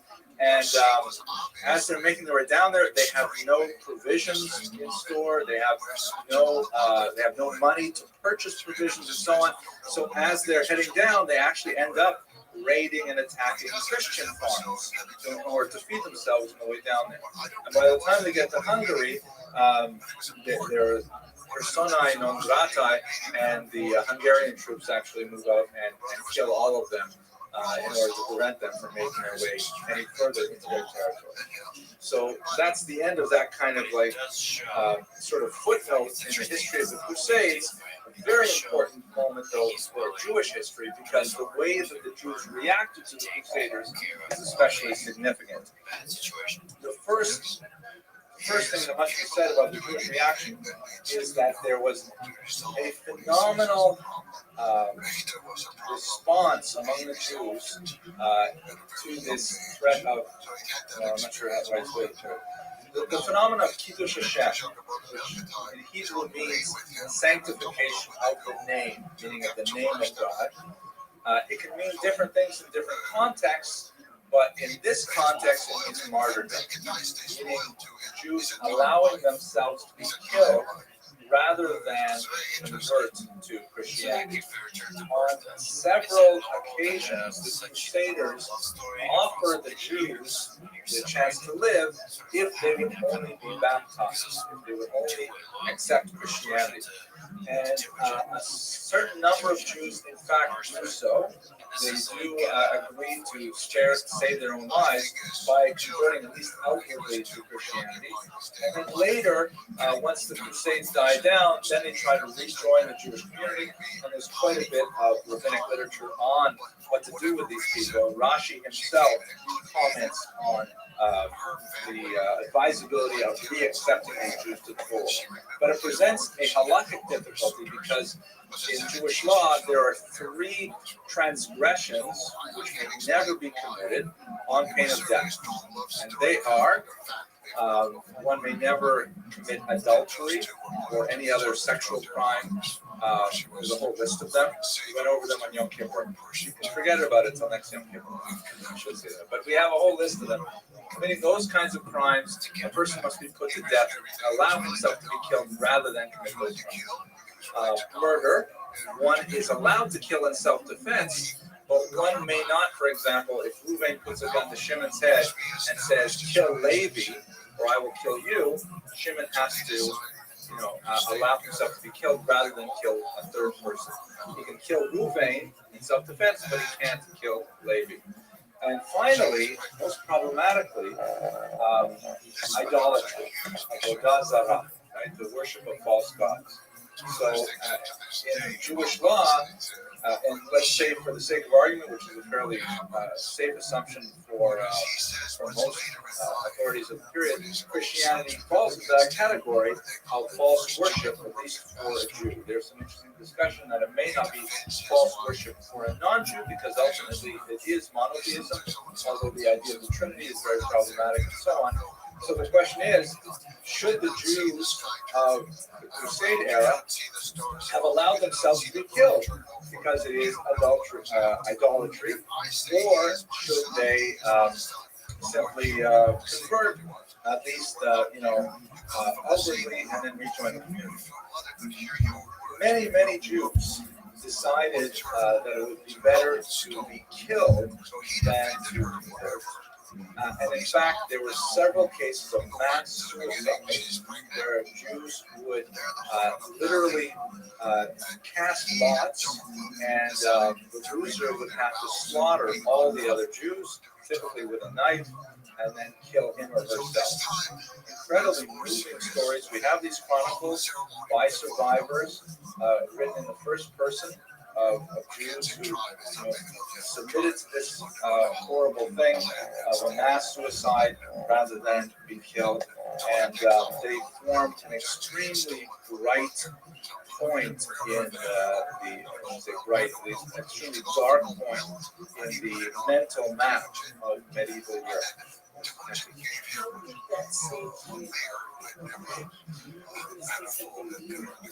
So, ask these questions about pikuach nefesh, right?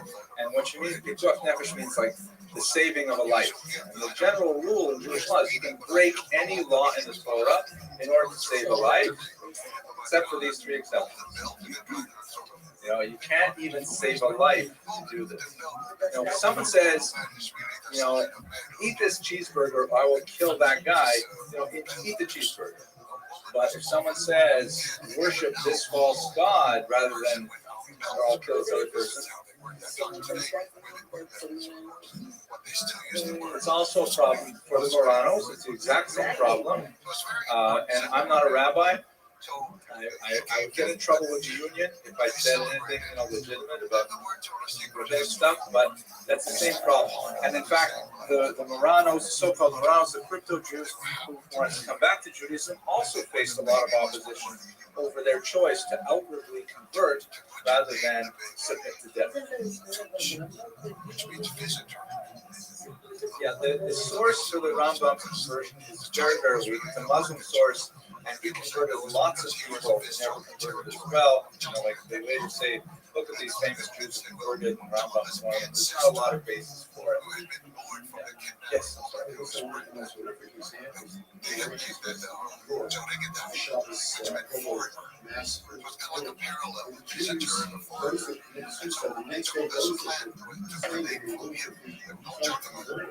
They were also mass. Not necessarily a guarantee. You're absolutely right. This is happening as well. We should say that.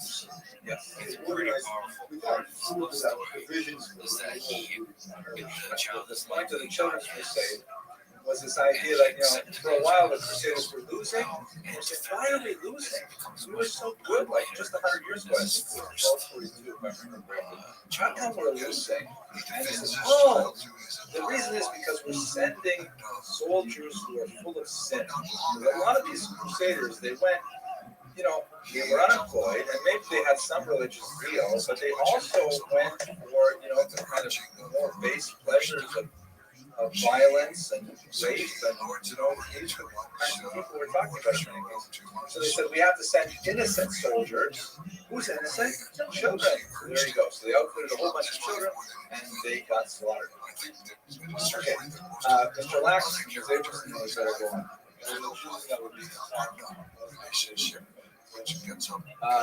Limited examples of defending themselves. Very, very limited. And that's a very sophisticated question, Mr. Lax, because there's a historian named Raoul Hilberg who argues that the Jews were so used to living as minorities in Christian and in Muslim Europe, if you're thinking primarily about Christian Europe, that they never really developed the cultural vocabulary of resistance. When you are a tiny minority and you're attacked, you really only have two choices.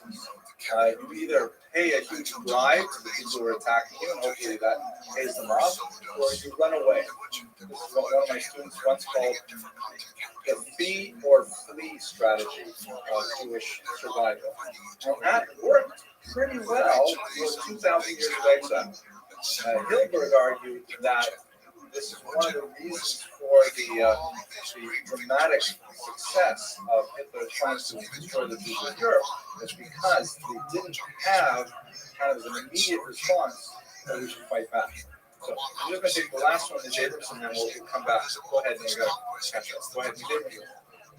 So Temujin was rising up, and then he wanted his son to marry the daughter of Right. Excellent question. That's the next slide. Okay, next slide. Well, she asked a really smart question. Why would they run to the bishop's house? So let's just finish this here. One last point on this here. For Ashkenazim and the development of Ashkenazi culture, which is still quite young at this point, the Jews have only been living in the traditional regions of Ashkenaz for about 200 years at this point. This is the defining moment for the way Ashkenazi culture goes for the next 700 years. Ashkenazim tend to look inwards, tend to regard the outside society as far more toxic, as dangerous as us versus them, and we develop a kind of internal ghetto thinking as a result of the cultural impact of the Crusades. It's quite different in the Sephardi territories in Spain, where the Jews there, they're just going into their golden age. And they're celebrating people like Chasdai ibn Shaprut and Shmuel ibn Akrela, who are reaching high office in secular political positions and also engaging in Jewish scholarship and so on. So one of the Jews of Ashkenaz and the Jews of Spain had about 400 years where the Ashkenazim were kind of shrinking into themselves and the Sephardim were sort of spreading out. The Ashkenazim were celebrating insularity, and the Sephardim were celebrating engagement with the outside world. Obviously, the Sephardim would have to deal with the same problem in the 15th century, but it may argue for some basic cultural differences between them. Now, let's do quickly Ms. Abramson's excellent observation. Protection of the clergy. So for the Jews, the bishop was the theoretical place of refuge. Like when you're in trouble, where do you go? Well, obviously you go to the Christian priest. And this is something that we really have to bear in mind about medieval Europe. We tend to think overwhelmingly, especially in a Jewish learning environment, of what Salomon called the lachrymose version of Jewish history. Lachrymose means full of tears, right? That is one long martyrology of one massacre after another. And unfortunately, there are a lot of massacres, but it's a skewed vision of Jewish history, to be sure. And even though we have, frequently been attacked by outside forces, it's important to recognize that we had a modus vivendi, theological and practical, with the church that at least dates back to St. Augustine. The concept of witness, which I don't believe we talked about in this class, but I don't want to take more time to do it, but basically the Catholic Church, the Christian Church at that time, developed a doctrine that says the Jews should not be forcibly converted. The Jews should be allowed to practice their faith in relative peace, not necessarily prosperity, so that they should be alive for the end of days, in order that they can witness the second coming of Jesus. That's the idea of it. And in fact, it worked very well because, we could rely on the church basically to uphold this doctrine and to protect the truth. So the bishop was a reasonable person to go to look for help. It also indicates a big separation between the dark, hungry masses who are Christians and the literate and more educated and more urbanized clergy, which may have had a much more amenable attitude to the Jews. I'm painting with very broad strokes here, but just for the sake of argument, that's one of the interesting observations. Is they went to the clergy. Okay, so let's go back to Benjamin of Tudela. This is the environment in which he's traveling, right? The First Crusade is 1095. He's traveling just 75 years later, 85 years later. It's still an environment. The Crusades, by the way, are ongoing for several hundred years, where there's back and forth between the Christians and the Muslims in Israel.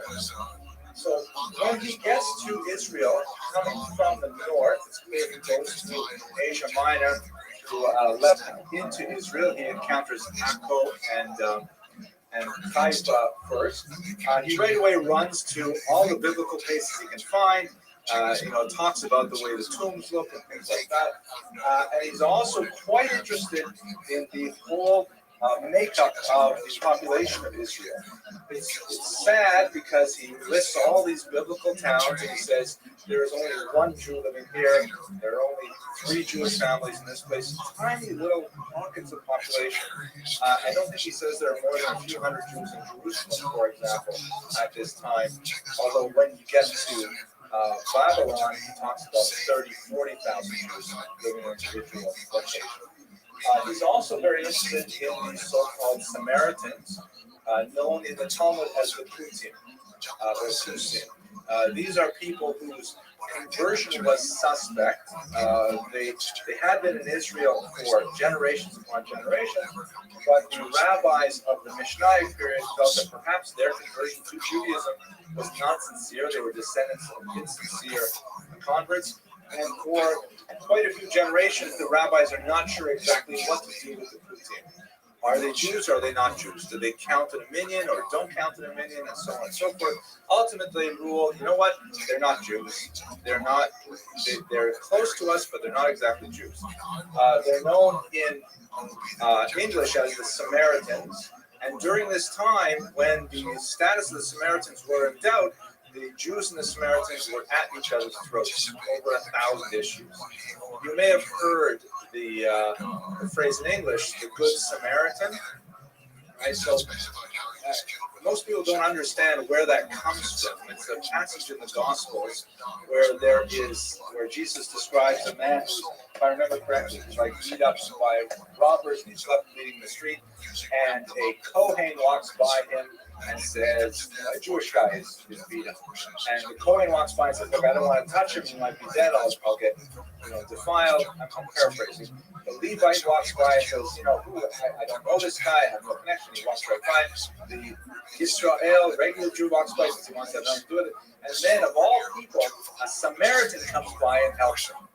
And when you read it in the original context, it's like, here's a Jewish guy, no Jew will help him, but of all people, a Samaritan will help him. You believe it? Someone who hates the Jews, he's the one who helps him. So that's where we get this concept of the Good Samaritan. The underlining should be on the word Samaritan. You would expect a Jew to help him, but in fact it is this. What is the Kusim black? No. You're thinking of the Kusim. The Kusim. They're just, regular olive skin like Africa, no? No, that's Kush. Moshe's Ethiopia. So, like Zipporah, for example, Moshe's wife is called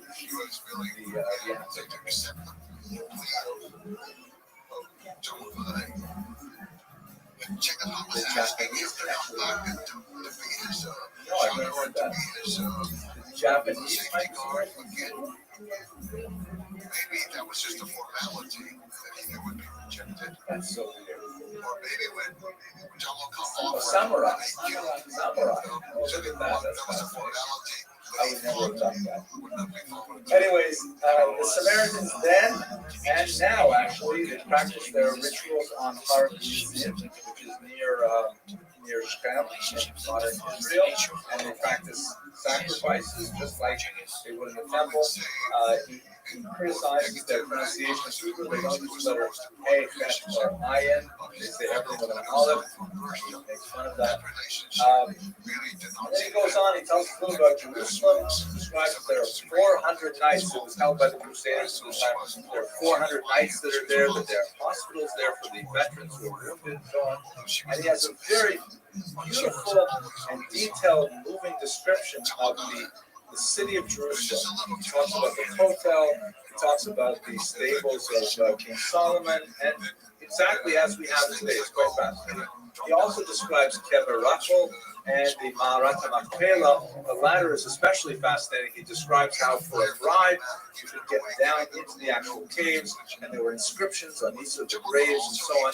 More detail than tourists today can see, but it's clear, it's a real reinforcement of the historical significance of many of these locations that are revered to this day, 1,000 years later. He also moves on to Babylon, and he's especially interested in all of the cities mentioned in the Talmud, and they're really quite thriving as Jewish population centers. He describes the political conflicts of the exarchates. We talked about them last week with the Karaites, right, the Reish Galusa and so on.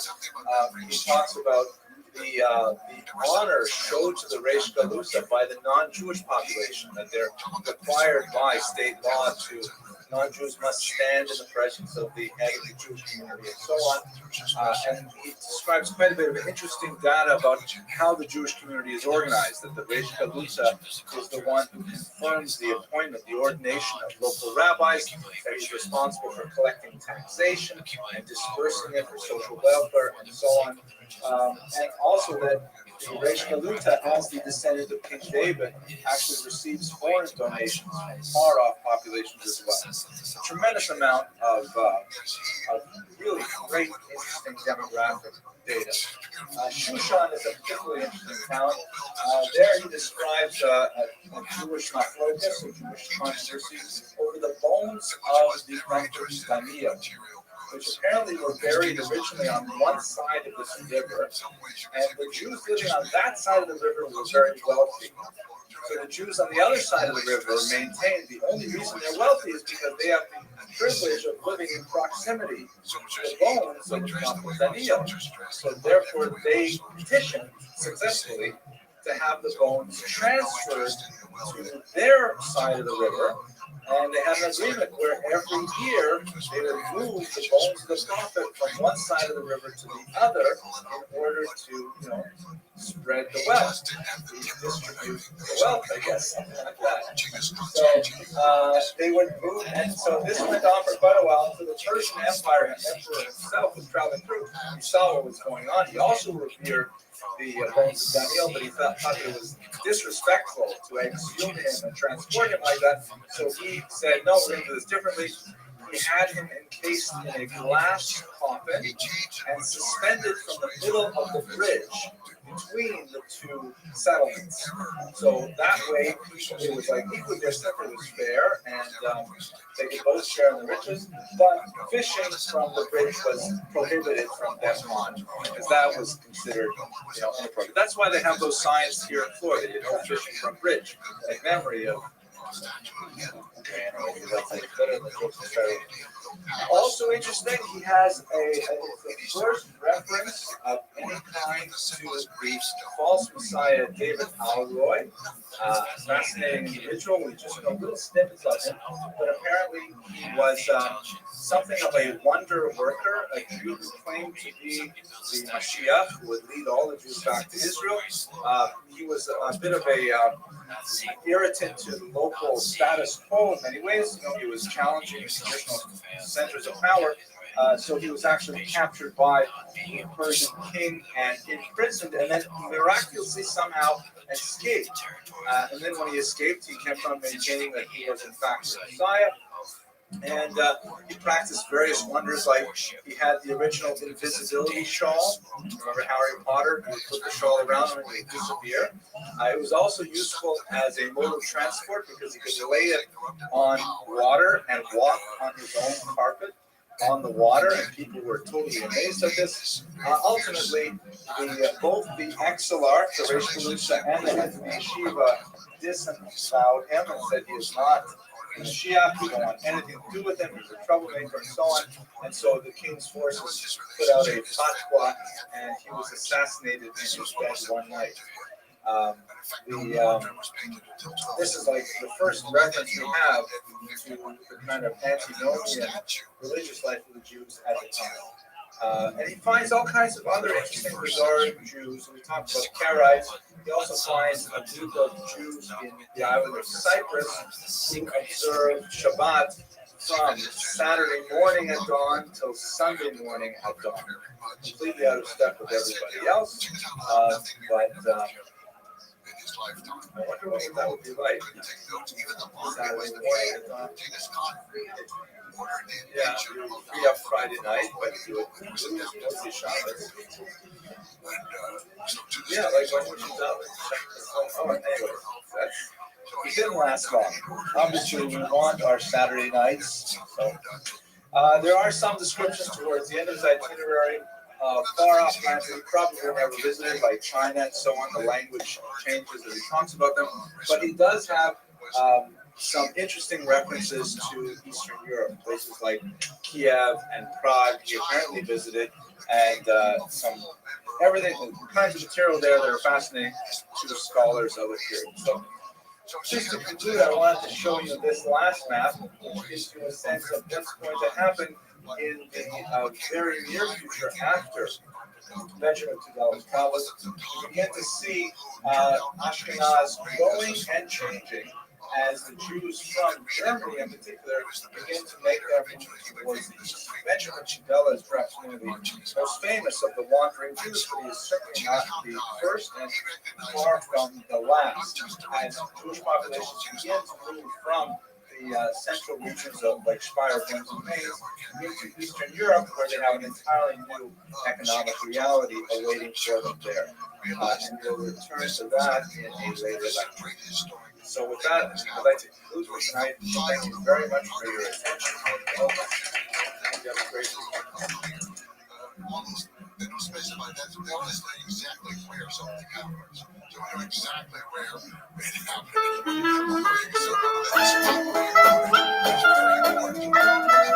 Hello and welcome to another edition of This Week in Jewish History. Today we're going to speak about an extremely consequential Jewish astronomer and historian named Abraham Zacuto. His role in Jewish history is especially important this week because we're commemorating the anniversary of Columbus's departure from Spain for the New World, and Zacuto's work was of signal importance in getting Columbus to the New World. So let's have a quick look at his life and work. So Zacuto came originally from, his family originally came from Castile, and they migrated to Spain. Zacuto received his education at the University of Salamanca, and he spent much of his time studying astronomy in particular, although a good deal of his training was especially in the Jewish sciences, the study of Torah in particular. One of his teachers, besides his father, was the great Rabbi Abuab, the author of the Menoras HaMaor, very important Kabbalistic work. He made his claim to fame primarily with the Chibur Hagadol, which is a translation of the term the big book, the great book, which is essentially a collection of highly accurate astronomical tables, which was later translated into non-Jewish languages and played an important role in a lot of the exploration that happened in the late 15th century. Columbus himself owned a copy of the Chibur Hagadol in obviously a language that he could read, and we have his marginal notations on the side, and he directly credits Zacuto with an exceptional event in his memoirs when he describes how he was taken captive by natives of some type at one point and was threatened with death until he used Zacuto's timetables to be able to accurately predict an eclipse, which of course demonstrated his superior knowledge and so on and allowed him to be saved. Zacuto's work also played an extremely important part in the travels of Vasco da Gama, and particularly his improvement of the engineering of the astrolabe, which was a device that was originally made out of wood. Zacuto switched to metals and also calibrated in such a way that it was possible to actually calculate one's position at sea far more accurately than had ever been done before, and ultimately led to the circumnavigation of the globe. Zacuto was, of course, highly regarded in his own lifetime for his astronomical work. He was the astronomer to the King of Portugal, actually. After he had been, along with the other Jews, expelled from Spain in 1492, he resided in Portugal.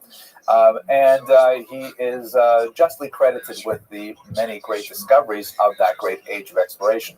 One of the modern recognitions is the fact that a crater on the moon has been named after him. However, his life did not end well in Portugal. He was exiled from there as well, along with the expulsion of all Jews in 1497. He made his way with great difficulty to Tunis and then eventually to the Holy Land, where he is believed to have passed away in the year 1515. One of the most important aspects of Zacuto's work outside of his astronomy was the compilation of an amazing book called Sefer Yuchasin, which is a truly phenomenal 15th century history book that gives us tremendous insight into Jewish history as a whole. Well, that's it for This Week in Jewish History. I hope you found this interesting, and I wish you an excellent week.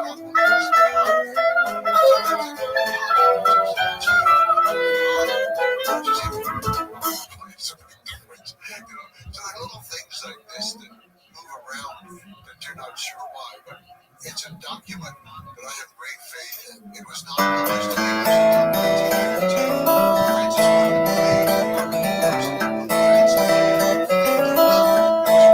Hello, everyone. Welcome to another essential lecture in Jewish history. Today we're going to focus on a very important aspect of Jewish intellectual history. We're going to look at the period known as the period of the Rishonim, or the first ones. It's an exceptionally important aspect of understanding how Jewish intellectual history develops and how really the massive corpus of rabbinic literature works by understanding what exactly was this period of the Rishonim. So let's go straight to the present. Here we go. Here's a basic fundamental idea that is deeply ingrained in the Jewish psyche and is very much a relevant aspect of contemporary Jewish hermeneutics, particularly within the traditional Orthodox way of looking at the universe. Specifically, there is this idea known as Yeridas Hadoros, or decline of the generations. There is this concept that from the moment that God gave the Torah to the Jews on Mount Sinai, it's been all downhill. As my father used to say all the time, Henry, it just gets worse. So the idea is that on Sinai, the Jews reached a spiritual peak, and their sensitivity to the divine message was at its highest. And as the Talmud says, the Midrash actually, at Sinai, even the lowest household servants saw things that even the great prophet Ezekiel did not see.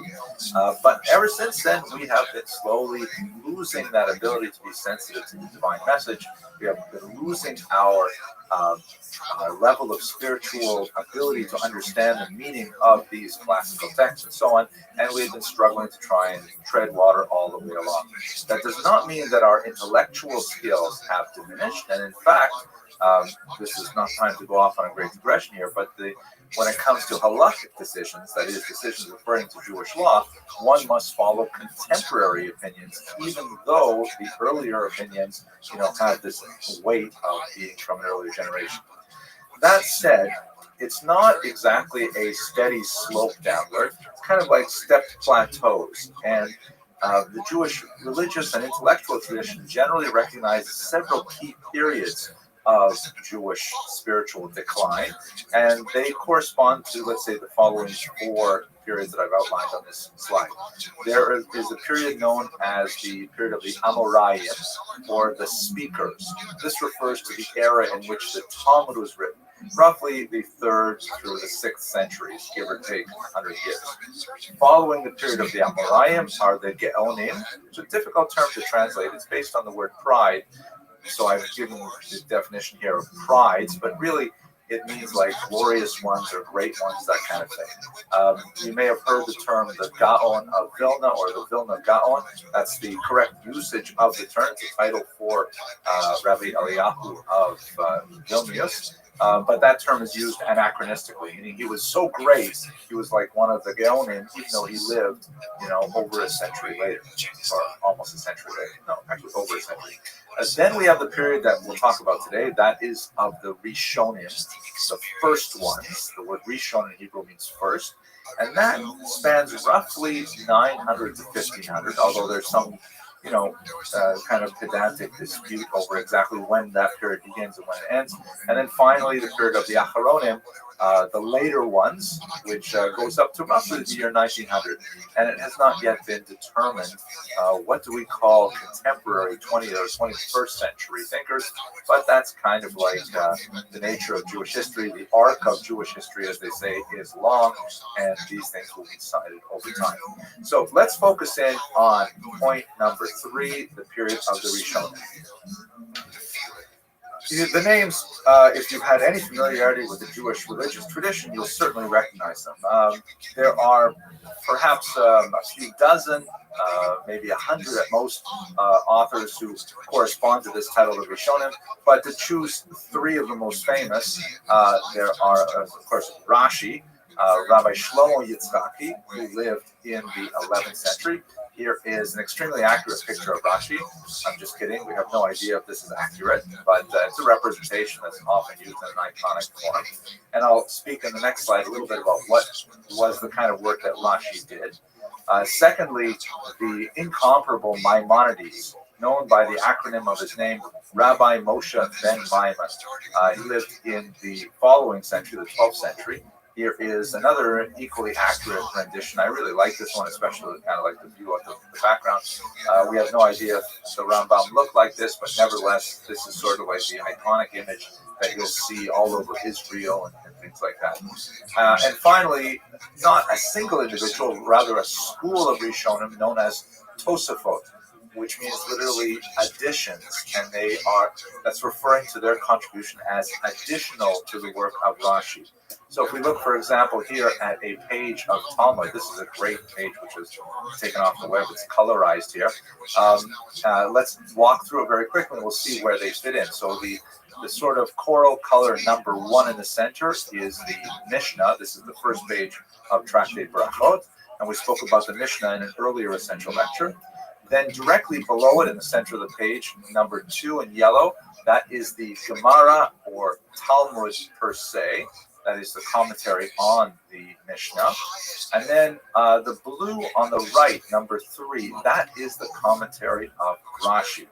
If you look closely, you'll see that in this particular printing, this looks like the Talmud edition, some passages are bolded and some are not bolded. They are written in the characteristic italic font that has been associated with Rashi ever since. It's known as Rashi script, although it was just a common font used, a typescript and a hand script written in the medieval period. Anyways, sorry for that digression. You'll see that Some passages are bolded and others are not in bold in regular font. This gives you an indication as to what Rashi is doing. The bolded passages are quotations from number 1 and number 2 from the Mishnah and Talmud, and then his comment follows in regular font. So Rashi is kind of providing this incredible service, walking the reader through the text, phrase by phrase, with pithy little comments that, in a very, very economical use of words, express what the text is meaning. So Rashi is an incredible aid to understanding the Talmud. He also wrote an incredible commentary on the Chumash, or the first 5 books of the Torah, as well as the entire Tanakh, actually, that really helps a reader walk through the difficult language at a very, very basic level. And Rashi is, of course, essential to the curriculum in modern Jewish schools. Then number 4 on the outside, that's actually, they blocked out a lot of different things here, but the actual column that the number 4 appears in, which you can see is sort of like C-shaped, and it wraps around the top and the bottom a little bit, that's actually Tosafot. These are additions to Rashi. Now, if you look carefully, you'll see that the amount of bolded text is much less than in Rashi, because Tosafot is performing an entirely different function. Tosafot is analyzing the Talmud itself, raising objections, comparing passages elsewhere in the Talmud to the spot on this page and so on, and really taking an entirely different approach to Talmud than Rashi, the predecessor. Tosafot represents, several dozen scholars that lived through roughly the 12th through the 14th centuries, and their ideas are kind of codified into the page here. Now, the other materials around the outside are various other commentators that go all the way from the 10th century up to, it looks like about the 18th century is represented here, and they perform various functions. You'll see my lecture on the Talmud if you're curious about this in a little greater detail. Right, let's go on. So those are 3 very basic, famous Rishonim.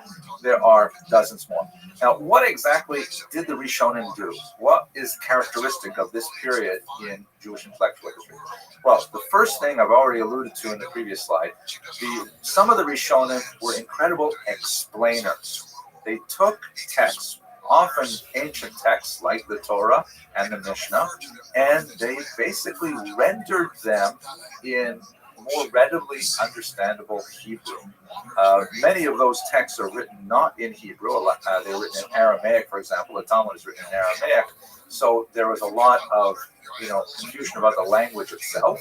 But more significantly, unpacking the arcane and coded nature of many of these texts, synthesizing the oral and the written tradition. That's especially something that Rashi did tremendously, and generally making the text, which at this point may have been over 1,000 years old, accessible to medieval readers. Nowadays, of course, the decline of generation is certainly true. Many of us require an English translation to access the Rishonim, who are helping us access the original text, but that's essentially what they're doing. If you want a contemporary example, Rashi was, so to speak, the art scroll of his day. That is a phenomenal compliment to art scroll. Right? Rashi was the mediator that made a lot of those ancient texts accessible to medieval readers. Secondly, very importantly, the Rishonim engaged in codification. And this is a larger topic. Basically, Jewish law, or halacha, is spread out throughout a massive amount of literature. It's throughout this huge Talmud. There are passages that are derived from the Tanakh, and of course from the Torah itself, and the commentaries of the Gaonim, their correspondence, known as Teshuvot, and so on.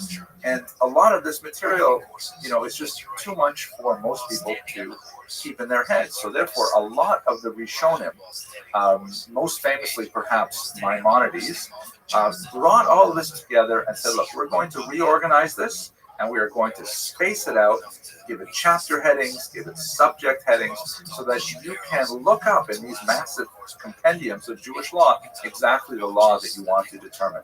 You don't have to go back through the entire Talmud, which at this point, remember, had not been indexed in any reasonable fashion. The Rishonim did a lot of that really basic legwork of codifying all of that material. Maimonides is, I mentioned, probably one of the most important codifiers of the era. He wrote a book called the Mishneh Torah, 14 volumes of Jewish law. And you have other commentaries which culminate in this work, the Shulchan Aruch, or the set table. This is written at the very end of the period of Rishonim. Some would even consider the author, Rabbi Yosef Karo, an early Acharon. But basically, this is the authoritative code upon which all later codes have been built. So that's the second major activity of the Rishonim. First is basically they were explainers. Second major issue was they were codifiers of various commandments.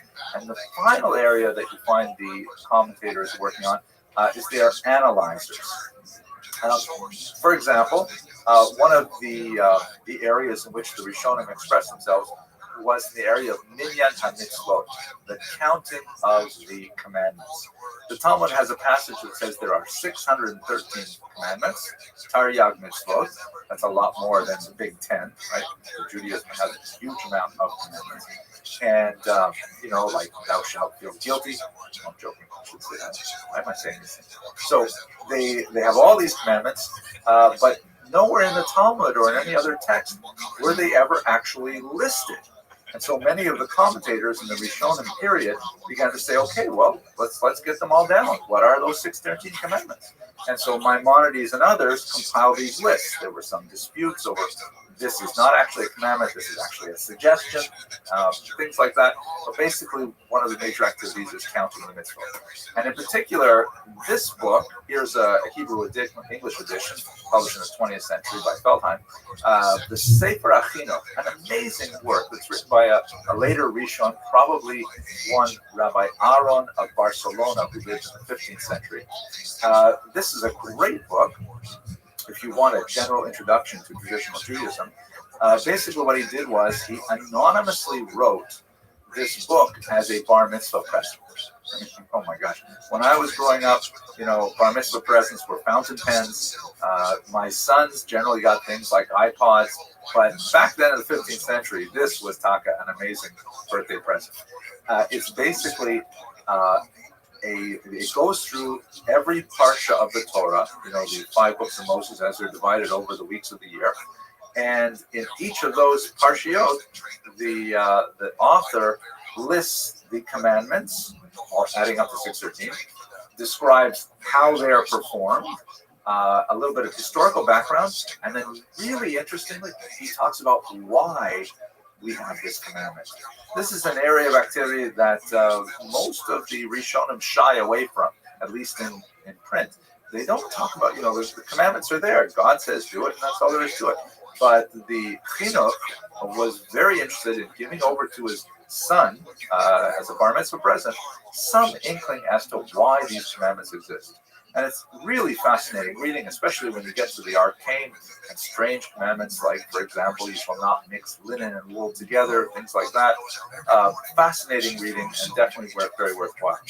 Another philosophical activity that's extremely important is that of Maimonides. Again, we're mentioning him over and over again because he is such a towering figure in medieval Jewish history.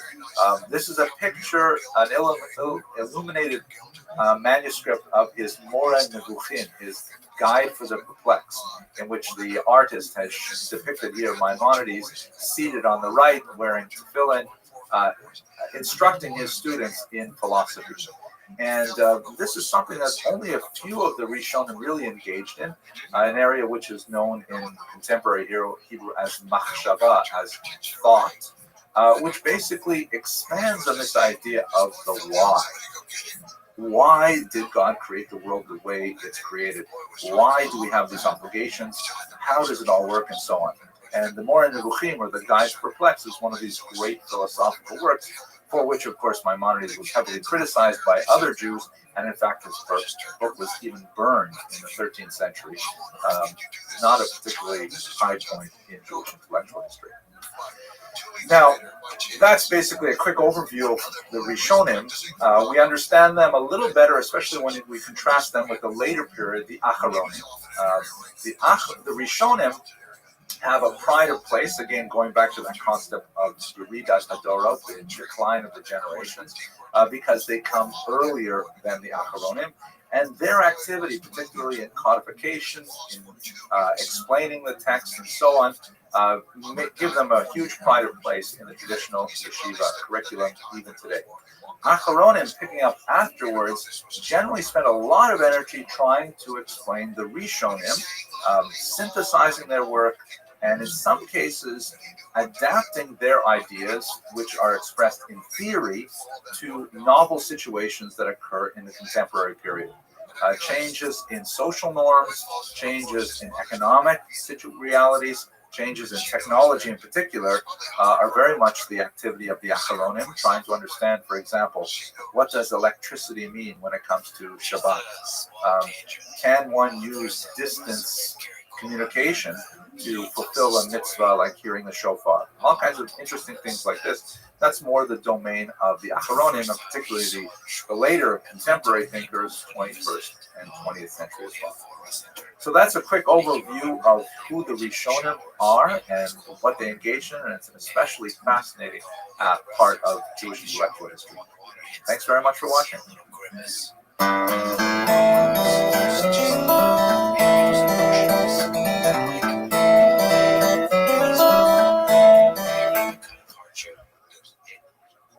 Built a hardness. And I suppose that falling from the horse is just an example of that. There's a mental hardness and a mental toughness. You have to be able to take care of yourself. And with the weather, for example, often in that time, still today, some people, if they can have the privacy to do it, the men will strip naked in the first heavy snow and roll around in the snow in order to prepare for the coming winter.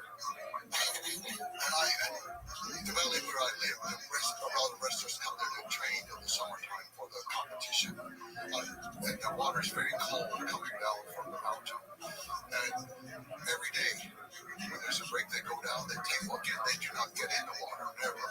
They take the water and they pour the cold water over themselves. And yes, that's refreshing to them, refreshing. Well, then, getting back to the horses, the value they had for the horses, and the horse riding skill they developed throughout their life created one of the most unstoppable military forces in history. So if we just talk about the mounted archery that they've employed in war, the Mongols were able to do targeted shooting accurately at 200 meters. Okay, thank you very much for coming. It was fantastic having you last week at the book launch. I really was very gratified by it. Anyways, thank you. Tonight's lecture on Ibn Gabriel is dedicated by Kay Wiggs, who wants to honor her grandfather, who always told her to look it up. By Mr. Ramilo Matos, and by Barb and Kellen Malikar in memory of Lou and Jenny Ehrlich. As I mentioned to you in a previous class, all of our lectures are actually subscribed. We've got people who are donated to the Student Scholarship Fund for the lectures, and that's great. But what I especially like is the fact that people are still giving to the overall scholarship fund, which is amazing. You see, we've got a couple more anonymous grants of $100 and $101. We're now at $10,249, and we've got a few weeks left to hit $100,000. So we'll somehow make it. I also want to give a special thank you, as I mentioned, to those of you who came last week. It was really wonderful. We had a huge crowd. There was a lot of sushi that was consumed, a lot of cookies and things like that. And I think we had a meaningful experience talking about my new book, which is selling really well. I'm pleased to say it feels great to know that many people are appreciating it and it's getting in the hands of readers who will enjoy it. Also, if you're interested in learning more, I will be having another book signing, this time in the 5 towns. So if you're out in Long Island this Thursday night, it's Kristallnacht. Of course, that's a very important date in the history of the Holocaust. And I'll be speaking about the new book in that context, and I welcome you to come on out or send your friends in the 5 towns to come see it. Okay. So let's go to the material per se. First of all, I want to say something general, and I have to say I'm a little embarrassed about this. You know, I have a PhD, and I've been teaching Jewish history for like 30 years now, and I always pronounced our subject's name wrong until about 3 weeks ago, when someone pointed out to me it's not even Gabriel, it's even Gabirol or Gabirol. I put the I in the wrong place. So I changed everywhere that I ever spelled it wrong, but it's even Gabirol, not Gabriel. It's embarrassed. I even said it to a rabbi, and the rabbi corrected me, and I felt humiliated. But it's good because it gets rid of my sins for Yom Kippur.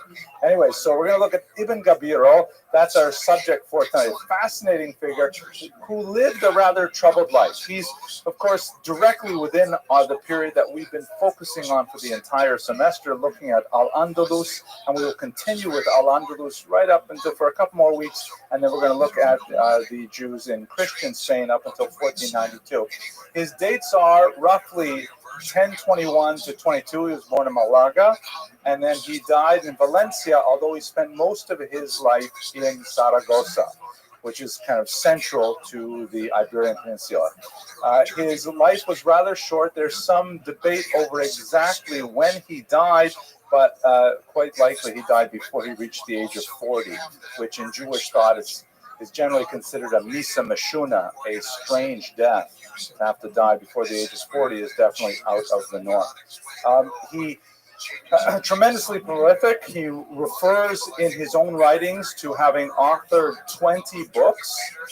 Ironically, only 2 of them survived, and one of them was misattributed to another author for the last 1,000 years. And we'll discuss exactly how it was discovered to be actually one of Ibn Gabirol's works. It's rather fascinating. He lived a difficult life. He was orphaned as a young child. He found a patron, and then before he turned 20, the patron died. And he was regarded as a brilliant individual, a fantastic poet, and of course, in Spanish society, poetry was the acme of all virtues. So he had always an audience to attend to his poems, and he had customers for his poems when he was writing them for hire, but he was not well loved for his personality. He was known to be quite irascible, and the greats of that era all spoke of him as this kind of enfant terrible that was, very talented, brilliant even, tremendously prolific. They all had fantastic respect for his poetry and, as we shall see, for his philosophy, but they found his personality very difficult. Even the great Moses Ibn Ezra had some things to say about that. We'll see in a second, but it contributes to the fact that he died alone. He was never able to marry.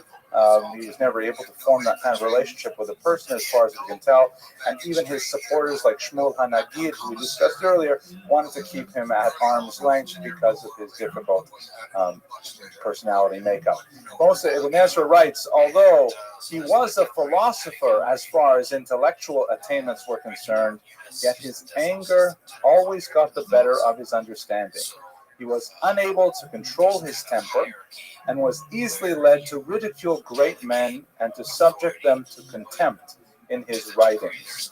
A little bit of a glimpse of the contradictions in Gabriel's personality, because we will read shortly just a little bit of his incredibly refined and passionate religious poetry, in which you see the depth of his personal tshuva, his personal repentance, and his self-awareness, at least in the poetic verse. But his contemporaries report that, he had episodes of misanthropy that made it difficult for him to get along with others.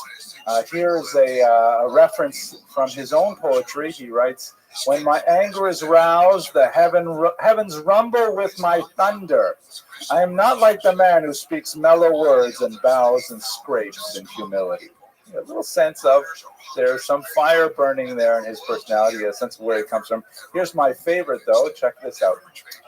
"My light is diffused through the world, yet I am dirt beneath the feet of my true friends." Meaning, if I love you, if you're one of my friends, I'll do anything for you. I'm like dirt between your feet. Just ask whatever you want, I will do it for you.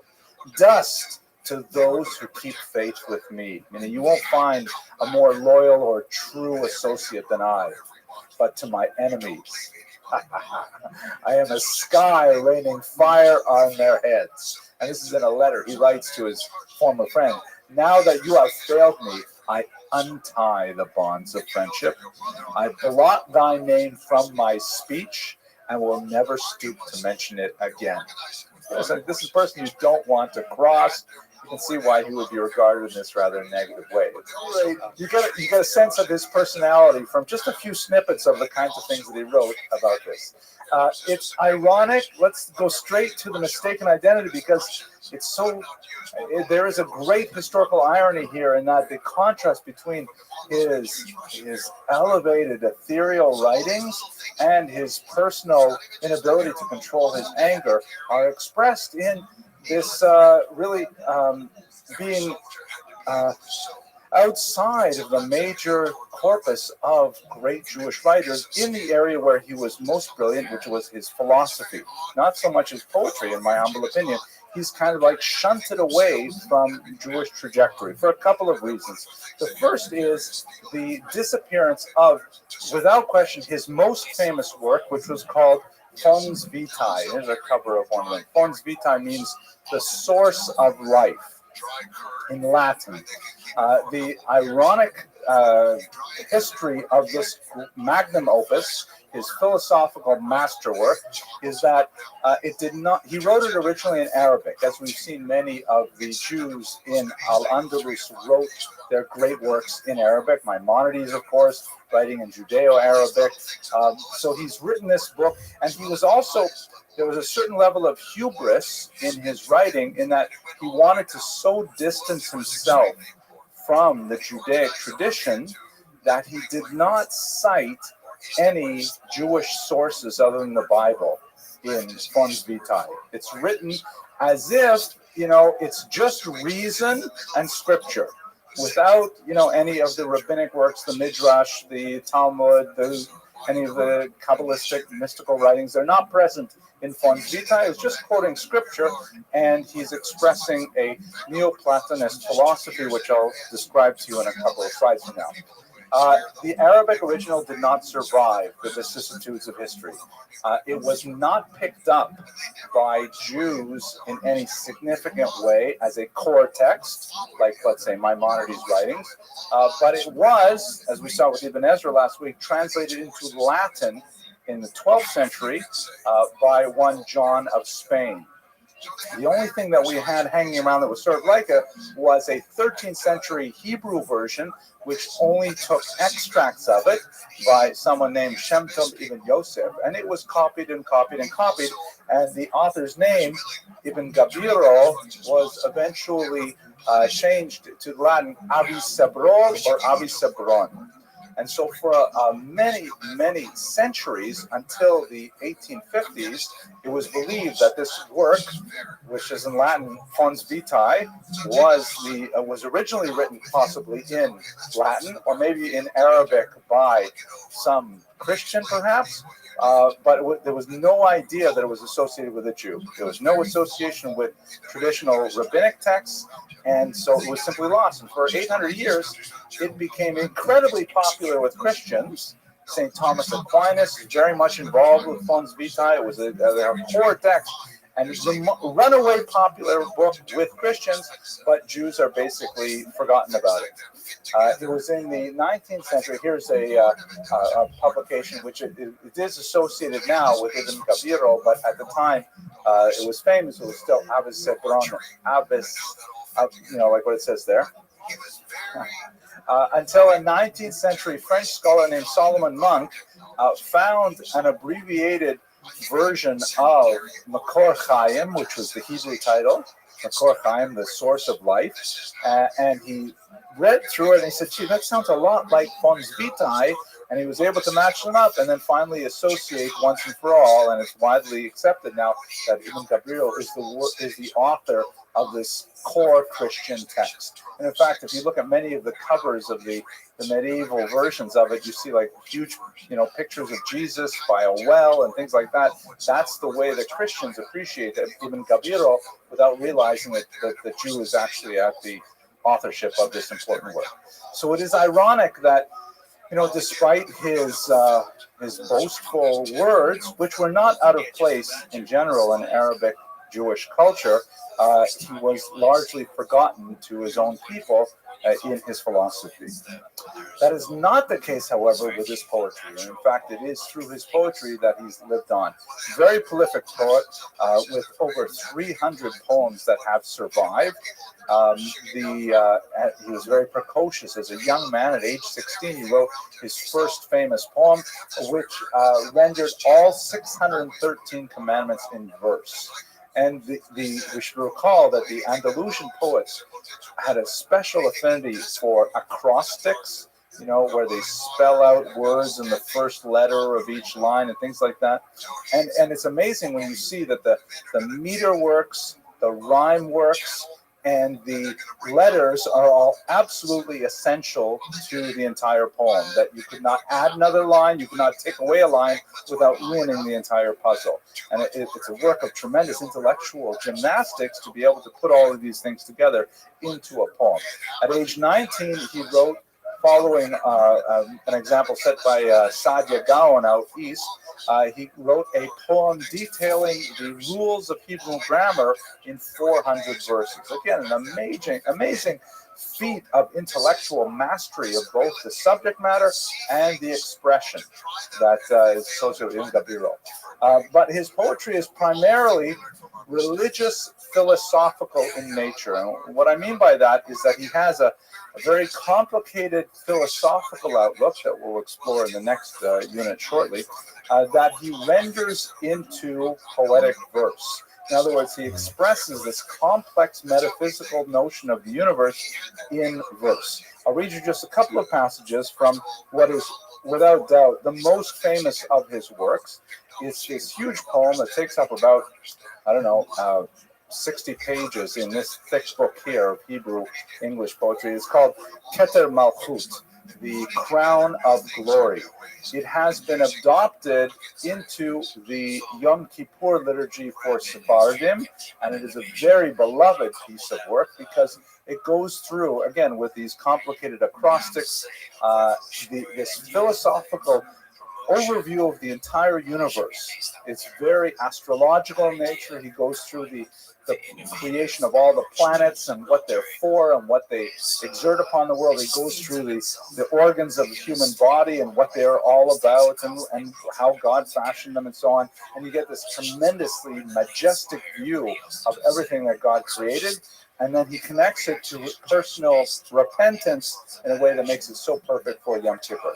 So let me just read you in English the beginning, the first stanza, and then let me read you a section that I chose for repentance. So this poem begins with a little introduction that says, "May this my prayer aid mankind, the path of right and worth to find. The living God, his wondrous ways, herein inspire my song of praise. Nor is the theme at undue length set down. Of all my hymns, behold, the royal crown."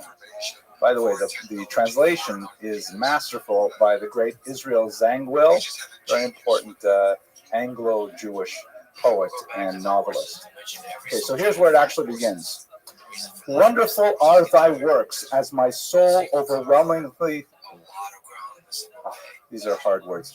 "Wonderful are thy works, as my soul overwhelmingly knoweth. Thine, O Lord, are the greatness and the might, the beauty, the triumph, and the splendor. Thine, O Lord, is the kingdom, and thou art exalted as head over all. Thine are all riches and honor. Thine is the creatures of the heights and depths. They bear witness that they perish while thou endurest.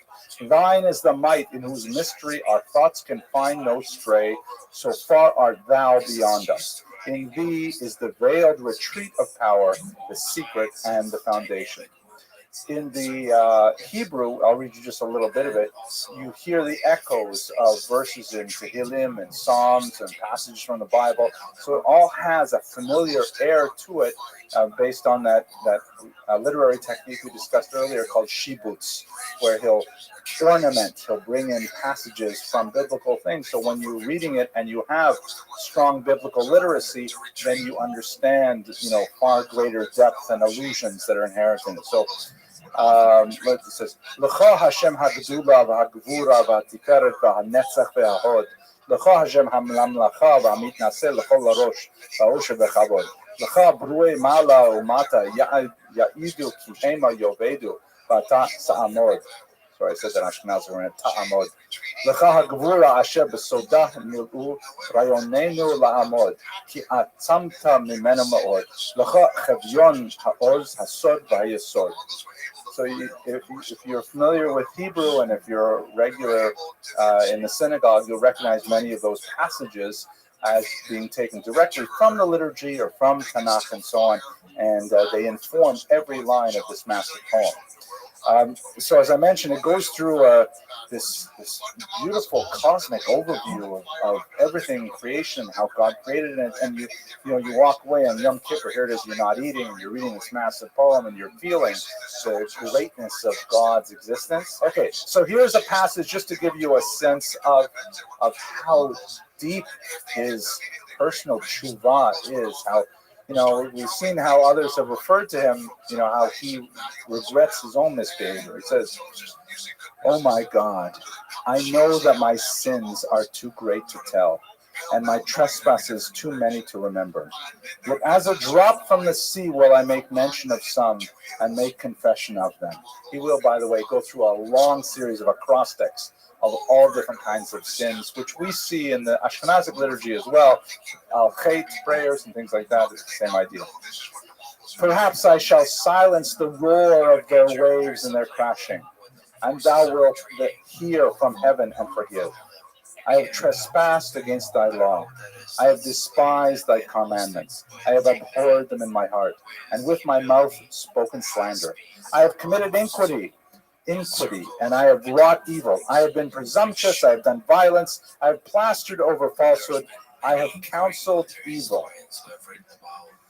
I have lied, I have scoffed, I have revolted, I have blasphemed. I have been rebellious and perverse and sinful. I have stiffened my neck, I have loathed, I have rebuked and done wickedly. I have corrupted my ways, I have strayed from my paths. I have transgressed and turned away from thy commandments. But thou art just in all that has come upon me, for thou hast dealt truly, and I have dealt wickedly. O God, my countenance falleth, when I remember all wherein I have provoked thee. For all the good which thou hast bestowed on me, I have requited thee with evil. For thou hast created me not from necessity, but from grace, and not by compulsion of circumstance, but by favor and love. And before I was, with thy mercies didst thou precede me, and breathe into me a spirit, and call me into being. And after I came forth into the light of the world, thou didst not forsake me, but like a tender father didst thou watch over my growing up. And it goes on in this vein. I don't want to, make you do tshuva in the month of Cheshvan, because we have a few months still to do Averos, and then we catch up on Yom Kippur. But you get the idea of I think, the depth of his poetic sensibility and why he was so beloved as a poet. As we shall see at the end of this class, he is immensely quotable, so much so that he's one of those few Jewish poets who have sort of breached the barrier between being an internal Jewish celebrity and being a world celebrity, like people like Maimonides, who are able to inform the world, even in other languages, as being of great depth and wisdom. Okay, so let's talk about his philosophy a little bit, because in many ways that's really the core of what he was all about. His poetry is deeply informed by his metaphysics, and it's impossible to understand his poetry in any depth without grasping the larger sense of his philosophical view. So he was one of the great Neoplatonists. What is a Neoplatonist? Well, let's start with what is a Platonist, and then we'll work to the Neo part. Here is the classic painting, of course, the School of Athens by Raphael, 16th century. It's in the Sistine Chapel, which is a very beautiful building near some shuls in Rome. And this shows like all of these great thinkers from the Periclean age in Athens. Socrates is over here in green. He's, of course, the father of philosophy.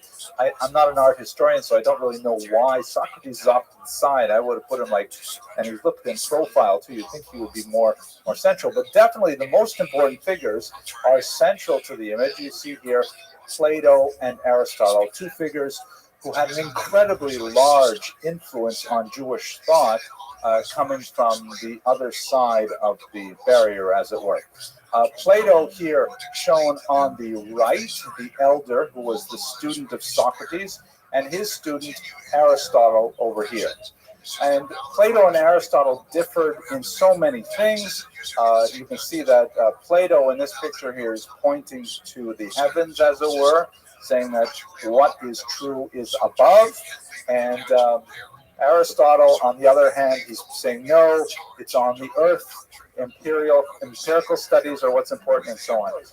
Plato and his ideology was very, you can see it in Ibn Gabiro in a very profound way. Plato argued essentially that this world that we live in, the material world, is essentially a pale reflection of a perfect and mathematically exact world that could not be contained within material forms. And in fact, he uses the term in Greek eidos, or in English forms or ideas, to refer to the mathematically perfect, not theoretical, but somehow metaphysical world of which this is a pale reflection. So, for example, in Plato's thinking, there is the perfect chair. There is the ideal chair, which is exactly the mathematical form of what a chair should be. And all chairs that we have in this world are kind of like the attempt to approximate that ideal chair. That's kind of like, if you're familiar with the Republic, if you study philosophy when you're in college, in the 6th chapter, they have the famous metaphor of the cave, where you have people who are strapped into chairs and they're forced to look at the back of a cave, and behind them there's a fire illuminating people who are holding puppets. And so the people who are strapped to the chairs looking at the back of the cave, they see the shadows of the puppets, and because that's all they've ever seen in their life, they think the shadows are real. But were they to be released from their fetters by the philosopher and turn around, they would see that the shadows are only cast there by the fire and the puppets, which are more real than the shadows. And if they were to come up onto, level ground, then of course they would see true reality, the sun and trees and things like that, and all of a sudden they would perceive what is actually real as opposed to what is simply ephemera. So that's kind of like the core idea of Platonism. Aristotle, who we won't discuss today, but we will have to get into in later classes, because he had a huge influence on Maimonides in particular. Aristotle said, all of this whole otherworldly stuff, it's garbage. There is no world, where everything is perfect in form. Plato, you just made all that stuff up. Hence the, Plato pointing up high, and Aristotle saying, it's only if you can measure it is it real. And there's a huge difference over the empirical status of reality, and most of Jewish thought followed Maimonides in a deeply Aristotelian vein, but Plato's thought also had huge influence through the Neoplatonists. Now, how does Neoplatonism fit with Ibn Gabiro and his successors? So one idea, there are three basic ideas that are common to many of these traditions. One is that essentially there is one true being, God, of course. There's one being that encompasses everything. And like Plato's idea of the forms, like the perfect chair, the perfect surfboard, the perfect, sunset, whatever it is. So there is one perfect being in which all things are contained. However, Neoplatonism also asserts that there are other existents, meaning there are other things that exist somehow within the context of that one, right? We say in the Hebrew tradition, "Ein od milvado," there is nothing other than God. and yet we're not exactly chopped liver. We are somehow existing as well. We don't understand what are the barriers between our individual existence and God's existence. So these existence are somehow, and this varies from thinker to thinker, they are like emanations of the Godhead itself, as it were, like rays that come out of the sun, or pieces, sparks that come out of the flames, the soul being godly in some nature, not God itself, but participating of God in some way. And so that's the second basic Neoplatonic idea. The third idea is that things are caused by this radiation from the one, and the things which are caused long to return to the source. So in other words, like you see in Jewish thought, that the soul lives in heaven, and then the soul is sent down into this world to accomplish some tasks, and then one day to return to God. That's a basic sort of overview of Neoplatonic thought, and you can see it in many Jewish, Christian, and Muslim thinkers of the Middle Ages. For Ibn Gabriel, what is perhaps the most distinctive feature and his contribution to scholastic thought, again, his thought primarily pervades in Christian ideas that did not really, deeply influence Jewish ideas, is something called hylomorphism. Hylos in Greek means wood or matter, chomer in Hebrew, and morphism is related to the idea of tsura or form, matter and form. For Ibn Gabriel, matter is kind of like the essential emanation of God, that all creation is created by God, like from 6 days of creation, but it is formless. Like we say in Bereshit a few weeks ago, tohu vavohu, it's void and without form. It's only through God's will that it takes on form. So in other words, just like wood, there's obviously a tree, but if you kill the tree by cutting it down, then it is a block of material that does not have any function. It is by the application of my will that I make it into a podium or into cheap looking flooring, or I make it into a sculpture, whatever. It's my will that takes the hilos and makes it into a morphos, makes it into a form. The conjunction of divine will imposed on matter is a classic idea of Ibn Gabriel. But it's all related to this idea of Neoplatonism. Now, it's ironic that Ibn Gabriel is often compared to Philo of Alexandria, a thinker from the ancient period, who also had an incredibly profound influence on Christian thought and is basically ignored by Jews. Philo, who we won't go into any much detail today, but just he's basically living in Alexandria, Egypt, in the Temple period, around the turn of the millennium, really, and he is essentially writing Greek commentary on the Bible, which is accessible to Christians who can read Greek, but occasionally he kind of goes off the derech, he goes off the reservation with some of his ideas, borrowing certain midrashim or changing their meaning in such a way that the rest of the rabbinic world is not comfortable with Philo. So Philo becomes a core commentator on the Bible for early Christians and is ignored by Jews. He's considered like the greatest of the great among these early commentators by Christians, and yet Jews have no time for him. Ibn Gabriel similarly heavily influences scholastics, but he's ignored by Jews. So it's kind of an ironic situation.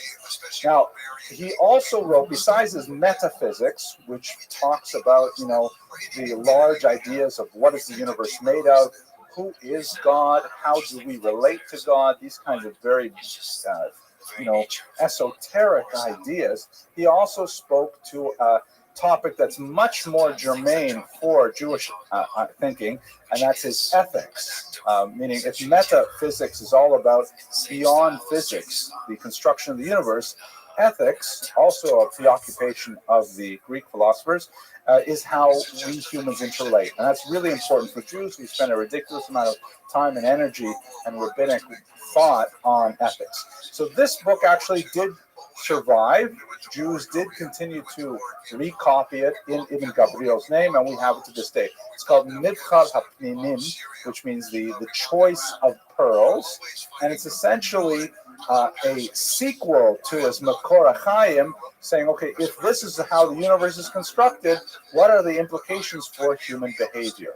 If this is the way God designed the world with matter and form, what's the outcome? How does that change my life? And in this complicated book, she gets into a very detailed analysis of how the structure of the universe actually determines how we should perfect our own character. Now, I don't know how good your Arabic is, because he wrote this in Arabic, but I have an English translation. So we can go straight to this diagram here. And this gives you a sense of how it all really fits together for Ibn Gabirol. It's ironic that Jews did not read his metaphysics, they went straight to his ethics, because the metaphysics really makes it all fit into a larger pattern, but we kind of wanted to skip to the chase. How are we supposed to behave? So he basically talks about 10 different character traits, the midot, and how they relate to the four elements and the four humors. This is kind of like also Greek thought that was adopted by many Jewish thinkers of Galen, and trying to figure out how we can sort of like ideally position ourselves within the overall scope of the universe for ethical perfection. So if you look over here at the bottom level, you've got tranquility, penitence, meekness, pudency. I actually had to look up pudency. We only know this word. I only know this word because of the opposite, impudent. Impudent means like brazen, bold, or to use the Latin term, chutzpahdik. So, or mercy. These characteristics are like in respect to cold. That all of these things, according to Ibn Gabriel, they kind of like are all about coolness, all about, not getting too upset, not getting too hot. On the other hand, if you look at the top, alike in respect to heat, you have to read it upside down, pride, impudence, right, the opposite of pudency, hate, wide awakeness, and cowardice. Interesting that cowardice he puts there with heat, but that's like the opposite set of characteristics dealing with the opposite type of temperature. Over here you have moistness. Now, if you're moist, you have valor, joy, love, liberality, and goodwill. And if you're dry, then you have wrath, jealousy, niggardliness. Also, these are great words. Grief and hard-heartedness. And the whole map, which is central to this book, Mivchar HaPninim, talks about how if you have a certain kind of personality that is leaning towards, let's say, dryness, which is, by the way, associated with earth in terms of the four elements, and with black gall in terms of the four humors, then you've got to definitely work on developing a little bit more moistness. And maybe you'll get some white gall or water in there, and that can sort of pull you over to this side. But try to avoid getting too cold in it. Make sure you've got enough heat in there. And the idea is to somehow bring yourself to an ethical center. Very complicated metaphysical understanding of the entire physical universe, the matter, and how to align it with will or form in order to achieve a balanced personality. You get the sense of Ibn Gabriel's sophisticated, complicated thought. The metaphysics informs the ethics.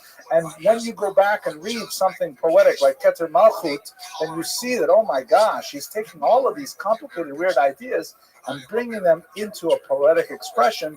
It deeply enriches the understanding of his poetry. He was really, in my humble opinion, a philosopher first and a poet second. It's ironic that we know him primarily as a poet. Okay, so if we think about his legacy, let's look at some of his great quotable passages. Again, because he's got a very sharp wit, and he's taking these ideas that he's expressing in poetry, and they translate really well. I've chosen 4 of them. The truth is, if you look up Ibn Gabriel on the web, you'll be assaulted with tens of quotations. For some reason, perhaps it's because he was so popular among Christians, and he received early Latin translation that it was more of this kind of pop wisdom associated with Ibn Gabriel. He does not have anywhere near this pride of place among thinkers in the Jewish pantheon, but nevertheless we get a sense of his personality in these little pithy quotes. The test of good manners is to be patient with bad ones. Very nice.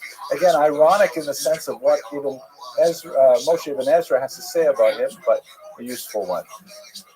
And Ibn Gabriel also took the photograph that goes behind these two.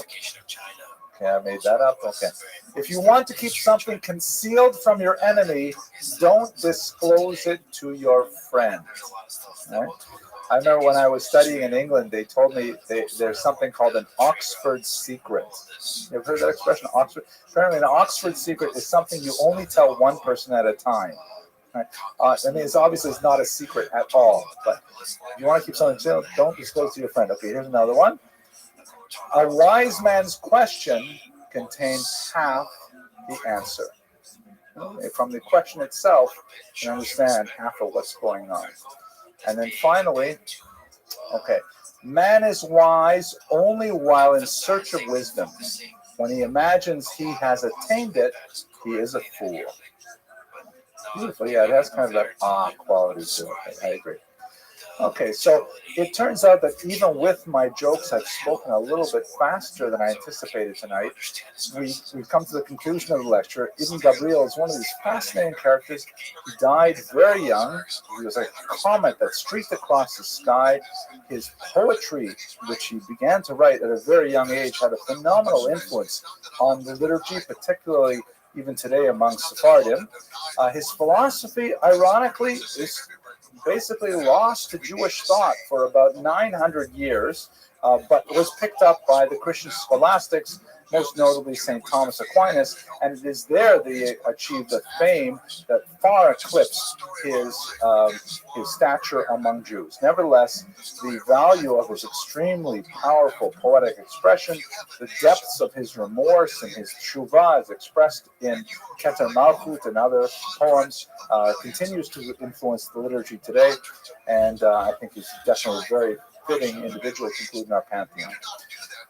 Next week, we have a figure who looms very large in the Musar universe. We're going to look at Bachya Ibn Takuda, who was also a contemporary of Ibn Gabriel. They lived roughly the same time, and they lived in the same city in Saragossa, and they borrowed a lot of ideas from each other, as we shall see.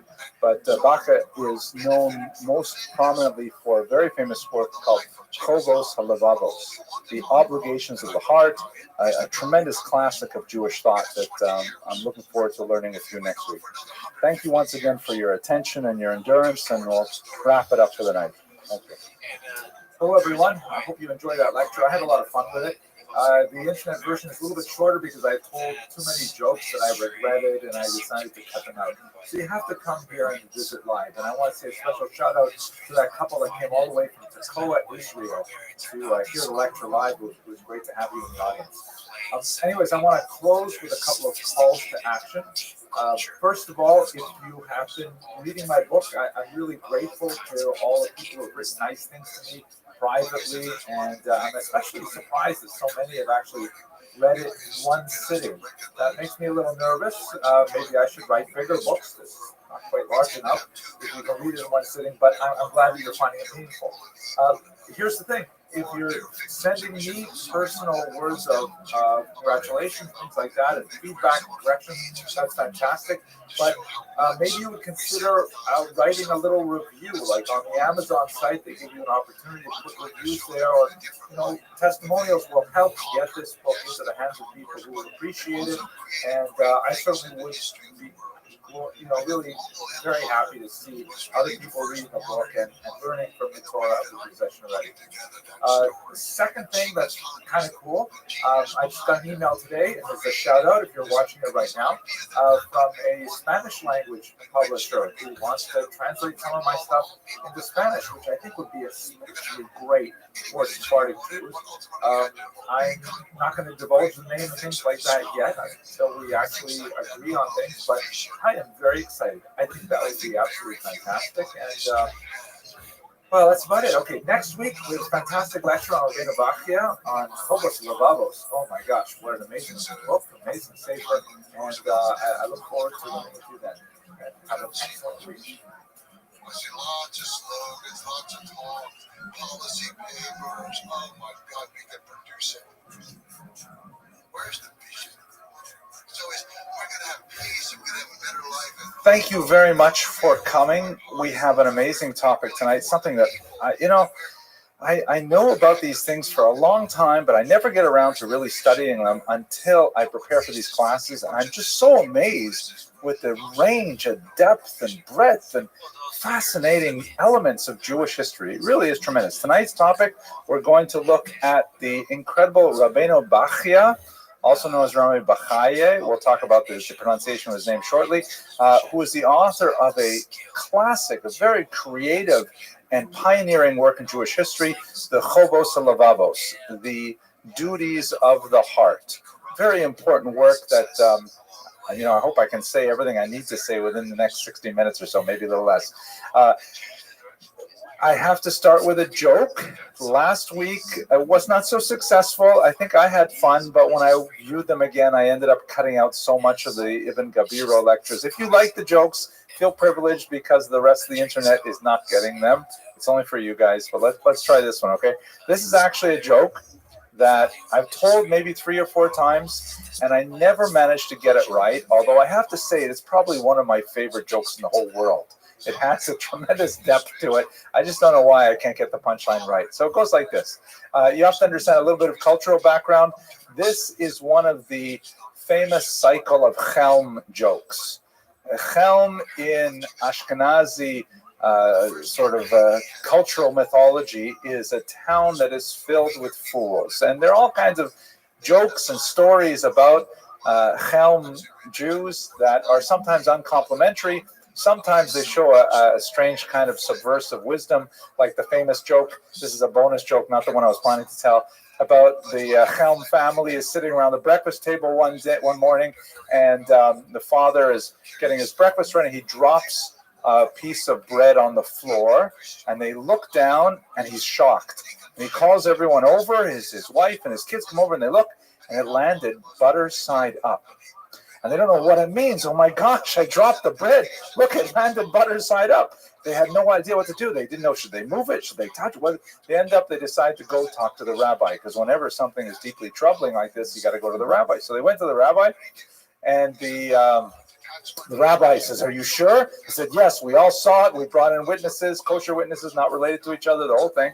And he says, "Okay, I have to check the books." So the rabbi goes into the library in his home, and he pulls out all the big tomes of the Talmud and Kabbalah and things like that. And he's looking everywhere for an answer, and everyone's waiting. And meanwhile, the entire shtetl is kind of gathered around the rabbi's house. They've heard this amazing thing, and they don't know, what does it mean? Is it a messianic sign or something? Finally, the rabbi emerges from his study, and he's drenched in sweat. He's obviously been exerting himself intellectually to find out the answer. And he says, "I have the answer." And they say, "What is it, Rabbi?" He says, "You buttered the wrong side." There's a Jewish humor in there. Okay, maybe I'll save the other joke till later if I find the best. So tonight's topic is Rabbeinu Bachya.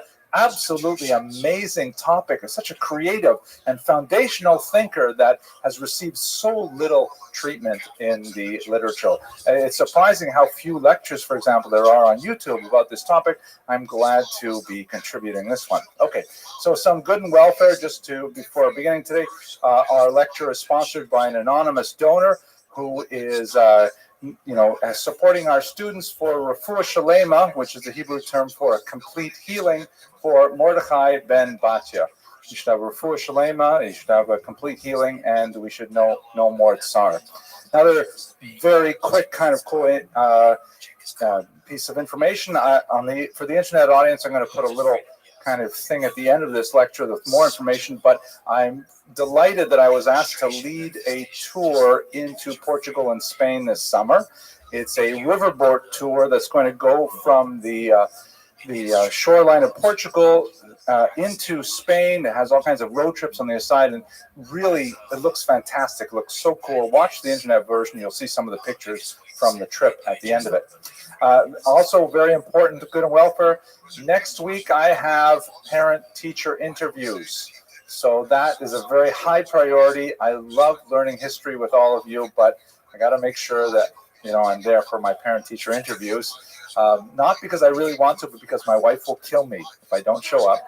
No, but it is really important, obviously. So we're going to skip next week. We won't have a lecture here. I may send out something on the internet in advance. So if you're on the mailing list, you'll get a post, God willing. But otherwise, there's no class here next week. We'll convene again the week after.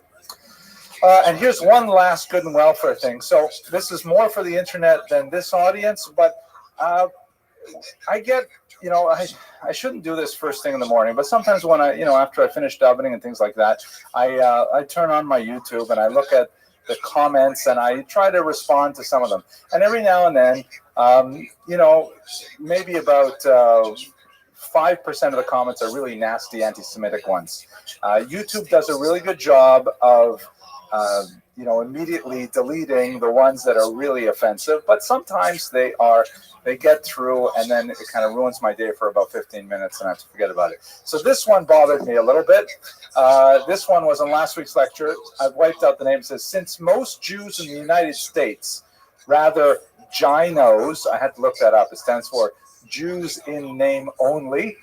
And it's based of a part of a really bizarre, complicated anti-Semitic myth that today's Ashkenazic Jews are actually descended from the Khazars, who we've talked about in previous lectures. We're not real Jews. We are descended from the Khazars.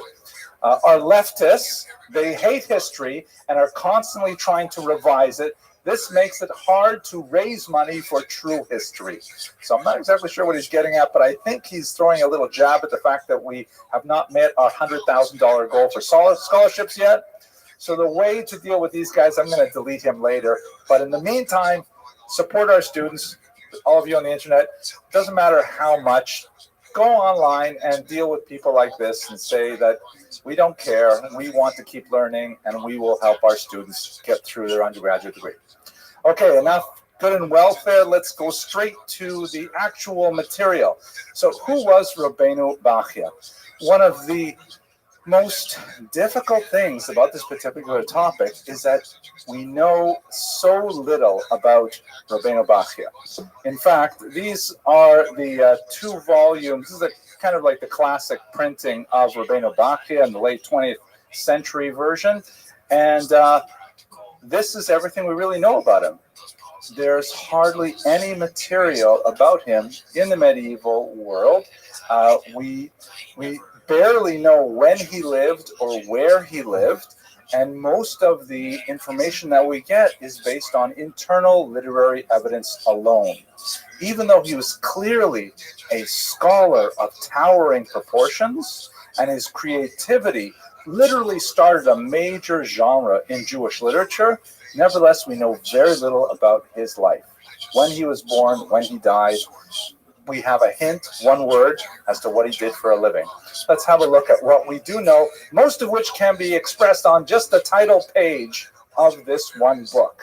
Let's check it out. So this is the Hebrew title page, Toras Chovas HaLevavos, which is a beautiful title. The word Torah, of course, is used here in the sense of teaching. Right? The word Torah comes from hora'ah, to instruct. So the teaching of the obligations of the heart. In Hebrew, it's in plural, but in English, it's like hair is plural and singular in English.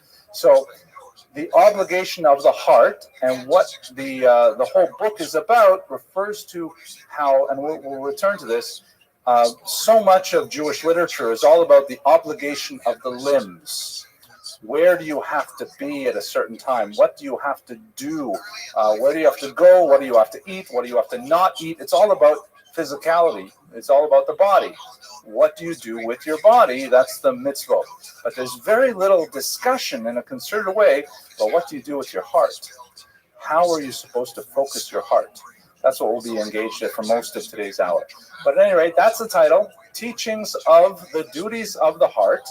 And then below it, it's written here, Chibru b'lashon Aravit Harav Hagadol HaChasid, written in Arabic by the great and pious rabbi.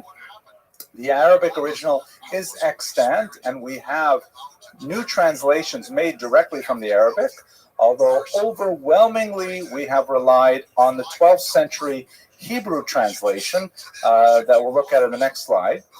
So we know he's a great and pious rabbi. What else do we know? Our teacher, Rabbeinu. This term, Rabbeinu, is actually a fairly high-level honorific.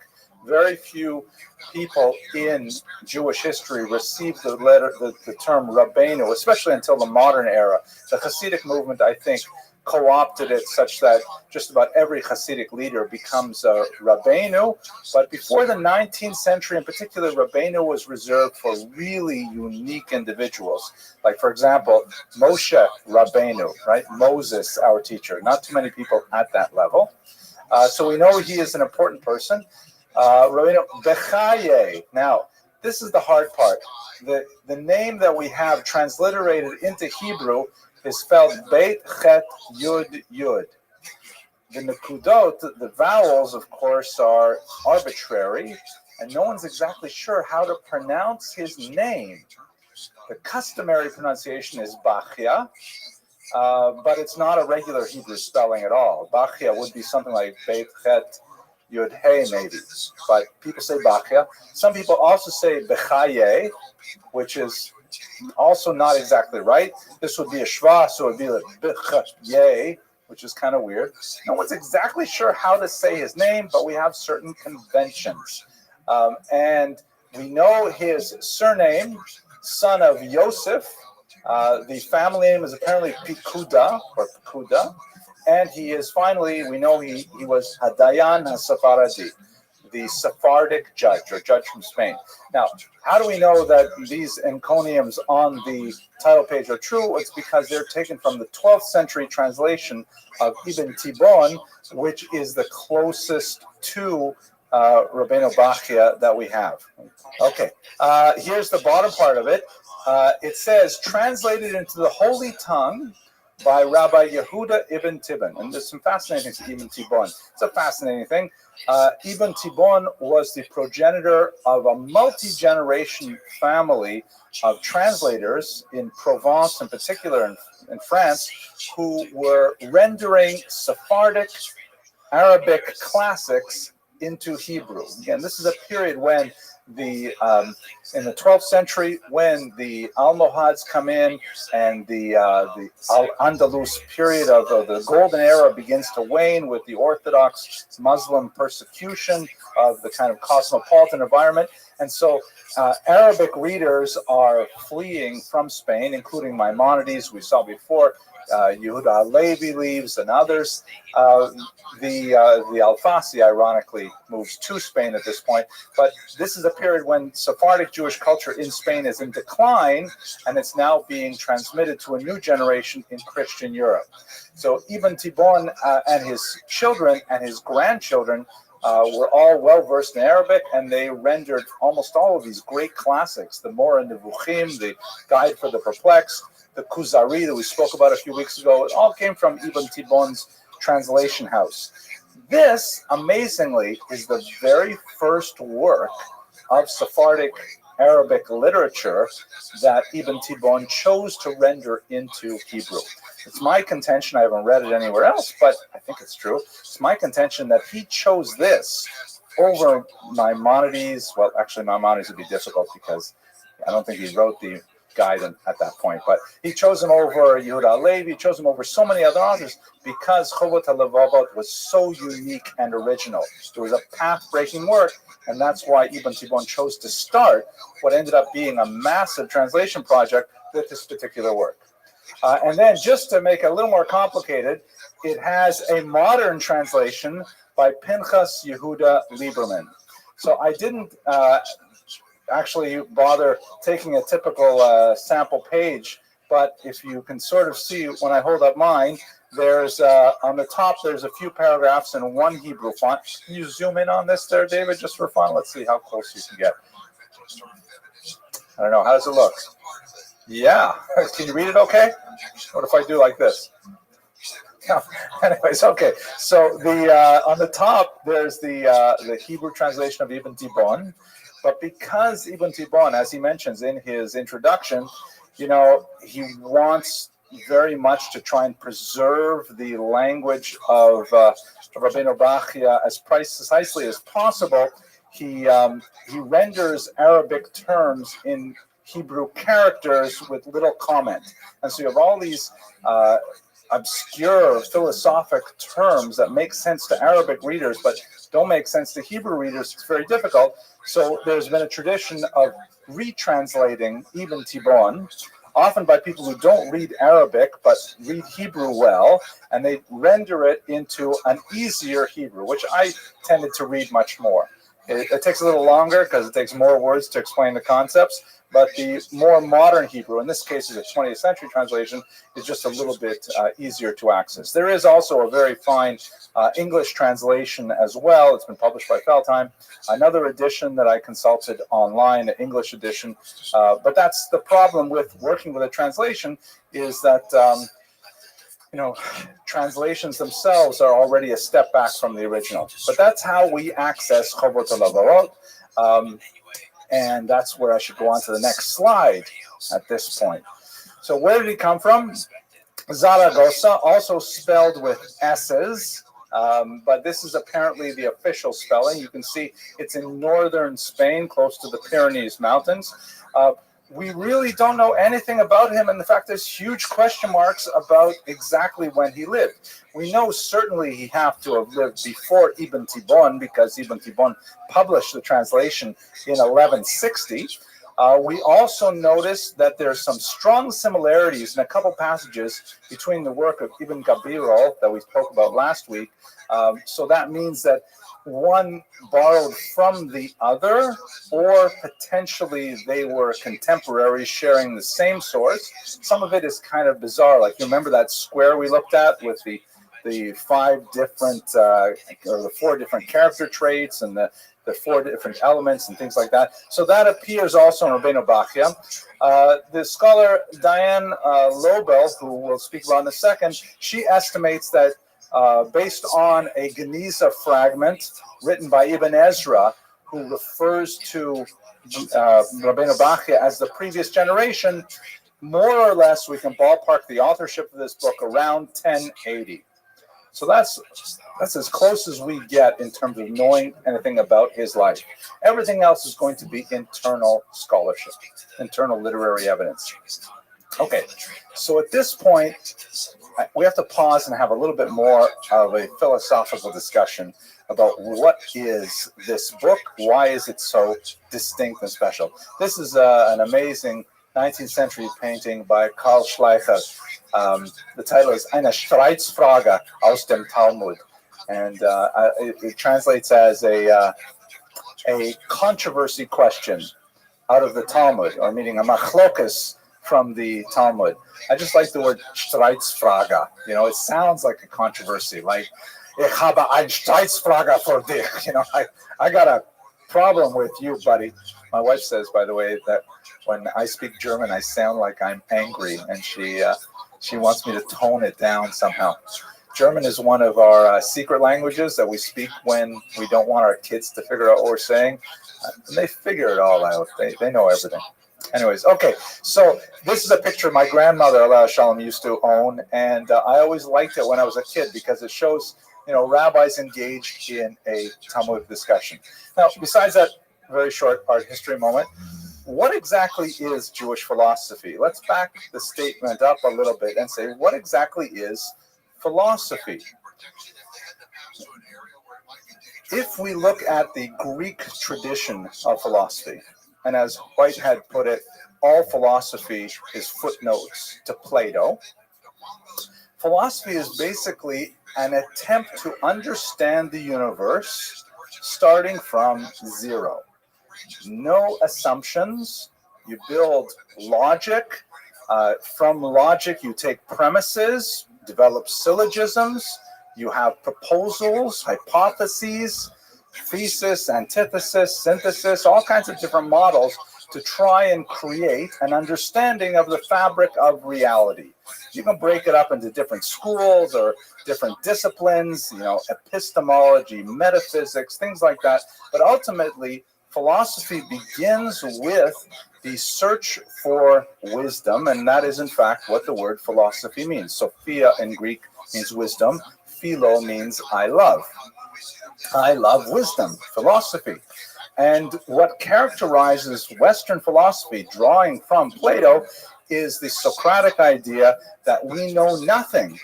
And in order to know anything, we must start from zero. This is perhaps why undergraduates love it so much, because it's like being in the sandbox and you have nothing created and you have to build it up from nothing.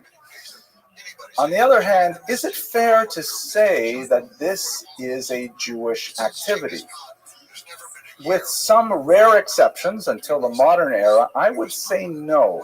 We use the term Jewish philosophy, but Jewish philosophy does not start from zero. Jewish thought, if we can use that word probably more appropriately, that term, Jewish thought starts from some, what the Germans call Grundlage, like foundation points. There are places where you got to start. You got to start with, for example, Torah Sinai, Revelations. You start with, in the beginning, God created the heaven and the earth. There are certain premises which are like axioms that are non-negotiable, and we build from there. What does God want us to do with this universe?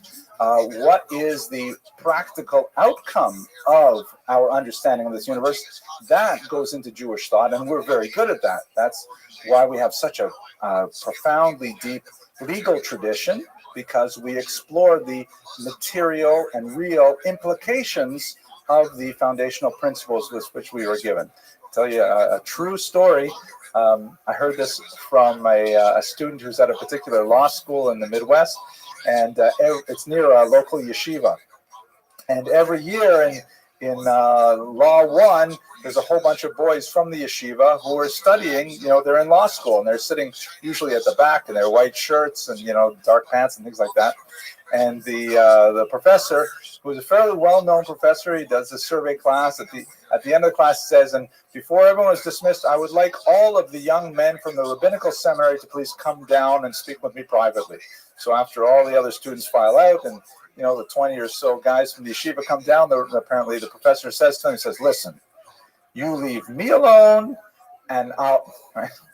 So we have a very extensive legal tradition, but it's not per se philosophy the way the Greeks understand it. We have starting there. Now, when you get to the modern era, which we're not going to get to today, you will find philosophers who like to start all over, who like to say, I'm going to tear down everything that existed before and try to build it up in a way that's somehow Jewish. But that's not our agenda for today. We're looking at what we might call philosophy in the medieval environment.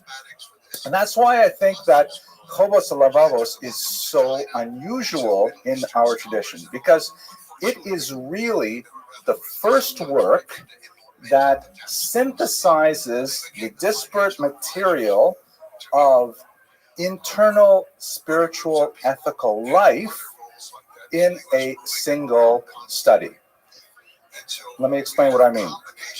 As I mentioned earlier, we have a deeply sophisticated legal tradition, which begins from verses in the Torah. It goes through amplifications in the rest of the Bible, and especially in the Mishnah, and then the Talmud discusses it.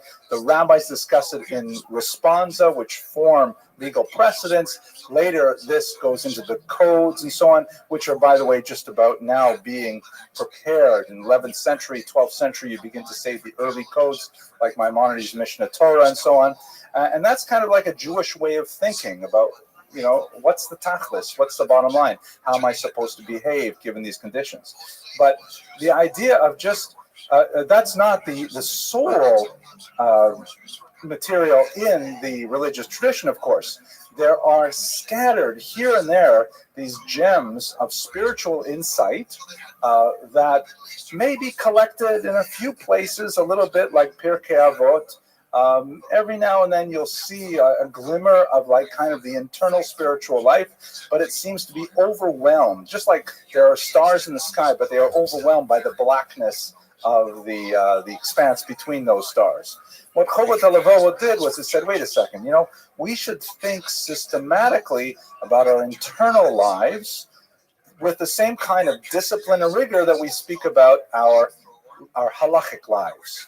And that's what Chovot HaLevavot is all about. He says, I'm not going to talk about, how you shake the lulav or whether or not this chicken is kosher.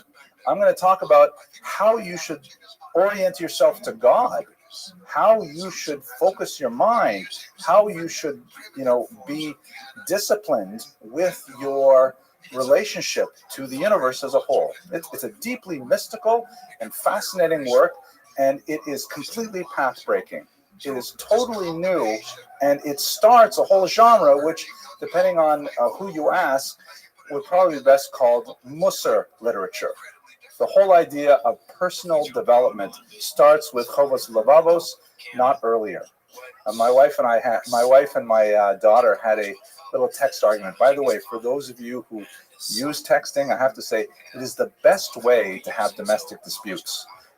Having an argument over a text is great because nobody interrupts you. You have enough time to express yourself properly. You can see the other person typing. I love it. So not that I'm speaking theoretically, of course, because my wife and I only disagree about once every decade or so.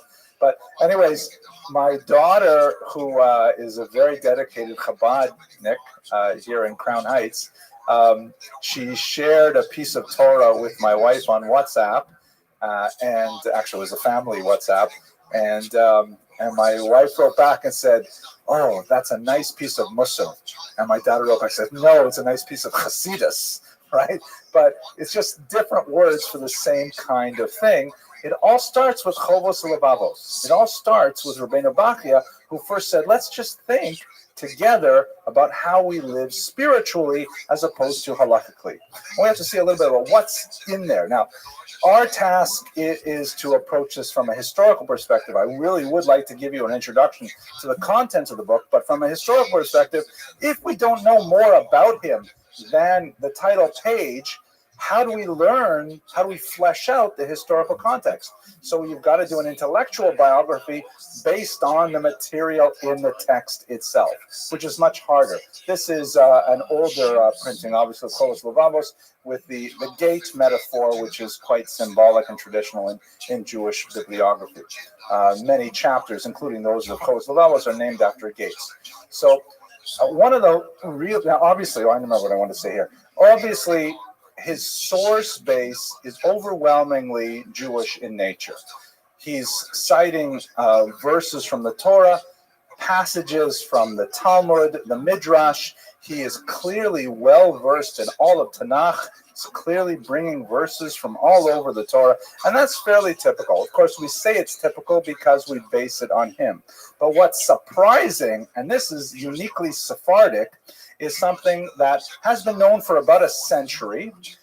He used Muslim sources as well, specifically the Sufi mystics, which are a group of fascinating Muslim thinkers that have a lot of ideas that resonate with Jewish values. And the stuff just slips in without any comment. I'll give you a couple of examples. And we see it repeated through many other sources. We see it, for example, Maimonides' own son, the famous Abraham ben Rambam, wrote works that are deeply infused with Sufi wisdom. I know it sounds jarring because, we live in a time where Jews and Muslims tend to be locked in conflict and in Israel. And we look at God forbid, we don't want to look at them, but occasionally you see these things about ISIS and beheadings, and you say, what do we have any common vocabulary with these people? Well, in Al-Andalus, we shared, and we grew from it. So I'll give you one example here. Yes, it's in the Forbidden Gate, right? So the Forbidden Gate, let's start, and I'll show you the example. Or let's just jump to the example, and I'll come back to the Forbidden Gate. So here we go. Here's a Sufi teaching, which Diana Lobel, that I showed you earlier, she wrote a great book on Rabbeinu Bachya recently. So this is a 9th century, 100 years before Rabbeinu Bachya and then the story is cited in 11th century hagiographies of Yahya ibn Muad. It was said to Yahya ibn Muad, tell me about God. Where is he? Or what is he? Sorry. And by the way, this word here, abotu, that's actually a technical Muslim term. And I just made that up. That's because it's a typo. Sorry. Tell me about God. See, when you have tenure, you can get away with things like these. Tell me about God. What is he? So Yahya responded, he said, God is one. Right? That's definitely something that Jews can resonate with. What is he like? Strange phrase in the original. How is he? Like, in what manner is he? And the answer is an all-powerful king. The question is, where is he? And he gives a strange answer, on the lookout. And then you have this funny coda. It was said, I didn't ask you about that. Yahya said, that is the description of the created. As for the description of the creator, it is what I told you. Sufis talk like this a lot. There's a fantastic book called The Origins of Consciousness by Robert Ornstein, which expands on this, but beyond our topic today. Now let's read from Rabbeinu Bachya, and I'll read it in Hebrew and translate. One of the wise was asked about the creator. I have a feeling there's got to be about 30 or 40 passages, stories in here where one of the wise is asked, an anonymous wise person. I haven't gone through the sources, but already 100 years ago there was scholarship listing all of the passages where he borrowed from the Sufis. I have a feeling when you have this unnamed source, it probably is the Sufis. Anyways, the question that is asked about the creator, Mahu, what is he? Va'amar, the answer is Eloka Echad, one God. God is one. Amar lo HaShoel, so the questioner asked, the Echu, how is he? Again, that strange language, Echu, how is he? What does it mean? In what manner is he? Amar lo Melech Gadol, a great king. It's a pretty straight translation. Amar lo Va'anahu. He said to him, where is he? Amar lo, here's the Hebrew term, B'tzipia. B'tzipia. So tzipia is probably best translated as on the lookout, watching, like at Sopheh, right? Har Hatzofim, the mountain of the lookouts. God is on the lookout. Now remember, the question is, where is he? And the answer is what he is doing. Yeah, but it's not the right answer. The question deserves a where answer, right? You know, where are you going to be for dinner tonight? At home. You know, that's what you say. You don't say, where are you going to be for dinner tonight? Tuesday. It doesn't make sense. It's non sequitur. But the answer, the deeper answer is, as Diana Lobo explains, you can't ask where God is. By asking that question, you misunderstand the basic reality that God is everywhere. You can't say in a particular place. The question itself is absurd. Rather, where is God? Where is what God is doing? And God is looking out. Looking out for what? Looking out for us. Looking out, waiting for us. On the lookout for us. And as soon as we start to look out for God, then the teaching goes, we are where God is. We join God, not in a place, but in activity. We meet God when we look for God. It's a beautiful idea. And you don't have to take my word for it. Rabbeinu Bachya likes it. And then the end of the story is the same as well. He says, Amar lo HaShoel, so the questioner says, I didn't ask you that. I didn't ask you what he was doing. I asked you where he was. Amar lo, so the wise one said, Shiotani b'milot ha'ela shmurot alamidot harui lo gavra, lo nivra, sorry, v'lo al boire. So you asked me with words that are appropriate for a created being. A created being can be in a place. God, who is not a created being, cannot be in any place. That is not his reality. So that's why I answered you only in terms that you would understand. Because it's impossible to explain it in any other way. So you see here, this is just one example of the many Sufi passages that Rabbeinu Bachya would bring into his work. which is indicative of a syncretic culture, the values of Andalusian Spain that allowed for the communication of Muslims and Jews who were spiritual seekers to share whatever wisdom could effectively cross their otherwise rigid religious boundaries. Fascinating example. Let us just move back a little bit here to talk about the Forbidden Gate in itself. Now, the book is divided into several gates. I'll give you the whole list of contents shortly. The first gate, it's one of these ironic things in the yeshiva world, is taboo and is rarely studied in a formal setting. And in fact, in my edition here, which is a very orthodox kind of edition, I told you that there's a modern translation of the Ibn Tibbon. There's no translation of the first chapter. The first chapter is left in the original 12th century version. And moreover, there's about a 30-page introduction, which is essentially a long series of warnings. Don't read this chapter. Don't read this chapter. This is what this rabbi said. Don't read this chapter. This is what this other rabbi said. Don't read this chapter. So what's so forbidden about it? And of course, especially with someone like my wife, if you say a chapter is forbidden, well, she's of course going to read it. That's the first thing. I remember we once bought, sorry for sharing this with you, but I'm in a good mood, I guess. We once bought a book on marital happiness. And thank God, my wife and I have been married almost 30 years now. We bought a book on marital happiness, and it was divided into two halves. The first half was a book for husbands, written by a husband, David Abramov, and the second half was a book for wives, written by his wife, Mrs. Abramov. What's her? Tehila Abramov, I think his name. And so we agreed that I would read the first section, and I read it diligently. We were just married a few years at the time, and I made little notes and stuff like that to myself. And then I gave her the book, and she read, and I figured she would read the women's section, and we talked about it. Instead, she read the men's section. She especially read all of the notes, and before reading her section, she had to, query me about, why did you write that? Why did you write this? Okay. Lost my train of thought. Okay, so why is it forbidden? The main reason it's forbidden is because, think about it, if the whole book is the duty of your heart of trying to understand your relationship to God, and we are working in a Platonic philosophical vein of starting from zero, what is the very first question you would want to ask? Who is God? What is God? That's the first thing I want to have a relationship with God. Well, who is God? So the first chapter is all about who is God.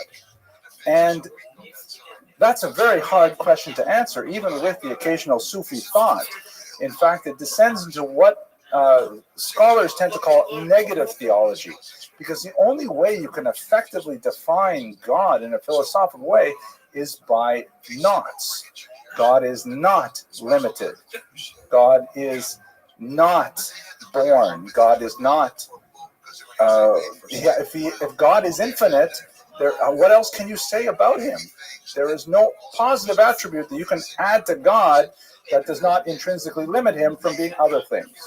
So the first chapter, which I have to say I read, I'm over 40 years old, I figured I could get away with it. I didn't understand it.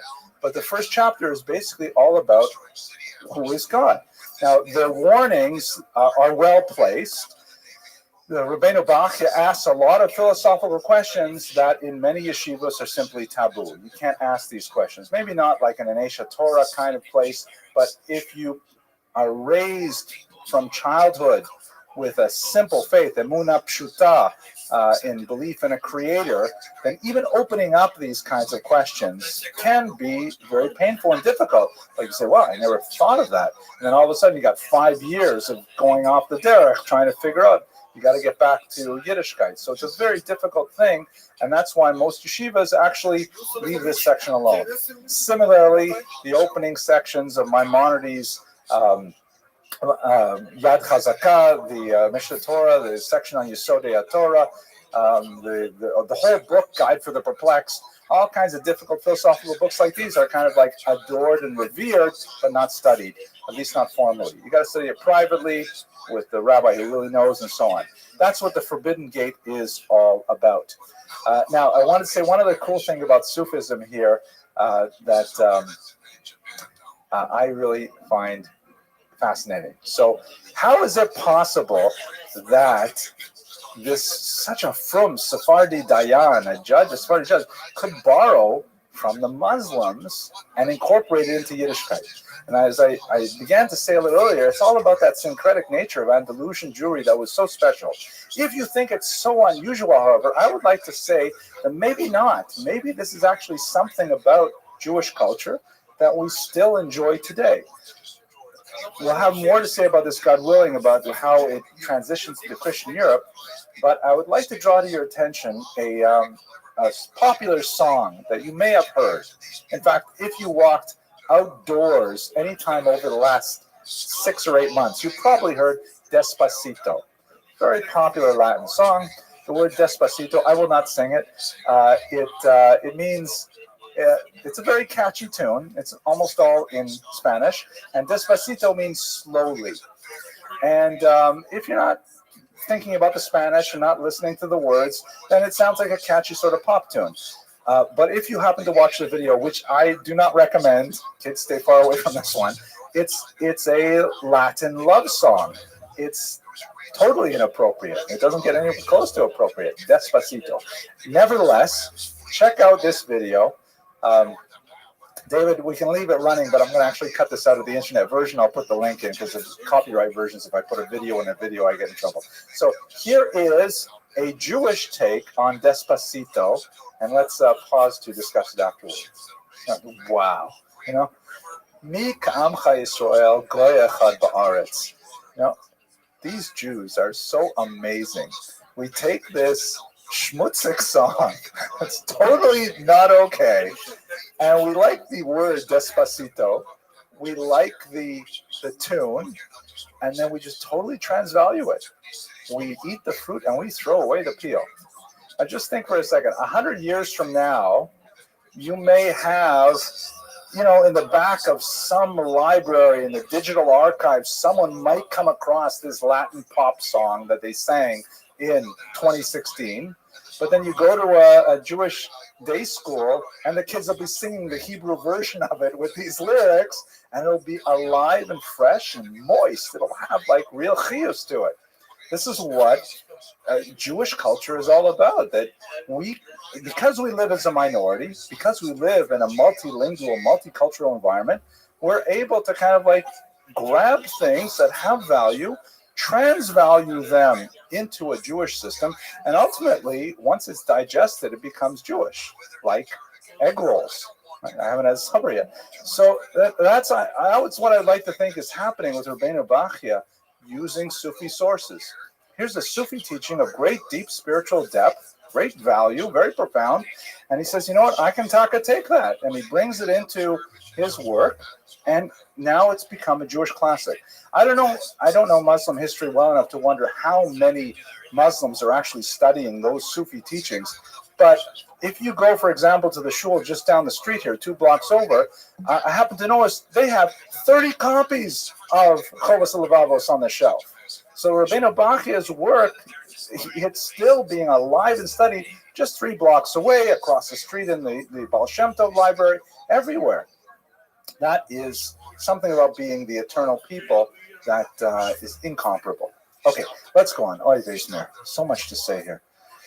But that was fun, wasn't it? Yes, I think so. Right. Okay, so the foundation of so these are the gates that he describes in his work. There are 10 of these gates.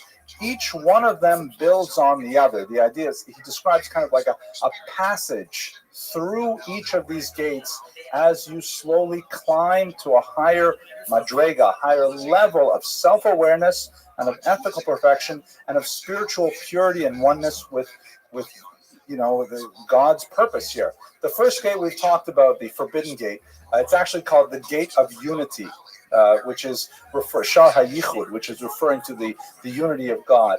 Then the next gate he gets to is called the gate of discernment. And this is also a fascinating Andalusian kind of thing. It's very much about science.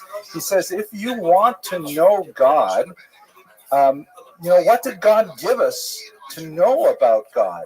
God gave us this amazing universe that we live in. And he says, so you got to study the universe. You have to know astrology. He has a whole passage on the astrolab that was like the big invention of the day. It's like the iPhone of the day. He says, you have to know iPhones. They're great. What you can do with them. And he goes through like, the natural world, and you have to appreciate biology, and you have to appreciate all these various sciences, because that's how we come to know God, through our experience of the material universe.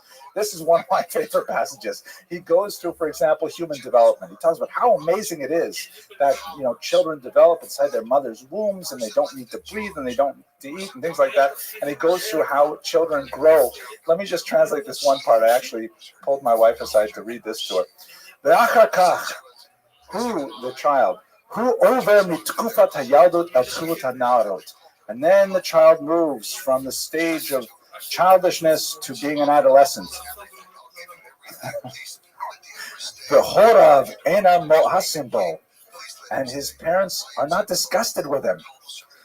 Ve'enam misragzim al mashatzrachav rabim, and they don't get angry with him because he needs so much. And they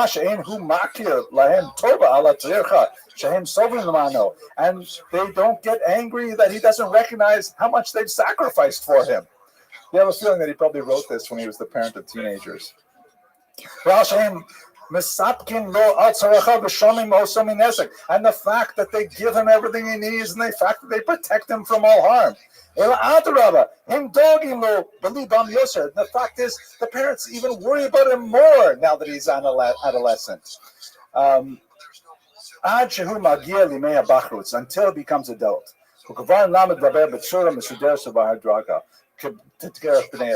Until he becomes an adult and he learns to speak and comport himself properly like a human being. Right?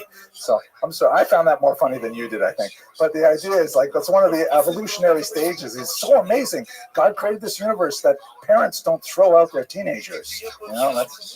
Some people are nodding. Anyways, so that's in the gate of discernment. It's all about discern in the case of like, see what the universe has to offer and understand God's presence in it. Very powerful. The third gate, wow, this is called the gate. It's because someone's typing this and getting distracted by something. The gate of divine service, Avodas Elohim, which is all about, okay, so now you understand a little bit about God is. You see God in the universe. Well, get to work. It's all about now applying yourself and not just showing up in shul for minyan, but how to daven properly, how to like put your soul into what you're doing. Wow. The fourth gate is perhaps the most studied of anything in the book. I went through it today. It was transformational, as always. The gate of trust, of bitachon, how to trust God. Very, very hard. If we had more time, there's one section I wanted to read to you. 7 ways in which a person learns to trust God, one after another. Like you have to trust in this way, and then you have to learn to trust in this way. And reading a chapter like that just gives you such a sense of wellness and such a sense of calm and the sense that, the universe is my friend because God protects me. Phenomenal classic work of Jewish thought. Gate of unity of purpose, subjugation, repentance, self-analysis, gate of separation, which is referring to the idea of like, you don't have to have everything. You can like live a life that's a little bit more modest. And finally, the ultimate, the gate of the love of God, which is also where Maimonides ends his famous book on repentance, where it's all about learning to love God, which is much more than we can say in this brief time that we have here. The last part of the book is the only thing that we have in Rabbeinu Bach's own words, because he wrote them in Hebrew. And this is a passage which is called the Rebuke, the Tochacha, very beautiful poetic passage of a few pages in length, in which he speaks to his soul in the first person. Speaks to his soul and how he needs his soul to like focus and be disciplined and realize the huge task that lies before it. And then the last part is the bakasha, in which it's after taking responsibility in his soul for what he has to do, then he has a long prayer to God. He has a discussion in the 10th chapter in which he says, he exhorts people to read the Tochacha and the Bakasha, these two sections, with some regularity after having said a few cycles of Psalms and things like that, in order to develop spiritually to the next level. I personally, I've gone through Chovos Halevos before, but I totally forgot it, and I don't know anybody who actually follows this regimen. I'm going to ask around some of my rabbi friends and see if they can enlighten me as to who actually keeps this practice, because it's a very beautiful one that I think will be wonderful to revive. It's printed in the rabbi's own words in Hebrew at the end of the book. So, moving to his legacy, here's the Feldheim edition. I hope this inspires some of you to perhaps pick up Chovos Levavos if you've not read it yet, and make your way through it. Skip over the first chapter, you don't need to go straight to the second chapter. But it is a work of phenomenal creativity, and it's quite unique in that it starts off this whole new genre in Jewish literature, focusing on self-analysis, self-development, spiritual growth that will really flourish in so many different ways. There are really 4 different schools of Musar that develop from the Chovos Levavos. Each is very different and catering to a different kind of personality. You have halachic Musar, which you see much more with Maimonides, for example, Kabbalistic Musar with Brother Moshe Cordovero. We can go on and on. But the idea is it all really comes back to Chovos Levavos. I feel extremely grateful for having the opportunity to discuss this tremendous book and this great figure with you. And I look forward to learning with you in 2 weeks. We're not meeting next week, as I remind you. And I hope you all have a fantastic week. Thank you.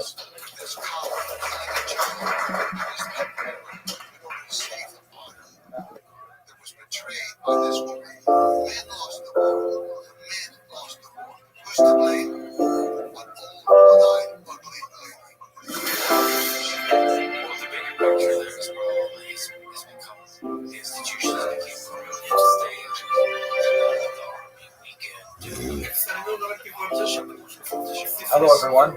This is Henry Abramson speaking. I am so delighted to be the historian leading the Douro River Cruise in 2018 as we will make our way along the Douro River from the shoreline in Portugal into Spain with kosher riverboat cruises.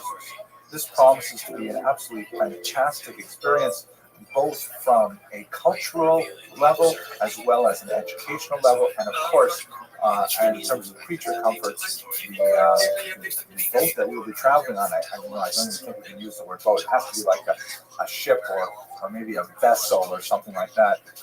Looks like an absolutely amazing experience. Wow, I'm so thrilled with the idea of spending some time with the kind of bright, motivated, intelligent students that I'm used to here in Brooklyn and on the internet as we explore the unique features that allowed Sephardic Jewry to develop in such an unusual way. We'll be looking at the entire gamut of Sephardic Jewish history, all the way from the ancient settlements from the Roman period and before into the Visigothic era, and then looking at the golden age, of course, of Jews in Muslim Spain and Al-Andalus, and into the much more difficult period of the Inquisition, the expulsions, and so on. And I'm hoping we'll also spend a fair bit of time looking at the phenomenon of the crypto Jews, those Jews who chose to disguise their identity in order to maintain their existence in a very tenuous environment, and look at how they made a major impact, not only on the populations of the Iberian Peninsula, but also into Europe, the Middle East, and North America as well. And this is going to be an absolutely fantastic experience. I'm looking forward to participating with you. I hope you'll visit the website to learn more. There's so much information there about the specific locations that the boat will dock, and the vessel will dock. And we're working on the educational program right now. We're going to try and make sure that we can take advantage of all of the architectural and archaeological and cultural spots that we'll be able to visit along the Douro River. Wow, this is going to be amazing. I'm so glad my wife, God willing, will be coming with us as well, and she will have a lot to offer, I'm sure. So I hope to see you on this trip. I'm really looking forward to it, and thank you very much for listening. Please enjoy this very beautiful video.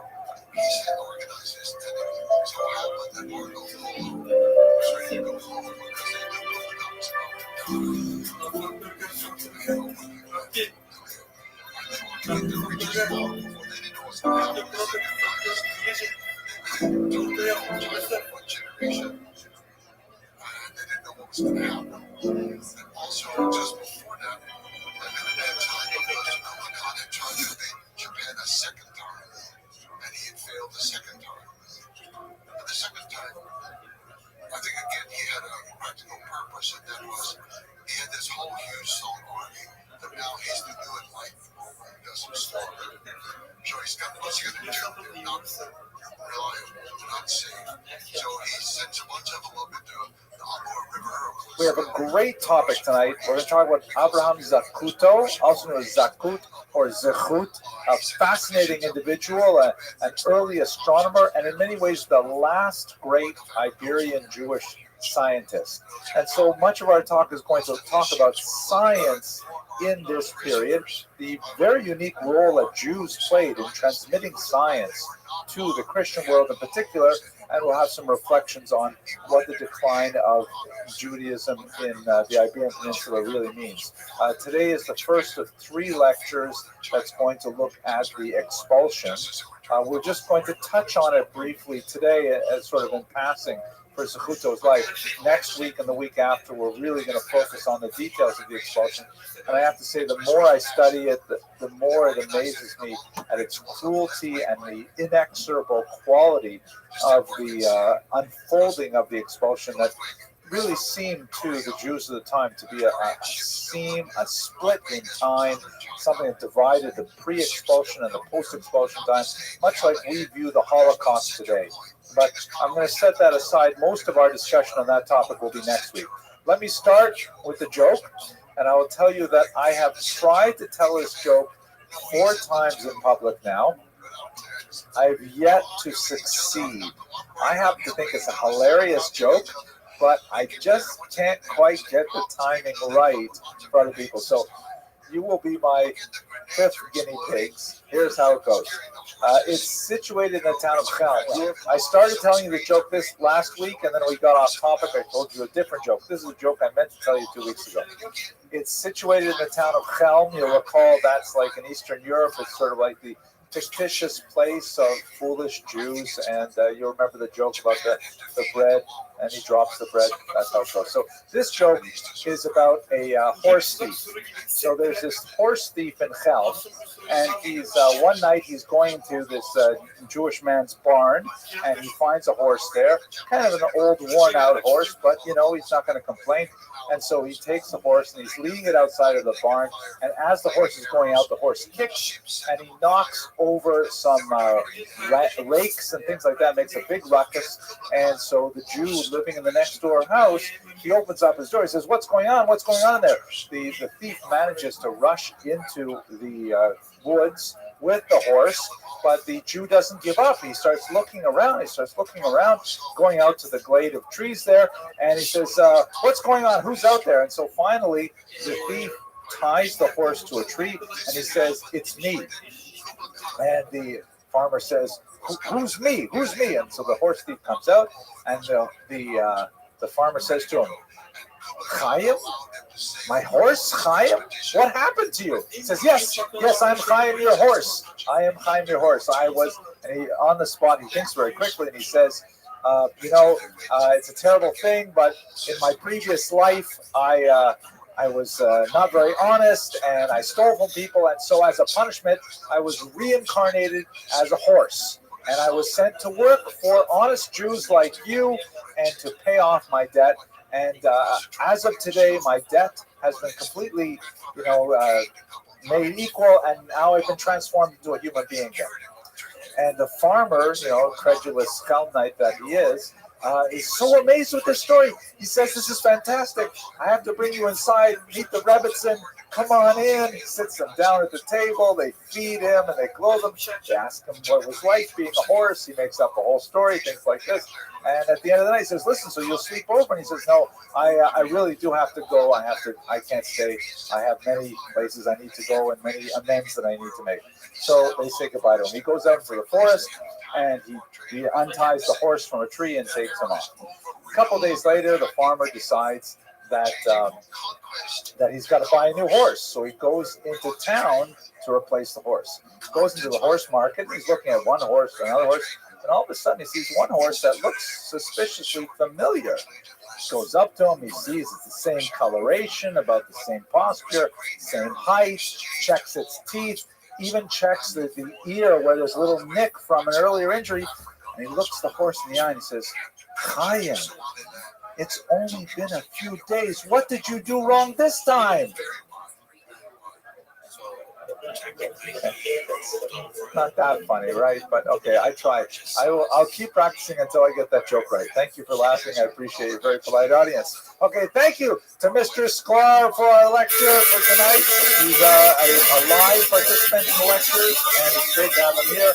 He votes to continue these lectures, and I think we agree. One small bit of good and welfare. I'm kind of proud. This is my YouTube page, and this is a screenshot I took this morning. We just hit 10,000 subscribers. It's really kind of a nice number. I'm hoping YouTube will send me a little letter or put a little star on my name or something, but I don't know. There's actually 10,000 is my statistics indicate that about 75% of the people who watch these lectures have not subscribed. They just, lurk on the outside, and that's great. So this number is actually quite a bit bigger, which is very exciting. And of course, the videos are also watched on Facebook and Twitter and places like that too. Okay, another really important thing. This is a good and welfare announcement. Next Tuesday, a week from tomorrow, we're going to have a very special event right here in this room. We're going to have a live poetry reading by an exceptional individual, our very own Professor Yoshua November. He teaches composition here at the college, and he is an award-winning poet. We have spent a lot of time talking about poetry in the Andalusian period. We should actually hear a real poet speak. He has published 2 books. He'll be reading from his newest book. He has published in the New York Times, Chicago Tribune, many literary publications. And he is a finalist for the National Jewish Book Awards as well. We have a rare privilege to have him on our campus, and I think it's going to be a fantastic treat for all of us to hear him Tuesday night, not tomorrow, but next week, 7:30 to 8:30. He'll be reading his poetry. We will have refreshments, and he is, by the way, perhaps the #1 most popular professor on campus. So I think we will have a lot of students here as well. It's going to be a really special evening. I hope you'll be able to come. I know it's a Tuesday, but if you can make it on Tuesday night next week, it will be fantastic. Okay, so jumping ahead to where we left off. Okay, let's go straight to the material then. Abraham Zacuto. So the name Zacuto, it's a Latinization of the Hebrew term zechut, which means merit, and it's variously transliterated. Zacuto is perhaps the most common of them. His years, as you can see, straddle the horrific expulsion of 1492 and the subsequent Portuguese expulsion of 1497, which is somewhat more complex, but in many ways even more cruel than the Spanish expulsion, and that we will push off a little bit until next week. His major activity was first as an astronomer, and he did some very important work with the astrolabe and with the Alphonsine tables, which helped much world navigators make their way around the globe, and was especially important to the Portuguese crown. He was a direct advisor to Vasco da Gama, who was one of the great explorers of the century. And in fact, in many ways, the Portuguese made their name as the greatest of the explorers of the era, largely because of men like Abraham Zacuto, who supported them with their scientific research. Towards the end of his life, however, he changed gears in a very dramatic fashion, and he ceased working almost completely on scientific matters and turned his mind to things Jewish, and he wrote a very important historical account of the world and of the Iberian period as well in his Sefer Yuchasin. So he kind of changed and became much more of a Jewishly motivated. In this sense, He's very much like the greatest of the Iberian masters that we've looked at. People like Maimonides and Yehuda Halevi, Shmuel HaNagid, who were able to excel in their secular activities and in their Jewish activities simultaneously. After perhaps the last we will study in 2 weeks is Don Isaac Abravanel. That's probably the last of the great Iberian Jews who were able to do these kinds of things, being both excellent in a non-Jewish pursuit as well as Jewish pursuit simultaneously. And in many ways, we haven't had anyone like that in 500 years. So it's a very, very unique period. Perhaps we'll have some time to contemplate at the end of this course, or at the end of this semester, why is it, what were the conditions that made it so possible in the Iberian Peninsula and not elsewhere? This is his grandson, by the way. Perhaps it looks like the grandfather, we don't know, but his grandson was also quite a famous scientist, and as a result, we have his likeness here.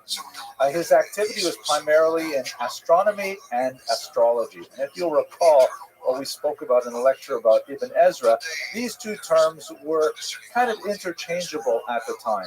Astronomy, of course, the study of the various planetary bodies and the understanding of their various orbits and paths and so on.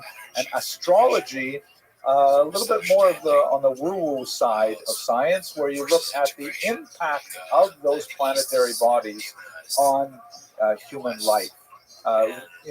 Fading off into horoscopes and things like that.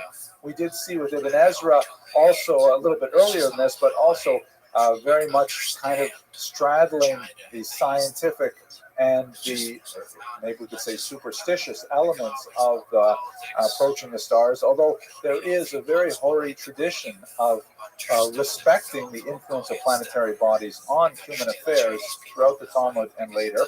Ibn Ezra perhaps gave us the best sense of how you could rationally, bring these two beliefs together in a consistent system.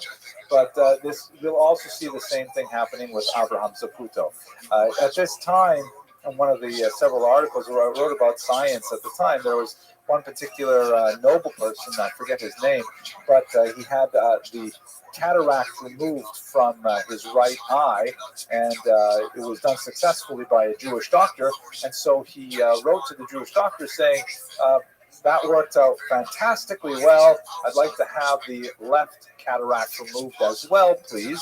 I apologize. I should have remembered all the names, but I didn't think I would actually end up talking about it. But it came to my mind. Anyways, he said, let's do the left eye as well. And the Jewish doctor said, not so fast. The reason why the operation on your right eye went so well is because all of the stars were perfectly aligned for an operation that day. I do not calculate that the next auspicious day for the left eye operation will occur for another 12 years. I happen to have an opening, though, so he actually suggested he not have the operation because the stars not aligned.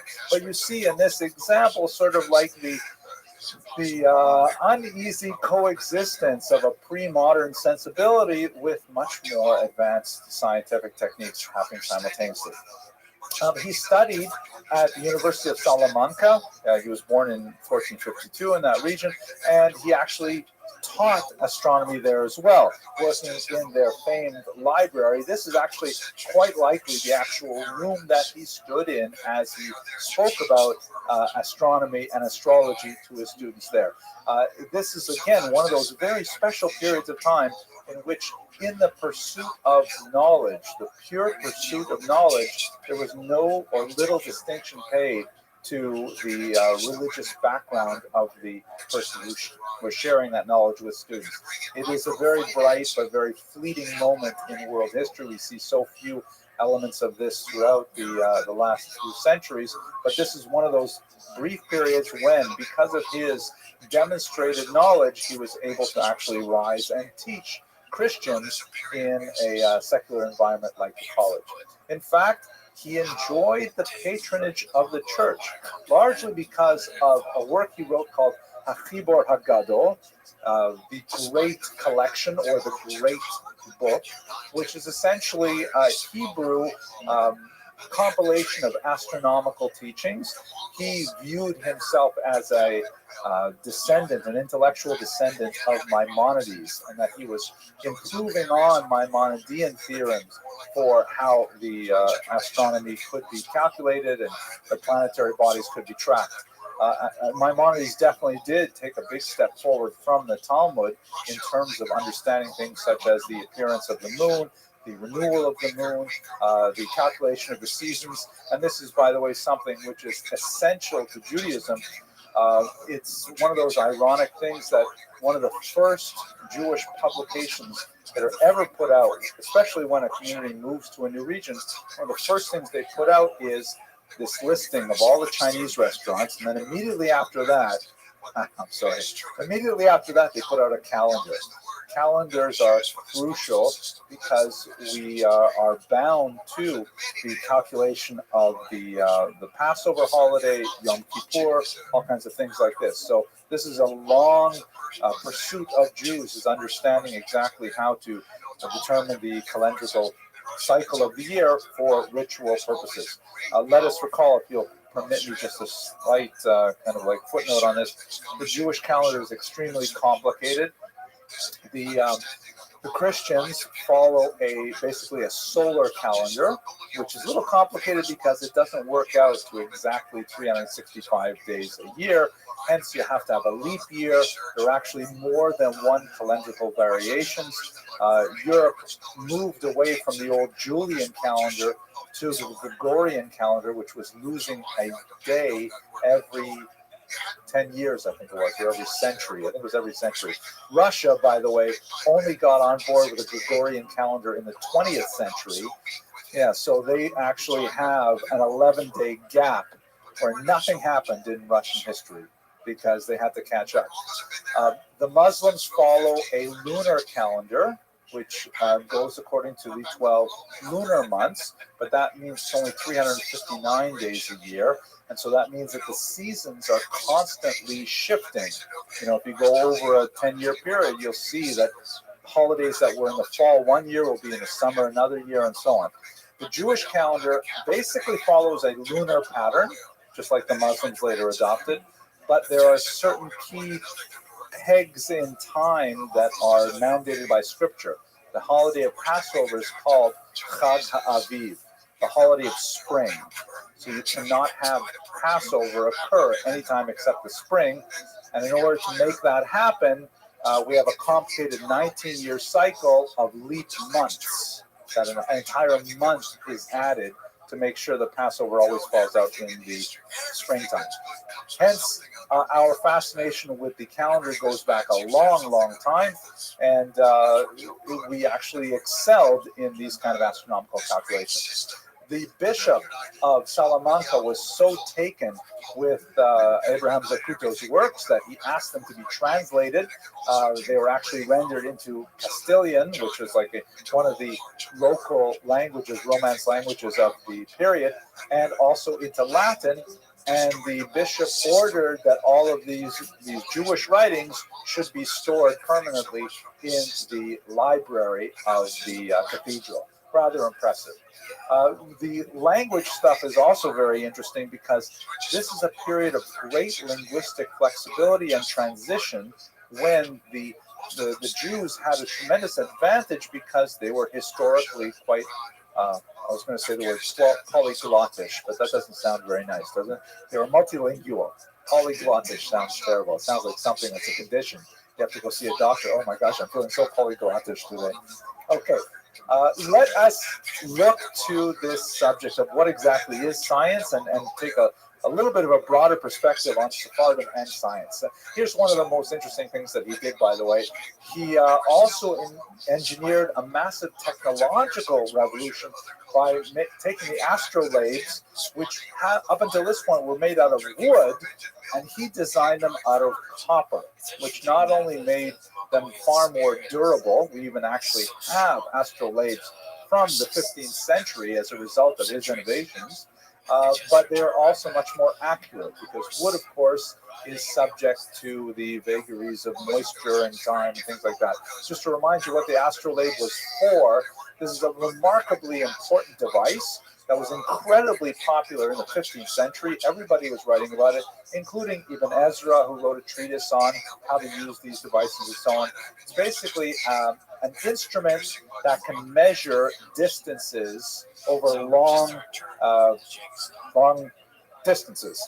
Like if you what you do is you it has like moving arms, and you stick your eye on one spot and you line up the arms. Like let's say you want to measure the height of a tall building or a mountain far away, you line up one arm with the top of that building, the way it looks into your naked eye, and you line up the a horizontal beam with the bottom of that mountain, and then when you've got it, it moves. When you've got it lined up properly, you can then simply take the measurement, place it on a scale, and calculate how tall that building is and how far away it is. You can do the same thing with planetary bodies, so you can measure how big the moon is, how far the moon is from other planets, all kinds of amazing things that were, impossible without this amazing little device.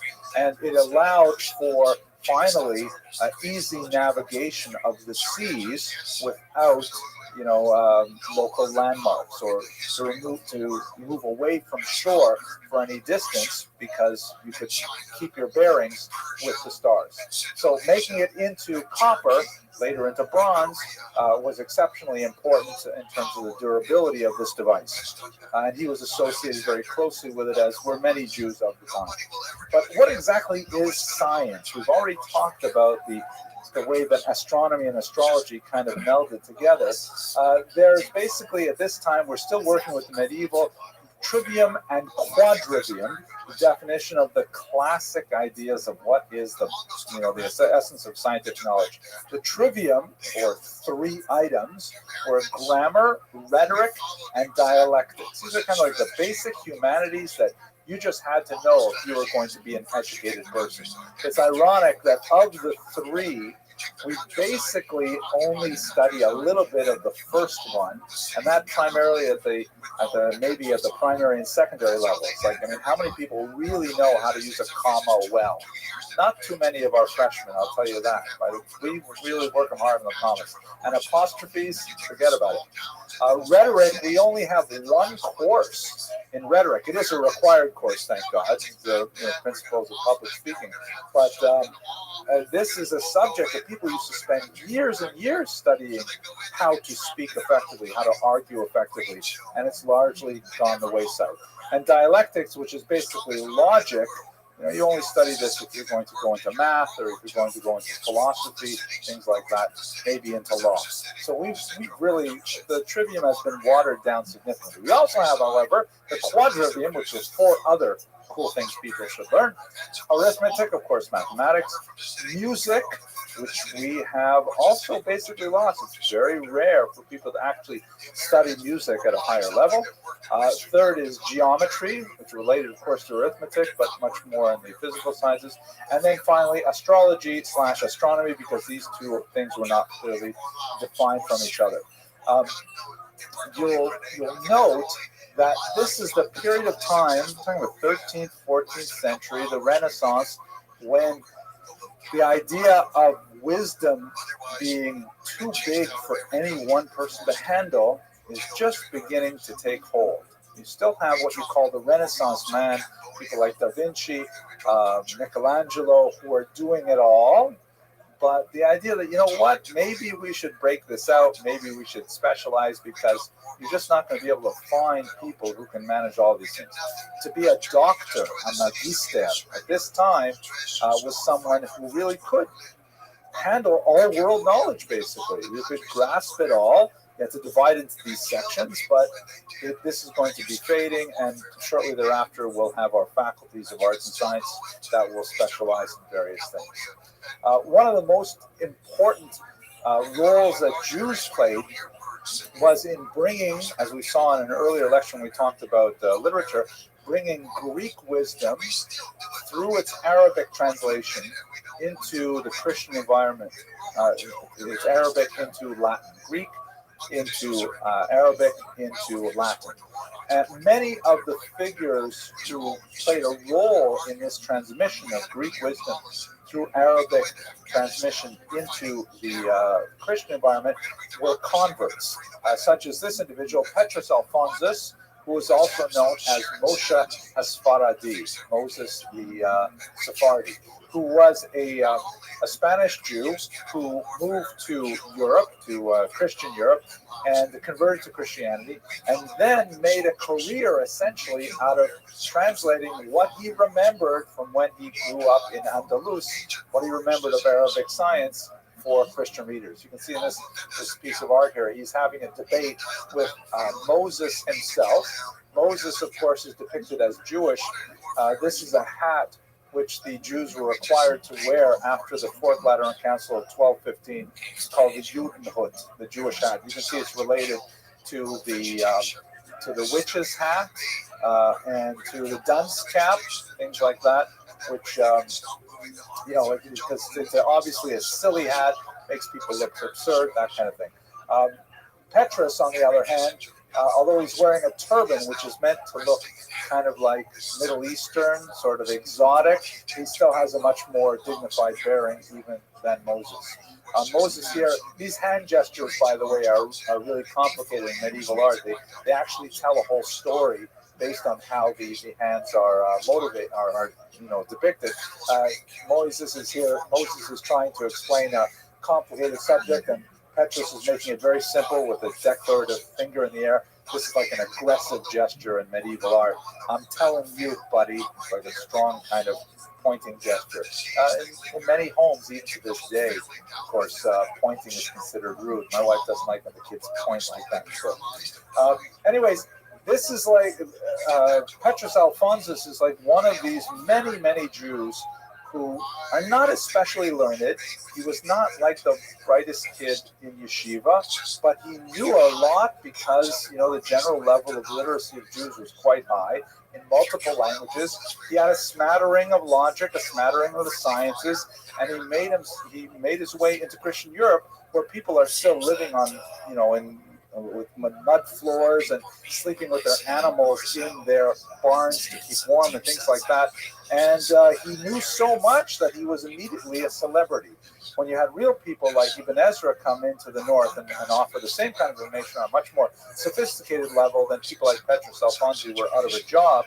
But there is nevertheless always a market for Jews who sort of jump over the wall and sell the secrets to the larger population. He was a little bit of a kind of a strange bird. Here is one of his drawings in which he attempted to unify the four-letter name of God, the Tetragrammaton, shown here in this representation, with the Christian Trinity, and he had like this whole kind of like pseudo-theology built around these ideas. That's just kind of a cool sort of picture. Anyways, Petrus Alphonsus proposed a 7-part division of science that looks like this. Dialectics, arithmetic, geometry, physics. Physics would basically be medicine. Music, astronomy, and then the 7th subject is unfortunately lost. Some have argued that he believed the 7th science was necromancy, meaning black magic, using the dead to achieve metaphysical aims or theurgic aims, philosophy, or perhaps grammar. All this to say that science at this time is producing some tremendous technological achievements. Astrolabe is one of those amazing things that suddenly allows people to, like kind of iPhone their way out of the dial-up zone of history, but they're not exactly sure how to catalog it, how to manage it in a sophisticated way. That will come over the great scientific explosions that will occur in Europe. Now, as I've mentioned, the role that many of these Jewish scholars played, and Abraham Zaputo was prominent among them, was in bringing the wisdom that was originally belonging to the Greeks through Arabic and then Hebrew and into the Latin translations. You will recall, since we're speaking in a Western environment here, we even have this term, the Middle Ages, And the reason why we use this kind of strange term, what is it the middle of? It is the middle of the golden age that is represented by the Periclean period, or 500 years before the Common Era in Greece, when you have Socrates and Aristotle and Pythagoras and all these brilliant Greek thinkers.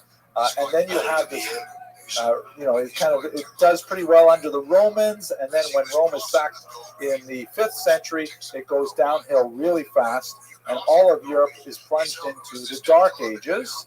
Then you have the Renaissance, 1,000 years later, where it begins to climb out of the Dark Ages. So that's very true for Christian Europe, where you have that kind of big gap in the middle, a big valley.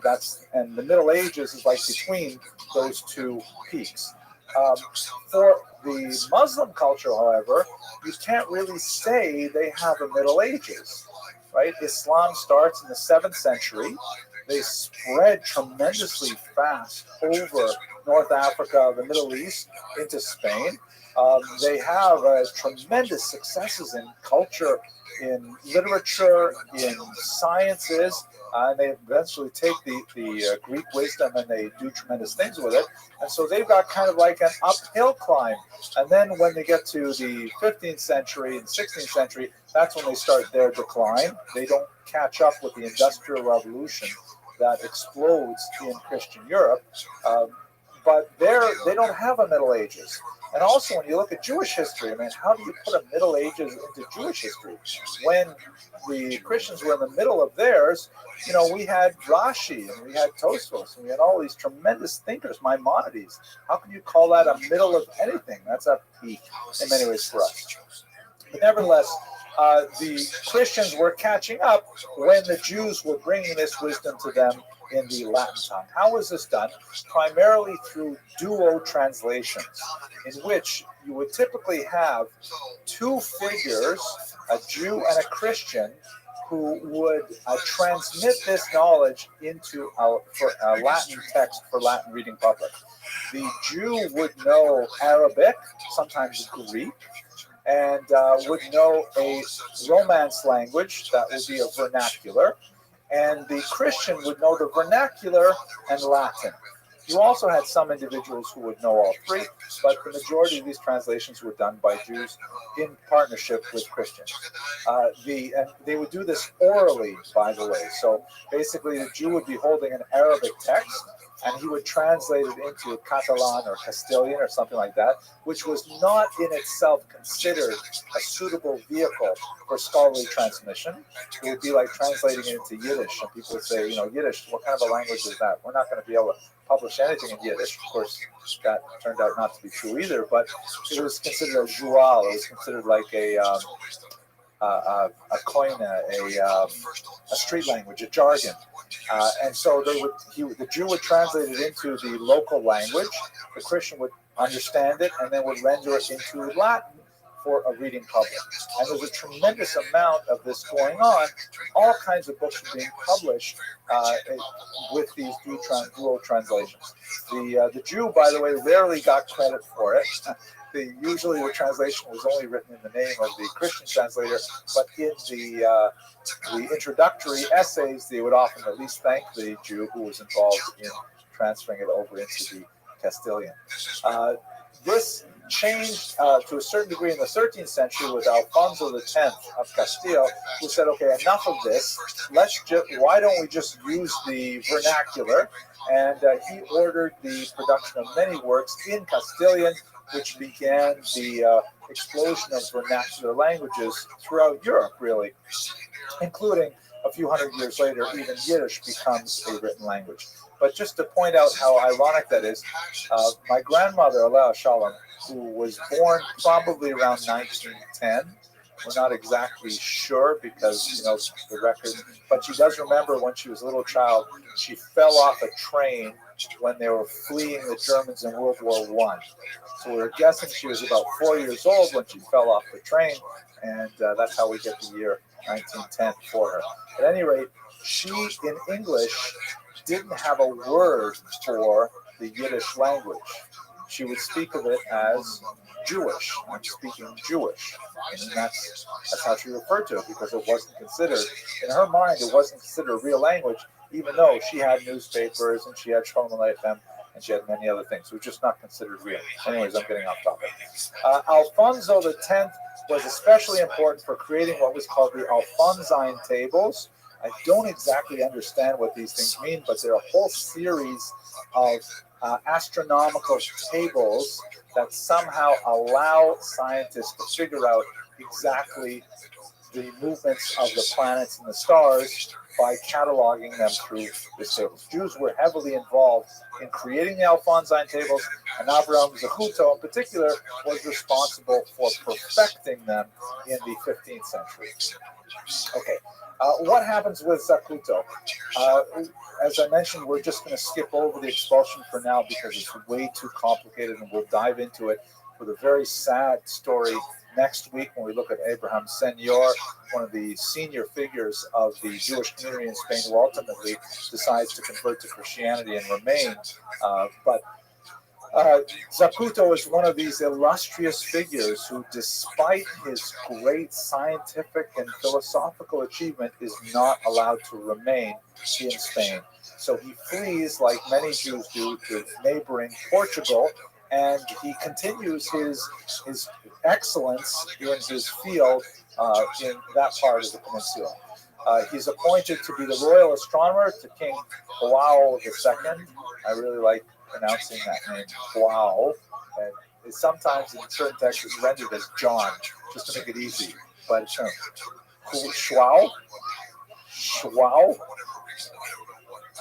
Wow, I don't know how to say it, but I like the idea of wow. Like, can you imagine when he was born and his parents said, wow, it's a boy. But anyways, there it is. The wow. He was appointed royal astronomer and was at the top of his game with tremendous activity, especially after he went over the Alphonsine tables, which at this point were 200 years old, and he apparently corrected all of the errors, which made it really possible for navigation to take place on a sophisticated level. It's also interesting to note that, you know, what happened in Portugal, we'll explore this more in the next two lectures, but you know, the Jews had a pretty good situation in Portugal. They were kicked out of Spain. They're in Portugal, but the in order to effect a dynastic marriage later, one of the conditions was the Jews have to remove Portugal as well. So 5 years later, largely how'd you find out about me? Political. Oh, tight. How's your day going? Great. How's yours? Wonderful, thank you.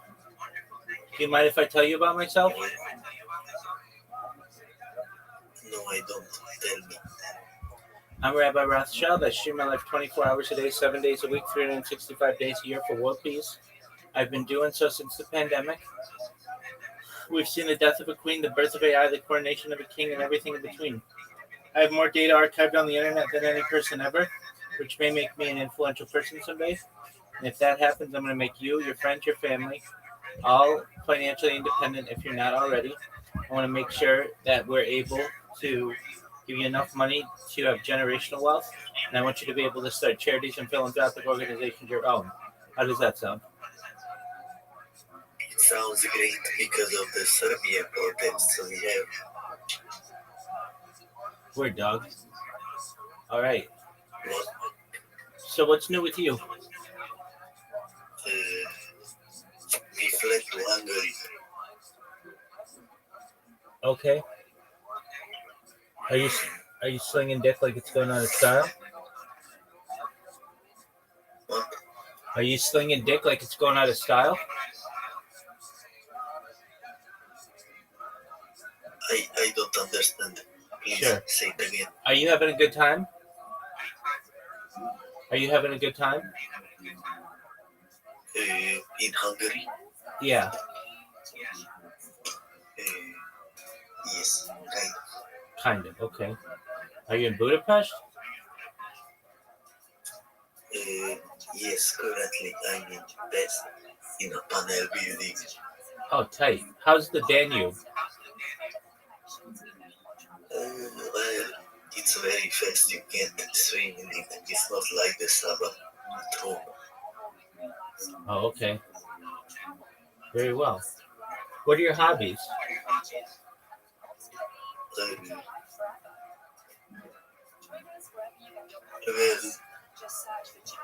mostly nothing. Mostly what? Mostly nothing.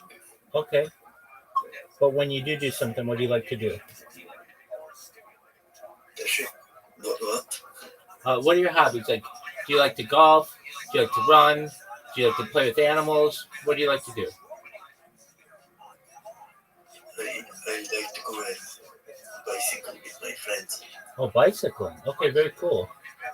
Is that fun? Yes, yes it is. Are you good at riding a bicycle? Yes, I am. Are you? Yeah, it's been a while, but it's one of those things they say you don't forget. So yeah, I like to ride bicycles. And where are you? Are you in the USA? Yes, sir. Do you ride mountain bikes or do you ride like BMX bikes or beach bikes? What do you like to ride? Whatever I have. Mostly these older socialist bicycles. Okay, what's a socialist bicycle? Well, those are the socialist bicycle. Is a bicycle that is made in the socialist era in Hungary or Yugoslavia. Oh, so it's like 30 years old? Yes, yes. Oh, okay. Do they run really well? Do they still work? Yes, yes, they work. You can hardly read it. Hilarious. It's built very well. What? It's built very well. Yes, it is. It's more stable than the usual bikes. Oh, very cool. All right. So you like to ride bikes. What else do you like to do? Well, back in Serbia, where they allowed it, I shot guns with my father.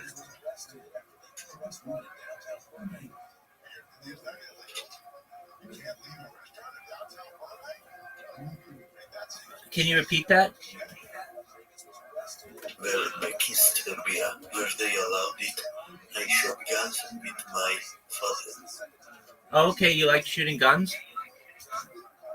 Yes, with my father. Is that fun? Yes. Oh, tight. What kind of guns do you like to shoot? Well, I like the AK-47 and the 74. Oh, wow. Variant too. Wow. Big guns. Well, but they have a lot of recoil. Sometimes it hurts, you know. Yeah. No, I get you. All right. And do you like to shoot at targets? Yes, yes. Okay. If it's moving, it's moving, but it's ugly. Okay. And do you like to shoot in the day or at night? Well, my father sleeps at night, and the ranges are mostly closed, and the doors are at home too. So, no, only in the day. Okay. And do you like to shoot outside or inside? Well, mostly outside. And what do you like to do? I like to play golf. I like to run. I like to read. I like to eat fruit. I like to live stream. I like to go to the beach. I like to play video games. I like to play other games like mini games, but I also like to play uh fun like I like to play tennis. I like to play racquetball. I like to play kickball and ultimate frisbee, and I like computers. Um, I like music. I like music a lot. I like to sing. I like to sing karaoke. So that's what I like to do. Do you like any of those things? Well, I like karaoke and a few games. What karaoke do you like to sing? Well, I like our Serbian turbo folk songs, but I like Hungarian rock too. Oh, okay, there you go. Do you like any American music? I hardly even know American music. That's okay. You know what does Serbia? If you know history about, you know that they need to bombed us. So we are not in the best relations. We haven't got much of the influence the West has got. Right. Even here, yes. Right. Is it getting better or no? Is it getting better or no? What the influence? Yeah. Well, with the protest that has stopped about half a month ago, yes, it is getting somewhat better. Okay. What are they? And how is it? Yes. What are they protesting? Well, they are protesting President Vucic. Does he suck? Demands. Well, depends on who you ask. Okay, well I'm asking you. Is he okay or does he suck? Well, he killed a few civilians by not paying enough for the real works and having the railway station collapse on civilians. So, and he's pretty much corrupt. So I don't really like him. But well, if there isn't anything else, you can live with it. I gotcha. Dude, did you know your English is really good? Really? It is. It's really good. I mean, I talk to people from all over the world, as you can imagine, every day. And I mean, you're just, you speak very clearly. I understand you. Your vocabulary is quite large. So I just wanted to say that, I'm impressed by your English. Have you been speaking English your whole life? My brother teach me how to speak English properly when I was about 9 or 8 or so. It was about the time when I learned English from him. And after a while, because he really likes American videos, I learned it because he almost only speaks English. So I understand. Well, he did a good job teaching you. Your English is really good. Okay, so yes, you were explaining the political situation in Serbia, and you said, yes, the the the president's corrupt. Some people died in an incident, but that's kind of like all politicians. They're all kind of corrupt. So I understand. Um, and so you had to leave the country because of the corruption or because of the protest. because of the protest. Because after a while, when they couldn't control the protests, they started shooting in the mass with mostly rubber shots, but then they turned it back on with real bullets. So people were falling like flies. Hey, I saw something. Even though Yes. I saw something about this. Okay, and they also used another kind of weapon. That was Yes, like, the noise gun. Yeah. What is that called? Yeah, In Hungary, we call it maybe the Hungarian. yeah. I saw a video of this. Hungarian. People were protesting in the streets, and then they turned on this thing, and everybody like ran away because Yes. it was They started fleeing right, to left and right. right, The thing it doesn't create much of a noise. It, as I've heard from my elders and other people, it creates something like high frequency sound that kind of burns you. Not a little burn, but it how can I say it? It pretty much makes you flee because when you fear for your life, right. it's very Exactly. very strong. It makes you feel hot, like you're on fire. Yes, but only your skin. Okay. Yeah, that's a terrible weapon. Yes. They are doing it like in. Wait. How is it called? Yes, 1956 in Hungary. You know the revolution. Yeah. When the revolution started, the the Hungarian socialist groups started shooting the mass from the how is it called? From the roofs of the buildings. That's how they broke up the message. They are doing these tactics right now, and the Soviet tactic, it is known as the power demonstration. They get a lot of tanks and military equipment and just go through the city like parading. Right. My mom's Hungarian, and we had people in our family who basically housed people after that 1956 revolution in the United States because they didn't have anywhere to go. It was a communist revolution, right? Yes.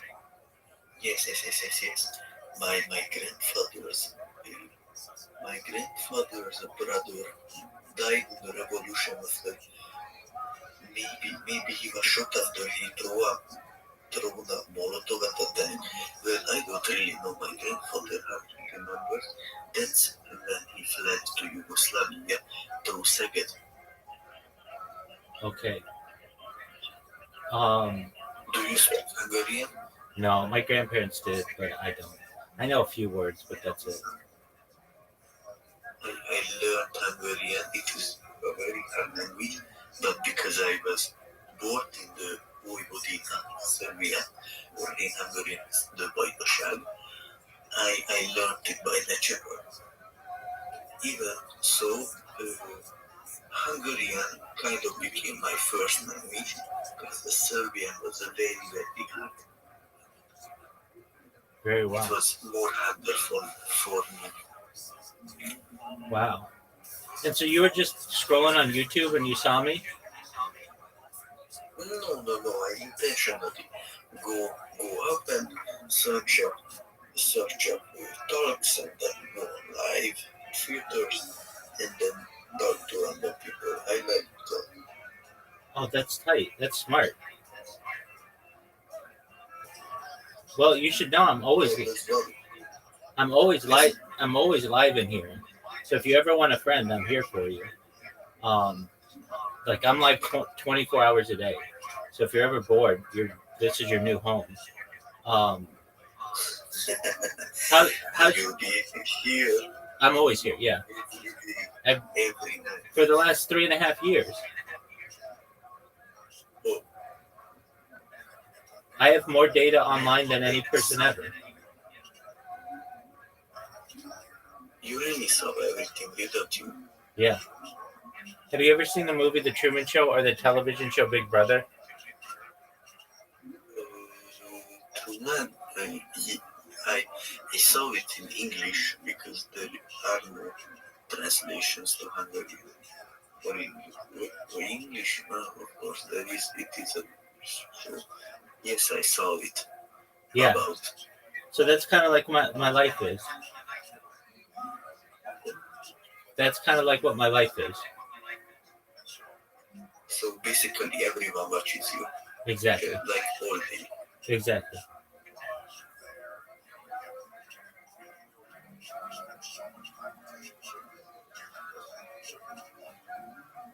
Do you have good internet access in Hungary? Well, it's better than Serbia's.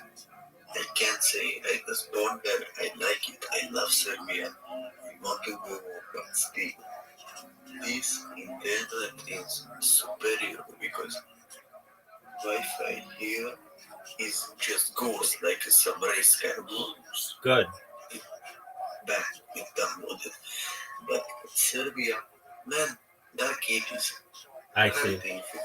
Like, let me tell you, if you know yet the internet access store. Okay. Man, there wasn't Wi-Fi there. In the in the telephone store. Wow. The internet access store, there wasn't Wi-Fi. Wow. Of all the places you would think they would have Wi-Fi, it would be the internet access store. Yes, but there wasn't. Wow.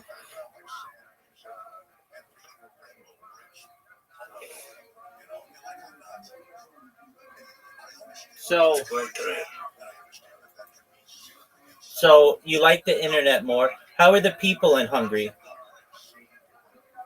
Well, they are very, very kind, but not as welcoming as us. Okay. So Serbia, they're nicer?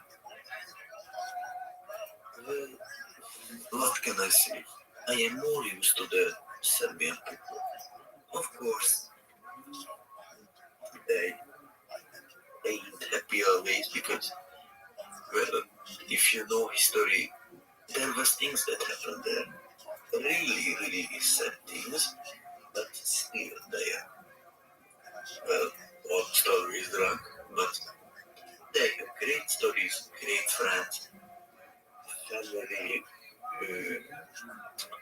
how do I say it? Family meetings, all these things. They come together, eat, drink, party, have a good time, and go home, and it starts again. Okay. But yes,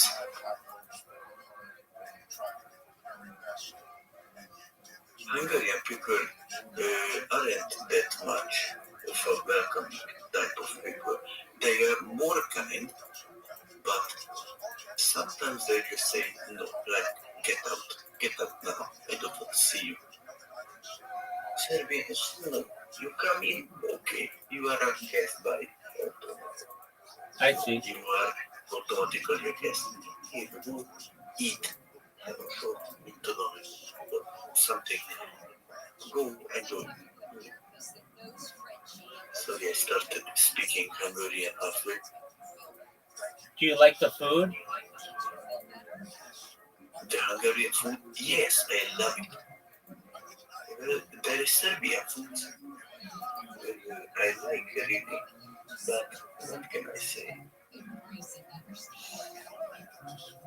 There aren't that much of Serbian food than there are Hungarian. Hungarian foods are very, very greatly spiced. Well, in Serbia, if you know piaskalica, it's just like a slab of meat cooked in fat.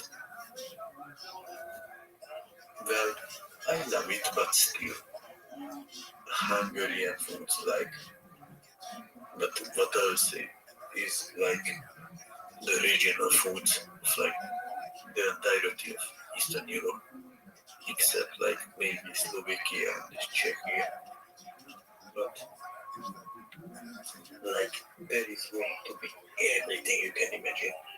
A pork roast, roasted potatoes, carrots, beets, fish, stuffed cabbages, pickled tomatoes, pickled pickles. You have that pickled pickles. Everything you can imagine. Do you know what chicken paprikash is? Yeah, chicken paprika. Yeah, I love that. Yes. Yeah, that's like my favorite Hungarian dish. My favorite Hungarian dish is stuffed cabbages, töltött káposzta. I love that too. I love stuffed peppers as well. Oh, töltött paprika, my favorite. My grandma loves it. Yeah, those are good. Stuffed peppers. You like stuffed cabbage? That's good stuff.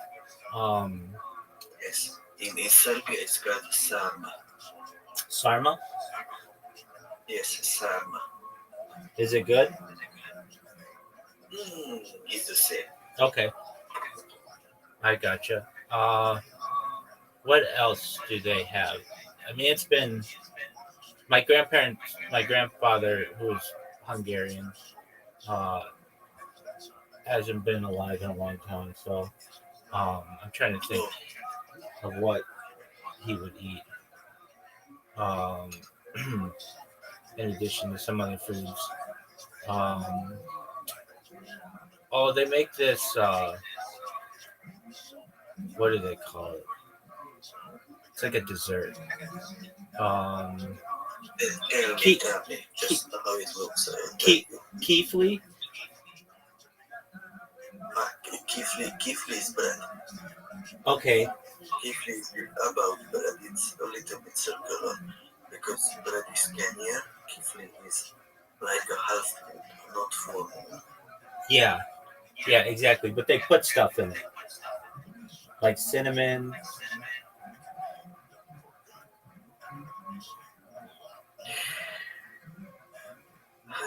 All I can think about is maybe like cinnamon rolls. Yeah, it's kind of like that. Yes. What else? Yeah. Something that's cool about the Hungarian people is they were able to stop Genghis Khan. That's kind of like a claim to fame. Yes. They stopped it. It was like 800 years ago. But I think that's fascinating. Like this one, I was just listening to a podcast on this. This one guy, basically, and his family took over everything from basically the Pacific Ocean all the way to the Danube River, but they couldn't beat the Magyars of Europe. Basically, they were stopped. I find that fascinating. What else? I don't sadly know that much more about it. I mean, my family's been in America since for over 100 years. So, what else? Actually, my grandfather was born in the United States, but his sister and his brother were born in Hungary. So I guess even longer than 100 years. But he used to tell me.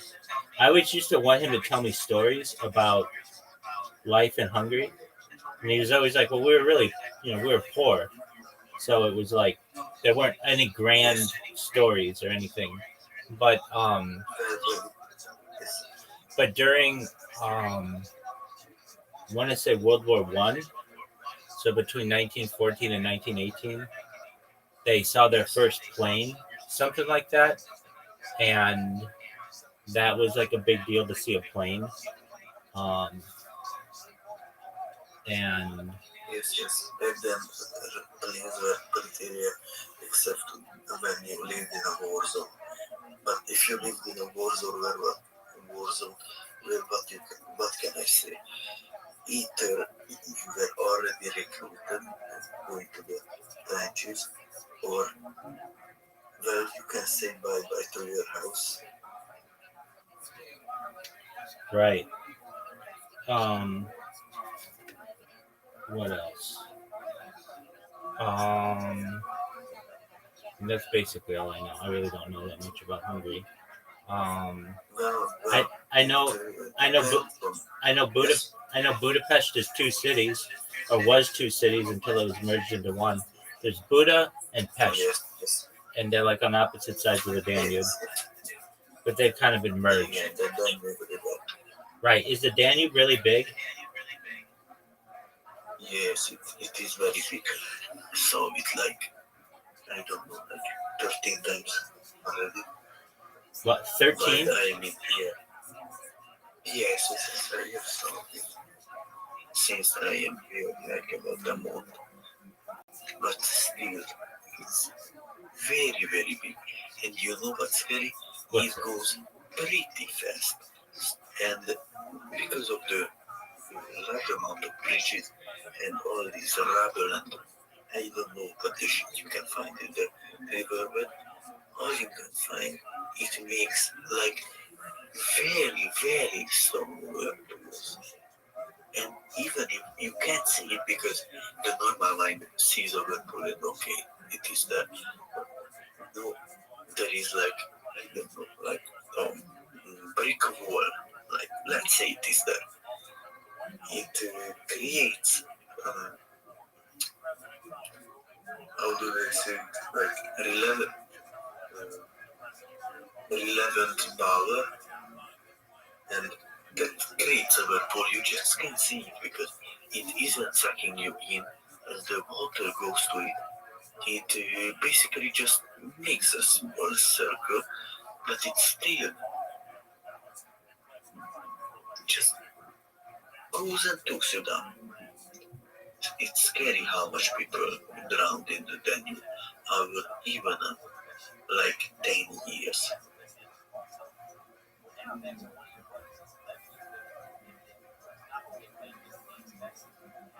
Hey, Yo, pimp. what? Yo, I'm listening to you.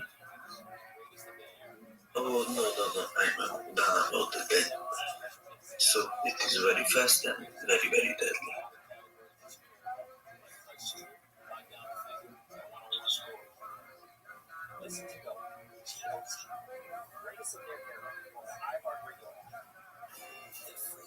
Can I ask you a question? Go for it, pimp. What age do you think I am?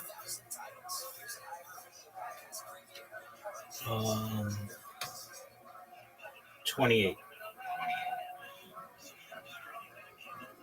You can be serious. No, that's how old I think you are. Am I that old? Wait. Are you judging by my voice, how I speak, or my knowledge? All of them. You're knowledgeable. You speak English very well. You have a deep voice.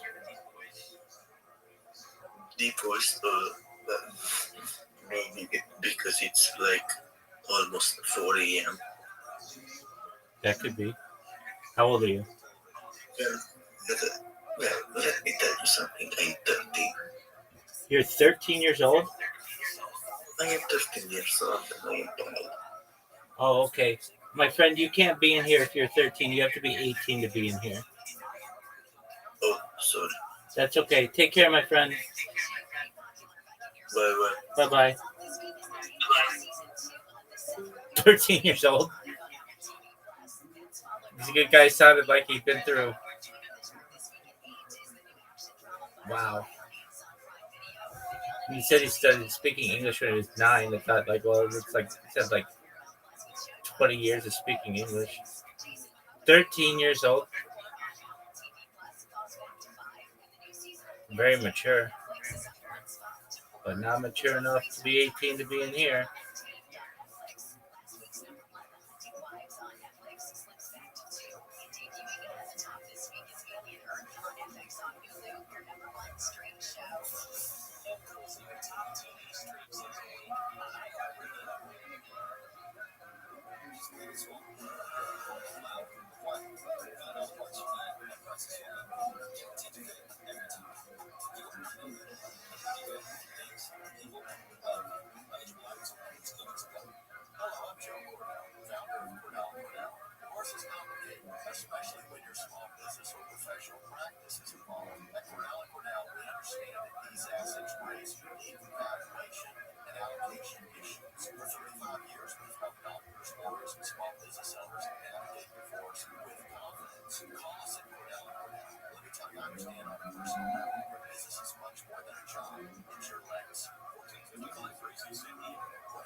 Class,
Folks, if you've never seen this, this is really a treat.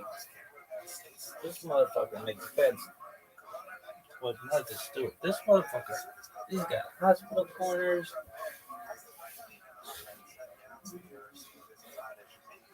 I don't think you all understand how athletic this motherfucker is.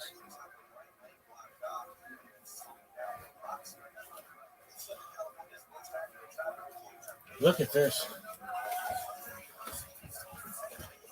Folks. Folks.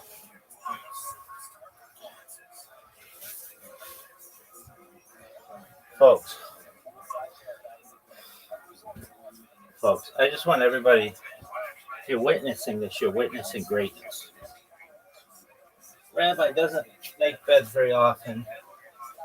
And when they do, it's really, I can't put into words how athletic this is. Like,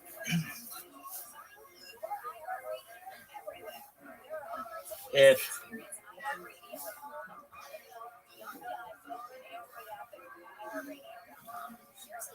Babe Zaharias had sex with Babe Ruth on the HMS Olympic during the Olympics,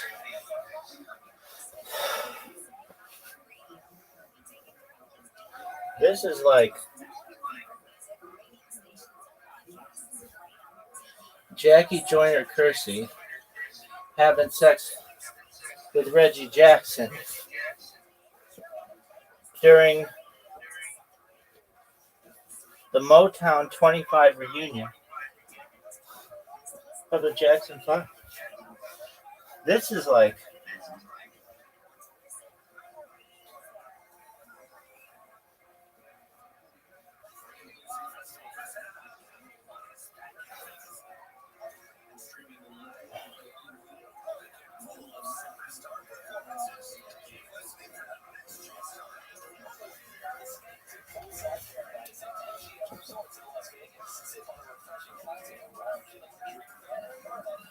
Nadia Comaneci having sex with Kareem Abdul-Jabbar at a bar off of Tustin in Santa Ana.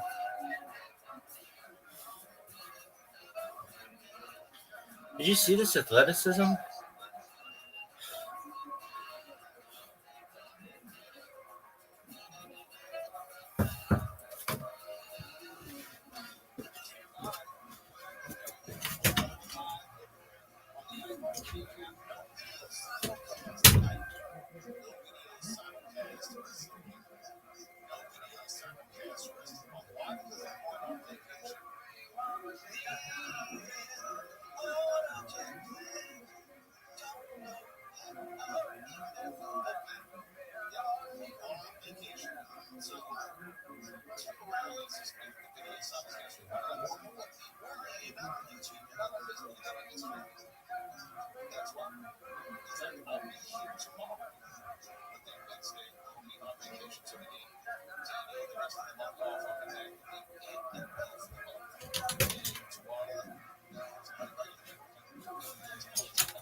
This is like Tom Kite having sex with Lisa Lobo while flying a kite at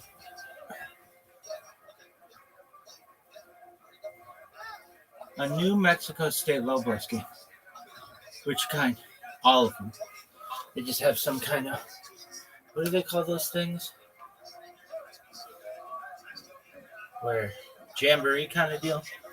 Something like that. Anyway, this is like Tom Weisskopf having sex with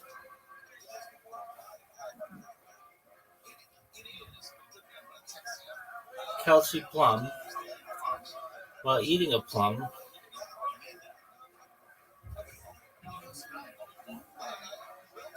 at Plum Fest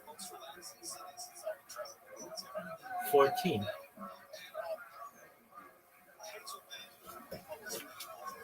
Was Kelsey Plum 18? Okay. Plum Fest 22. She 18. Plum Fest 25. Anyway. Worst stream ever.